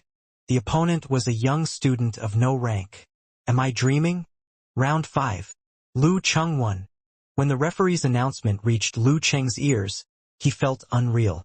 I defeated an amateur fourth pin master. Did I? Everything seemed unreal until he let loose Lu Yinglong, who then gazed at him with an odd expression on his face. You are very strong. I am very strong? Lu Cheng was instantly pulled back to reality. I did just defeat an amateur fourth pin master. Everything went just as he has planned. Exploit arm boxing's flexible footwork to hook the careless Lu Yinglong. Leave his own back vulnerable deliberately to lure him to launch a reckless attack. Hit him heavily with Yin-Yang stance after he loses flexibility from the all-out attack, and then suppress him with brutal blizzard. If this plan didn't work, he would most likely be the one kneeling on the ground. As Master said, most fights between two martial artists in the body refining stage or the Danchi stage, however long it lasted, all came down to one or two solid hits unless they were specialized in iron blouse or golden bell cover. Normal bodies couldn't take bullets, nor could they stand solid punches or kicks. Some ancient martial arts book even claimed that between life and death was only one strike. Thanks for your instructions. Lu Cheng bowed to Lu Yinglong with a smile. Watching the three of them walking away and frequently turning back with fear and surprise, Lu Cheng jumped out of Ring 7. He got back his belongings and quietly squeezed into the crowd of fighters and spectators. In a secluded corner, Lu Cheng let joy and excitement take over, smiling, jumping and throwing punches in the air. I won. I did it. I defeated an amateur fourth pin master. The bearded man in a dark down jacket and the young girl holding a cell phone followed behind Lu Yinglong, turning around to look at Ring 7 once in a while until streams of fighters and spectators completely blocked their sight. Lu Yinglong advanced without a word, forming a great mass of depression over his junior brother and sister. Finally, the young girl couldn't hold her tongue any longer. She asked timidly, "Brother, where are we going now?" Lu Yinglong stopped. He answered in a very low voice after a few seconds, "The emergency room." The bearded man and the young girl exchanged a look with disbelief. The student of no rank defeated our senior brother and injured him? Dead silence again shrouded them as they barged their way through the crowd towards the emergency ward. Injuries were extremely common in martial arts competitions. Disability and death took place every so often. All formal tournaments cooperated with hospitals to set up an emergency ward somewhere inside the venue for immediate treatment. Lu Cheng, with a huge grin on his face, paced around excitedly. Words couldn't describe how thrilled he was. He took his mobile back and logged on his QQ to share his victory with Yen Zhuka. "Ha! I won my first ever official match. I won. His hands typed quickly, adding a proud smile in the end. Of course, Yenjika was still flying in the air. She would get it as soon as 11 o'clock when she landed if there was no delay. Lu Cheng calmed down a bit after sending that message.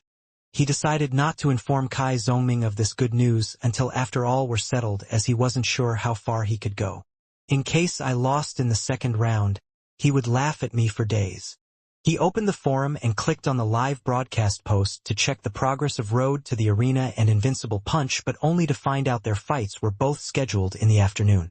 They were wandering about in the stadium and watching random fights in different rings. Unfortunately, my match attracted no attention. Not many spectators witnessed my victory. Lu Cheng was upset for a second. He put away his mobile and moved to the central ring to broaden his views. The central ring was reserved for more attractive matches, which were usually between two finely balanced fighters. A martial artist of professional ninth pin was not necessarily the key to a good fight, as it could finish in no time if the opponent was weak. Those reputed fighters were surely exceptions, since many spectators came all the way to watch them fight. Their matches were undoubtedly arranged in the central ring. A match just ended when Lu Cheng arrived at the central ring.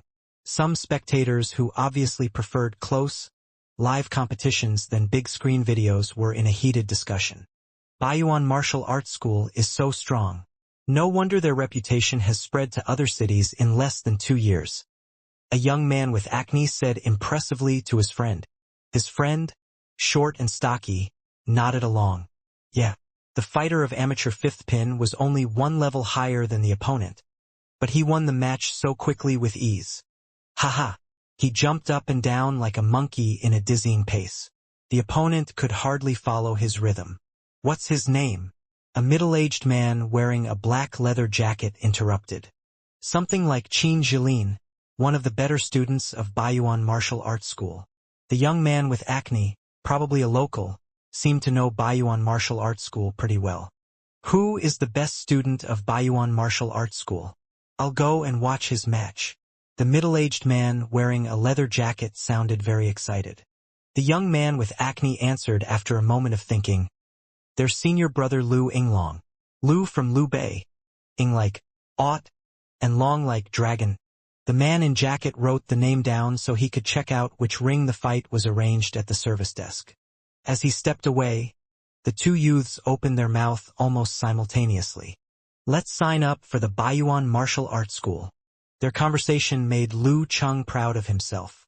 The greatest student of Baiyuan Martial Arts School has lost to me. Based on their words, Baiyuan Martial Arts School's arm boxing was very powerful. I probably shouldn't treat Lu Yinglong as an average amateur fourth pin fighter. He might have reached the amateur third pin combat strength. Of course, the gap of 1 pin or 2 is not huge. Even the difference of 3 or 4 levels is not that depressing. The outcome of a martial art match results from the fighter's standard, body condition, mental state, style counteraction, and mutual understanding. Ranks can't speak for the result, or what's the point in fighting. In this case, which level am I of now? Lu Cheng evaluated his level while watching the match in the central ring. My physical strength was slightly weaker than Lu Yinglong. My flexibility and agility was not a match for him. But I'm way out of his league regarding body coordination, explosive force, and endurance. Concentration and sensation levels are hard to compare. My moves didn't fall behind, but my actual combat experience was poor. So, I'm probably of amateur fourth or even third pin already. The evaluation result was beyond Lu Cheng's expectation. From the actual combat, he gained a directly perceived understanding of his level. In less than 3 months, I've already caught up with brother Li Mao? Am I already of amateur third or fourth pin? Don't feel too good about me yet. Have a few more fights and then I can be sure about it. Qin Jilin from Baiyuan Martial Arts School won a fight in the central ring and attracted much attention and cheers. He felt proud and contented, too excited to talk. He gathered with a few schoolmates who had just finished their fight in nearby rings and headed to the meeting place together. Hurry up! Brother Lu Yinglong must be running out of patience, said Qin Jilin with squinted eyes. He scored a swift victory. probably as quick as brother Lu Yinglong's, whose fight took place earlier. Another student from Baiyuan Martial Arts School joked along. Brother's opponent was feeble and their match took place ahead of ours. He shouldn't blame us for being late. He also won the first round. Qin Jilin and his mates talked and laughed all the way to the meeting stand where Lu Yinglong was already sitting, accompanied by the bearded man in a down jacket and the young girl on her mobile. Told you brother has been waiting. Qin Jilin suddenly noticed something was stuffed in Lu Yinglong's right shoulder. Brother, what happened? He blurted out. The other students also sensed the odd atmosphere since the vigorous bearded man didn't even greet them. Lu Yinglong answered with no emotion after a long silence. Injured during the match. No way. That kid hurt you? Isn't he of no rank? Qin Jilin stuttered. Among all the students of Baiyuan Martial Arts School, he admired brother Lu Yinglong the most. Starting from scratch, he surpassed all his peers in 2 years and reached the amateur 4th pin level. In their master's words, he was gifted for arm boxing. How could brother get injured this easily? Another student from Baiyuan Martial Arts School seemed concerned. Brother, your shoulder's injured. What about the following matches? What do you think? Quit. A female disciple retorted. Her voice was welcomed by an awkward silence from the bearded man and the mobile young girl. No more following matches. I lost already, said Lu Yinglong in a hoarse voice. Lost? Did brother lose the fight?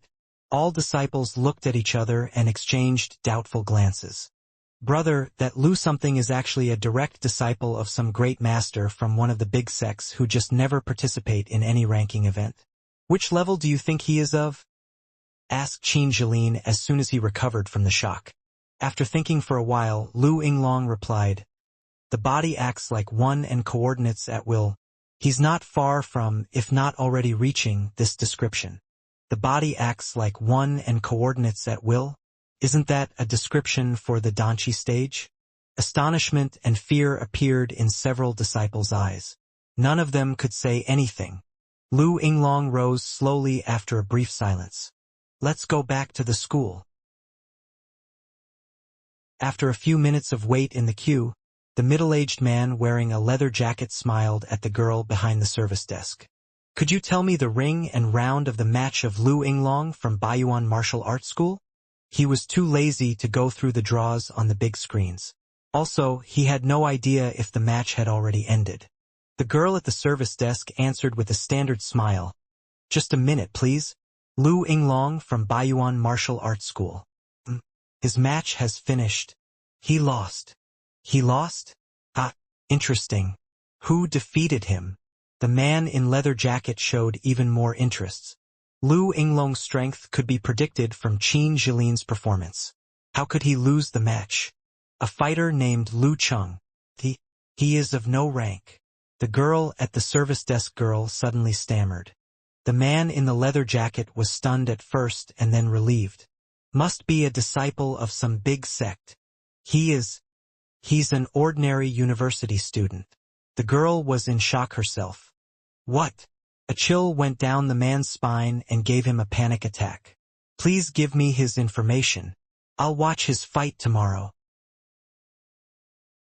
Back in the martial arts school, Lu Yinglong reported to his master Yu Haichao, the owner of the school. Master, can you tell Lu Cheng's background? Which sect is he from? Yu Haichao, also featuring extraordinarily long arms and some gray hair, reflected on it. Body coordination and weight shifting are basic skills of the Danchi stage. In the body refining stage, some stance training also focuses on these. Too many possibilities.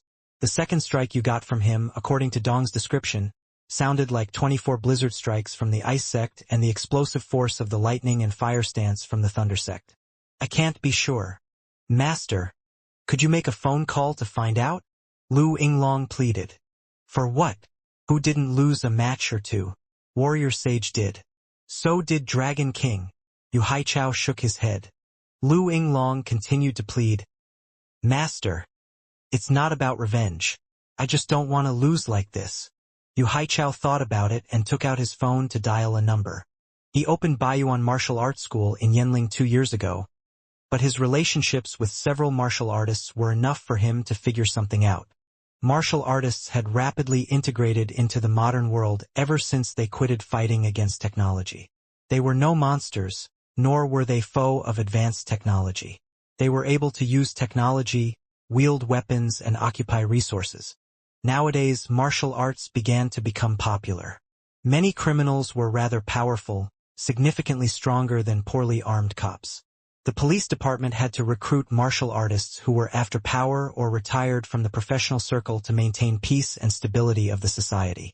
Recently, the police department positions were pretty much reserved for martial artists to confront those skillful and heavily equipped criminals.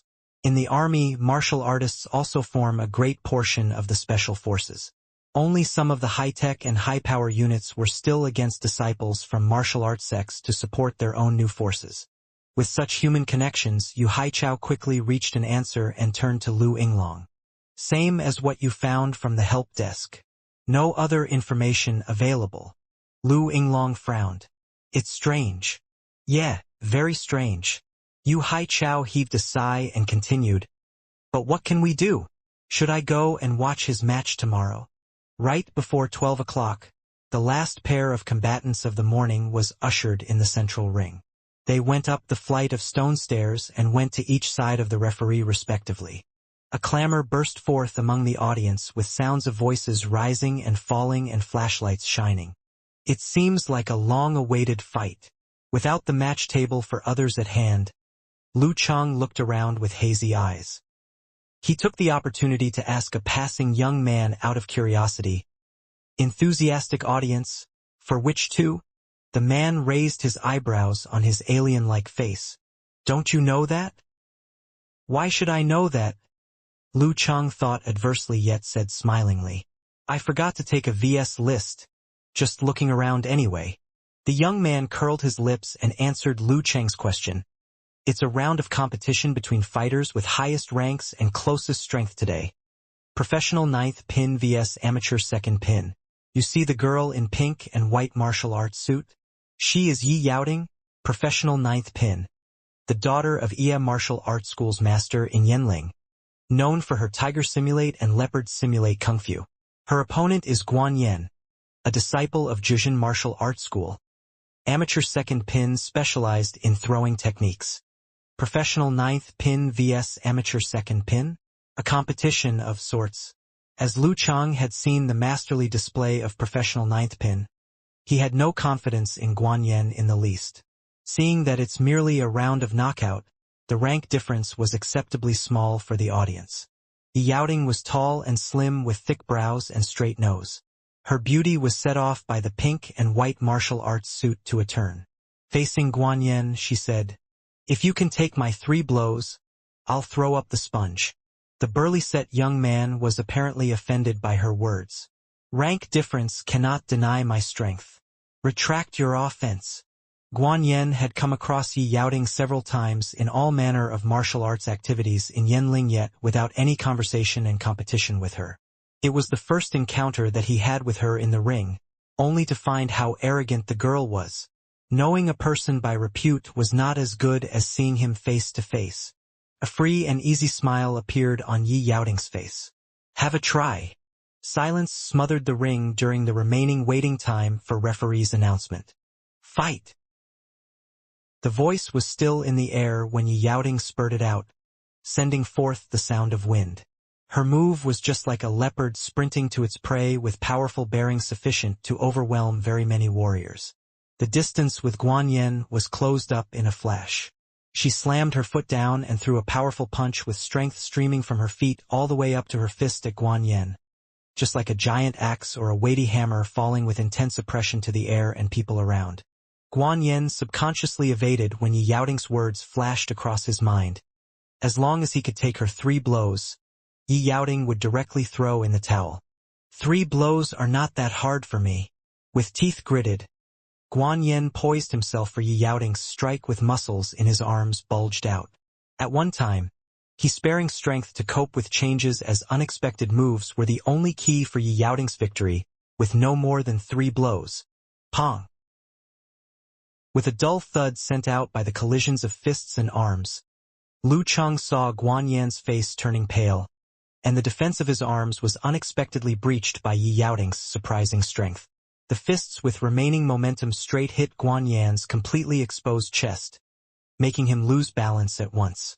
Afterward, Yi Yaoting stamped the ground, turned her fist into an open palm and pushed Guan Yan down the ring. She defeated Guan Yan of amateur second pin with just one blow and one push. With Lu Cheng's mouth slightly open, referee's voice fell on his ears. Yi Yaoting wins. The audience was not prepared for this shocking result. A short silence was replaced by noise and excitement until Yi Yaoting stepped down the ring. How large the gap is between amateur second pin and professional ninth pin. A man of mark in amateur martial arts world was defeated with only one blow? Have Yi Yaoting reached the level of professional eighth pin? Even in the middle of the passionate discussion, Lu Cheng's heart was still fluttering with fear. The pride of winning Lu Yinglong faded away in great measure. Yi Yaoting beat Guan Yan by mere strength. Strength alone. Lin Ke, the same rank with Yi Yaoting and very close to the Danqi stage, tended to have a tiny advantage in strength when fighting with Chen Zhonghua and others of amateur first pin or second pin. Was Yi Yaoting born with superhuman strength? It made no sense. Even if she could not reach the Danqi stage, Yi Yaoting had no difficulty in passing the ranking events for professional 8th pin, or even 7th pin by her strength and well-mastered Tiger Simulate and Leopard Simulate Kung Fu. Unless significant progress made in a short time had prepared her for the ranking event yet to come, superhuman strength could not explain this shocking victory. The other explanation was that the blow served as a clever trick. Yi Yaoting's punch force momentarily reached a rolling and crushing level, resorting to the combination of extraordinary strength and explosive power. Right, maybe it's the very reason. And that's why Yi Yaoting tried to irritate Guan Yan with the words of 3 blows decide the fight. She used a lightning and fire stance-like skill which could at most burst 3 or 4 times in a fight to win an impressive victory over Guan Yan. With a clear understanding of the fight, Lu Chang felt no relaxation, but even more admiration for Yi Yaoting, realizing the gap between himself and professional 9th pin was still quite extensive. It seemed impossible to get away from Yi Yaoting's blow with leopard-fast speed, while Guan Yan's crushing defeat was telling the story of confrontation. How long would he take to bridge the strength gap with Yi Yaoting's blow if he combined Mega Avalanche in 24 Blizzard Strikes with the explosive force of lightning and fire stance?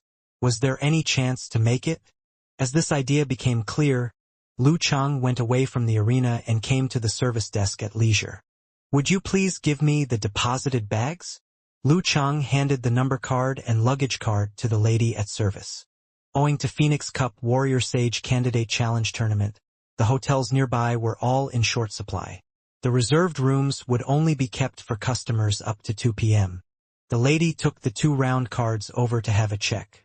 Immediately, she had a glance at the young man before she opened the storage room with the key and returned his backpack and the number card. "Thank you."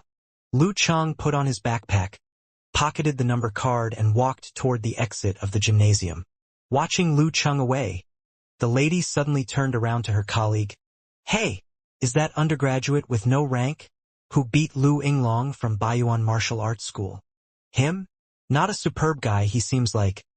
Another girl gazed at Lu Cheng's back on tiptoe, looking forward to his performance in the second round tomorrow.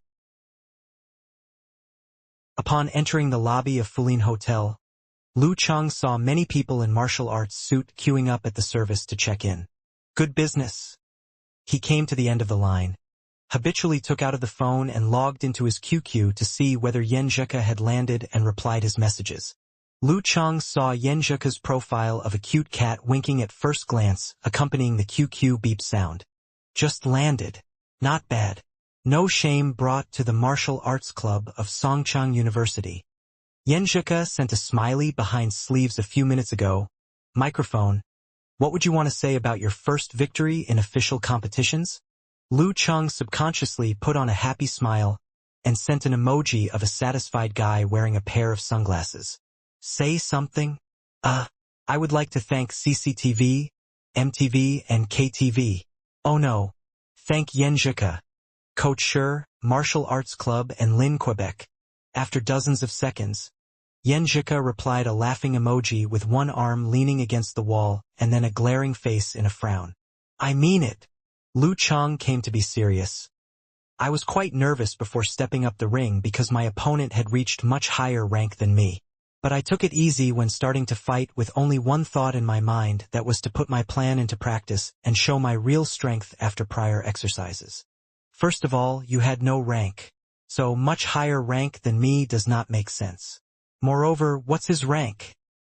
Asked Yenjika with a curious face of the internet celebrity cat. Looking at the phone screen, Lu Chang answered with a bigger smile, amateur fourth pin. Yenjika immediately sent an emoji of a cat, dropping its dried fish out of scare. Really? Yeah. You are the last one I would lie to. Lu Chang expressed how much he cared about her by implication. Yenjika replied a comforting emoji of touching the head. Chang is always honest. But I want to know how you could win him. How could you improve your strength so fast? I don't understand. The information makes winners. I gathered my opponent's detailed information before the competition, coming at his proficiency in arm boxing. So I searched some videos of this skill and managed to figure out its features, which was flexible footwork. They like to move here and there in the fight to bring their opponents under control. Lu Chang explained honestly to the girl he fell for. According to the information, I made a plan that was to expose my back to him, deceiving him into believing that his footwork had put me in a desperate spot. When he allowed his mind to relax, I spun to his back and launched a deciding blow with 24 blizzard strikes and lightning and fire stance. Afterward, I managed to keep calm and followed up the first handsome blow. The key to this victory is that he knew nothing about me and took me lightly. Yenjika replied a few minutes later. Off the plane, your description makes me feel personally participating in the fight and putting my wit against the opponent. It is extremely satisfying and marvelous. My grandpa has told me that the rank of martial arts represented a stable level over the long term. There are too many external factors in individual competition. I am the continuation of your martial arts dream. Lu Chang confessed his love in the heart. You will have this chance in the future. Yenjika sent a pathetic emoji. Your progress is so impressive. Chang, I didn't expect this from you. I can't slack off. Only 4 people were ahead of Lu Chang in the queue for check-in, a senior, a young man and 2 girls in their early 20s. All of them were in dark cyan martial arts suit with hill simulate patterns decorated on the cuffs and neckband. They reserved 2 rooms at the hotel, took their room cards and left the service desk. Walking down to the elevator, the young man with short hair turned his head and took a glance at Lu Chang. To participate in the challenge tournament? He mumbled. The senior turned his eyes to Lu Chang, only to find a student-looking young man with a silly smile on his face totally immersed in the cheerful chatting on the phone. He shook his head. Just a martial arts lover to watch the tournament. With no more words said, the young man pressed the button in the elevator with his iron-colored right hand of big joints. Lu Chang booked himself a twin room. He needed a good rest to recuperate and build up energy for the tournament, as Jin Dan, the golden elixir, could only help him gather strength. It merely charged a little more than 100 renminbi one day for the room, since the small room was poorly equipped, even inferior to express hotels. Yenjika went to bed after chatting a while on account of getting up early and airsickness, while Lu Chang slept off with relaxed mood after the competition. The curtain of night had hung down when he woke up. The dead silence in the room seemed to be relating to the coming of the day of doom. Pulling himself together, Lu Chang started to browse the forum and found both Road to the Arena and Invincible Punch won their competition. As agreed, they posted their pictures on the forum. Road to the Arena had a good face with short hair parted on the side. The only flaw was his clearly visible black eyes. Invincible Punch was tall and handsome with a brush cut and dashing eyebrows, which attracted not a few replies. The first round of more than 400 competition was about to draw to a close. Lu Chang did not feel like to go to the gymnasium.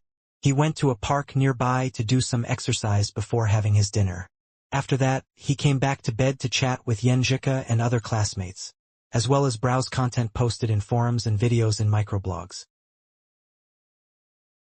The next day at 8:40, A middle-aged man in a leather jacket arrived in the gymnasium.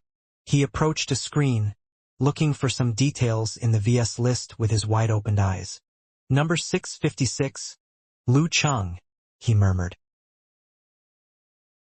"Following Yu Haichao, the master of their martial arts school, Lu Yinglong and other disciples stepped into the arena once again.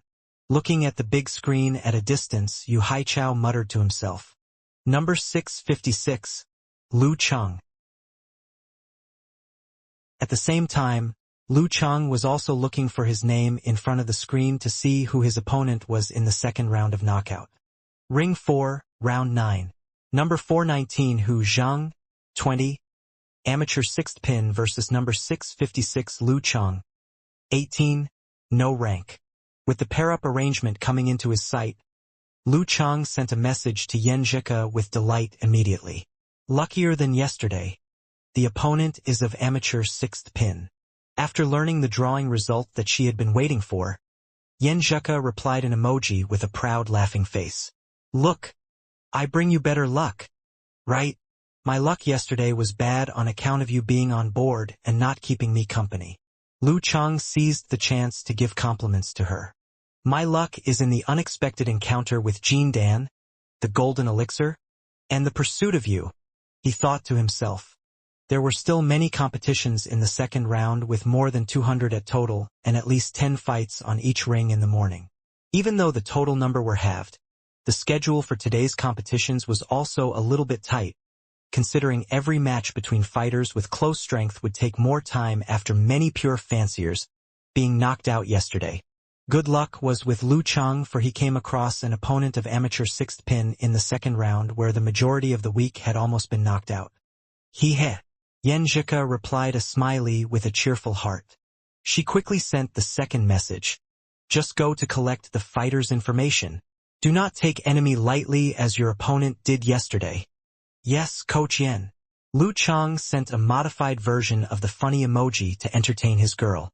Yan Zhika replied with a serious yet cute emoji. "Good boy. Listen to your coach's analysis of your opponent later." While chatting and joking with Yan Zhika, Lu Cheng got the fighter's material from the service desk after queuing for a few minutes. Hu Zhang, male, 20 years old, high school degree, Yanling local, fitness coach, martial arts training partner, amateur 6th pin. Lu Cheng found a seat at corner and sent Yan Zhika the detailed information of Hu Zhang. 175 centimeters in height, 67 kilograms. 1G Xiaoxing of amateur 8th pin in the knockout. Yan Zhika sent an emoji of standing erect in the wind. The material has been updated with the result of the first round of knockout. There is no way for you to take advantage of your opponent's underestimation and negligence. Since Lu Cheng could see Hu Zhang 1G Xiaoxing of amateur 8th pin, Hu Zhang could also know Lu Cheng knocked out Lu Yinglong, the big brother of amateur 4th pin from Baiyuan Martial Arts School. Apparently, Hu Zhang would be on full alert to his opponent without any underestimation and negligence today. "I'm unlikely always to have the good fortune to encounter a conceited and thoughtless opponent. I have confidence in defeating the fighter of amateur 6th pin open and above board." Lu Cheng answered calmly. "Yes, that's the spirit of a warrior." Yan Zhika sent a touching head sticker. There are some features in common for such fighters as martial art training partners and fitness coaches. These muscle fighters employ miscellaneous moves in the competition which help them adapt to various types of opponents.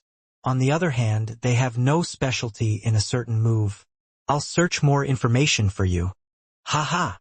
Amused by Yan Zhika's cuteness, Lu Cheng answered with a pretended serious face. How professional Coach Yan is. Time flew by while watching competitions and chatting with Yan Zhika. Most rings had ushered the 6th pair of fighters. It has been the 6th fight. I feel a little nervous now. Moderate tension is a good thing. Yan Zhika tried to make Lu Cheng relaxed. Then you'd better stop chatting and do some preparations. Fix your attention. Calm your nerves, try to adjust your state and reflect on your moves. Got it, said Lu Cheng. A message from Yan Zhika came to his sight when Lu Cheng was about to sign out QQ to save power. Cheng, wait for a moment. The last word for you. Followed this message was a voice one. Clicking on it with curiosity, Yan Zhika's soft and clear voice rang into Lu Cheng's ears. Lu Cheng! Lu Cheng! Lu Cheng! Come on!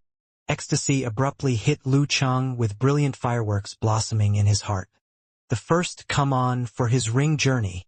Well over with joy, Lu Cheng replied unconsciously, I'll go all out.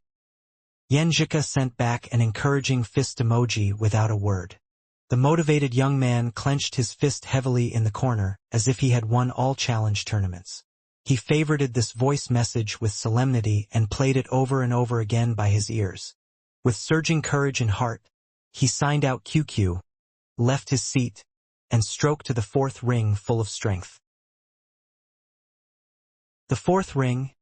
The middle-aged man in the leather jacket came near to the fourth ring, holding the VS list and some material of over a dozen of fighters whom he had some interest in. He found a most suitable seat to watch the fight, waiting for the dark horse who won Lu Yinglong to show up. 5 or 6 rows away from him was Yu Haichao, the master of Baiyuan Martial Arts School, who sit upright and quietly with his eyes glancing at the screen of competition information. Beside Yu Haichao were his knocked-out disciples in dead silence. Because Qin Jilin's competition was arranged in the afternoon, he also came with schoolmates to see the undergraduate from Songcheng University who hurt and knocked out their big brother. In the silence out of tune with the noisy gymnasium, Lu Yinglong suddenly raised his right hand. He is coming. Following the direction Lu Yinglong pointed to, Qin Jilin saw a student-like young man in dark blue martial arts suit coming over, 18 or 19 years of age, of medium height, with short hair and a common face, leaving people with a gentle and composed impression. Perfect meditation and peace in the heart. A low, familiar voice came to Qin Jilin's ear. He subconsciously took a look following the voice, realizing it was his master who had been keeping silent since entering the gymnasium. Yu Haichao, a martial art expert of professional fifth pin, had participated in the competition of the second league. He started Baiyuan Martial Arts School in Yanling when getting aged after declining the invitation from the police force. Perfect meditation? Qin Jilin heard a deep breath from his brothers and himself. Even the mighty ones of Danqi stage dare not declare themselves to be perfect meditation. Yu Haichao stood up with his hands down to the knee. This judgment is based on my encounters with many fighters of perfect meditation. Of course, there is no need for you to envy their genius, for your physique is also different from ordinary people.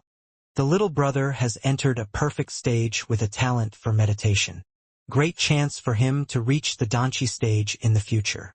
Perfect meditation was not equal to absolute strength, which just meant less difficulty he'd experienced to achieve Danqi stage. Lu Yinglong turned his eyes to Lu Cheng again, realizing he still made nothing of his opponent. Every encounter with Lu Cheng brought a surprise or even shock beyond imagination to Lu Yinglong. Which level do you think he is of? Asked Qin Jilin subconsciously. Yu Haichao shook his head. How can this be seen directly? Watch the fight. People from Baiyuan Martial Arts School fell into silence once again. Lu Cheng managed to calm down his rolling power and excitement a little bit until the end of the 7th fight in the 4th ring. He concentrated his thoughts and started to reflect on his opponent when the 8th fight was going on. Hu Zheng definitely would analyze my fight features in the light of my performance in the first round of knockout. Lu Yinglong is known for his arm boxing, specialized in flexible and swift footwork. So it makes sense for him to conclude my specialty in dealing with flexible and guerrilla hit. Facing me who won Lu Yinglong, Hu Zheng is supposed to fight with great caution and avoid flexible or guerrilla hit, as long as he is not playing weak or has participated in the ranking event in the past 1 or 2 years. Can I take advantage of this? With many thoughts flashing and fight scenes staging in his mind, Lu Cheng finally framed the competition between Yi Yaoding and Guan Yen. Hu Zheng will surely give weight to his defense at the beginning. I can attempt beating him with my utmost strength, ignoring follow-up burst moves. On careful comparison, Lu Cheng had confidence in winning Hu Zheng with strength. At this moment, Lu Cheng desired a carefree fight without considering whether Hu Zheng was playing weak or not. Lu Cheng relaxed his nerves and started to watch the fight after making the decision. The 8th fight came to an end 10 minutes later. The referee announced the beginning of the 9th fight after taking a breath and some adjustment. Lu Chang versus Hu Zheng. After handing in belongings and jacket, Lu Chang stepped into the ring with the checked number card. Before him was strongly built Hu Zheng in a karate-like suit. The middle-aged man in leather jacket sat up straight, staring at Lu Chang. A student he is. Do wonder his actual strength and specialty, who beat Lu Yinglong. Yu Haichao, Lu Yinglong, Qin Jilin and other disciples of Baiyuan martial arts school also turned their eyes and paid all attention to the ring where Lu Chang was. There was no need to make much ado about contemplation from the audience in the match. Vaguely sensing the atmosphere, Lu Chang became more inspired with enthusiasm. He had his audience in this match. Looking at student like Lu Chang, Hu Zheng was weighed down with anxiety.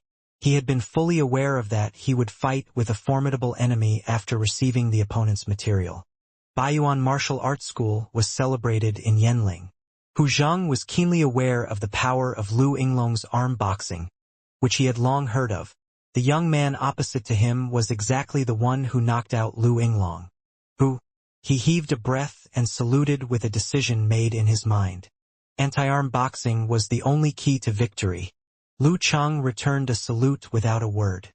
He prepared himself for meditation, adjusting his muscles little by little and compressing the strength of the whole body. The bowstring should be pulled to the tightest to make the arrows shoot furthest, and the springs stretched to the extreme to produce most powerful recovery. Likewise, the power should be compressed to the utmost to generate heaven falling and the earth cracking. As Yi Yaoting burst out a blow with force of terror, Lu Chang conceived a scene of towering snow-capped mountains in his mind with snow falling in a whirl which made it even more majestic. The terror was accumulated for a blow from commanding position. The third group of 24 blizzard strikes, Mega Avalanche. At this time, the referee raised his right hand and abruptly lowered it. The 9th fight. Suddenly, the snow-capped mountains started to quiver with accumulated power about to burst out. Lu Chang felt that he became taller, overlooking Hu Zheng of similar height with himself. It was a feeling of looking down the passers-by from the peak of the snow-capped mountain. Boom! In his conceived scene, a lightning hit the summit of the snow-capped mountain in the roaring of thunder, starting a blazing prairie fire. The accumulated snow suddenly collapsed, making a rushing and boiling flow of the snow water. This was the most horrible blizzard between heaven and earth.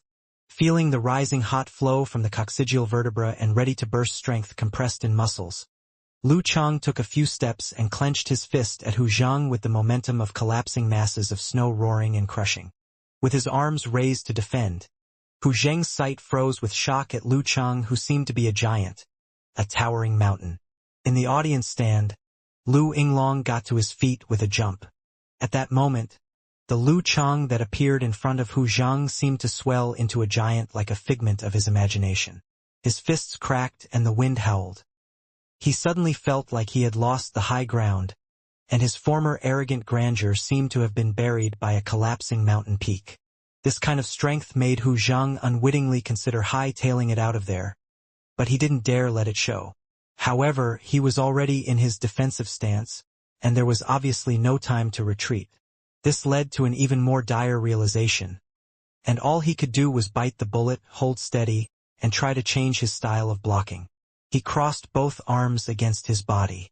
This stance wouldn't be broken, but he'd also lose the opportunity to lead into a counterattack. It was both the safest and also the most foolish choice. Hu Zheng was unable to think that far in advance. Bam!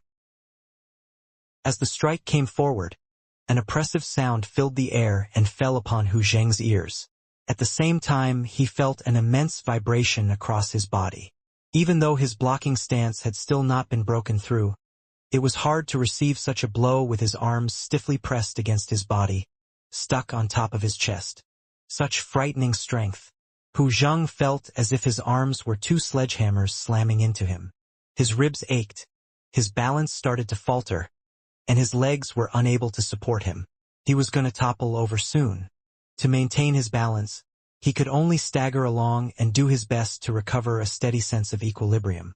At that moment, Lu Chang had already come closer with his body leaning to the side. He lowered his left shoulder, moved forward a step, and crashed into Hu Zhang's chest. With the avalanche stance, unless you stopped it yourself, the power would run right over you. Hu Zhang stumbled after being slammed by such a powerful hit, completely lost his balance, and flew towards the ground with a thud. Lu Chang wins, the referee declared. I lost, just like that? Hu Zhang was in a daze, discovering he had already been thrown to the ground of the arena. I barely threw a single punch, and I've lost? How many seconds had it taken? Did that kind of strength belong to an amateur? Nearby, above the spectators' platform, Lu Yinglong stared dumbfounded at his fellow disciple, his face white as death. After seeing Lu Cheng's striking power a moment ago, he'd realized with some disappointment that himself wouldn't have been able to resist this kind of frightening strength. After going through Master Yu Haichao's analysis of yesterday's fight, he still hadn't been fully convinced. He thought that Lu Chang still hadn't displayed any real power and would lose today's match like watching right into a booby trap. Going through the outcome of the previous fight, the disparity between the two fighters wasn't that big. He merely had a natural gift for meditation, impressive coordination, and was adept at controlling his body. In other aspects, he wasn't as good as he seemed to be, and his victory was merely a fluke. But after what he had just seen, any trace of arrogance and self-consolation in his heart had been thoroughly defeated. He was brave enough to recognize his disappointment. Could it be that Lu Chang hadn't revealed his true strength before and now was going all out? Yesterday when he had thrown that one punch, it seemed like it could nearly break a bone. Knowing your own body's weaknesses wasn't a simple matter, but it was an unavoidable cruelty. Beside him, Master didn't say a word. All of the junior sisters and junior brothers around them were silent. It was as if the entire world had gone still. The man in the leather jacket had taken out his phone, intending on going home later to enjoy a recording of the most intense moment of the fight. But by the time he'd unlocked his screen and opened the phone's camera function, the match was already over. Isn't this a carbon copy of what happened in yesterday's match? As a fan, his understanding of the meaning behind the punch that had just been thrown wasn't as deep as Lu Yinglong's. It was that he was astonished at how Lu Chang had defeated an amateur sixth pin like Hu Zhang with merely one punch. It was similar to Yi Yaoting's exceptional victory over Guan Yen yesterday. After taking in all of the information yesterday, he'd come back to watch more matches in the ring. Although Guan Yen was an amateur second pin, and more skilled than Hu Zhang, his blocking stance in yesterday's battle had left an opportunity for a counterattack. It didn't seem like Hu Zhang's arms had been intersected too tightly, which showed you couldn't judge simply by rank. After thinking thoroughly about this point, the man in the leather jacket put down his phone and clapped his hands, even though Lu Chang probably couldn't hear it. This competition did have some surprises in store. "Uncle, what are you clapping for?" The young couple beside them stared past. They were looking at another match on the big screen. Wasn't it brilliant enough a match to deserve applause? The man in the leather coat chuckled. Just a moment ago, a student with no rank defeated an amateur sixth pin contestant. It was just like Yi Yaoting's victory over Guan Yen in the ring yesterday. Yi Yaoting and Guan Yen's fight was the highlight yesterday, and this brilliant scene was being replayed on the TV screen. A shy girl who was part of the couple smiled softly. Sounds more or less the same, but it's not the same. The difference in ranks is really big. As a martial arts fan, the man in the leather coat gesticulated wildly to make his point, explaining once again that Guan Yen and Hu Zheng's defensive stances weren't the same. In the end, he said, even though there's a disparity, it's not that big. That no-rank student is remarkable. The couple became quite intrigued. What is he called? What's his number? We're going to see his match tomorrow. A lot of these performances are boring. He's called Lu Chang, and his number is 656. The man in the leather jacket seemed as if he giving an endorsement. Lu Chang wins. When the referee's verdicts hit his ears, Lu Chang stomped his feet, stood up straight, and didn't pursue any further attack. All he could feel was a short burst of exhaustion in his body and a warmth in the spot where his dantian was located, flowing through his whole body. Now that he'd calmed down and was tired, the Jindan was starting to work on its own. In addition to the mega avalanche, he had added the lightning and fire stance punch, so his body felt exhausted of all strength. He was much more tired than he had been after yesterday's fight. Nearly more than Lin Ke had been during his first match when he had used the brutal blizzard. This kind of power is still an immense burden and consumer of energy. If I relied on my own body, I could only get 2 punches out at best. Lu Cheng sighed to himself inwardly. Today's victory was more joyous than yesterday's, yet he was calmer. There was no longer the feeling of the victory being a fluke or not genuine. Going through today's fight, he was certain that he had already improved his abilities immensely, and yesterday's victory was not by chance. I've managed to become an amateur master. Blinking in exhaustion and feeling a definite joy, Lu Cheng composed himself and walked outside the lines of the ring, looking for the supervisor to return his belongings. Seeing this performance, the Baiyuan Martial Arts School headmaster Yu Haichao, who had been calm and peaceful throughout, gasped and stood up. "Master, what's wrong?" Lu Yinglong asked in shock.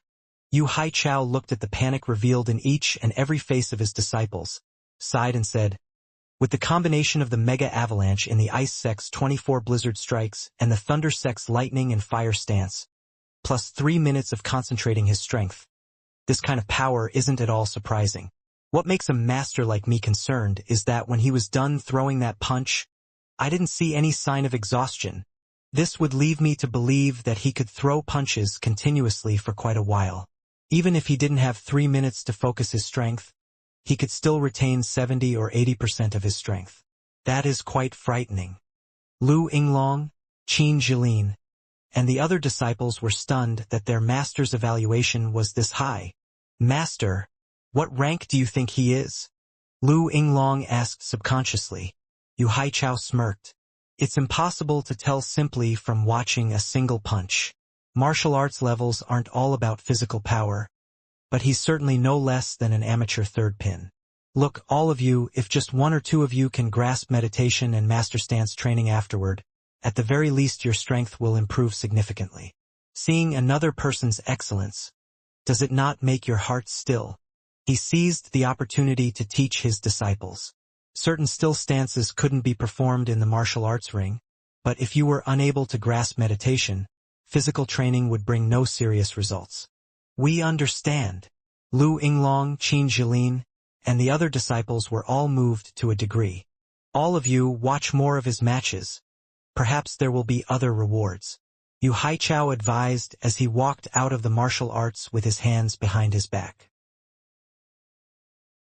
Taking out his phone, Lu Cheng immediately looked out at the faraway viewing platform. While watching other martial arts competitions on the big screen, he logged on to QQ to give Yenjika the good news. In the martial arts club, when joining the partition contest, Yenjika had organized a cheerleading squad and put herself in charge of logistics. While it was necessary to have a phone number, text messages, and these kinds of things were now outdated. Student clubs rather preferred to use QQ or WeChat. Hey, I won! Easy victory! Thanks to Coach Yan's guidance. Lu Cheng used 3 exclamation marks to express his joy, and as a way to jokingly praise Yenjika. It seemed as if Yenjika had been waiting for the result, and she quickly responded. "Not bad. How is it that a child can teach you how to win?" She was very interested in the details of the match. "I knocked out Lu Yinglong. I'm sure he would pay attention to this point and thought I would restrain myself or use a similar kind of arm boxing move, so when I did this change in direction, all he could do was block first." Lu Cheng explained everything in minute detail, sharing his triumph with the girl of his dreams. "Considering this point, I planned right from the start to hit with a violent blow to see if I could break through his stance and get the upper hand. It's a lot like the match that I told you about yesterday." Yenjika replied with an adorable emoji that had its finger pressed under its lip. "Cheng, I'm starting to think that you've got a natural gift for competitions." Lu Cheng sent an emoji of crayon Shinshan scratching his head foolishly. "I'm not as good as you say." He continued to send a message. "As I had told you before, when Coach Sher discovered I had a gift for meditation, he privately taught me a few stance training styles. I took advantage of the 3 minutes during announcements to focus my strength, and compress my body's power to the limit. Then I used 24 Blizzard Strikes Mega Avalanche and the lightning and fire stance together, and the punch was enough to make my opponent lose his balance. Then I got in close and threw him to the ground. Not bad, Chung. Every time I hear you describe a match like this, I can't help but imagine what would happen if it were me instead of you. What kind of reaction would I have? What would the result be? This lets me experience a great fight without even going out the door. Yenjika sent an emoji with sparkling eyes. You'd surely respond better than me. Lu Chung seized the opportunity to praise her once more and sent a blushing emoji. If I can make you feel like this, I'm delighted. Yenjika sent an emoji with its hands over its mouth, and then said, I was online looking for your official competition information before, and in the end I could only find one short sentence of news. With the Phoenix Cup Warrior Sage Tournament's first round finished, the athlete Yi Yaoding and others have easily smashed through the barriers. Very nice. I'm amongst those others. I'll have an opportunity for my name to show up later. Lu Chang sent an emoji of a hand patting a head. While talking, the afternoon competition came to a close. Yenjika sent a fighting emoji and said, Since I've been riled up by you, as soon as I've eaten and relaxed for a bit, I'll find my grandma and grandpa to steal some secret moves that have been handed down in the family, and I'll spend an afternoon practicing. Haha, will they agree? Said Lu Chang. Yenjika sent a laughing emoji. Relax. If I'm adorable and bat my eyelashes a bit, it absolutely can be arranged. My grandmother loves me dearly and has a kind heart. As long as I don't talk back and don't make her lose face, there won't be any problems. Then you need to be careful to keep a balance between work and play. Lu Chang sent a concerned message. As he left out the arena, he picked up some fast food along the way. In the afternoon, while Yenjika was practicing martial arts, he browsed through forums and watched matches. Suddenly, in a forum's livestream, he saw Invisible Punch post. Master Road is on stage. His opponent is some amateur fourth pin guy. Is the road to the arena match happening? Lu Chang looked at every single big screen and quickly found the road to the arena, who had posted his photo before. He and his opponent were in the 3 minutes of announcements period. Road to the arena didn't look much different from his picture. He obviously didn't use any beauty products or Photoshop skills. Lu Chang felt a kind of happiness, as if he'd bumped into an acquaintance. Feigning ignorance, he posted in the live stream using an emoji with a blank stare. I just finished an exam and saw this post. Master Road and Invincible are raising our forum's prestige in Yenling. That amateur fourth pin opposite him. What's his story? Invincible Punch apparently was watching the match at the same time, taking pictures and recording video while scrolling through the forum. After 20 or 30 seconds, he replied to Lu Chang, Oh, I thought you'd gone missing, Tiger. But it turns out it's only exam season. Why would Master Road need to find out any information about an amateur fourth pin athlete? Anyway, there's no real threat. A little bit arrogant, Lu Chang whispered. Without leaving his seat, he could see Invincible Punch next to the arena. Everyone online wasn't too familiar with each other, so talking in person would surely be awkward, and furthermore, he had entered the Warrior Sage Challenge tournament. It would be hard to avoid being compared with the rest of the competition. Given the circumstances where the disparity in ranks was relatively large, this kind of thing could be avoided. So he merely answered in a joking tone, So Master Road is still chugging along despite his age? He still holds the position of #1 expert on the forum, and won't give us young people a chance. You're talking as if Master Road's in his 70s or 80s. Beautiful world. Sent an emoji covering its mouth in laughter. As for you, Tiger, wait 10 years and it's likely that you still won't be Master Road's opponent, and still won't have the forum's #1 expert title. I'm not saying that. I'm just joking. Why should I even have a rebuttal? The corner of Lu Cheng's mouth twitched as he responded, No, I'm helping Invincible speak. He's got a plot to usurp the throne. All of you wicked people want to cause trouble for me. If Master Road pops my cherry, what's to be done? Invincible Punch sent a terrified sticker. Okamoto's fan used a comical emoji. Shouldn't you be happy to get your cherry popped on a date? Following along the same line of conversation, the moderator, pig riding knight, a plumber eating mushrooms, Brahmin, and others conversed excitedly, mischievously talking about the difference between condoms and contraception. I couldn't even imagine junior high students being this filthy. Lu Chang snickered and once again directed his gaze towards the match. With impressive legwork, fast punches and elegant movements, Road to the Arena made other people as if they were looking straight at a tornado and that he was able to suppress his opponent so impressively. But Lu Chang was a different person today than he'd been in the past. With one glance he could tell that his posture was awkward, and the force of his hits wasn't sufficient. In the past, Lu Chang mainly watched the top-tier professional martial arts competitions and the top 5 title matches. Containing near physical invulnerability and the highest level of Danchi state, these battles were already at an inhuman level. Using the famous He Xiaowei's description, the physical invulnerability of every mighty one was nearly equivalent to that of a battle tank. So high was this honor that there was no need for the military, who mostly would prefer for the martial artists to destroy each other as they were considered a danger towards the country's security. It was for this very reason that, before entering the martial arts club, Lu Chang didn't watch many dance stage and body refining stage matches.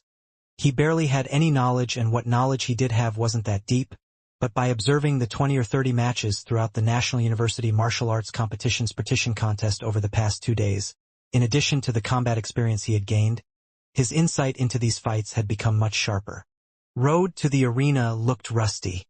His footwork and stance seemed like he'd been out of practice, causing his hitting power to be insufficient. If the opposition put in a little more effort, he wouldn't be able to relax so much. However, in recent years he'd been so busy with business and yet hadn't abandoned his training. His physical strength, power, and agility had all been maintained well. After going through 2 or 3 matches, he should be able to regain about 70 to 80% of what he had at his peak. Lu Chang analyzed the situation with all his might, but got caught up in second thoughts. If he and I fight hand to hand, how would I react? How to break his maneuvers? Using this thought, he constructed an image of the match in his mind. The amateur 4th pin competitor had been replaced by himself, so he could watch and analyze Road to the Arena's every move, deducing how to employ which method. Unbeknownst to Lu Chang, while simulating this fight, Road to the Arena had used his foot to kick his opponent out of the ring, ending the match. A Punch's Journey instantly took a photo of his victory pose and uploaded it into a post on the live broadcast. Master Road defeated his opponent in 3 minutes. Lu Chang discontinued the simulation in his mind and glanced at the photo. He could only see that Road to the Arena's forehead was sweating, sliding down his cheeks. He still had a big problem with his physical strength, which can't quite recover in a short period. Lu Chang nodded his head slightly as he watched the 2 opponents leave. He got up and headed towards the service desk and asked for a fighting sheet, looking for the information on the match that had just happened, so that he could find out Road to the Arena's real name. Number 173, Zhou Yuaning, 29 years old, professional 9th pin, from Heishan Province, is skilled at the Heavenly Wind Incantation's Wuthering 8 movements. So Road to the Arena was nearly 30. It seemed to be true that he used to have a well-known ex-fighter master. All of his big talk before looked like it had been made up. At best, it's been exaggerated by quite a bit. Lu Chang thought as he asked for Road to the Arena's detailed information. Heavenly Wind Incantation wasn't typically known amongst the people by that name, but rather was commonly called Way of the Wind. The Wuthering 8 movements of Road to the Arena had been passed down through generations. Even if he'd never officially become a master's apprentice, he must have received direction from a famous fighter. Receiving the information, Lu Chang went to a different arena to watch another match. A group of girls at the service desk waited for him to get far away, and then started to whisper in each other's ears. I checked. He won again. Looks like he is an expert. Most likely he thinks it's beneath him to join an amateur ranking event. This is my favorite kind of man. I don't know what kind of opponent he'll encounter tomorrow. What do you think? Should we recommend his matches to the audience? Better wait and see, so we don't waste our energy. Several girls in the forum were ecstatic. This way of exploring an expert was much more intimate and interesting than simply looking at official publicity. Looking at one match after the other, Lu Cheng's mind gradually became crammed full with all kinds of styles, deducing how he would react. He did this until 4 o'clock, when he finally got out of his seat and headed out of the martial arts arena. He returned to his hotel room to put his coat inside and then went to a small park nearby. He then began to drill, going through all of the expected moves as if there was an imaginary opponent in front of him. He disassembled the 3 sets of 24 Blizzard Strikes, Brutal Blizzard and Mega Avalanche, throwing them in random order and constantly reorganizing them. Lu Cheng practiced until he felt a kind of intoxication and icy coldness in the depths of his eyes. Although his calmness was nearly frightening, his hands and feet whizzed by with the ferocity of a madman. As he changed his posture, he didn't limit himself only according to these 3 sets grouping, and instead threw all 24 hits indiscriminately, anticipating the moves from his imaginary opponent and adjusting accordingly. From all of the sloppiness of a novice in the beginning, he developed into this perfect image of a fighter. The 24 Blizzard Strike style was aimed at beginner students, so it was easy to grasp quickly. At its core, there were 3 ideas: Brutal Blizzard, Biting Chill, and Mega Avalanche. Treating these as the foundation, it was possible for one to combine them into 24 possible hits within every attack. Chops, elbows, swooping kicks, fast palms, and sticking close to the body. A chain of all these hits, echoing out like a blowing wind, made it feel like there was a sudden explosion, like an avalanche, vast and mighty, burying everything. Phew! Lu Cheng withdrew his boxing stance and adopted his final stance with firing out a sharp breath of air. The joy on his face was obvious. Under his abdomen, the Jindan warmly flowed with its ice and fire, healing his exhaustion. Having mastered the 24 Blizzard Strikes at long last and reaching a higher level brought no small amount of pride. Lu Cheng chose a random place nearby to eat and went back to the hotel. The very first thing he did was to turn on the computer, connect his phone, and save the voice message that Yan Zhika had sent earlier onto the hard drive so he could avoid losing it if his phone got damaged. This was worth a lifetime's collection of memories. After finishing this, he opened QQ and told Yan Zhika about how rewarding the training he'd just done had been. And Yan Zhika also shared with him how her afternoon training had gone with the moves handed down in her family. Despite sitting in a shabby hotel room, being surrounded by an unfamiliar city, and hearing dialects that he couldn't understand in the park, Lu Cheng smiled and felt a serene comfort. The next day at dawn, the man in the leather jacket had opted for a black down jacket. Dragging 2 similarly aged companions along, they all arrived in front of the big screen. "I'm telling you, I noticed a very impressive expert, and he still doesn't have any rank," the man in the leather jacket said, explaining the 2 past days' events. He lifted his head and looked towards the roster, which was constantly refreshing itself. Number 656, Lu Cheng. The couple from yesterday had brought with a few classmates. They all chatted non-stop as they approached the big screen. "Yesterday I knew that expert, that no-rank expert." The boy from the couple pointed to the roster. "Ah, number 656, Lu Cheng." Lu Yinglong, along with other disciples that had been eliminated, arrived at the martial arts arena and gazed at the big screen. "Number 656, Lu Cheng," he said silently to himself, waiting for the roster to flip to a new page. Suddenly, he gazed his eyes and said with a smile, "Interesting." Lu Cheng had wrapped a down jacket over his martial arts suit, and followed the crowd of people arriving at the nearby big screen. For the 3rd time, he looked for his own name. Second arena, 10th match. Number 819, Jin Tao, 19 years old, amateur first pin. Number 656, Lu Cheng, 18 years old, no rank. Seeing this information, Lu Cheng wasn't at all surprised. In the 3rd round, the arenas had been reduced to 5. Encountering an amateur first, second, or third pin expert was highly probable. It's just that he was a little bit unlucky that it wasn't an amateur third pin. Well, even if it's just so you can thoroughly measure your abilities, there is nothing to be afraid of. Even losing could have its fair share of rewards. As he headed to the service desk and comforted himself, he informed Yenjika about the results of the drawing on QQ. He used a laughing emoji to say, "Fine with me." In a time like this, you couldn't say that one's character could protect you from any problem, so you had to pretend like nothing was wrong. Waiting for Yenjika's reply, he went to the end of the line in front of the service desk and flipped through the forums. Under the live broadcast post, he could see that Road to the Arena had posted something. "Little Fist has good luck today. Got a guy with no rank. Some guy called Lu Cheng." Eh? Lu Cheng was dumbfounded.